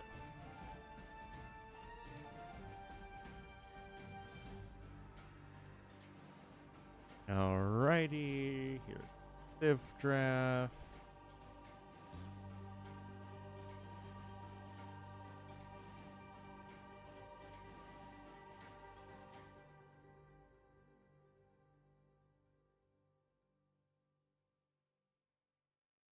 I make this look nicer, to be honest.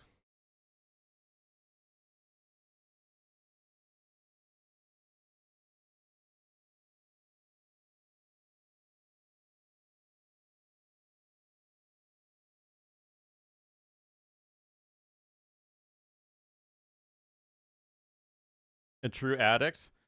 No, I mean, honestly, if I was doing what I was doing for LingYuan Cup or Cartographers, then I wouldn't just go it. But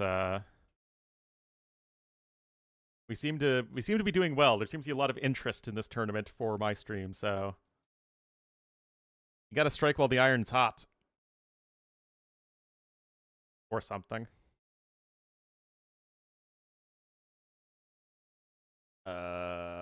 Brazil.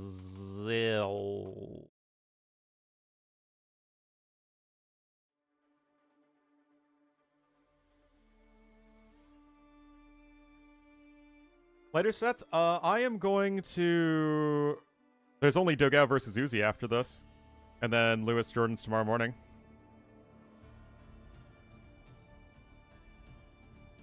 MBL AOC. Always keep MBL as MBL AOC.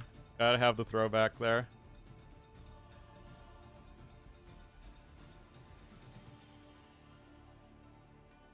It's actually a capital K in Goku.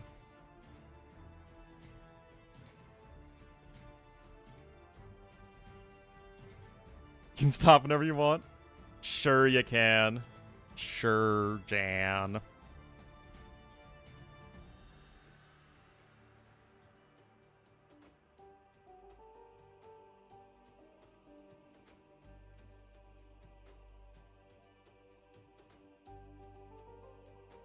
Here's, yes, I was at 400.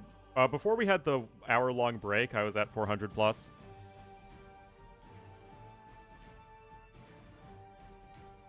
Which, considering I was doing, like, 80 a week ago, you know, can't let opportunity pass you up.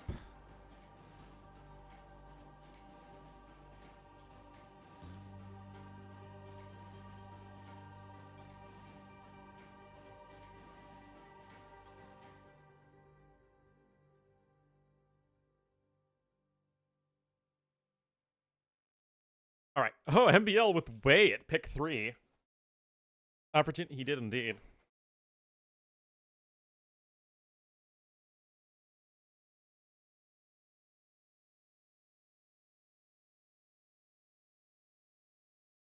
Oh, come on, MBL. Give us the shoe. Were they not admin banned? Oh, they were admin banned. MBL can't do the tic-tac-toe 3 kingdoms in a row.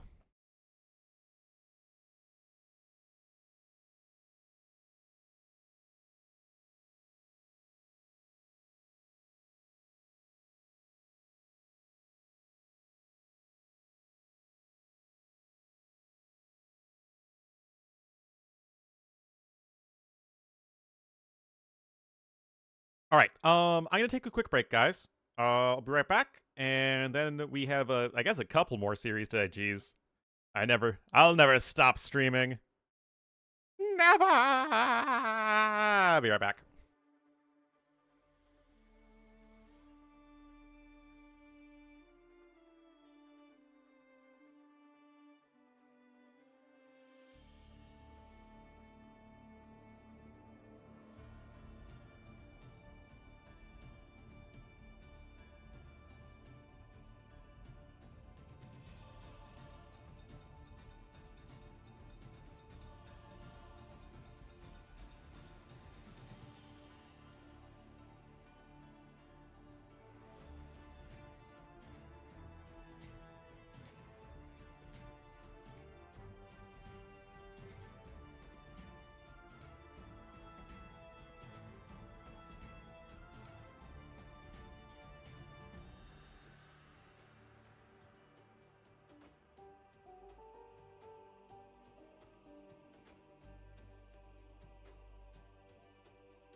Alrighty. I return. Yeah, I think at this point, the thing with the 3 Kingdom civs is less about them being too strong or too weak and them being kind of boring.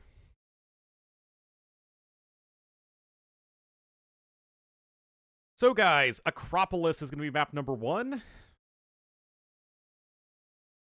I feel like all of MBL Sims can be played here.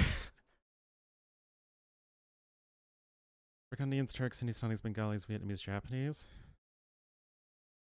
Probably Hindustanis, but maybe Vietnamese, Japanese. We also have Chicken Arena, not Nomad, Chicken Arabia, and Rocky Forest.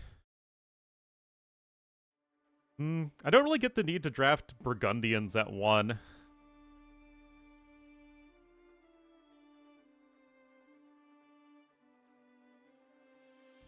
Into the special units? Well, that's what I was saying about them being one-dimensional.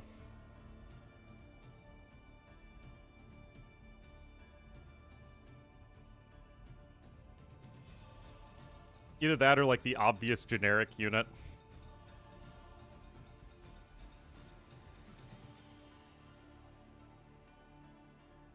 Anyway, guys, let me call my doctor's office.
Well,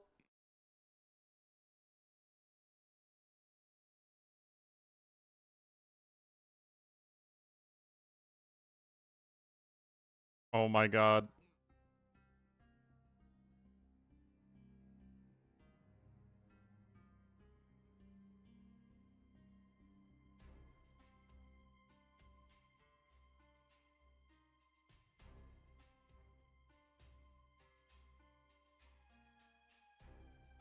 Can you hear that, guys? It's amazing that the mic doesn't pick it up. It's literally saying, we are experiencing an unusually high call volume. Your wait is longer than 10 minutes. Or your estimated wait time is more than 10 minutes.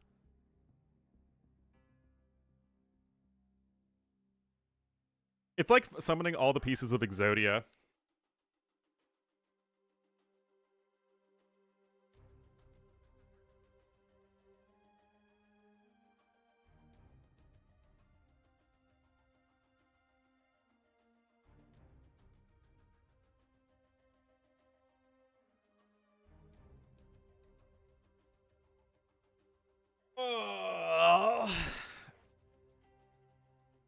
Use Pot of Greed.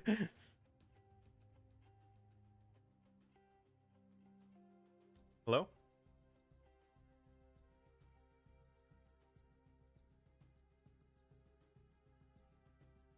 They just hung up on me! What? I had the phone on my desk next to me. And then I think I heard, hello. I go to pick up my phone, and they already turned it off. What?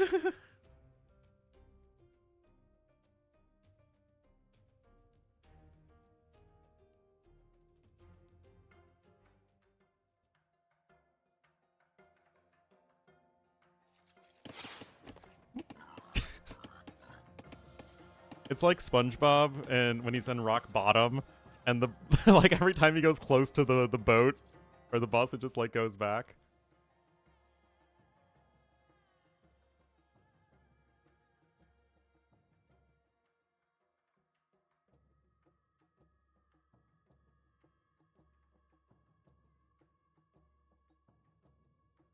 Now it says less than 2 minutes. Uh.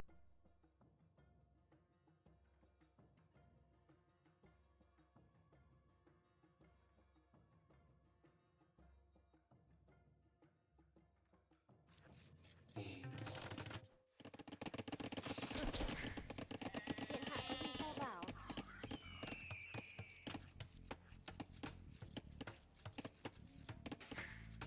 Dạ bỗng có thảo dân.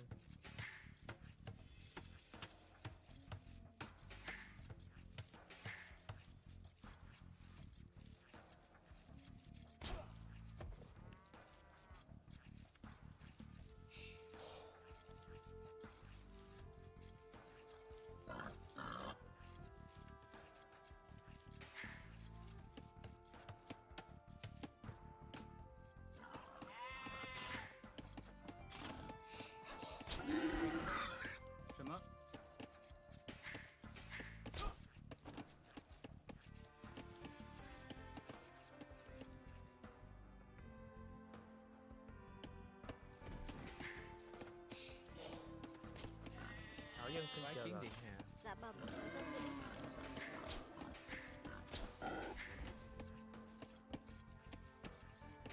Điện hạ có gì sai bảo?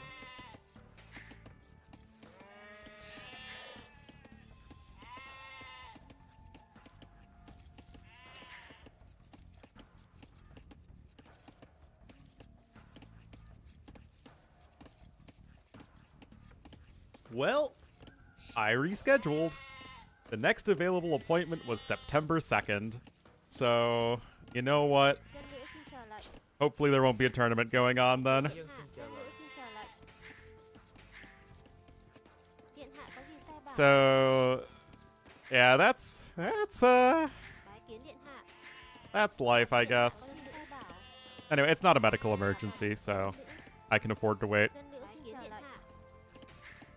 Anyway, sorry I had to do that. As I said in the Twitch chat, their offices are going to close soon because they often close at 4 p.m. Dạ bẩm. and it's 3:26 or 3:23 p.m. right now, so I kind of need to call them before they close. Dạ bẩm. Có dân nữ. Considering I've been streaming 8 hours, 8.5 hours. But thank you for your patience. Anyway, what is MBL like? Is this the most MBL coded game ever? What is he doing? They do seem pretty popular, which I like, because I like Jurchins. I think they're neat. I mean, Sai bảo. it's hard to argue with these walls, except for the fact that you can't wall in the forage bushes. And he bans Arena. 喂，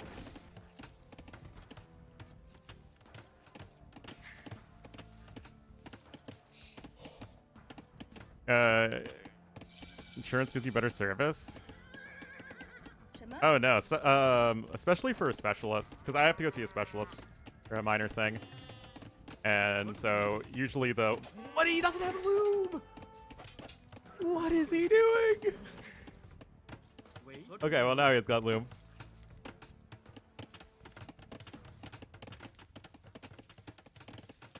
何种命令？ Oh man, like this is why casting MBL is fun. He's going up on 25, and I don't think he's gonna fast castle. 准备就绪。 Maybe he can. I mean, he has very few villagers on food right now. If you're FCing. 什么？ Wait, is he actually able to full wall? Okay, I guess you can full wall this. 何种命令？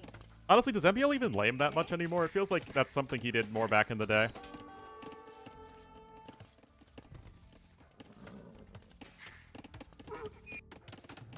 Anyway, Vietnamese here for Goku, just a good all-around solid civ.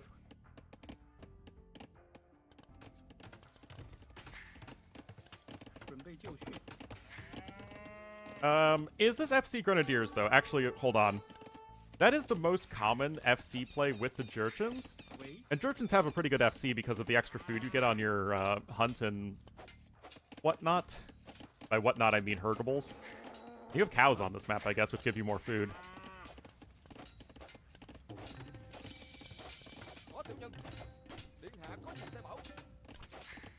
Tryhards? Well, he tryhards in tournaments, and I cast him there, and he doesn't usually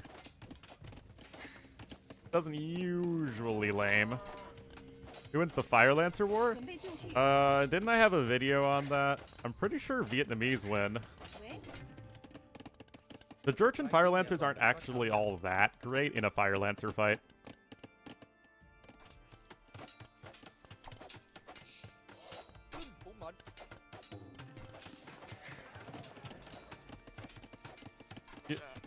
Didn't I do that in my video? I'm pretty sure I did that in my video. Wasn't it like 100, like a little more than 100 food 何种命令？ with the standard start? 准备就绪。 So you're pushing meta dominates lane? That's true. 喂， Anyway, defensive watchtower coming in. MBL's early game was good enough here, as you can see, guys, so that he didn't have to sell stone, which is huge in being able to defend yourself.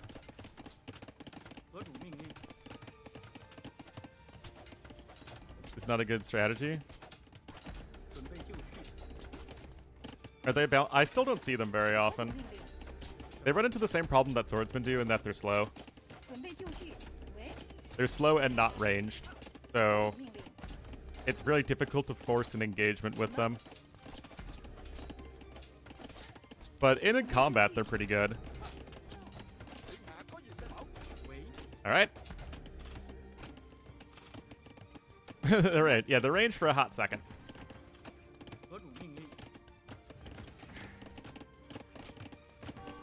Oh my god, he is going Fire Lancers. Wait a minute. They seem good with the siege push in arena. They seem pretty good in late game as well. Like, I've seen a, Korean early imp transition being Fire Lancers, and it'd actually be pretty strong. It's kind of like, if you want to open halves, but you also kind of want a good all-around unit, then the Fire Lancers are very good.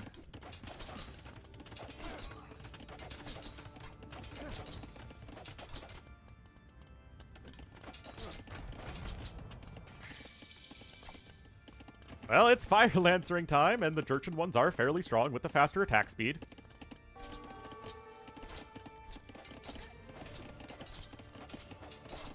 Yes, they are a good support unit for archers. Don't you kind of need a second barracks, though? I mean, they train pretty slowly. It's one of the ways they're balanced.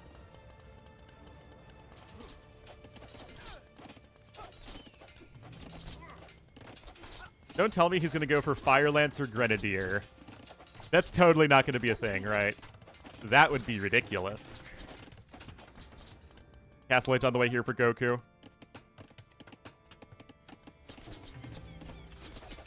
No.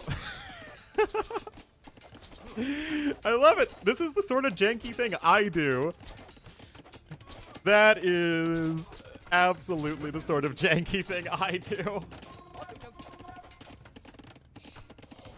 Oh, this absolutely is an Ornlu build. Full wall FC on an open map and try and do something weird. That is a very Ornlu coded move.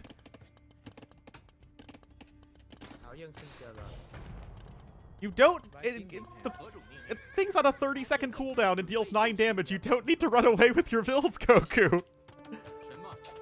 What is he doing? 塞宝， Do you know how long it's gonna take 2 Fire Lancers to kill Vils? dân nữ xin chào lại. Dạ bẩm, có dân nữ. Oh no! The Fire Lancers! The Jurchen Fire Lancers, guys! Điện hạ có gì They have 1 base melee armor, so with +1 defense, you actually have 2 melee armor, so the Vils only deal 1 damage. And the 1 Grenadier, too. Oh no, they caught the reinforcements.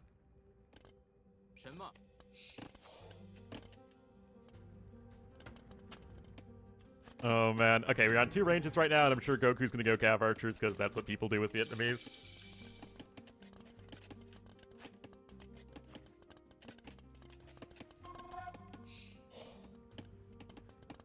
And the Fire Lancers shoot? Yeah, it's a little clunky how it's implemented.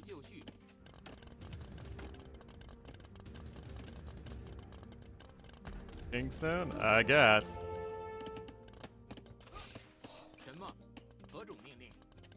Well, Crossbow and Bodkin are in, and MBL is going to be chased away for now. You also have the university on its way, and it's actually not cav archers, it's just regular old crossbowmen. I mean, it's more like you get the opening volley off with your fire lancers, and then it's just a normal unit from there. Now rocket cart's coming in. That is open. And obviously this is too. Emil has 0 bills on food. And that boar is gonna stay on 2 food forever because of Jerchins.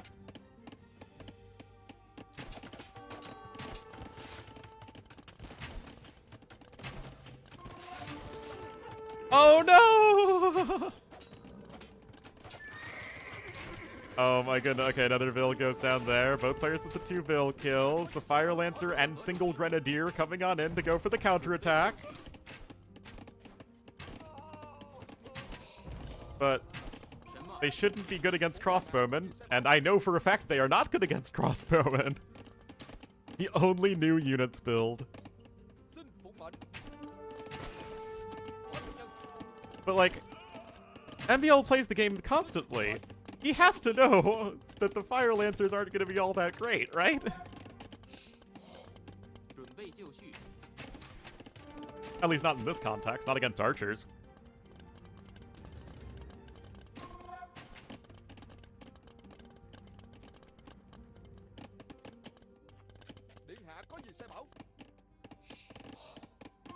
Yes, he's making archers? Yeah. And as much as I love the FC janky units build, there's a reason that you don't do it. But I really want this to work. There is a not small part of me that wants this to work. To show that you can FC in the current meta and not go for like the full Phosphoru thing. Because MBL only has 48 seconds idle TC time. He keeps on making villagers. But this sort of build feels so lost in the current meta. It's like, the only time you FC is if you go full selling stone into, you know, unique unit all in, or Celt Siege push.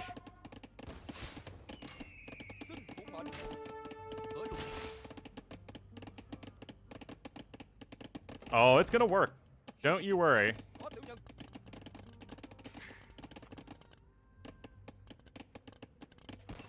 Before the Skirmpire. Oh, boom! Go get him! The Dragonstar Prisma set was very good. It was a very good set, actually. Okay, got some bills on stone at this... Wait, what are you doing? He lost 10 bills!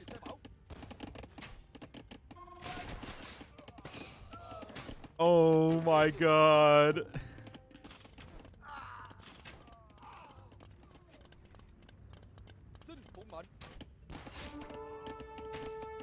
One rocket card already down.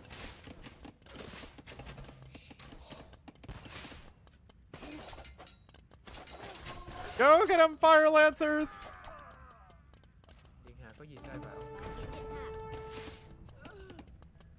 Yes, dedicated streamer having to reschedule his doctor's appointment for over a month later. So I can cast tomorrow.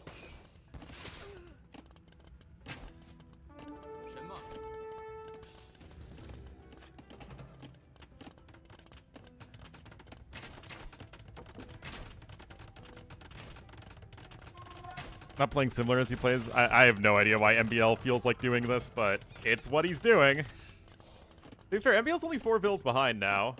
He's gotten a lot of villager kills of his own. The eco upgrades are a lot better here for Goku, though.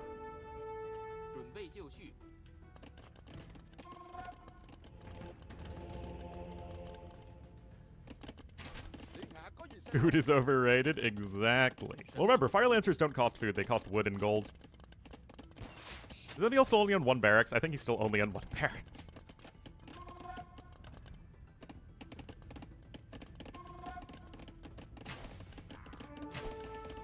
Yeah, MBL bought a 2nd tower. Then he sent some bunch of bills on stone, but I think he's gone off the resource. I don't know why Goku doesn't have a siege workshop of his own. I guess he doesn't want to get into a mango war against MBL, which, I mean, I guess I get. Yeah, MBL has 2 towers that he bought.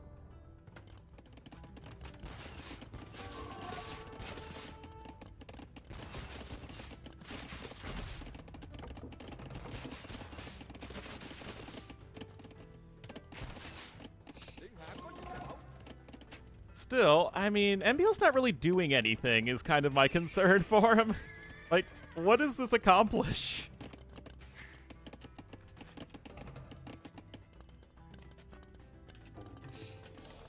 I guess he's gonna go after the starting TC now? I mean, Res Collected are gonna be getting very, very far ahead for Goku. Oh, guys, he's gonna... Now MBL's gonna boom. Oh my god! Oh, reduce friendly fire! Reduce friendly fire! Oh my god! Oh my god! That's incredible!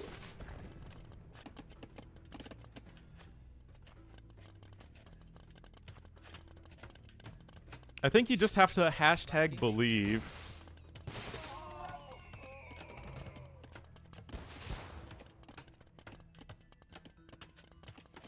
Map control for relics? No, he's just adding another TC because he's about to run out of gold in his base. Rocket carts are literally mangonels. They have the exact same strengths and weaknesses that mangonels have. It's mostly a flavor thing.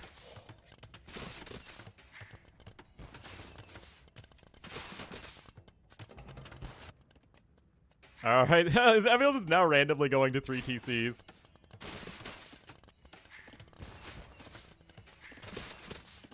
I mean, not randomly. He thinks he's gotten enough damage done, and he needs to expand out of his base. But it sounds more funny if I say he randomly goes to 3 TCs. He's actually cut most of his unit production at this stage. And Goku's not even trying to keep this alive.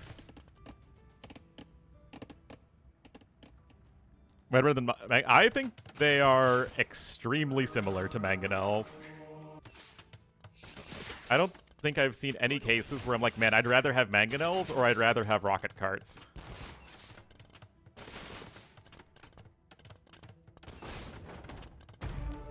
Mangonel, I mean, the 2 units trade evenly. See right there, they just did a little bit of grazing. I mean, technically, mangonels are better in that, or better because they have more HP. Oh, splat.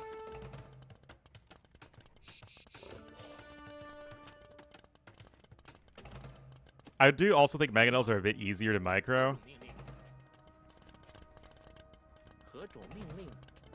I don't really understand the point of them having less HP. Again, like, their damage profile is so similar to that of a mangonel. I mean, don't they take buildings down slightly faster, too?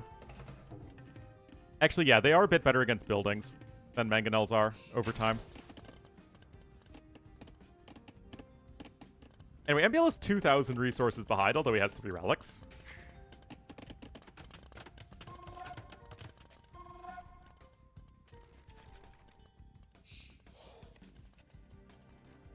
Slightly worse to micro, yeah. Masonry Architect building, that's what I thought. Res destroyed. It is better for MBL, which is why he has the slight score lead. There's the 3rd TC versus the 4th TC coming. MBL's getting a 4th TC when he has 2 bills on food, guys. Yeah, building armor is huge versus the rocket carts. I showed that off in my my overview of the unit.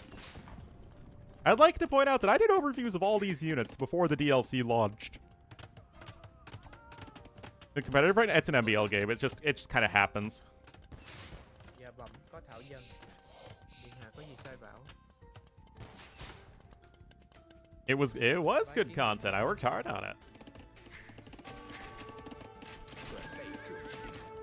Oh, nicely done from Goku. I mean, obviously we've been talking mostly about MBL this game, but Goku is playing quite solid.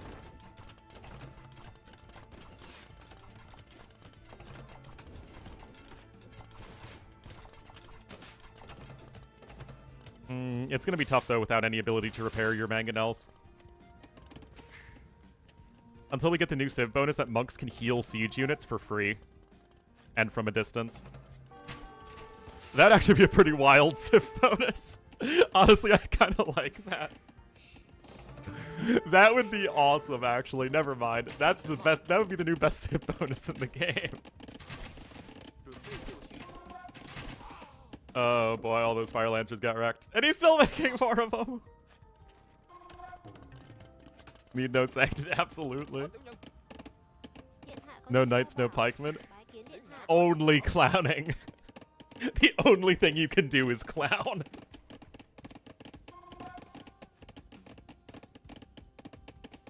Oh my goodness. I mean, it's 32 crossbowmen.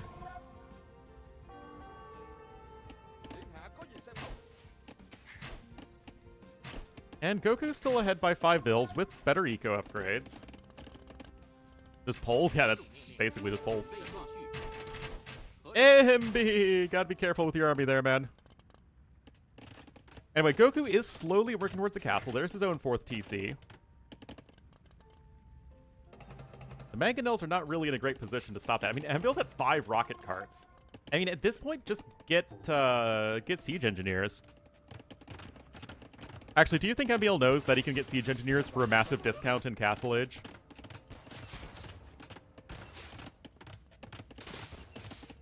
The food, I'm sure it's very high. MBL's been buying food. Anyway, Mangonel's there. Mangonel. Rocket carts are on the high ground.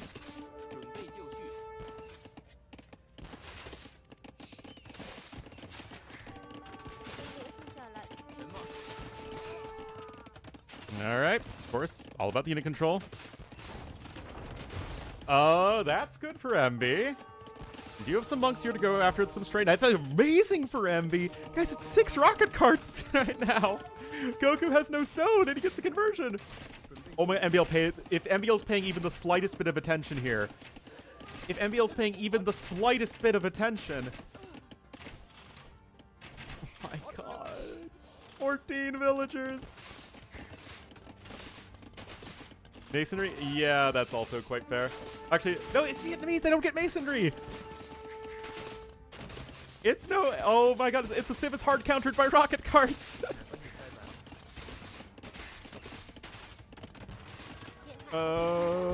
He knows about the castle. It's a 30 villager advantage right now for red. Honestly, Goku doing a great job of keeping his units alive. Where are the rest of the Fire Lancers?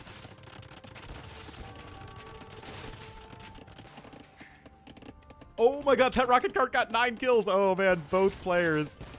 This is a wild game number 1 in this best of 5.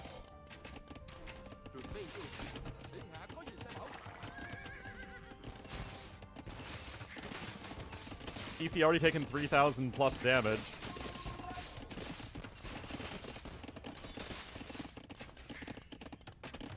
That is a lot of wood sunken into repair costs.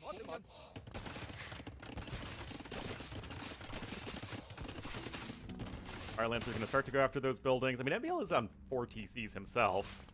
The red's collected difference isn't that bad. As long as he can keep Goku's idle a mess. Goku's eco idle.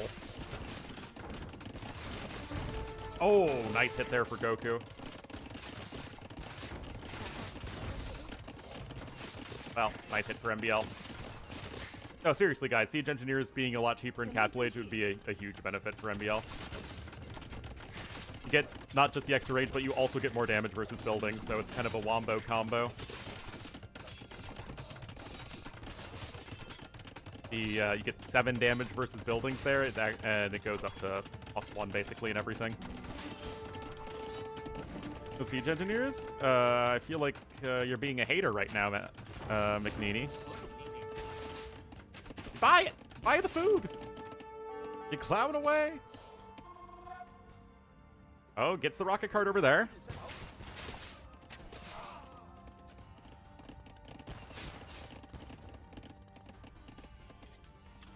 Rattan Archer production has started.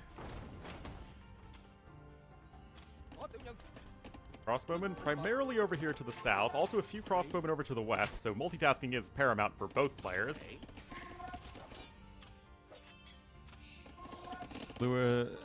I have no idea on Jordan's current shape. Lewis is pretty consistent, though. But we'll have to see tomorrow morning, and of course I'll be casting that.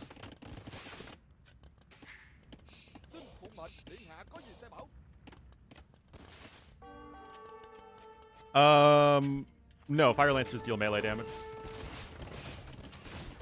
And their gunpowder thing is unblockable damage anyway.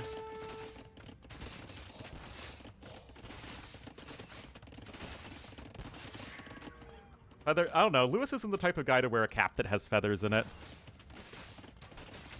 Should be really good. Yeah, I mean, it'll be really interesting to see tomorrow morning.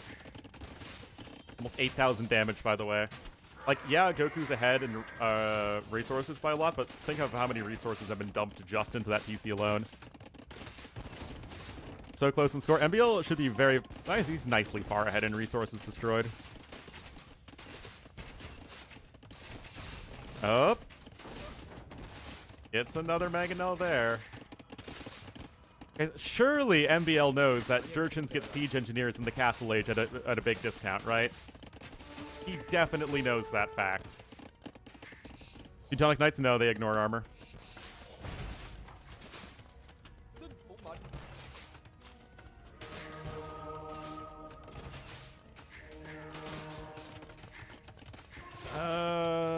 I guess handcart also in. I mean, MBL's eco upgrades have been fairly bad for a while. Got another TC on the way.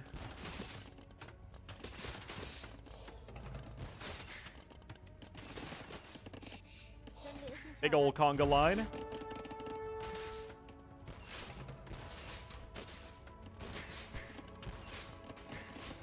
Will MBL scout that? I mean, MBL, he's not really known for his scouting, let's be honest.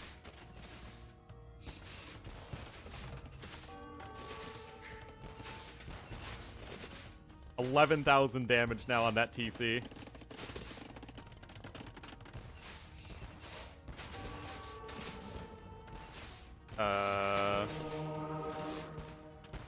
Alright. And, oh boy. Oh, the TC should see the vills. Oh, does it not? Uh-oh. Uh-oh. Okay, those vills just now. Okay, the castle is now in the line of sight. What can you do here if you're MBL? That TC has finally fallen, although I don't think it's really that big of a deal for Goku. Oh, never mind, MBL's not doing anything. Eh, never mind, it doesn't matter on this Linus. There's no stopping the vortex, Charlie!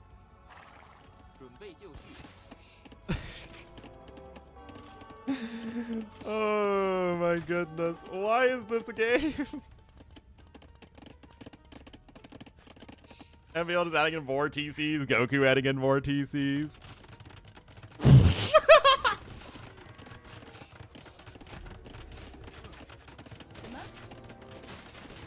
Oh my goodness. Goes in. Oh, never mind. Goku has a resource. Honestly, MBL's not far behind in Imprez. Destroying those? Well, at this point, you'd rather be doing other things than attacking houses, like attacking TCs. Don't do it, MB! Oh my god! Well, the thing is, Goku is a very experienced player. I mean, as wild as this game has been, Goku's been fairly steady throughout it. He's taken some bad rocket cart hits, but he's not doing poorly. He's got good eco upgrades, he's getting towards rattan archers, he's on 2 castles, one of them's in a great forward position.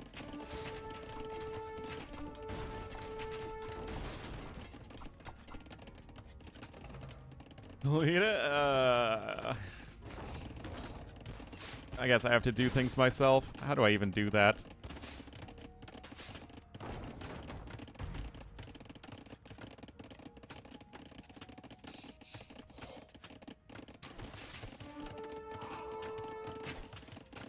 Alright, I think that does it.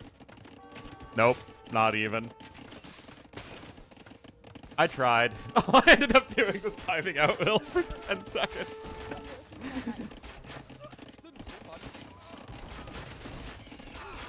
Game is it over? I mean, MBL, I'm sure, is going to get fortified bastions in just a second. It worked? Okay, I just still see it then.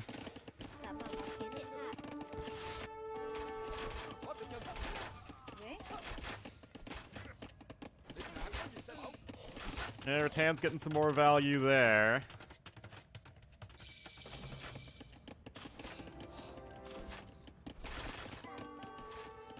Hazard into Twitch. Will gets hacked by me? Oh, yeah. Alright, Bracer's on the way. We still have 21 Rattan Archers, 2 Trebs coming out.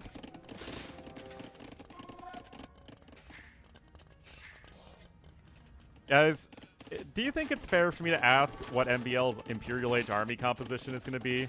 Is it going to be anything other than rocket carts, which, by the way, is also very cheap and easy to get as the Jurchens?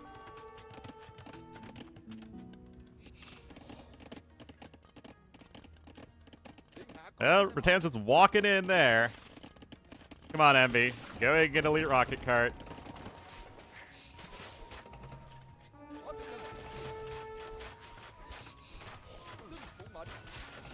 Come on. How is that not doing more?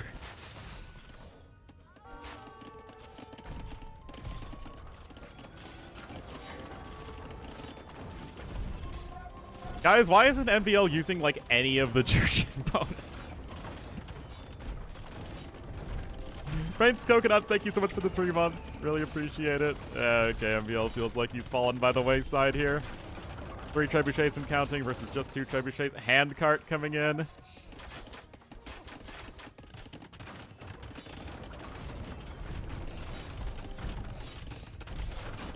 Oh my goodness. It's been a fun ride while it's lasted, guys. Gold's gonna be looking pretty low. I don't think MBL has a university. As if with one of the best universities in the entire game, mind you.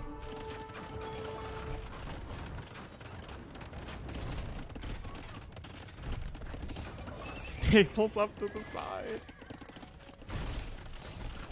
My goodness, guys. All those castles are going down. You had the repairs in here for Goku. He's had everything except gold collected, but Goku is still able to make almost an entirely gold-centric army. He's got 50 villagers on the resource right now. And he'll just continuing to expand away. Light Cav now coming in. 准备就绪， House of Book Learning. He is not about that House of Book Learning. Successful as MBL? Who knows, man. He's still probably in the top 8 to 12 range. 真的xin chào lại. Alright. Everything that Goku's doing has actually been a very nice adaptation to the wildness of MBL. I feel like, as weird as this has been for MB, I feel like Goku has been doing quite a good job at trying to react to it appropriately. The forwarding was good, getting the eco down, making sure your own economy was as efficient as possible. He's even walling here on the sides, even if it was too late.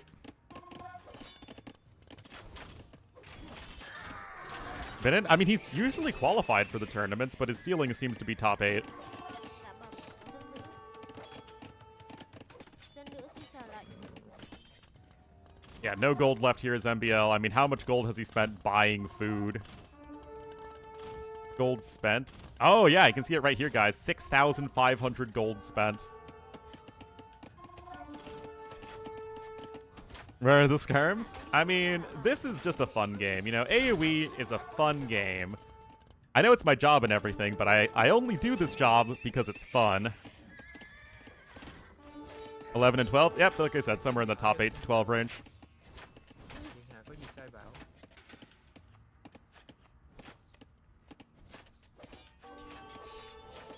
Presence? Well, MBL's kind of been off and on in terms of, like, how involved he is. Look at the mini-map, guys. It's just flashing all over the place. MBL has no chance in this game. Dạ bẩm, có thảo dân. Want to be top 5? I don't know about that. For the enjoyment? I mean, is anybody in this line of work not for the enjoyment? Unless you're going into it, know that you're a surefire next top streamer, or you just completely blow up overnight after you're doing it casually, then you're only in this entire business if you really like it. Alright, Elite Retain Archer.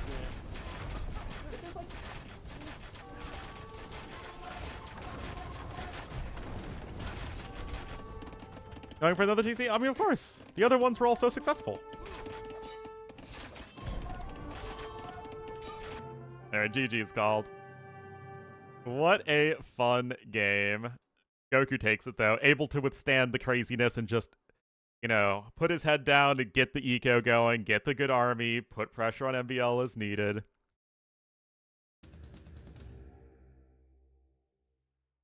Well, MBL's never really been a mindset-oriented player.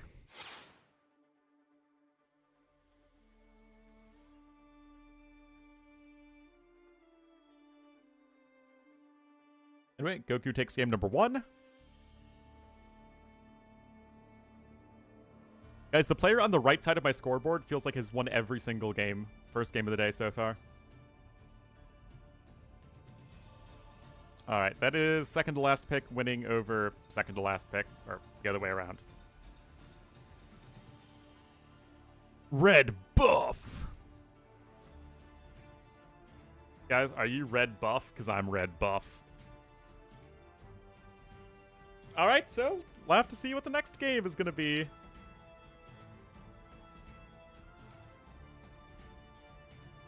Got Rocky Forest, Chicken Arabia, and Chicken Arena.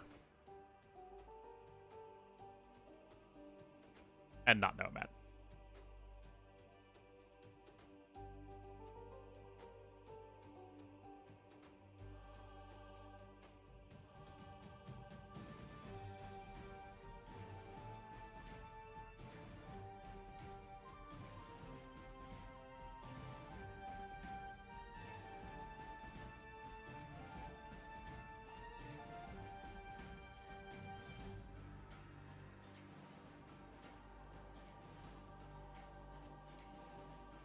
You really like their chicken? So the way you read this is that there are, what, 10 randomly banned civs every series? And then they independently ban, what, 6 civs each? That may or may not overlap, I think?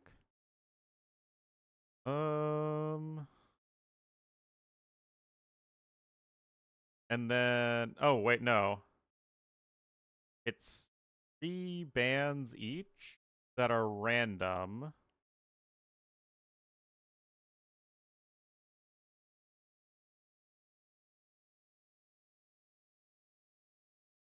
I don't know, man.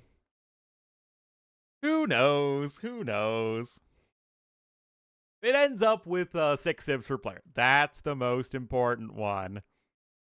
Okay, yeah, so there's definitely overlapping bans.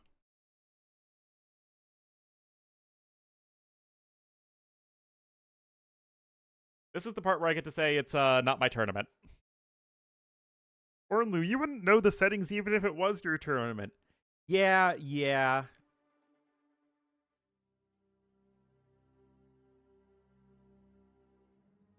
I don't want to hear about it.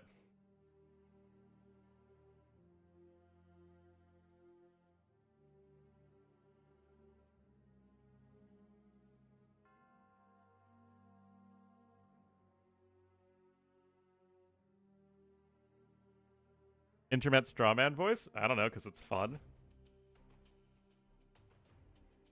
Alright, MBL with more civ picking. Interesting.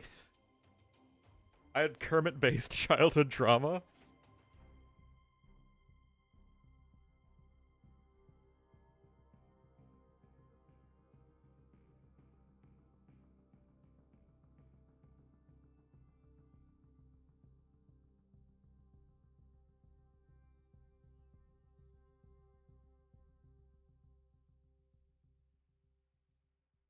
Nine hours into the stream, by the way, guys.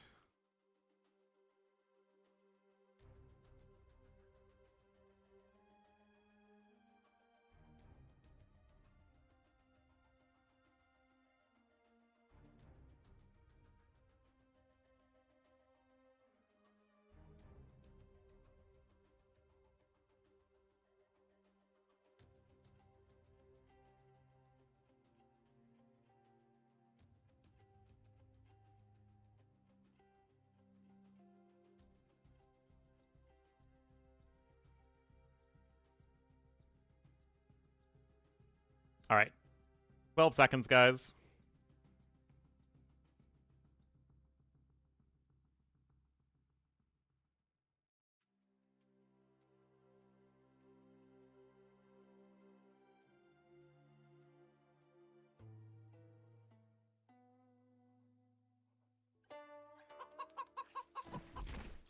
Every 30 minutes. Not my job. All right, NBL gonna be here in the blue as the Wei to the west of the map. And to the east in the red as the Hindustanis, it will be Goku. All right, Goku with another very reasonable orthodox civ pick. NBL, it's not a bad civ pick. I mean, we saw Jurchens on Acropolis in the past, but NBL just did a weird thing with Jurchens. Let's see what the plan is this time. Is NBL going to be a bit more try-hard?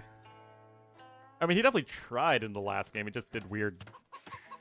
I guess, is NBL going to go more tried and true this game instead of experimental? How's that for phrasing? And Wei are still a perfectly reasonable Arabia civ anyway.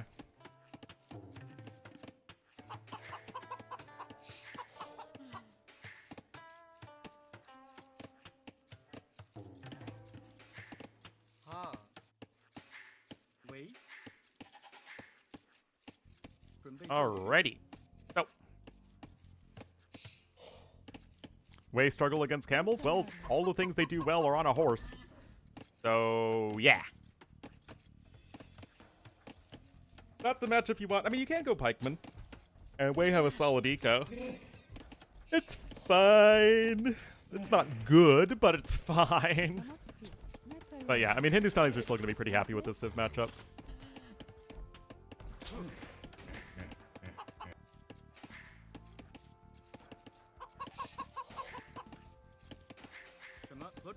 Shouting masterpiece? I don't know.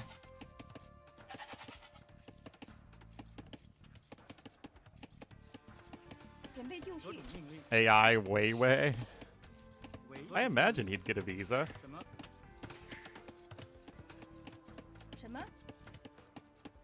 I imagine so. Alright, so it looks like 19 pop with Loom here for the Hindustanis player, 19 pop with Loom here for the Wei player.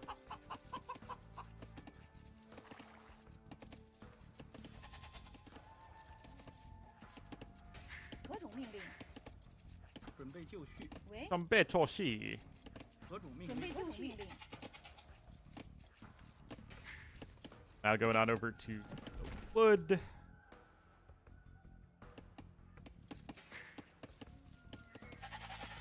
Both players taking the long distance chickens. No chicken funneling today. Big Sag. Just kidding. I hate the chicken funneling. Anyway, this just looks like a pretty normal Scouts opening for both players. Certainly what these two civs both want to do whenever possible. Take them. I don't know if there's any one correct answer. I think on Arabia, 2 mills might be a little too risky most of the time.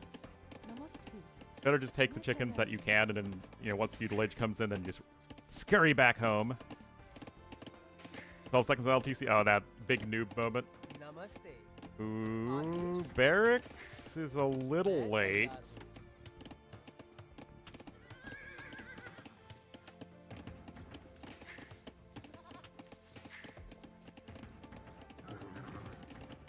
A little bit late.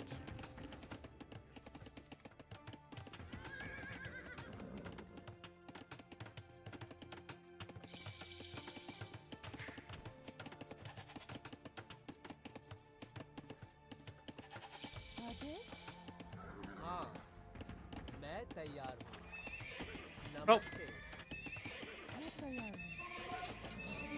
Stable, of course, gonna come in. Stable, of course, gonna come in.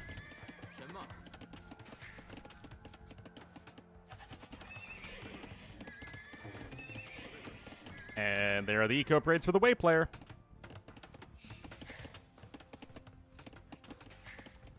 We're gonna see it, unless the devs change it, there's no reason not to see it a lot.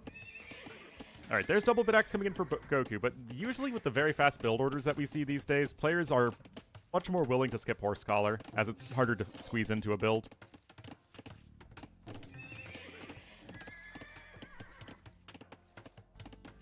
That said, MBL with definitely a more efficient early eco regardless. And the two builds haven't even really gathered a whole lot yet.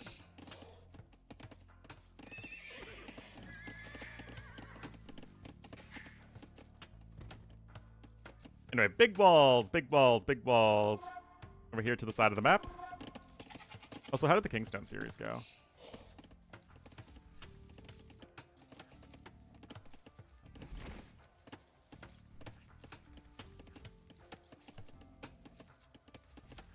Yeah, 3-0. Alright, so we didn't really miss anything.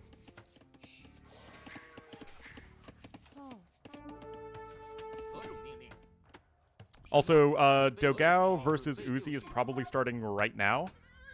But obviously we're going to keep with this series, and then if Dogao Uzi is still going on when this series is done, we'll go ahead and cast that to end the stream.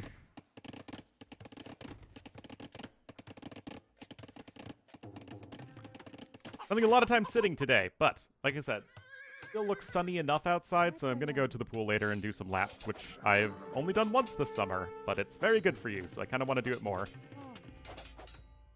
Alright. First kill is on a villager. This is what happens when you try and wall all the way to the side of the map like that. Although it's also something that the Brazilian guys seem to do a lot. Anyway. Poke, poke, poke, poke, poke. And more poking. And so both players lose all their scouts. Something, something perfectly symmetrical violence never solved anything. But MBL is... Wait, 5 vills ahead. I guess Goku has a bit of idle time. MBL gets the 2 extra villagers. Did he get... I didn't get any other eco upgrades yet. That's already a pretty nice vill advantage. 1 lumber camp. I guess only for MBL, 2 for Goku. And it looks like Goku is going to be the first one to break and go for the archery range. MBL still in on the stable. That said, it's usually impossible to play Arabia Feudal Age without going for an archery range at all. But considering what MBL did in the last game, I would not be surprised if he tried it.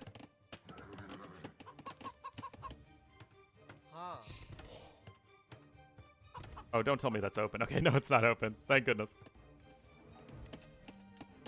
Alright, so Goku is full walled at this point, but being behind by several villagers like that is not ideal. Also behind in resources. Now, he has ostensibly invested less into scouts than MBL has. Get MBL a little bit more food and wood. Oops. So, Goku could still potentially get a better Castle Age time, although if he keeps making archers, he won't have the gold for it, which honestly seems to be the case right now. Blacksmith now coming in. What even is this wall? Like, slowly wall off the entire map, and there is the range for MBL too. Some debuff. Well, Goku played well, and MBL played experimental. Oh, who's gonna win, guys? Who's gonna win? Who's gonna win? Gotta be fast. Clearly, Goku's the better player. Easily.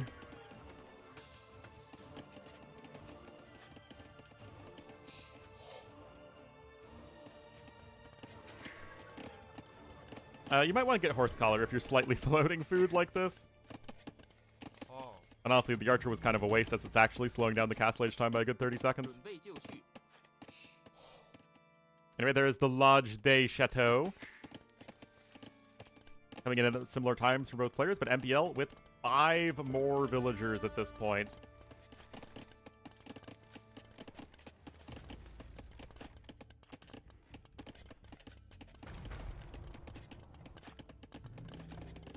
I guess MBL's gonna go for the Shenbei Raiders.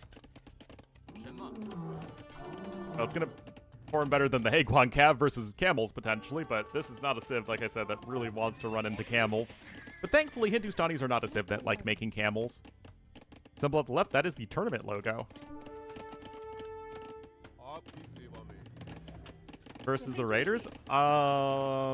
Insofar as Ipchoks are good versus camel riders, which they aren't, really.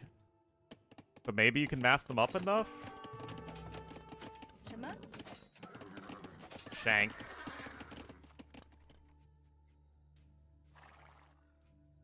Yep, it's kind of funky characters. It's kind of interesting, though. It looks like Chinese characters at a glance, but if you look closely, it's just very stylized Latin characters. Kind of fun.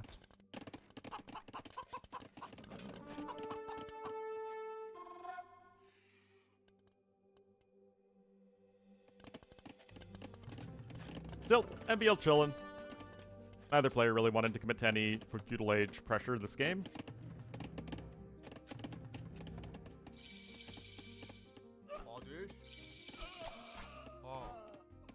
MBL immediately getting more eco upgrades. He also got the gold mining upgrade earlier. And it will be light cav, at least to start things off. And there are 2 extra TC, so Goku just happy to boom. 准备就绪.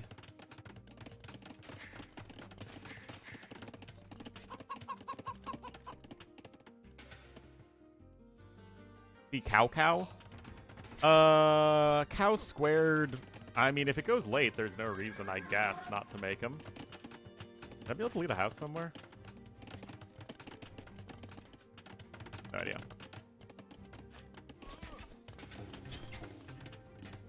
But, like, this is so... Hashtag that's so Brazilian.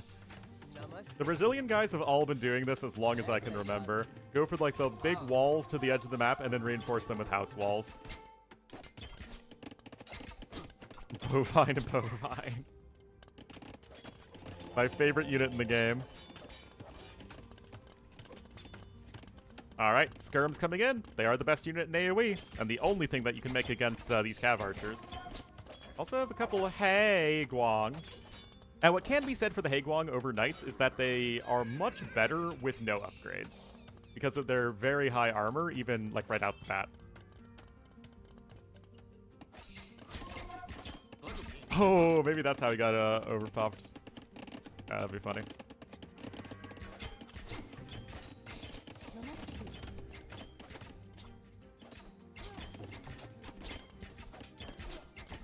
More Shenbei Raiders are coming on in. Remember, they are very cheap. 60 wood, 25 gold.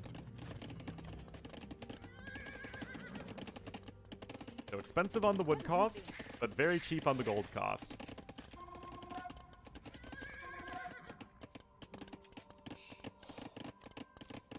Yes, they spawn even if you're housed. So technically, guys, oh my goodness, are you ready for this? I think there are now, with gold shaft mining in, there are 9 eco upgrades you can research as the way. You can get 209 population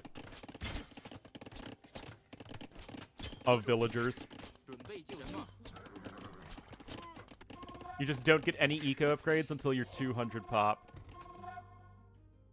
Oh, and next patch, wheelbarrow and handcart will affect it, so you can get to 211 villagers. I don't think you guys are ready for the meta.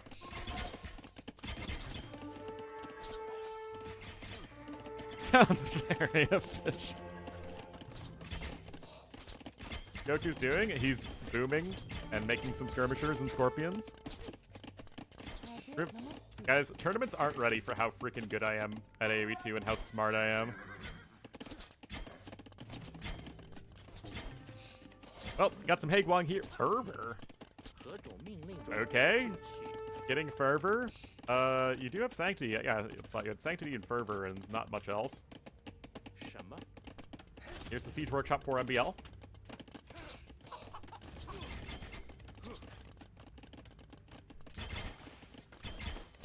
Relics fast? You know what? You are correct. Anyway, Goku is at the very least going to be catching up in terms of villagers in just a moment. MBL only on the 2 TCs, of course. Goku been on the 3. There's 4 Scorpions here. And the Shenbei Raiders have very low HP, remember. 55 HP with Bloodlines. They're like the only unit in the game that has 55 HP right now. There really isn't a lot. Too much HP for an archer, and not enough HP for a Cav archer.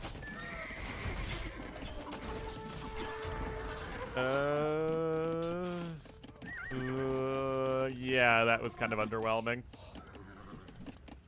Gambits have 30 HP. And then 40 HP with the lead.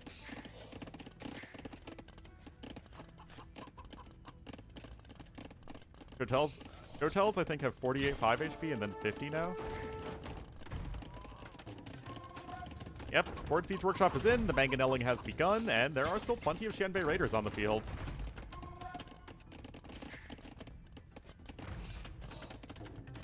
Karambits plus Bloodline. That still only gets you up to 50, though. Doesn't get you to 55. Gebettos, I think, are 40 and 50 right now.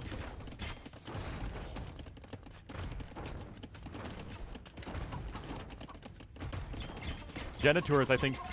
Oh, wait, are Genitours 55 without Bloodlines? Early Genitours, 55 without Bloodlines. I would say he's actually doing a fair amount. He's idling his opponent's economy, keeping him on the back foot. He's not, that is to say Goku, not developing too much of an army composition, and the bill counts are still pretty close. 50, ah, darn.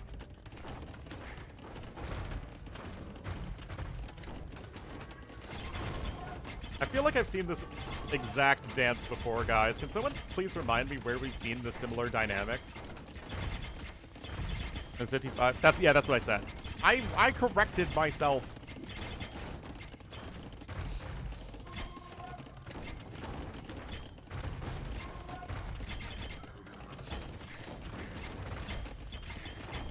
Oh, jeez. Oh my goodness. Oh no. No. Honestly, Goku not respecting the Xianbei Raiders. They're a pretty solid mid-game unit these days. 准备就绪。 Alright, we're all tied up, guys. This is already gonna crack into my top 10 longest streams of all time.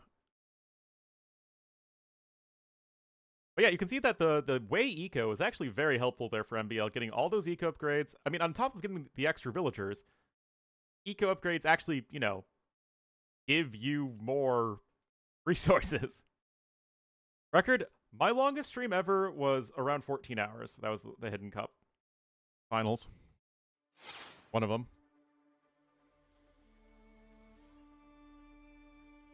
But my second longest is probably like 12 hours, and my third longest is probably like 11 hours.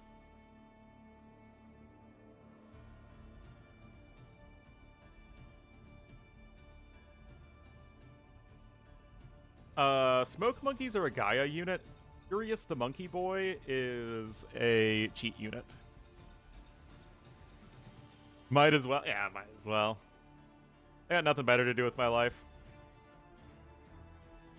Ornlu, you don't have anything better to do with your life. Shut up!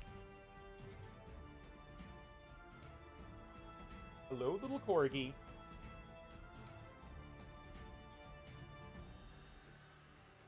Job yet? Nope. I applied to a few the other day.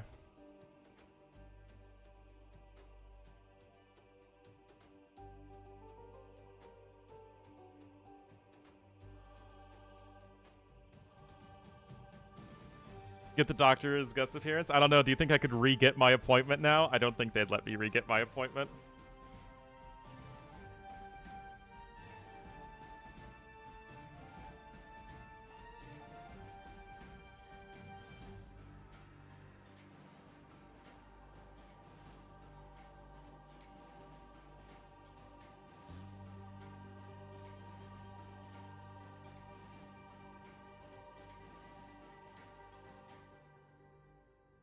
Bloodlines can't watch? Ah. Cancel it? No, I actually had to talk to them, though. Anyway, one sec, guys.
All right.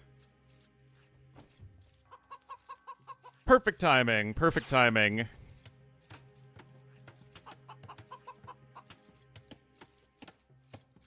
All right. They're just trying to find all the things in the game that have 55 HP. Bonjour. All right, guys. Goku going to be here in the red as the Burgundians to the east of Chicken Arena. I feel like we've seen Burgundians every single game of Chicken Arena. Hello, Noble Lauras. And here to the west in the blue as the Ornlu Abyss, it will be MBL. You're all tied up at one apiece. We are on MBL's favorite map of all time. It absolutely looks like a Geodude. Geodude's waving hi to you. Actually, Geodude always has like at least one fist like up in the air, like you just don't care.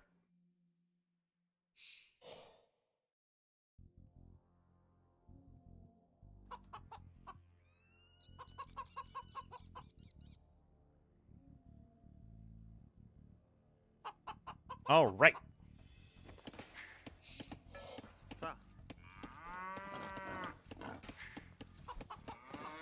Goth Pikeman? All pikemen have 55 HP. A Magnemite? People say Magnemite, but Magnemite's, it's like a C. Or rather a U shape. Sideways U. Rumies? Oh my god.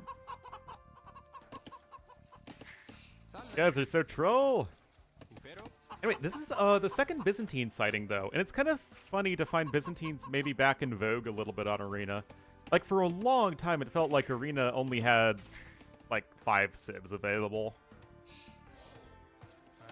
And I still think that we see Burgundians way too much, and that all of the buffs that Burgundians have gotten on early game, or land maps, like, they need to get nerfed on closed maps. How on earth you'd nerf Burgundians on closed maps, I have no idea, without hurting them on open maps. It feels like their eco is way too good. But, like, it's the Poles problem, where their eco is too good if you're not under any pressure, and it's, like, kind of tough to make work on open maps. He's playing on his account. True. It is going to be skirm time for MBL. I'm ready for both players to open skirms in Imperial Age. Viable on open? Yeah, I mean, that's just... I think that Burgundians have some big design issues. Stone upgrades? That's Bohemians that have the free mining upgrades. Bohemians are also overpowered on closed maps, except they're even worse than Burgundians because they're even better on closed maps and even worse on open maps.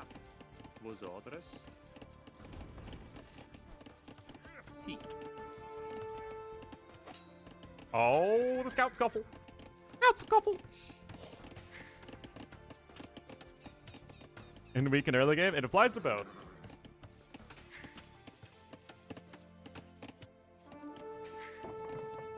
Wait, what? Why would MBL want to go in?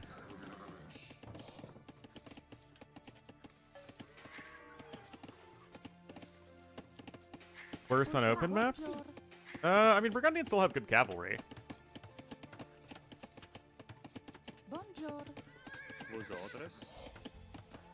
Why not? Generally speaking, you don't want to run in because what's going to happen is that your opponent is going to just, like, give you a couple punches with your villagers. Like, you don't have enough HP to, like, kill a villager before a scout shows up. Bonjour. And so it's going to be very difficult to actually kill anything, and now you're also stuck in your opponent's base. Not every civ has to be good on every map, but like, think about where Teutons are. Teutons are definitely a closed map civ in general. But they're not overbearing on closed maps, and they're not hopeless on open maps. But it's just so extreme for Bohemians and Burgundians.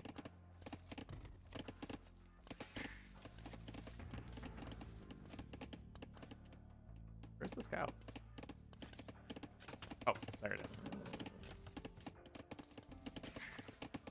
Spero presto. I'm Also, I think it's an issue that Burgundians and Bohemians are literally auto picks on closed maps.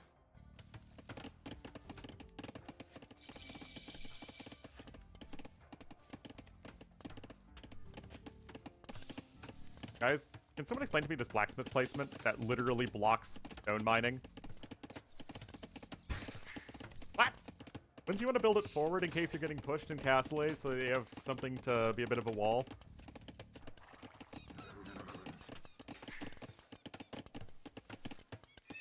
Alright, stable's coming in. Honestly, a little late. But people seem to screw up their builds a bit these days. Like, Goku went up to Feudal Age too quick for being Chicken Arena.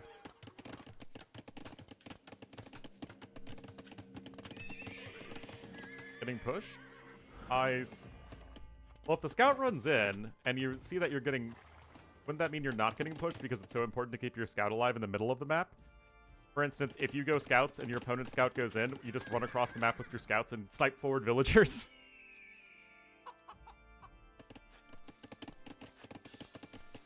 Yes, I have played LEGO Rock Raiders. That! Rock. Solid rock. Yeah, this is just not a... Oh my god! 54 seconds idle time? Oh, whoa, whoa, whoa, whoa, whoa. Hold on, guys. That is not good. That is just straight not good. That's over 2 villagers of idle time. Like, that is seriously not good. I think Goku... Is this really coming from the scout running in mind games? But yeah, 25 pop-up on Chicken Arena is not how you do it with Burgundians. No, 54 would not be fine. Anything more than 25 seconds is, like, terrible. And 25 seconds is bad. Like, less than 10 seconds, like, that's good enough of an early game. 10 to 25 seconds is a bad early game. 25 to 55, or 25 to 50 seconds is like, oh geez, that's bad. Like, panic time. More than 50 seconds is like, okay, you are so far behind that you need to make something big happen to come back.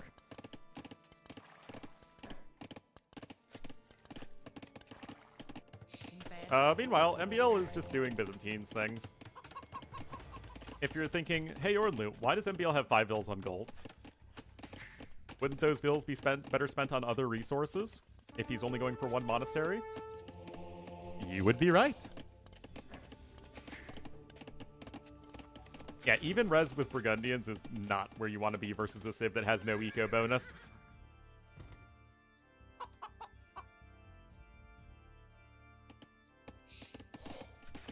Get to eco rates? Yeah, but like that's how Burgundians have always worked. How they've worked since they were in, they came out. Unless he just panicked and forgot that he needed to go up later. And honestly, people have been kind of making it work with Burgundians because, again, player uptimes are so fast these days. It really just looks like he panicked with the scout. Good night, Aragorn. I'll be back tomorrow.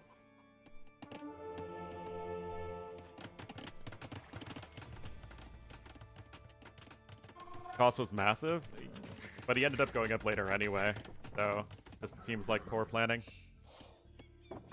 Yeah, if the scout runs in, all you do is you keep your scout on standby, and if the enemy scout tries to dive your villager, you take it together, you fight with the villager or multiple villagers and the scout, and then he loses a bunch of HP. And then the second you hit Feudal Age, you just chase the enemy scout around.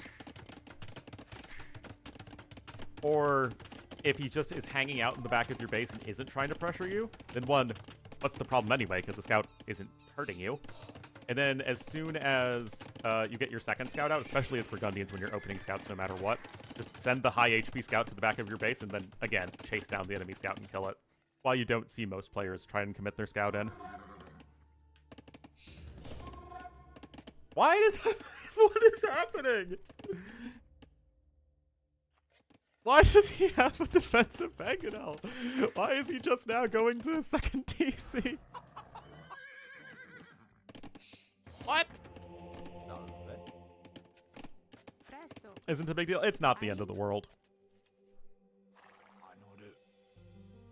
Oh, jeez, guys. Why does none of this make any sense? He will push. To be fair, I've seen MBL build up army at home and then only push out across the map when he has, like, a decent army. Clown game. Yeah, this really is like an anti-clown game.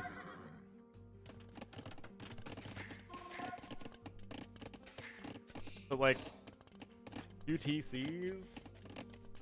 The thing is, this is inefficient. Sometimes inefficient plays can catch your opponent off guard because they just expect certain timings to come.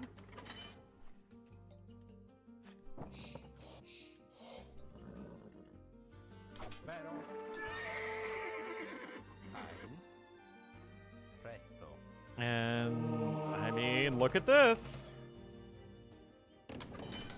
Like, MBL's still keeping his idle TC time down, though. He built the buildings earlier than he absolutely needed to, but he's at least using them. Okay, Scout gets deleted there. Loom is coming in. And, I mean, again, the stone is in a terrible position for you to actually mine. Salve. I think what MBL's doing doesn't make sense if he's against a top player. Really? You still think this makes sense, McNeely? You still think this makes sense? Get rid of the other? Yep, that's something that people should do more. Eco upgrades are now identical. Atonement coming in for red. A second and third monastery. Oh boy.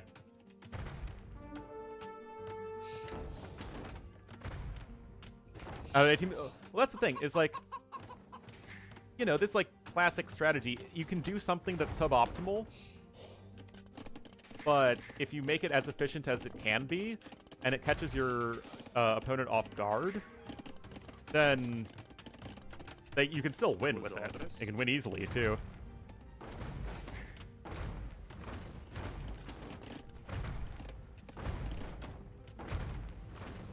Anyway.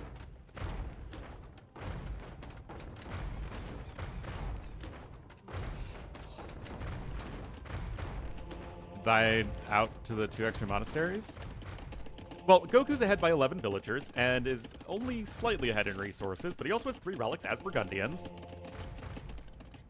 This is a best of 5. How long into the qualifiers is this a best of 5? Okay, so only the decider rounds are a best of 7, so this is the first of 3 rounds before then. And of course, we're going to be casting this all weekend long. Always optimal. I mean, this absolutely could still work. Again, Goku has no stone income. MBL's going to drop a forward castle pretty darn soon. More monasteries are incoming. Now, you do have the monk advantage. Oh! Insta! Oh my goodness, what was that? MBL didn't even have devotion! What is that?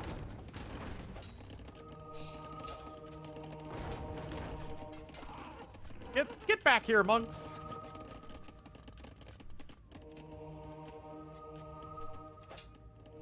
How are none of these conversions happening? Okay, now you convert 2 spearmen. That doesn't matter. Alright, university coming in. Now, MBL still has very few villagers on food, all things considered. I say that as he drops a ton of farms. He didn't want to go to China. I want to go to China, man. All right. Castle incoming.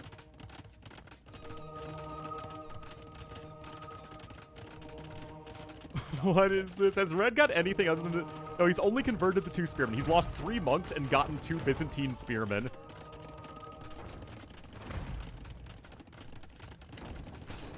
Wait, is Red clicking up? Okay. Oh, Goku, man. Dude, he has it queued up behind 2 vills.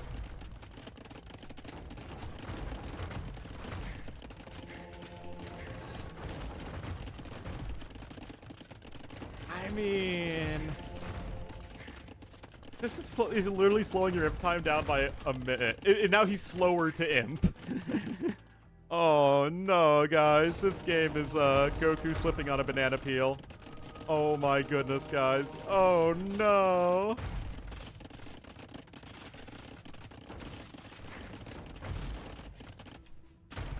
Does Goku Nope, he's still only converted to Spearman.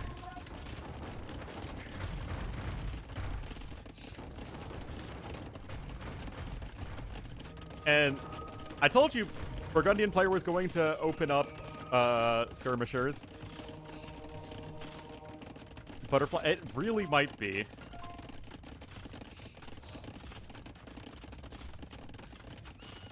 This TC? Honestly, do I hate it? It's almost BM.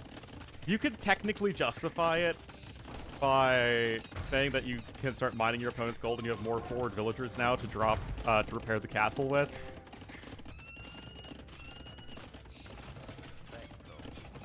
If, you know, who's the player that's least likely to BM? If it's ACCM doing this, you're like, okay, what is he thinking? Oh, he's doing something really interesting. With its MVL, he's like, maybe a little bit of a BM.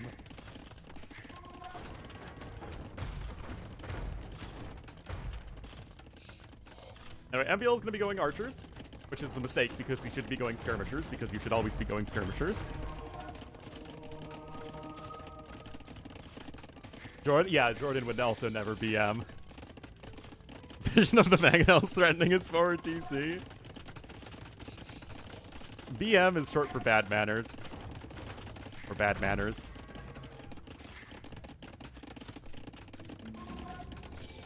In old school internet lingo.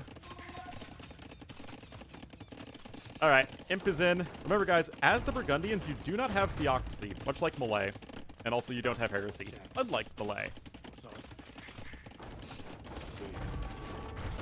So monk control in late game can be quite difficult, whereas Byzantines only miss Herbal Medicine, which isn't really that big of a deal.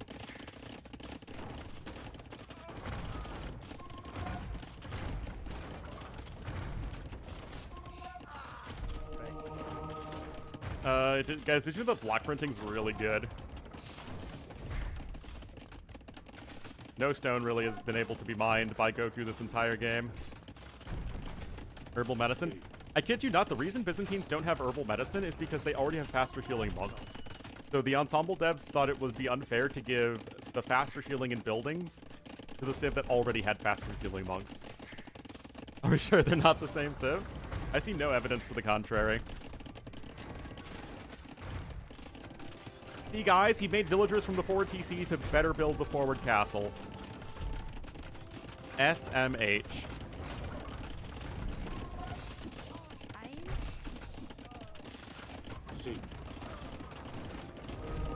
If he didn't have the 4 TC, the castle wouldn't be being built at all right now. Ensemble? Yes, they did. They added an AOC with the team bonuses.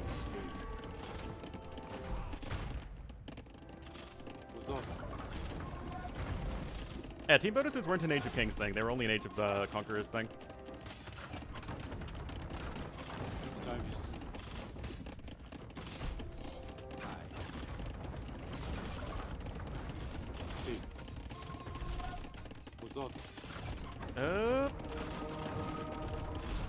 Think Goku wins? I don't think Goku wins, personally. I can't favor the guy who has no map control. But do I also not favor the guy who's making more skirmishers?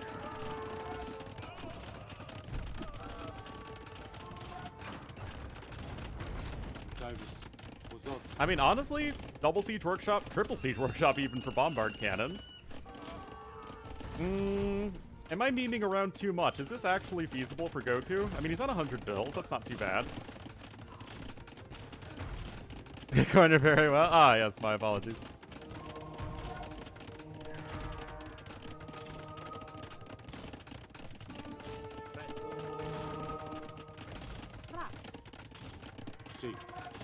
Well, and then he lost a few more, but before then he was doing fine.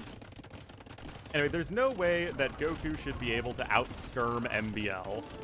And it's going to take so long to bust through this forward castle setup. You have, like, no resources. He has 17 bills on food, does Goku. That's like half of MBL's. Although MBL doesn't have a handcart. Great Schism. I'm afraid I'm not really a podcast guy. Sí.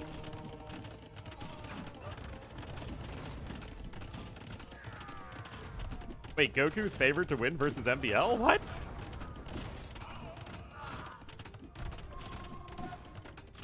Yeah, Goku has 3 relics.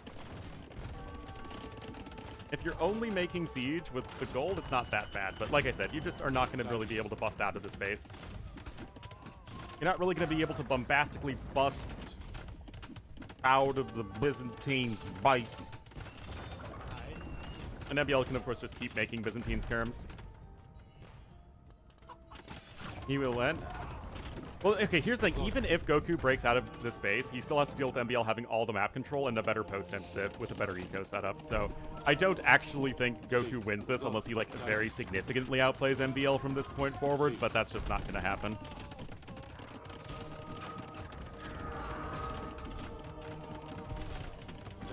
Oh, this is just asking for a huge bombard cannon hit from MBL. Oh, wow, even that one was converted.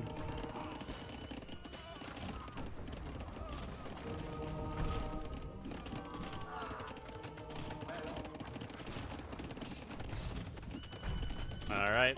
Heavy plow, that's going to be the deciding factor. Sí.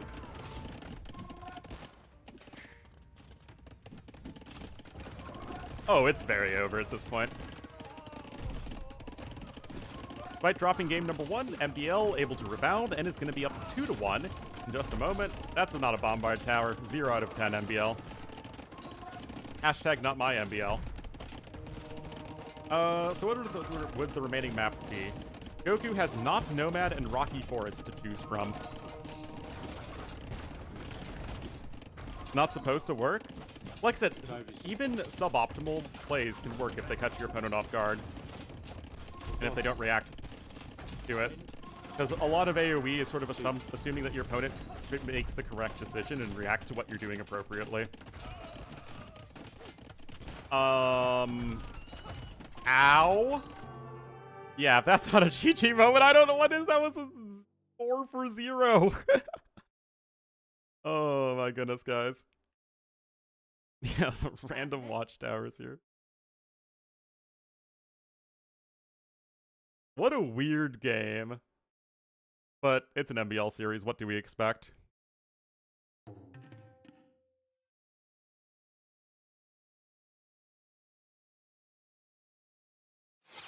We're having fun. We're having fun.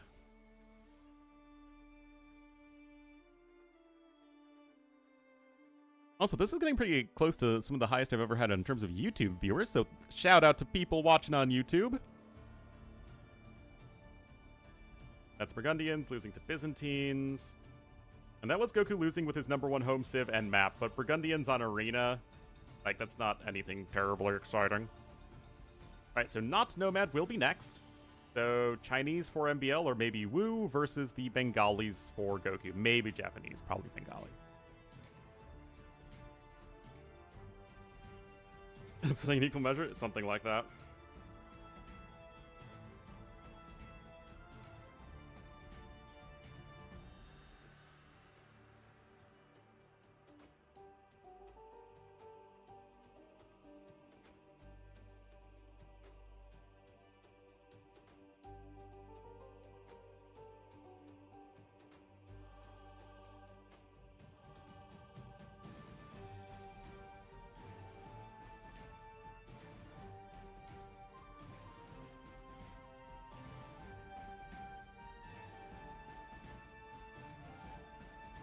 What makes it not Nomad? You start with a TC, which is pretty darn good at making it not Nomad. But the map is otherwise very much like Nomad. But in terms of the TCs can start pretty close to each other, resource distributions are like large piles but spread out more.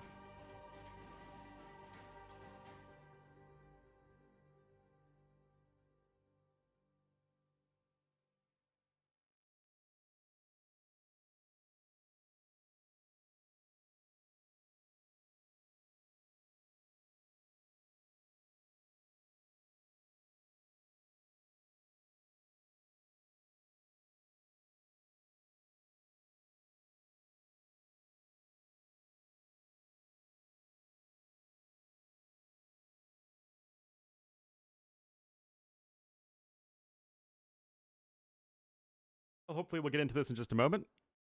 Yes, you do start with exploration.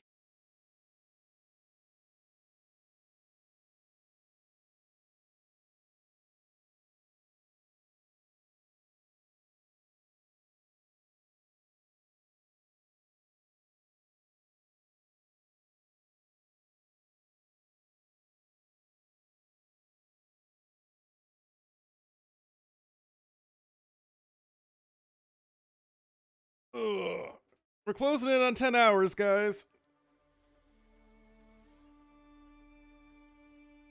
Almost there.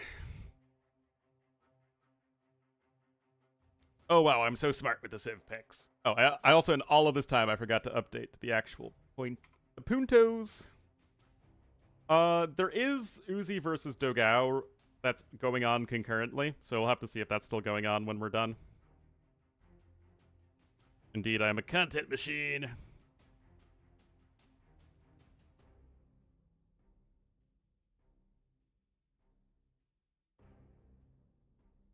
Oh, time to kick my legs up, guys.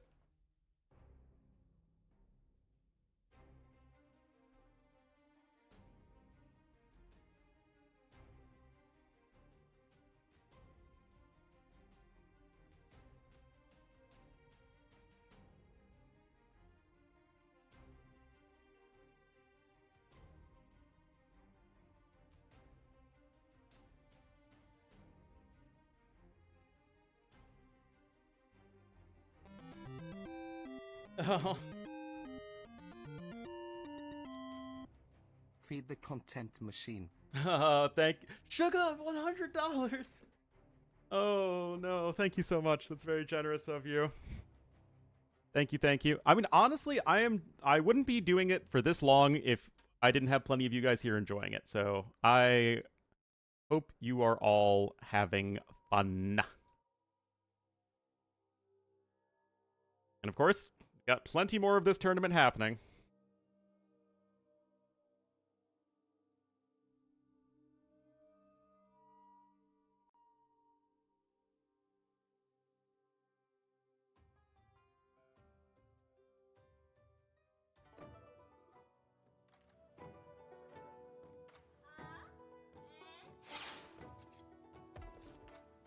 Rightio. Game number 4. I know how to count. We'll feature MBL in the blue as the Chinese to the northwest-ish. Well, it's kind of the center of the map, really. But to the southeast in the red as the Bengalese. Or Bengalis, if you're a normal person. Will be Goku. Series life on the line. Took game number 1, but has kind of been outclassed by MBL in the last couple games. Anyway, docks are relatively far away. The TCs always seem to be pretty close on this version of, not Nomad.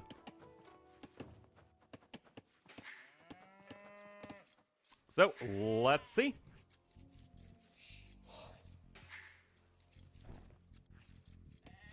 We're already going to be on its way for MBL. Civ-wise, are Chinese just the best Civ here? It feels like Chinese don't really have any downsides. I mean, Nope Redemption is kind of sad, but everything else is pretty darn good. Feels like your eco is very, very strong. Oh, I always prefer the center TC. Gives you more space to expand to.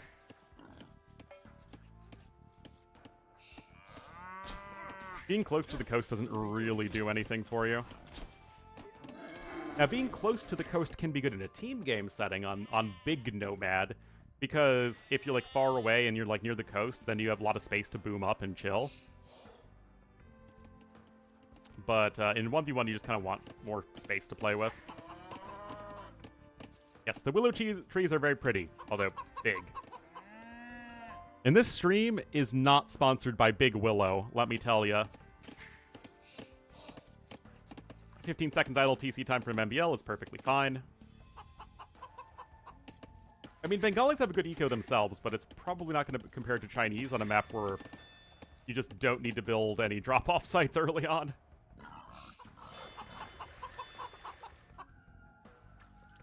Easier to wall. The thing is, it's kind of hard to go all the way around your opponent's base on Nomad. The forests are usually a bit too large.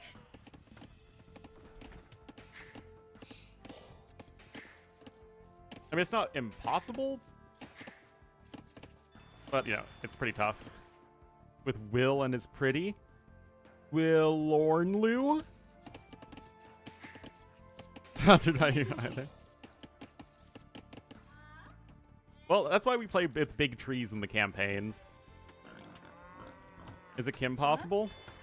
No. There is no naked mole rat on standby.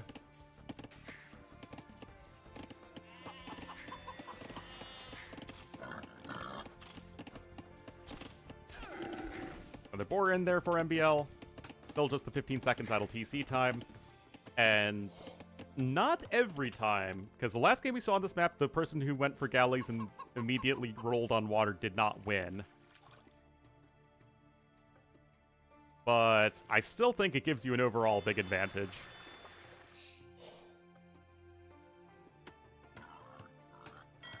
Oh wait, they did win! They shouldn't have won. Whoops. Okay, but let's be real. Kingstone should not have won that game. But yes, I guess technically the person who has gone galleys and won water every single game has won that I've seen. 准备就绪。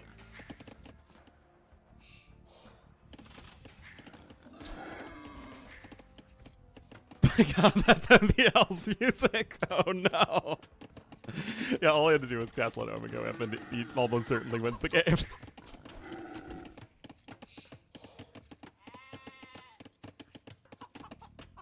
Oh man.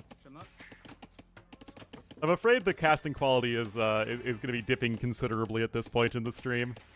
We're getting to the Ornlu is tired, aka the Ornlu is getting giggly. Poor fish. You stop because you need another building.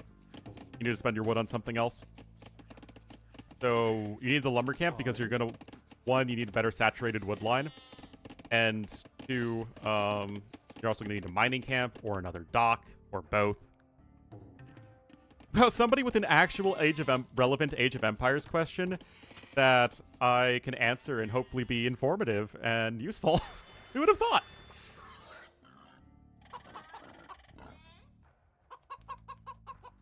I mean, MBL is just a better player than Goku, on average. Goku's a solid team game player, but, I mean, in terms of 1v1 results, I think we clearly favor MBL. That's it. I don't think Goku has played poorly, except for the last game.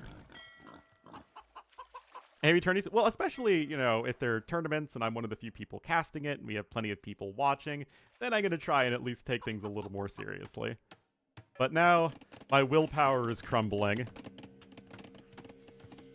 Yeah, they have Fire Lancers and Lost Camel. Yes, game number one, honestly, there are many players. Like, if we consider Goku like a top 50 player, which I think is fair. Would there be any other players in the 40 to 50 range, or many other players in the top 40 to 50 range that would beat MBL in game number one, even with the weird janky stuff? 50. Or 50. Not 15. No, it's not like... Goku isn't Lewis, guys. Come on. Come on. Let's be real. How many fish do you make? No more than 4. Or, I guess 6, maybe, in this version. Goku is way better than 173. Like, way better than that. He's still almost 2k5. MBL FC, it's not necessarily an FC. Because MBL is going to be making Navy to some degree. Hey, that even rhymes. But he's going to certainly be leveraging Chinese eco to get a relatively FC. I don't know, like, to me an FC is, okay, you hit Feudal Age, you build 2 buildings, and immediately go to Castle Age. MBL doesn't have the resources for that because he's going to be making at least some amount of Navy. And he also got Double Bit Axe, which is more coded, not pure FC. That said, lots of outposts. Hey. A fish sea. That said, guys, this is absolutely going to shake my paradigm. of the correct way to play this map from what I've seen so far, because what's going to happen is Goku's going to go galleys here, and he's going to win water comfortably unless he loses the galley for no reason. Wait. And then MBL is going to do some janky MBL thing and still win the game. Yes, Chinese fires are faster to Castle Age, although still slower than galleys. Notably. Anyway, MBL is going to click up after that villager, and Goku should still be getting a pretty good Castle Age time, even so.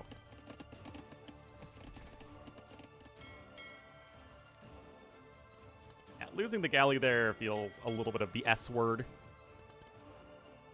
With Siege. Siege and Monks. Oh no, wait, this is another Fire Lancer Civ, guys. Oh no. Is it time for more Fire Lancers and rocket carts?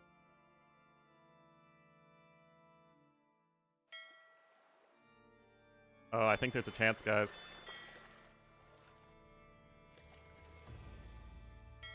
5 is such a weird number of galleys to stop at. Guys, it's 6 galley shots to kill a fishing ship.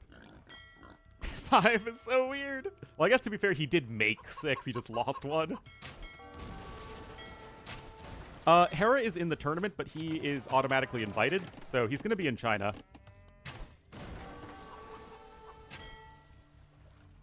But this is what makes these qualifiers so fun, in my mind, is because we don't have Hera, Viper, Yo, or Leary participating. So it really is a lot of, I think, interesting dynamics, different players. And after the end of the day, I'll go ahead and check the brackets before I head off.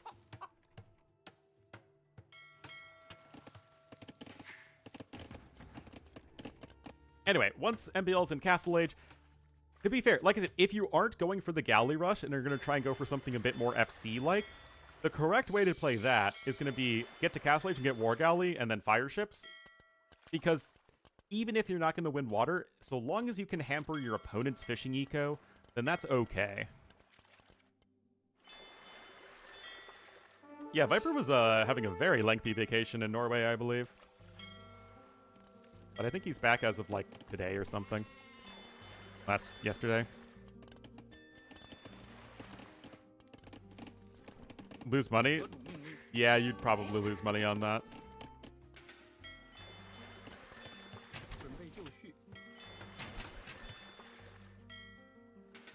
Like betting against Sebulba and pod racing, man. SMH. Anyway, Bosaw in here for MBL as well. Honestly, the resources have caught up. And Bengali's having a good eco of their own is certainly in part the reason for that.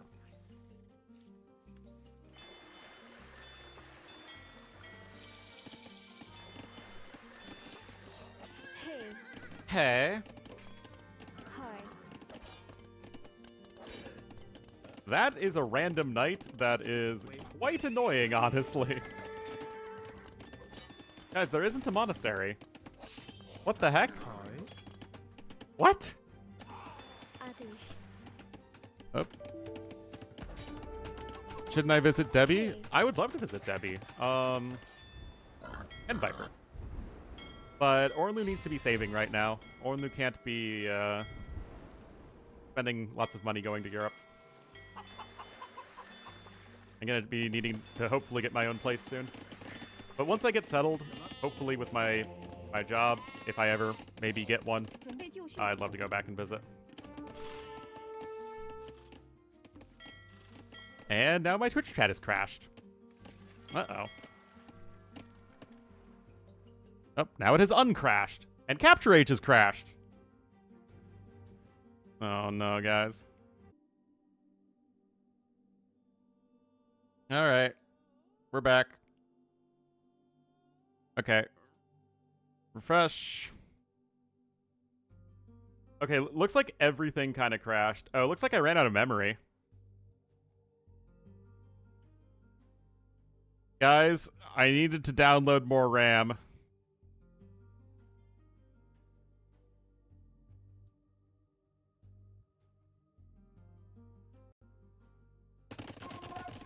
Anyway, sorry about that, guys.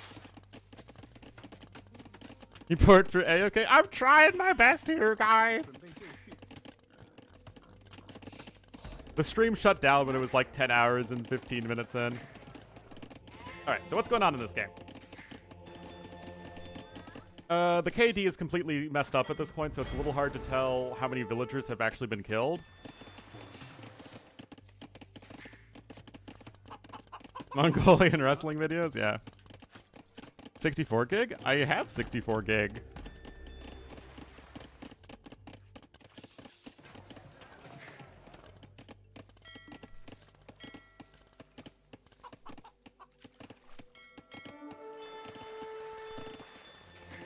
And yes, the downloading RAM is like a very old school internet joke.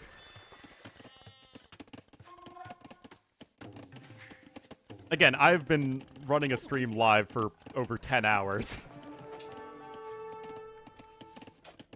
Hey. Oh. Decent enough splitting there from Goku. And all things considered, the res collected count, I believe, is accurate. So MBL is still well ahead in terms of resources, but it doesn't really feel like Goku's dead. He's going to get a castle coming in here in just a moment, and the Ratha should begin production.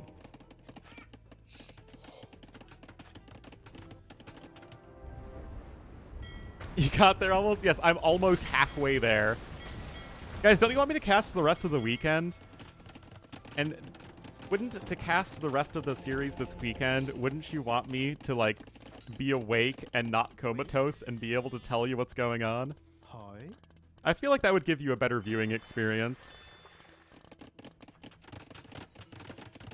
Not.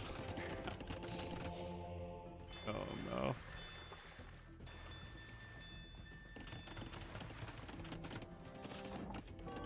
Black rocket. Where are the fire lancers and rocket carts, guys? Alright, Ratha are on the way. More monks are coming out. Wants me dead? I mean, that's fair. Even if I collapse, there will be other people to cast this this qualifier, I'm sure. Whereas, you know, if I go, for me... guys, if I die, I lose my only source of income. Come on, I'm a one-man show here. Alright, third TC coming in actually now for each player. Looks like MBL does have at least some semblance of water control at this point. There are a few fire ships that can actually just sail in and kill a bunch of fishing ships if you aren't careful. But MBL seems to be doing well enough with the villagers that it's kind of okay. Alright,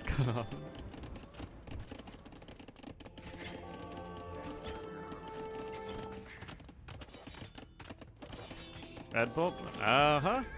That was one of the weirdest and yet most, like, I guess most beneficial days for me. I have no idea, man.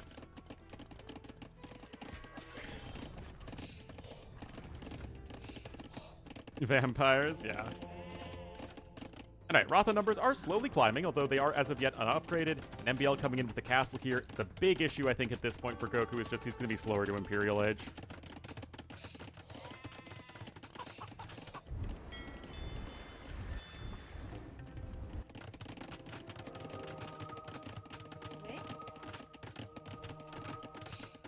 Well, villagers getting pushed around a little bit by the monks. Don't be bullied by the monks, villagers. Stay strong.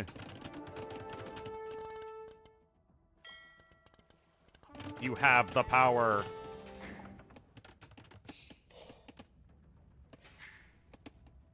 There is even TC number 4 for MBL, and he is going to be clicking up to Imp very soon. I mean, his actual bill count is kind of low, to be honest. But I think it should be fine. You just need to... Oh, whoa, whoa, whoa, whoa, whoa, whoa, whoa, whoa, whoa, whoa. Okay, well, that's not bad for Goku.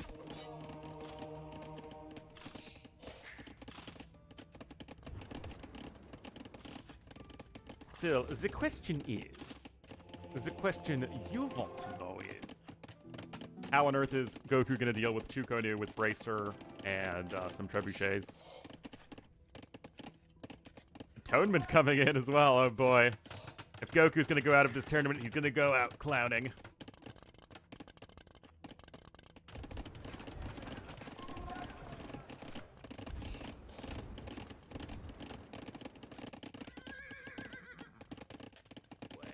Way. 准备就绪。 All right. MBL still got his 4th TC down, and is going to secure another gold in the process, so losing some bills, not ideal, not the end of the world. MBL still ahead in resources. Yes, Goku is going to surpass him pretty darn soon, but not before MBL is already in Imperial Age. Now, it's true MBL doesn't actually have that much of an army, as a lot of his military is 12 fire ships. And he's also only on 1 castle, but he can still... I still think he should be able to treb this castle from this castle location, so that's going to be really helpful for him. That feels like the most important thing for a quick Imperial Age to achieve. Especially we have another castle coming in. Monks, Rathas, and elephants all together. You need battle elephants, Rathas, elephant archers, and monks all together. Yeah, I was thinking about Ratha potentially sniping trebs, but I think that with the narrow choke points here, it's going to be very tough to accomplish that. It's fine. It's fine. Knock, knock, knock.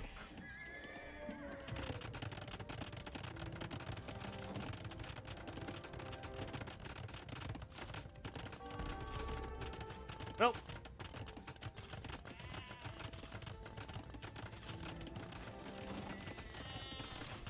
We are on 2 castles per player, and the armored elephant numbers are slowly climbing. Can you pick up pikes, maybe, and really start to think about ramming down? But actually, this is where the Chuko also come in, of course, being good against the ram armored class with their 0 melee damage.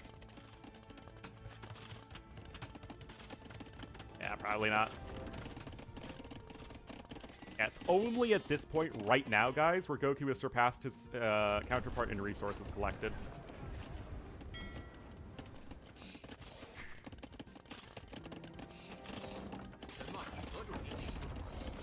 And we also have some monks here to help out. And I'm not too sure what Goku can really do here as a win condition. He needs to keep his castles alive, and I don't see how you can actually force the issue. It's not like these Ratha are well upgraded at all. They have no upgrades. Like, if these were fully upgraded Ratha, then yeah, you could start to cook, as the kids say. But that is not the case. Again, MBL using the architecture of the map to his advantage. Just not really giving any space here for these Ratha to charge in and get the damage done that they need to.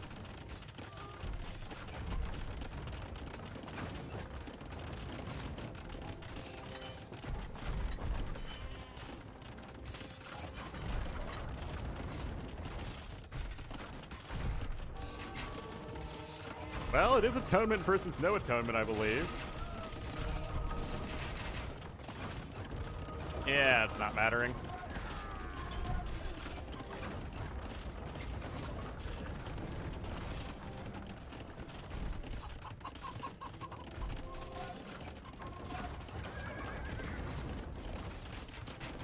It's 1 castle down, another castle is going to go down, it's 6 trebs to 1, and MBL, despite a bit of a bad first game, is going to nevertheless be able to move on. Certainly going to be one of the hopefuls to qualify for this event.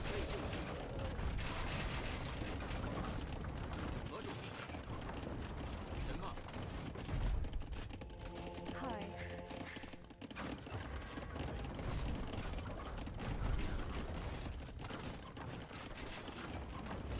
Ollie spots, so 4 players are... Okay, 10 players total. 4 are invited. Hera, Leary, Viper, Yo. There are 3 qualifying spots this weekend. 2 next. And then 1 special qualifier for only people from China. And the Chinese players can't compete in any of the other qualifiers.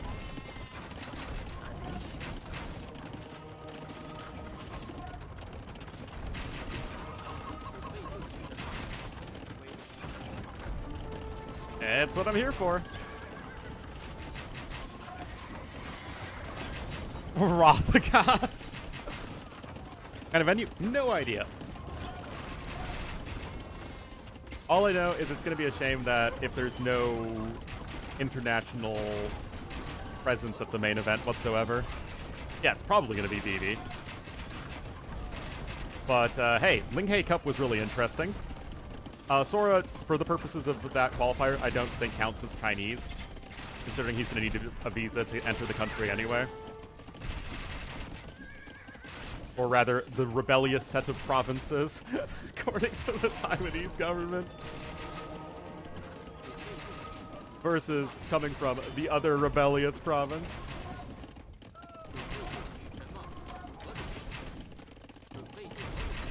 Oh, man.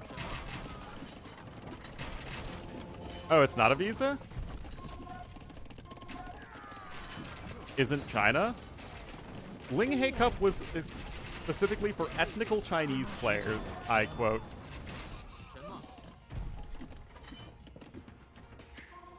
Which would include the Taiwanese players. Based on Bhutan, yeah, exactly. If you guys don't know, Bhutan is the only country it doesn't recognize either of the Chinese governments. A work permit? Ah, okay. Yeah, that makes sense. You only give visas to countries you recognize.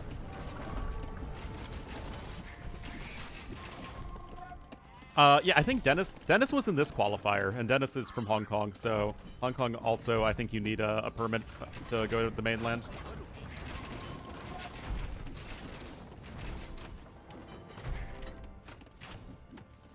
No.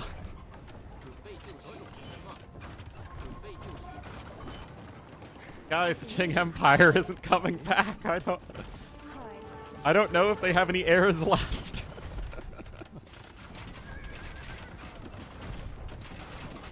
Refugee status? Yeah, that would probably have to be something different. Goku is really doing admirably. Just trying to stay alive as much as possible. I mean, he's actually still ahead in resources, but he's losing so much in terms of map control. Sounds like a Reggie rock. You know, all the Reggies kind of sound like... It's like just a bunch of weird sounds.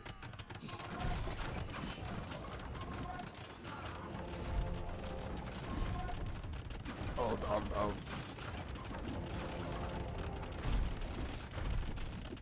Well, traps are going to go down there to the skirmisher fire. Feels insufficient. You know what it does. Impression? Hey, man. What I do. Alright, trying to dance back and forth as best he can, but the populations are simply not going to be in his favor. MBL going to continue to take good fights here. He's going to go after that final castle. There just isn't a whole lot of real estate left for Goku. Advancing while the castle dies. GGGL next says Goku and MBL will win the series 3-1. Well done for him. But it's still a long road to qualify for the main event.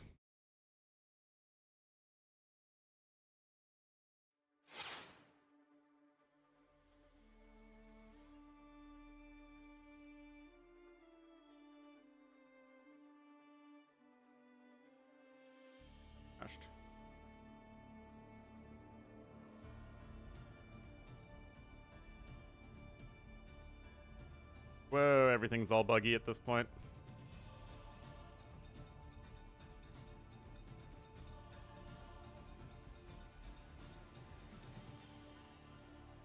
Alright, guys. Here's the deal. If Mem is casting the final set, then I'm going to head off, because you'll still have someone to cast it.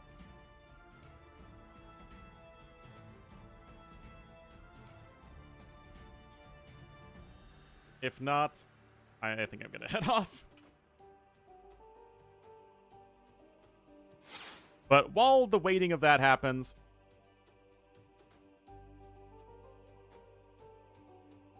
scooch on over. So I've been live for over 10 hours. So let's check out these brackets. So I guess ACCM Teemo is happening tomorrow. Doubt Me High. Guys, these round of 24 matches are already getting pretty spicy. Sebastian Sora? Jeez. MBL Kingstone. Kato Ganji. Sato likely Dogao.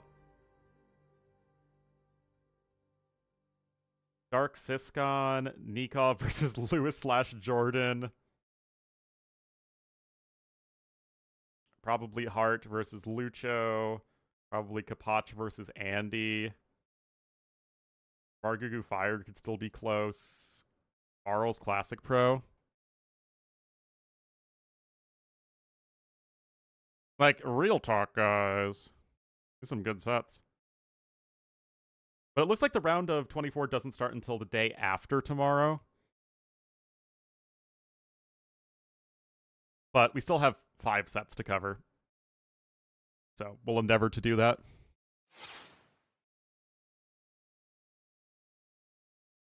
Anyway, it could just be one more game. I mean, would it kill me to cast one more game? I don't think it would.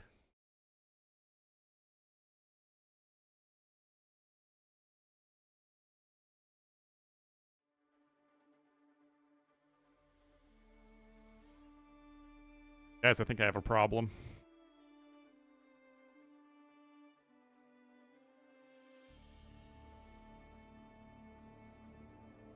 They'd be going to Rocky Forest. And no, I'm not going to bother setting up the scoreboard for potentially one game.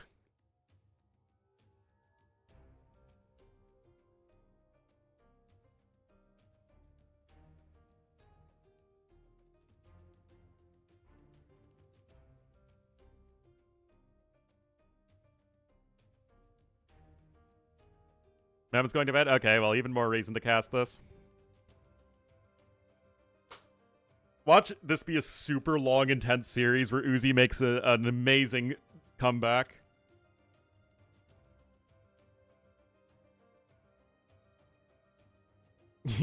I'm not an aging millennial. I'm a zillennial. I'm right on the border between millennials and Gen Z. MBL Goku set, it was a little weird at times, but MBL certainly a shade better.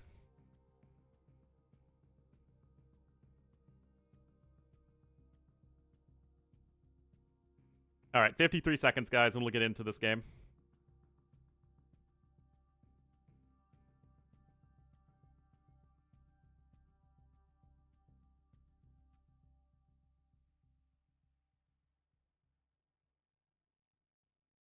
Well, who said I don't?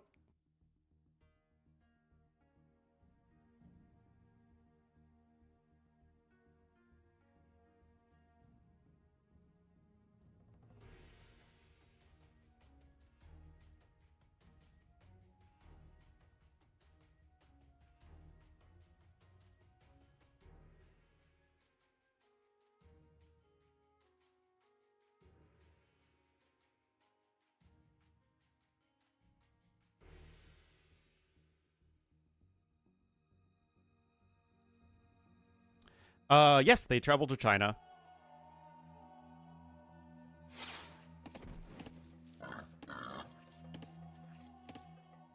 All right, let me set up the scoreboard real quick.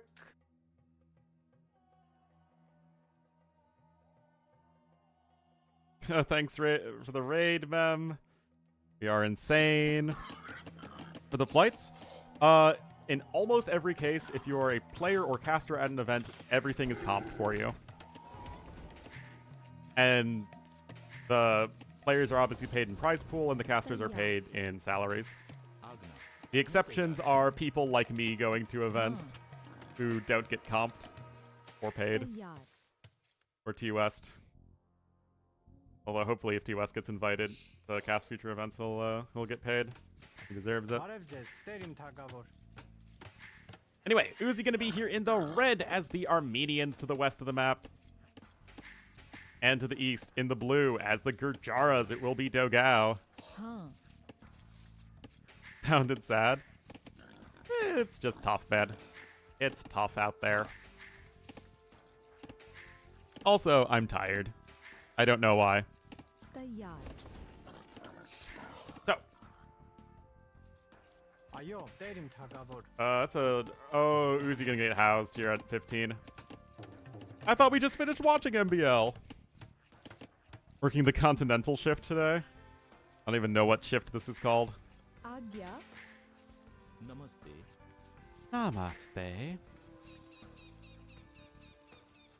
Yes, patrastem. Varevjes, terim thagavor. Armenians here, we've seen Armenians actually be really powerful on this map. The Feudal Age longswordsmen are tough to stop because the thing is you can't really open up with your own swordsmen. No matter how good any other infantry civ is early on, whether it's Japanese or Bulgarians or Burmese or what have you, Romans, they're still worse than longswordsmen. So that sort of necessitates you opening up with like, archers, which can work, but you also end up losing a lot of map control early on. Dug out 2 bills ahead. How? Bad? Got loom. Oh, he lost a bill. Oh no. Oh no. Big Sag. He got his TC down first. Indeed. Namaste. Oh, that's a big Sag there for Uzi, and not the start you need when you have a very tight build order going for the soon-to-be men-at-arms here. And I still honestly wonder if there's going to be a point when people are just clicking up too fast and they just aren't quite able to afford all of the things that they need to. Because it feels like we're really getting close to that limit here. Terim thagavor. Ayo, terim thagavor. Still, Varevjes, terim thagavor. Men-at-arm rush will be incoming, and as far as I can guess, Dogao is probably going to open skirmishers. I don't know if you can realistically just open scouts here. That might be a little too weak. The struggle versus men-at-arms and especially longswordsmen, especially on a map that you cannot wall in your bills here at the woodline. Because if you don't know, that's kind of the whole thing with Rocky Forest.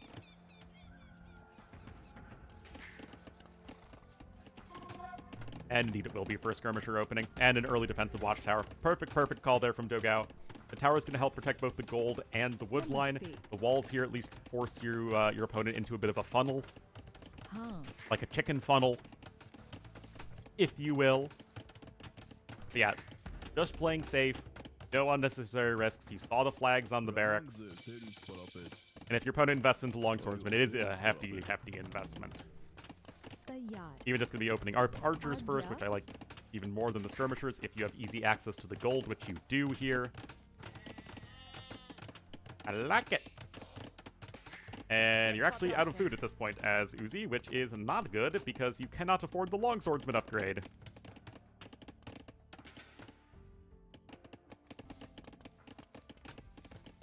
This is tricky because right now these men-at-arms are doing nothing. Now, of course, you can go after the mill, but with archers already coming out, then the chances of you being able to stay around are obviously quite heavily reduced. You have the archery range and archers yourself coming in, but you can see that it's just a rough start here for Uzi. Not able to afford double bit axe with Armenians, that is especially painful.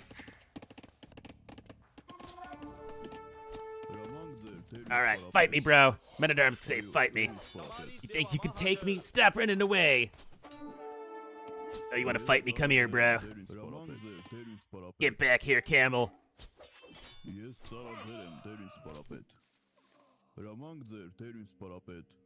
Alright. I drop. Oh no.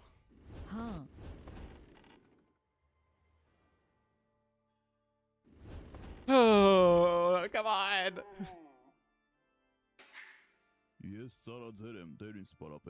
I deserve a break.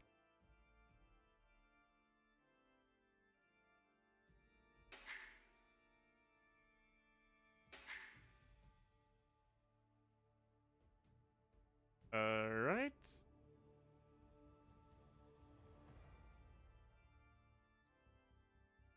And we're good. Perfect. The first 2 games as well. No! All right.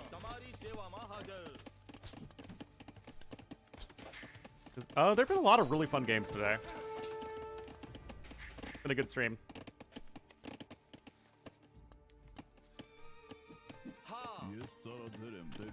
Anyway, Men-at-Arms still not at all paying for themselves yet.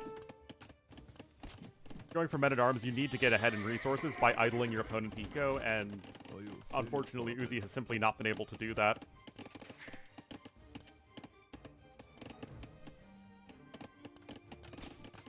To do the all-nighter, something like that. Goku game 1, that was a game and a half, that's for sure. Yeah, Uzi lost a build to a boar. 7 farms at this point is honestly not at all bad, but Dogao is still comfortably producing more archers. He has enough food at least to continue his build production. Did Gajara's? No, they're buffed in the next patch, right? I can't keep track of all the patches right now. And the pup has not gone through to the live game yet.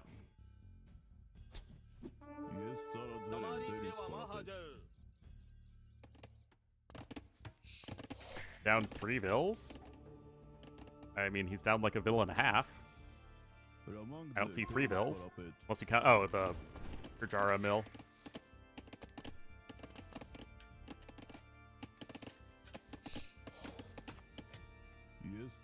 Men-at-Arms trying to flee back home.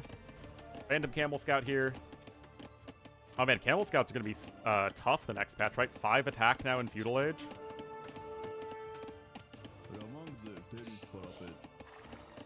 Yeah, and as the game progresses, the double bit axe and better fuel card upgrades is better than the mill bonus. Also, if you really want to be technical, you can start factoring in the resources saved on the mule card. What is it? 20 wood and 5 food or whatever.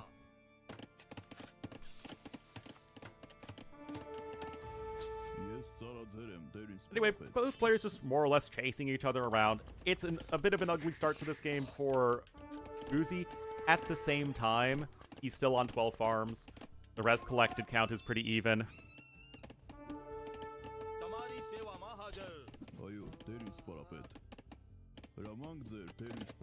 The Armenian boss, it's good. Is Armenian eco better than Celt eco? It's pretty close, honestly.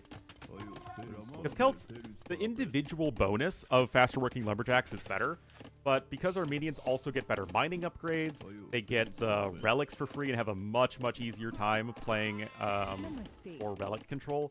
It feels like most games Armenians are going to have one of the better eco economic chances out there. Also, Dogao able to take some of the extra forge bushes is nice.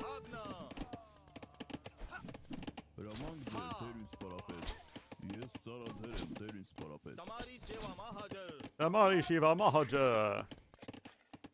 Anyway, both players seem like they are relatively even on the race to Castle Age.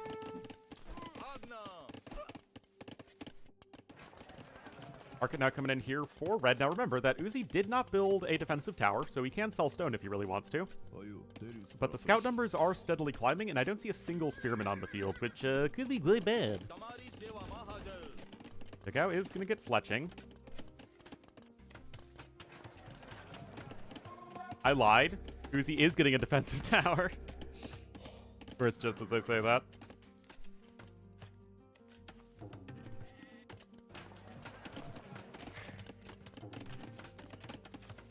And Uzi can at least try and wall himself in as best he can. Same, of course, for Dogao. And Uzi, he's up. He's off to the races, and Dogao is still perhaps a little ways off. So naturally what Uzi does at this point is he starts the full-on switch into Swordsman, and then goes for mass champions in Castle Age. It says, "Come at me, bro." And just streams the infantry units across the middle of the map where you can't quick wall behind. I can see it now. I can almost feel the point in Uzi's column. Either that or he's just going to like go archers and monks or something. But I think it's going to be champions. I'm pretty sure. I don't know what I'm channeling at this point.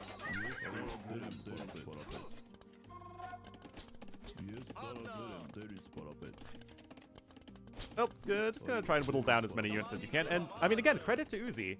We didn't see the first 2 games of this set, but, I mean, this isn't that bad a position. Yeah, you do need the second racks for that. Yeah, the second archery range is, I think the technical term is boring.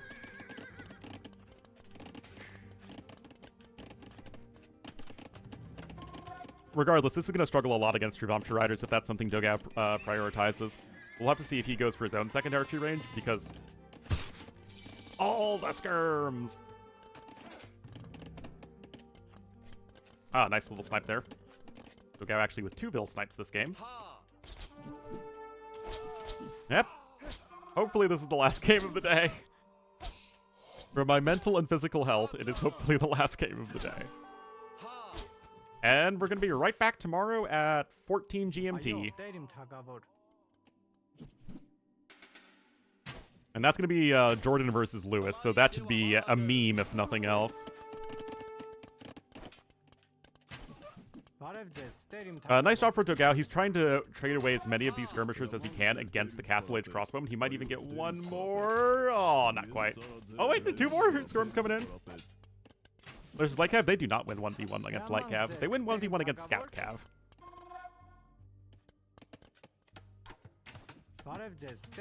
Anyway, fortified church here in the middle of the map.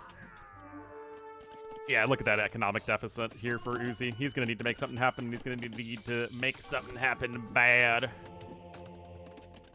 Bodkin coming in, and to be fair, Dogao hasn't actually tipped his hand as to how exactly he's teching. We've got a couple Truvamshas on the way. And no, Truvamshas do not deal bonus damage against the warrior priests. Each workshop coming in too. Got some more archers on the way. Yes, patrastem. Is it inconceivable that Uzi could win this game? No, it's not super likely, but not impossible. Does need to get those bills working. And there's the first Mangonel coming out. Maybe Dogao's gonna... Actually, I don't know why he deleted that lumber camp. 2 bills on stone, so he could be looking for TCs in the future. Also, what did I say early in the last set about the Brazilians and loving their house walls, like huge house walls to the edge of the map? Remember when I said that in the last series? It's literally, it's something they do. They all do it. They all do it. As a bonus attack against monks, there is no Civ bonus that explicitly gives you extra bonus damage against monks, although the Gurjara bonus does affect their scout line against monks. So, like, there are bonuses that sort of implicitly affect it, but nothing directly. Unless there's, like, some big damage breakpoint that changes, it wouldn't be helpful. Okay, honestly, not a bad Mangonel attack round. Oh, yeah, this is where I can say that in an arena team game, I wrecked Uzi on flank once. And he's 2k4. I went for a mass Castle Age Malay Elephant Rush against a Burmese Castle Drop Fast In. And it somehow worked. I mean, that's it. That's my only claim to fame with Uzi. Who is otherwise a very, very significantly better player than I am. I will take that as proof that I am indeed 2k5.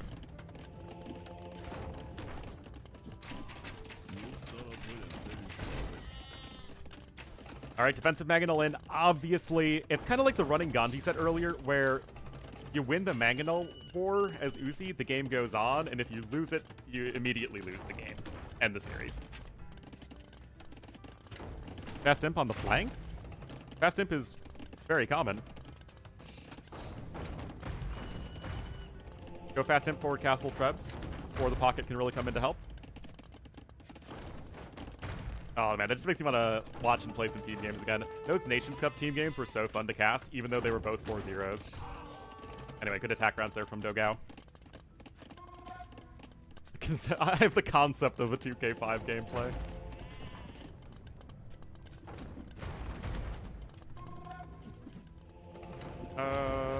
Where are the repairs? Oh, yeah, there should always be a villager over here to repair the Mangonels. That has become very, very common in the meta today, and it's really something that should always be done. Otherwise, it's too easy to whittle down your opponent with either range units or even like edge of range mangonel shots.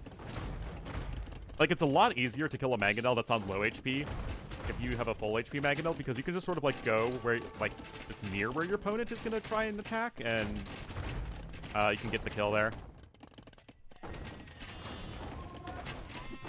Yeah, there isn't enough here that kills through Dumpster Riders. Freaking love this unit.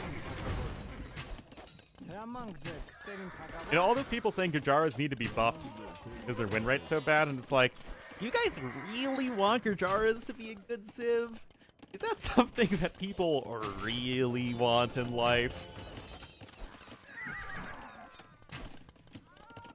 Anyway, Uzi somehow lost 20 villagers. If I was a good caster, I would have paid attention to it, but, you know.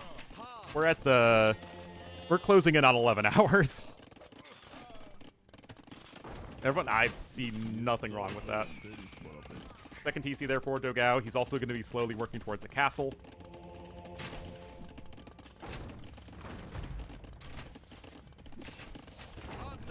Bugna! How did she lose 20 bills? No. Oh, okay, some units must have showed up over here to kill the bills. Yeah, deleted villagers wouldn't show up on your unit, bills lost. Hera beat Ornlu. Technically, I am 2-1 against Hera, because there is a... I think it's on YouTube, where T West and I 2v1 Hera. And T West and I lost the first game and won the latter two. And to balance it out, T West and I had to have, like, I think a minute, 15 seconds idle TC time at the start. Give Hera a head start. Anyway, Redemption's coming in now for the monks. Obviously, things are looking rather grim here for Uzi.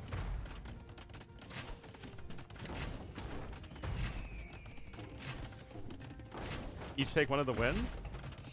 I would say we were both responsible for both of the wins. I think we played well together. Whenever Hera would attack one of us, the other one would respond and go for a counterattack and all that stuff. But a 2v1 is incredibly unfair to Hera, which is why we had have idle TC time. Like, I mean, hasn't Hera even, like, struggled against, you know, like, 4 noobs or something like that? And T West and I are only noobs at heart. Anyway, Dogao's doing well enough here.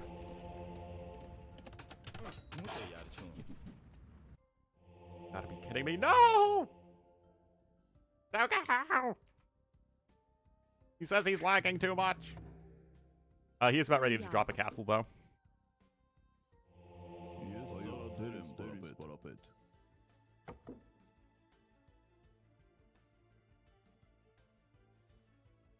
Nope, no pulls. I don't think we'll see pulls until they're buffed.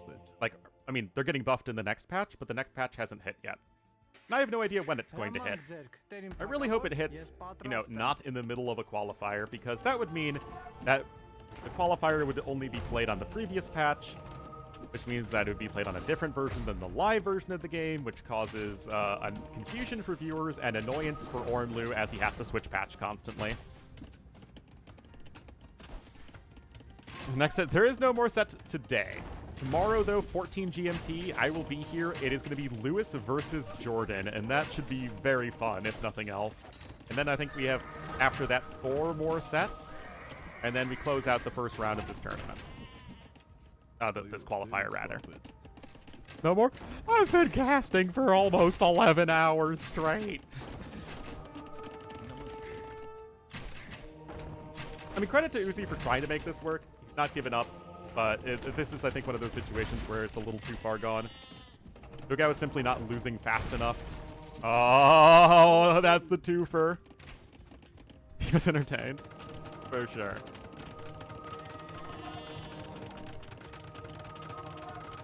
Is he converting the house? Oh, I was about to go full an abandoned house? No, an Armenian ambush.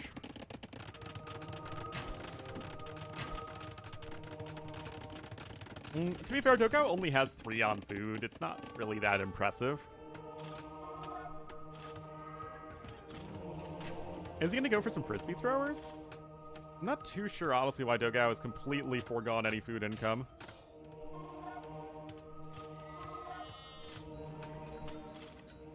Oh, look at this, guys. Look at this. An abandoned house? No, an Armenian ambush. There are even the archers there to ambush the vills.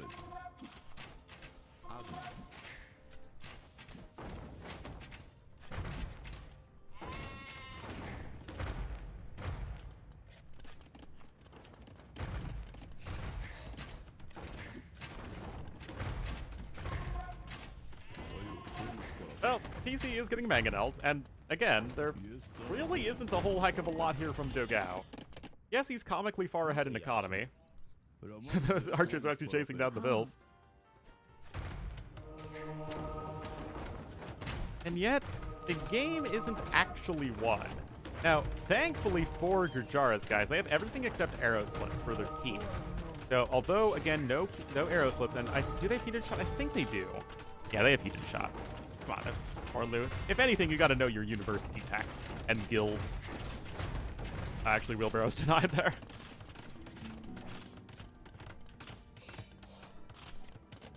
But looks like Dogao is indeed getting the necessary food income rolling that he will need to make enough light cav to roll over the months. No saw, indeed.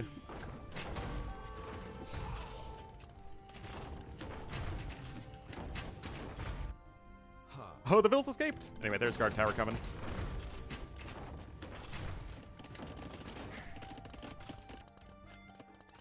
Castle on the left side forward. What? The castle over here? Wouldn't really do that much. It doesn't deny any eco. Got an armored elephant on the way. You know, just for you, old drunk lord. Tumari Shiva Mahaja. Oh. Agna.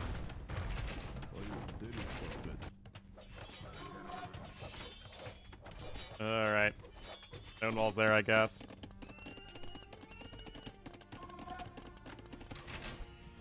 Rabunu Name. You know, guard tower working out just fine here.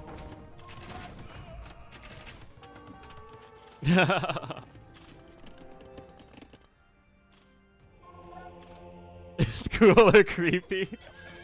I don't know, man. Have you heard the Gurjara monk? Really, it's only down to you to decide, is the Gurjara monk cool or creepy? Even close to him, because Dogao really hasn't had the best food income. I mean, it's been way ahead of his opponent, but still not that much. You can see, usually you're not ahead in wood income relative to food income, but Dogao's mostly been just chopping a lot of wood this game. That said, he is going to click up relatively soon, is rebuilding his TC for a matter of pride. Oh, boy. Oh, don't tell me he's going to get in. Up. Okay, well, everything's going to die anyway. Voice line's extremely loud? Wait, really? I didn't change anything. Top 3 is you would rather get imp than okay. Because, like, I already had an issue with the voice mixer being, or the audio mixer being off this weekend. Oh, the Gurjara monk voice line. Okay.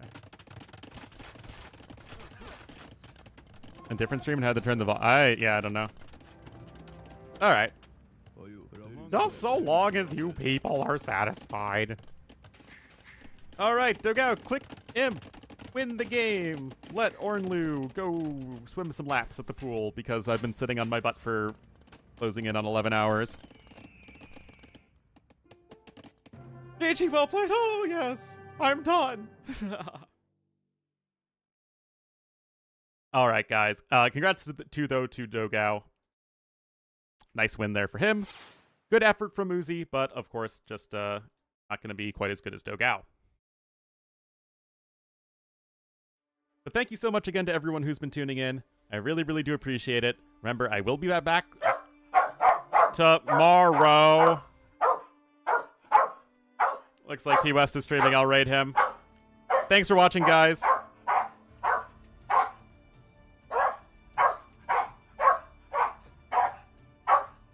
See you tomorrow. 14 GMT.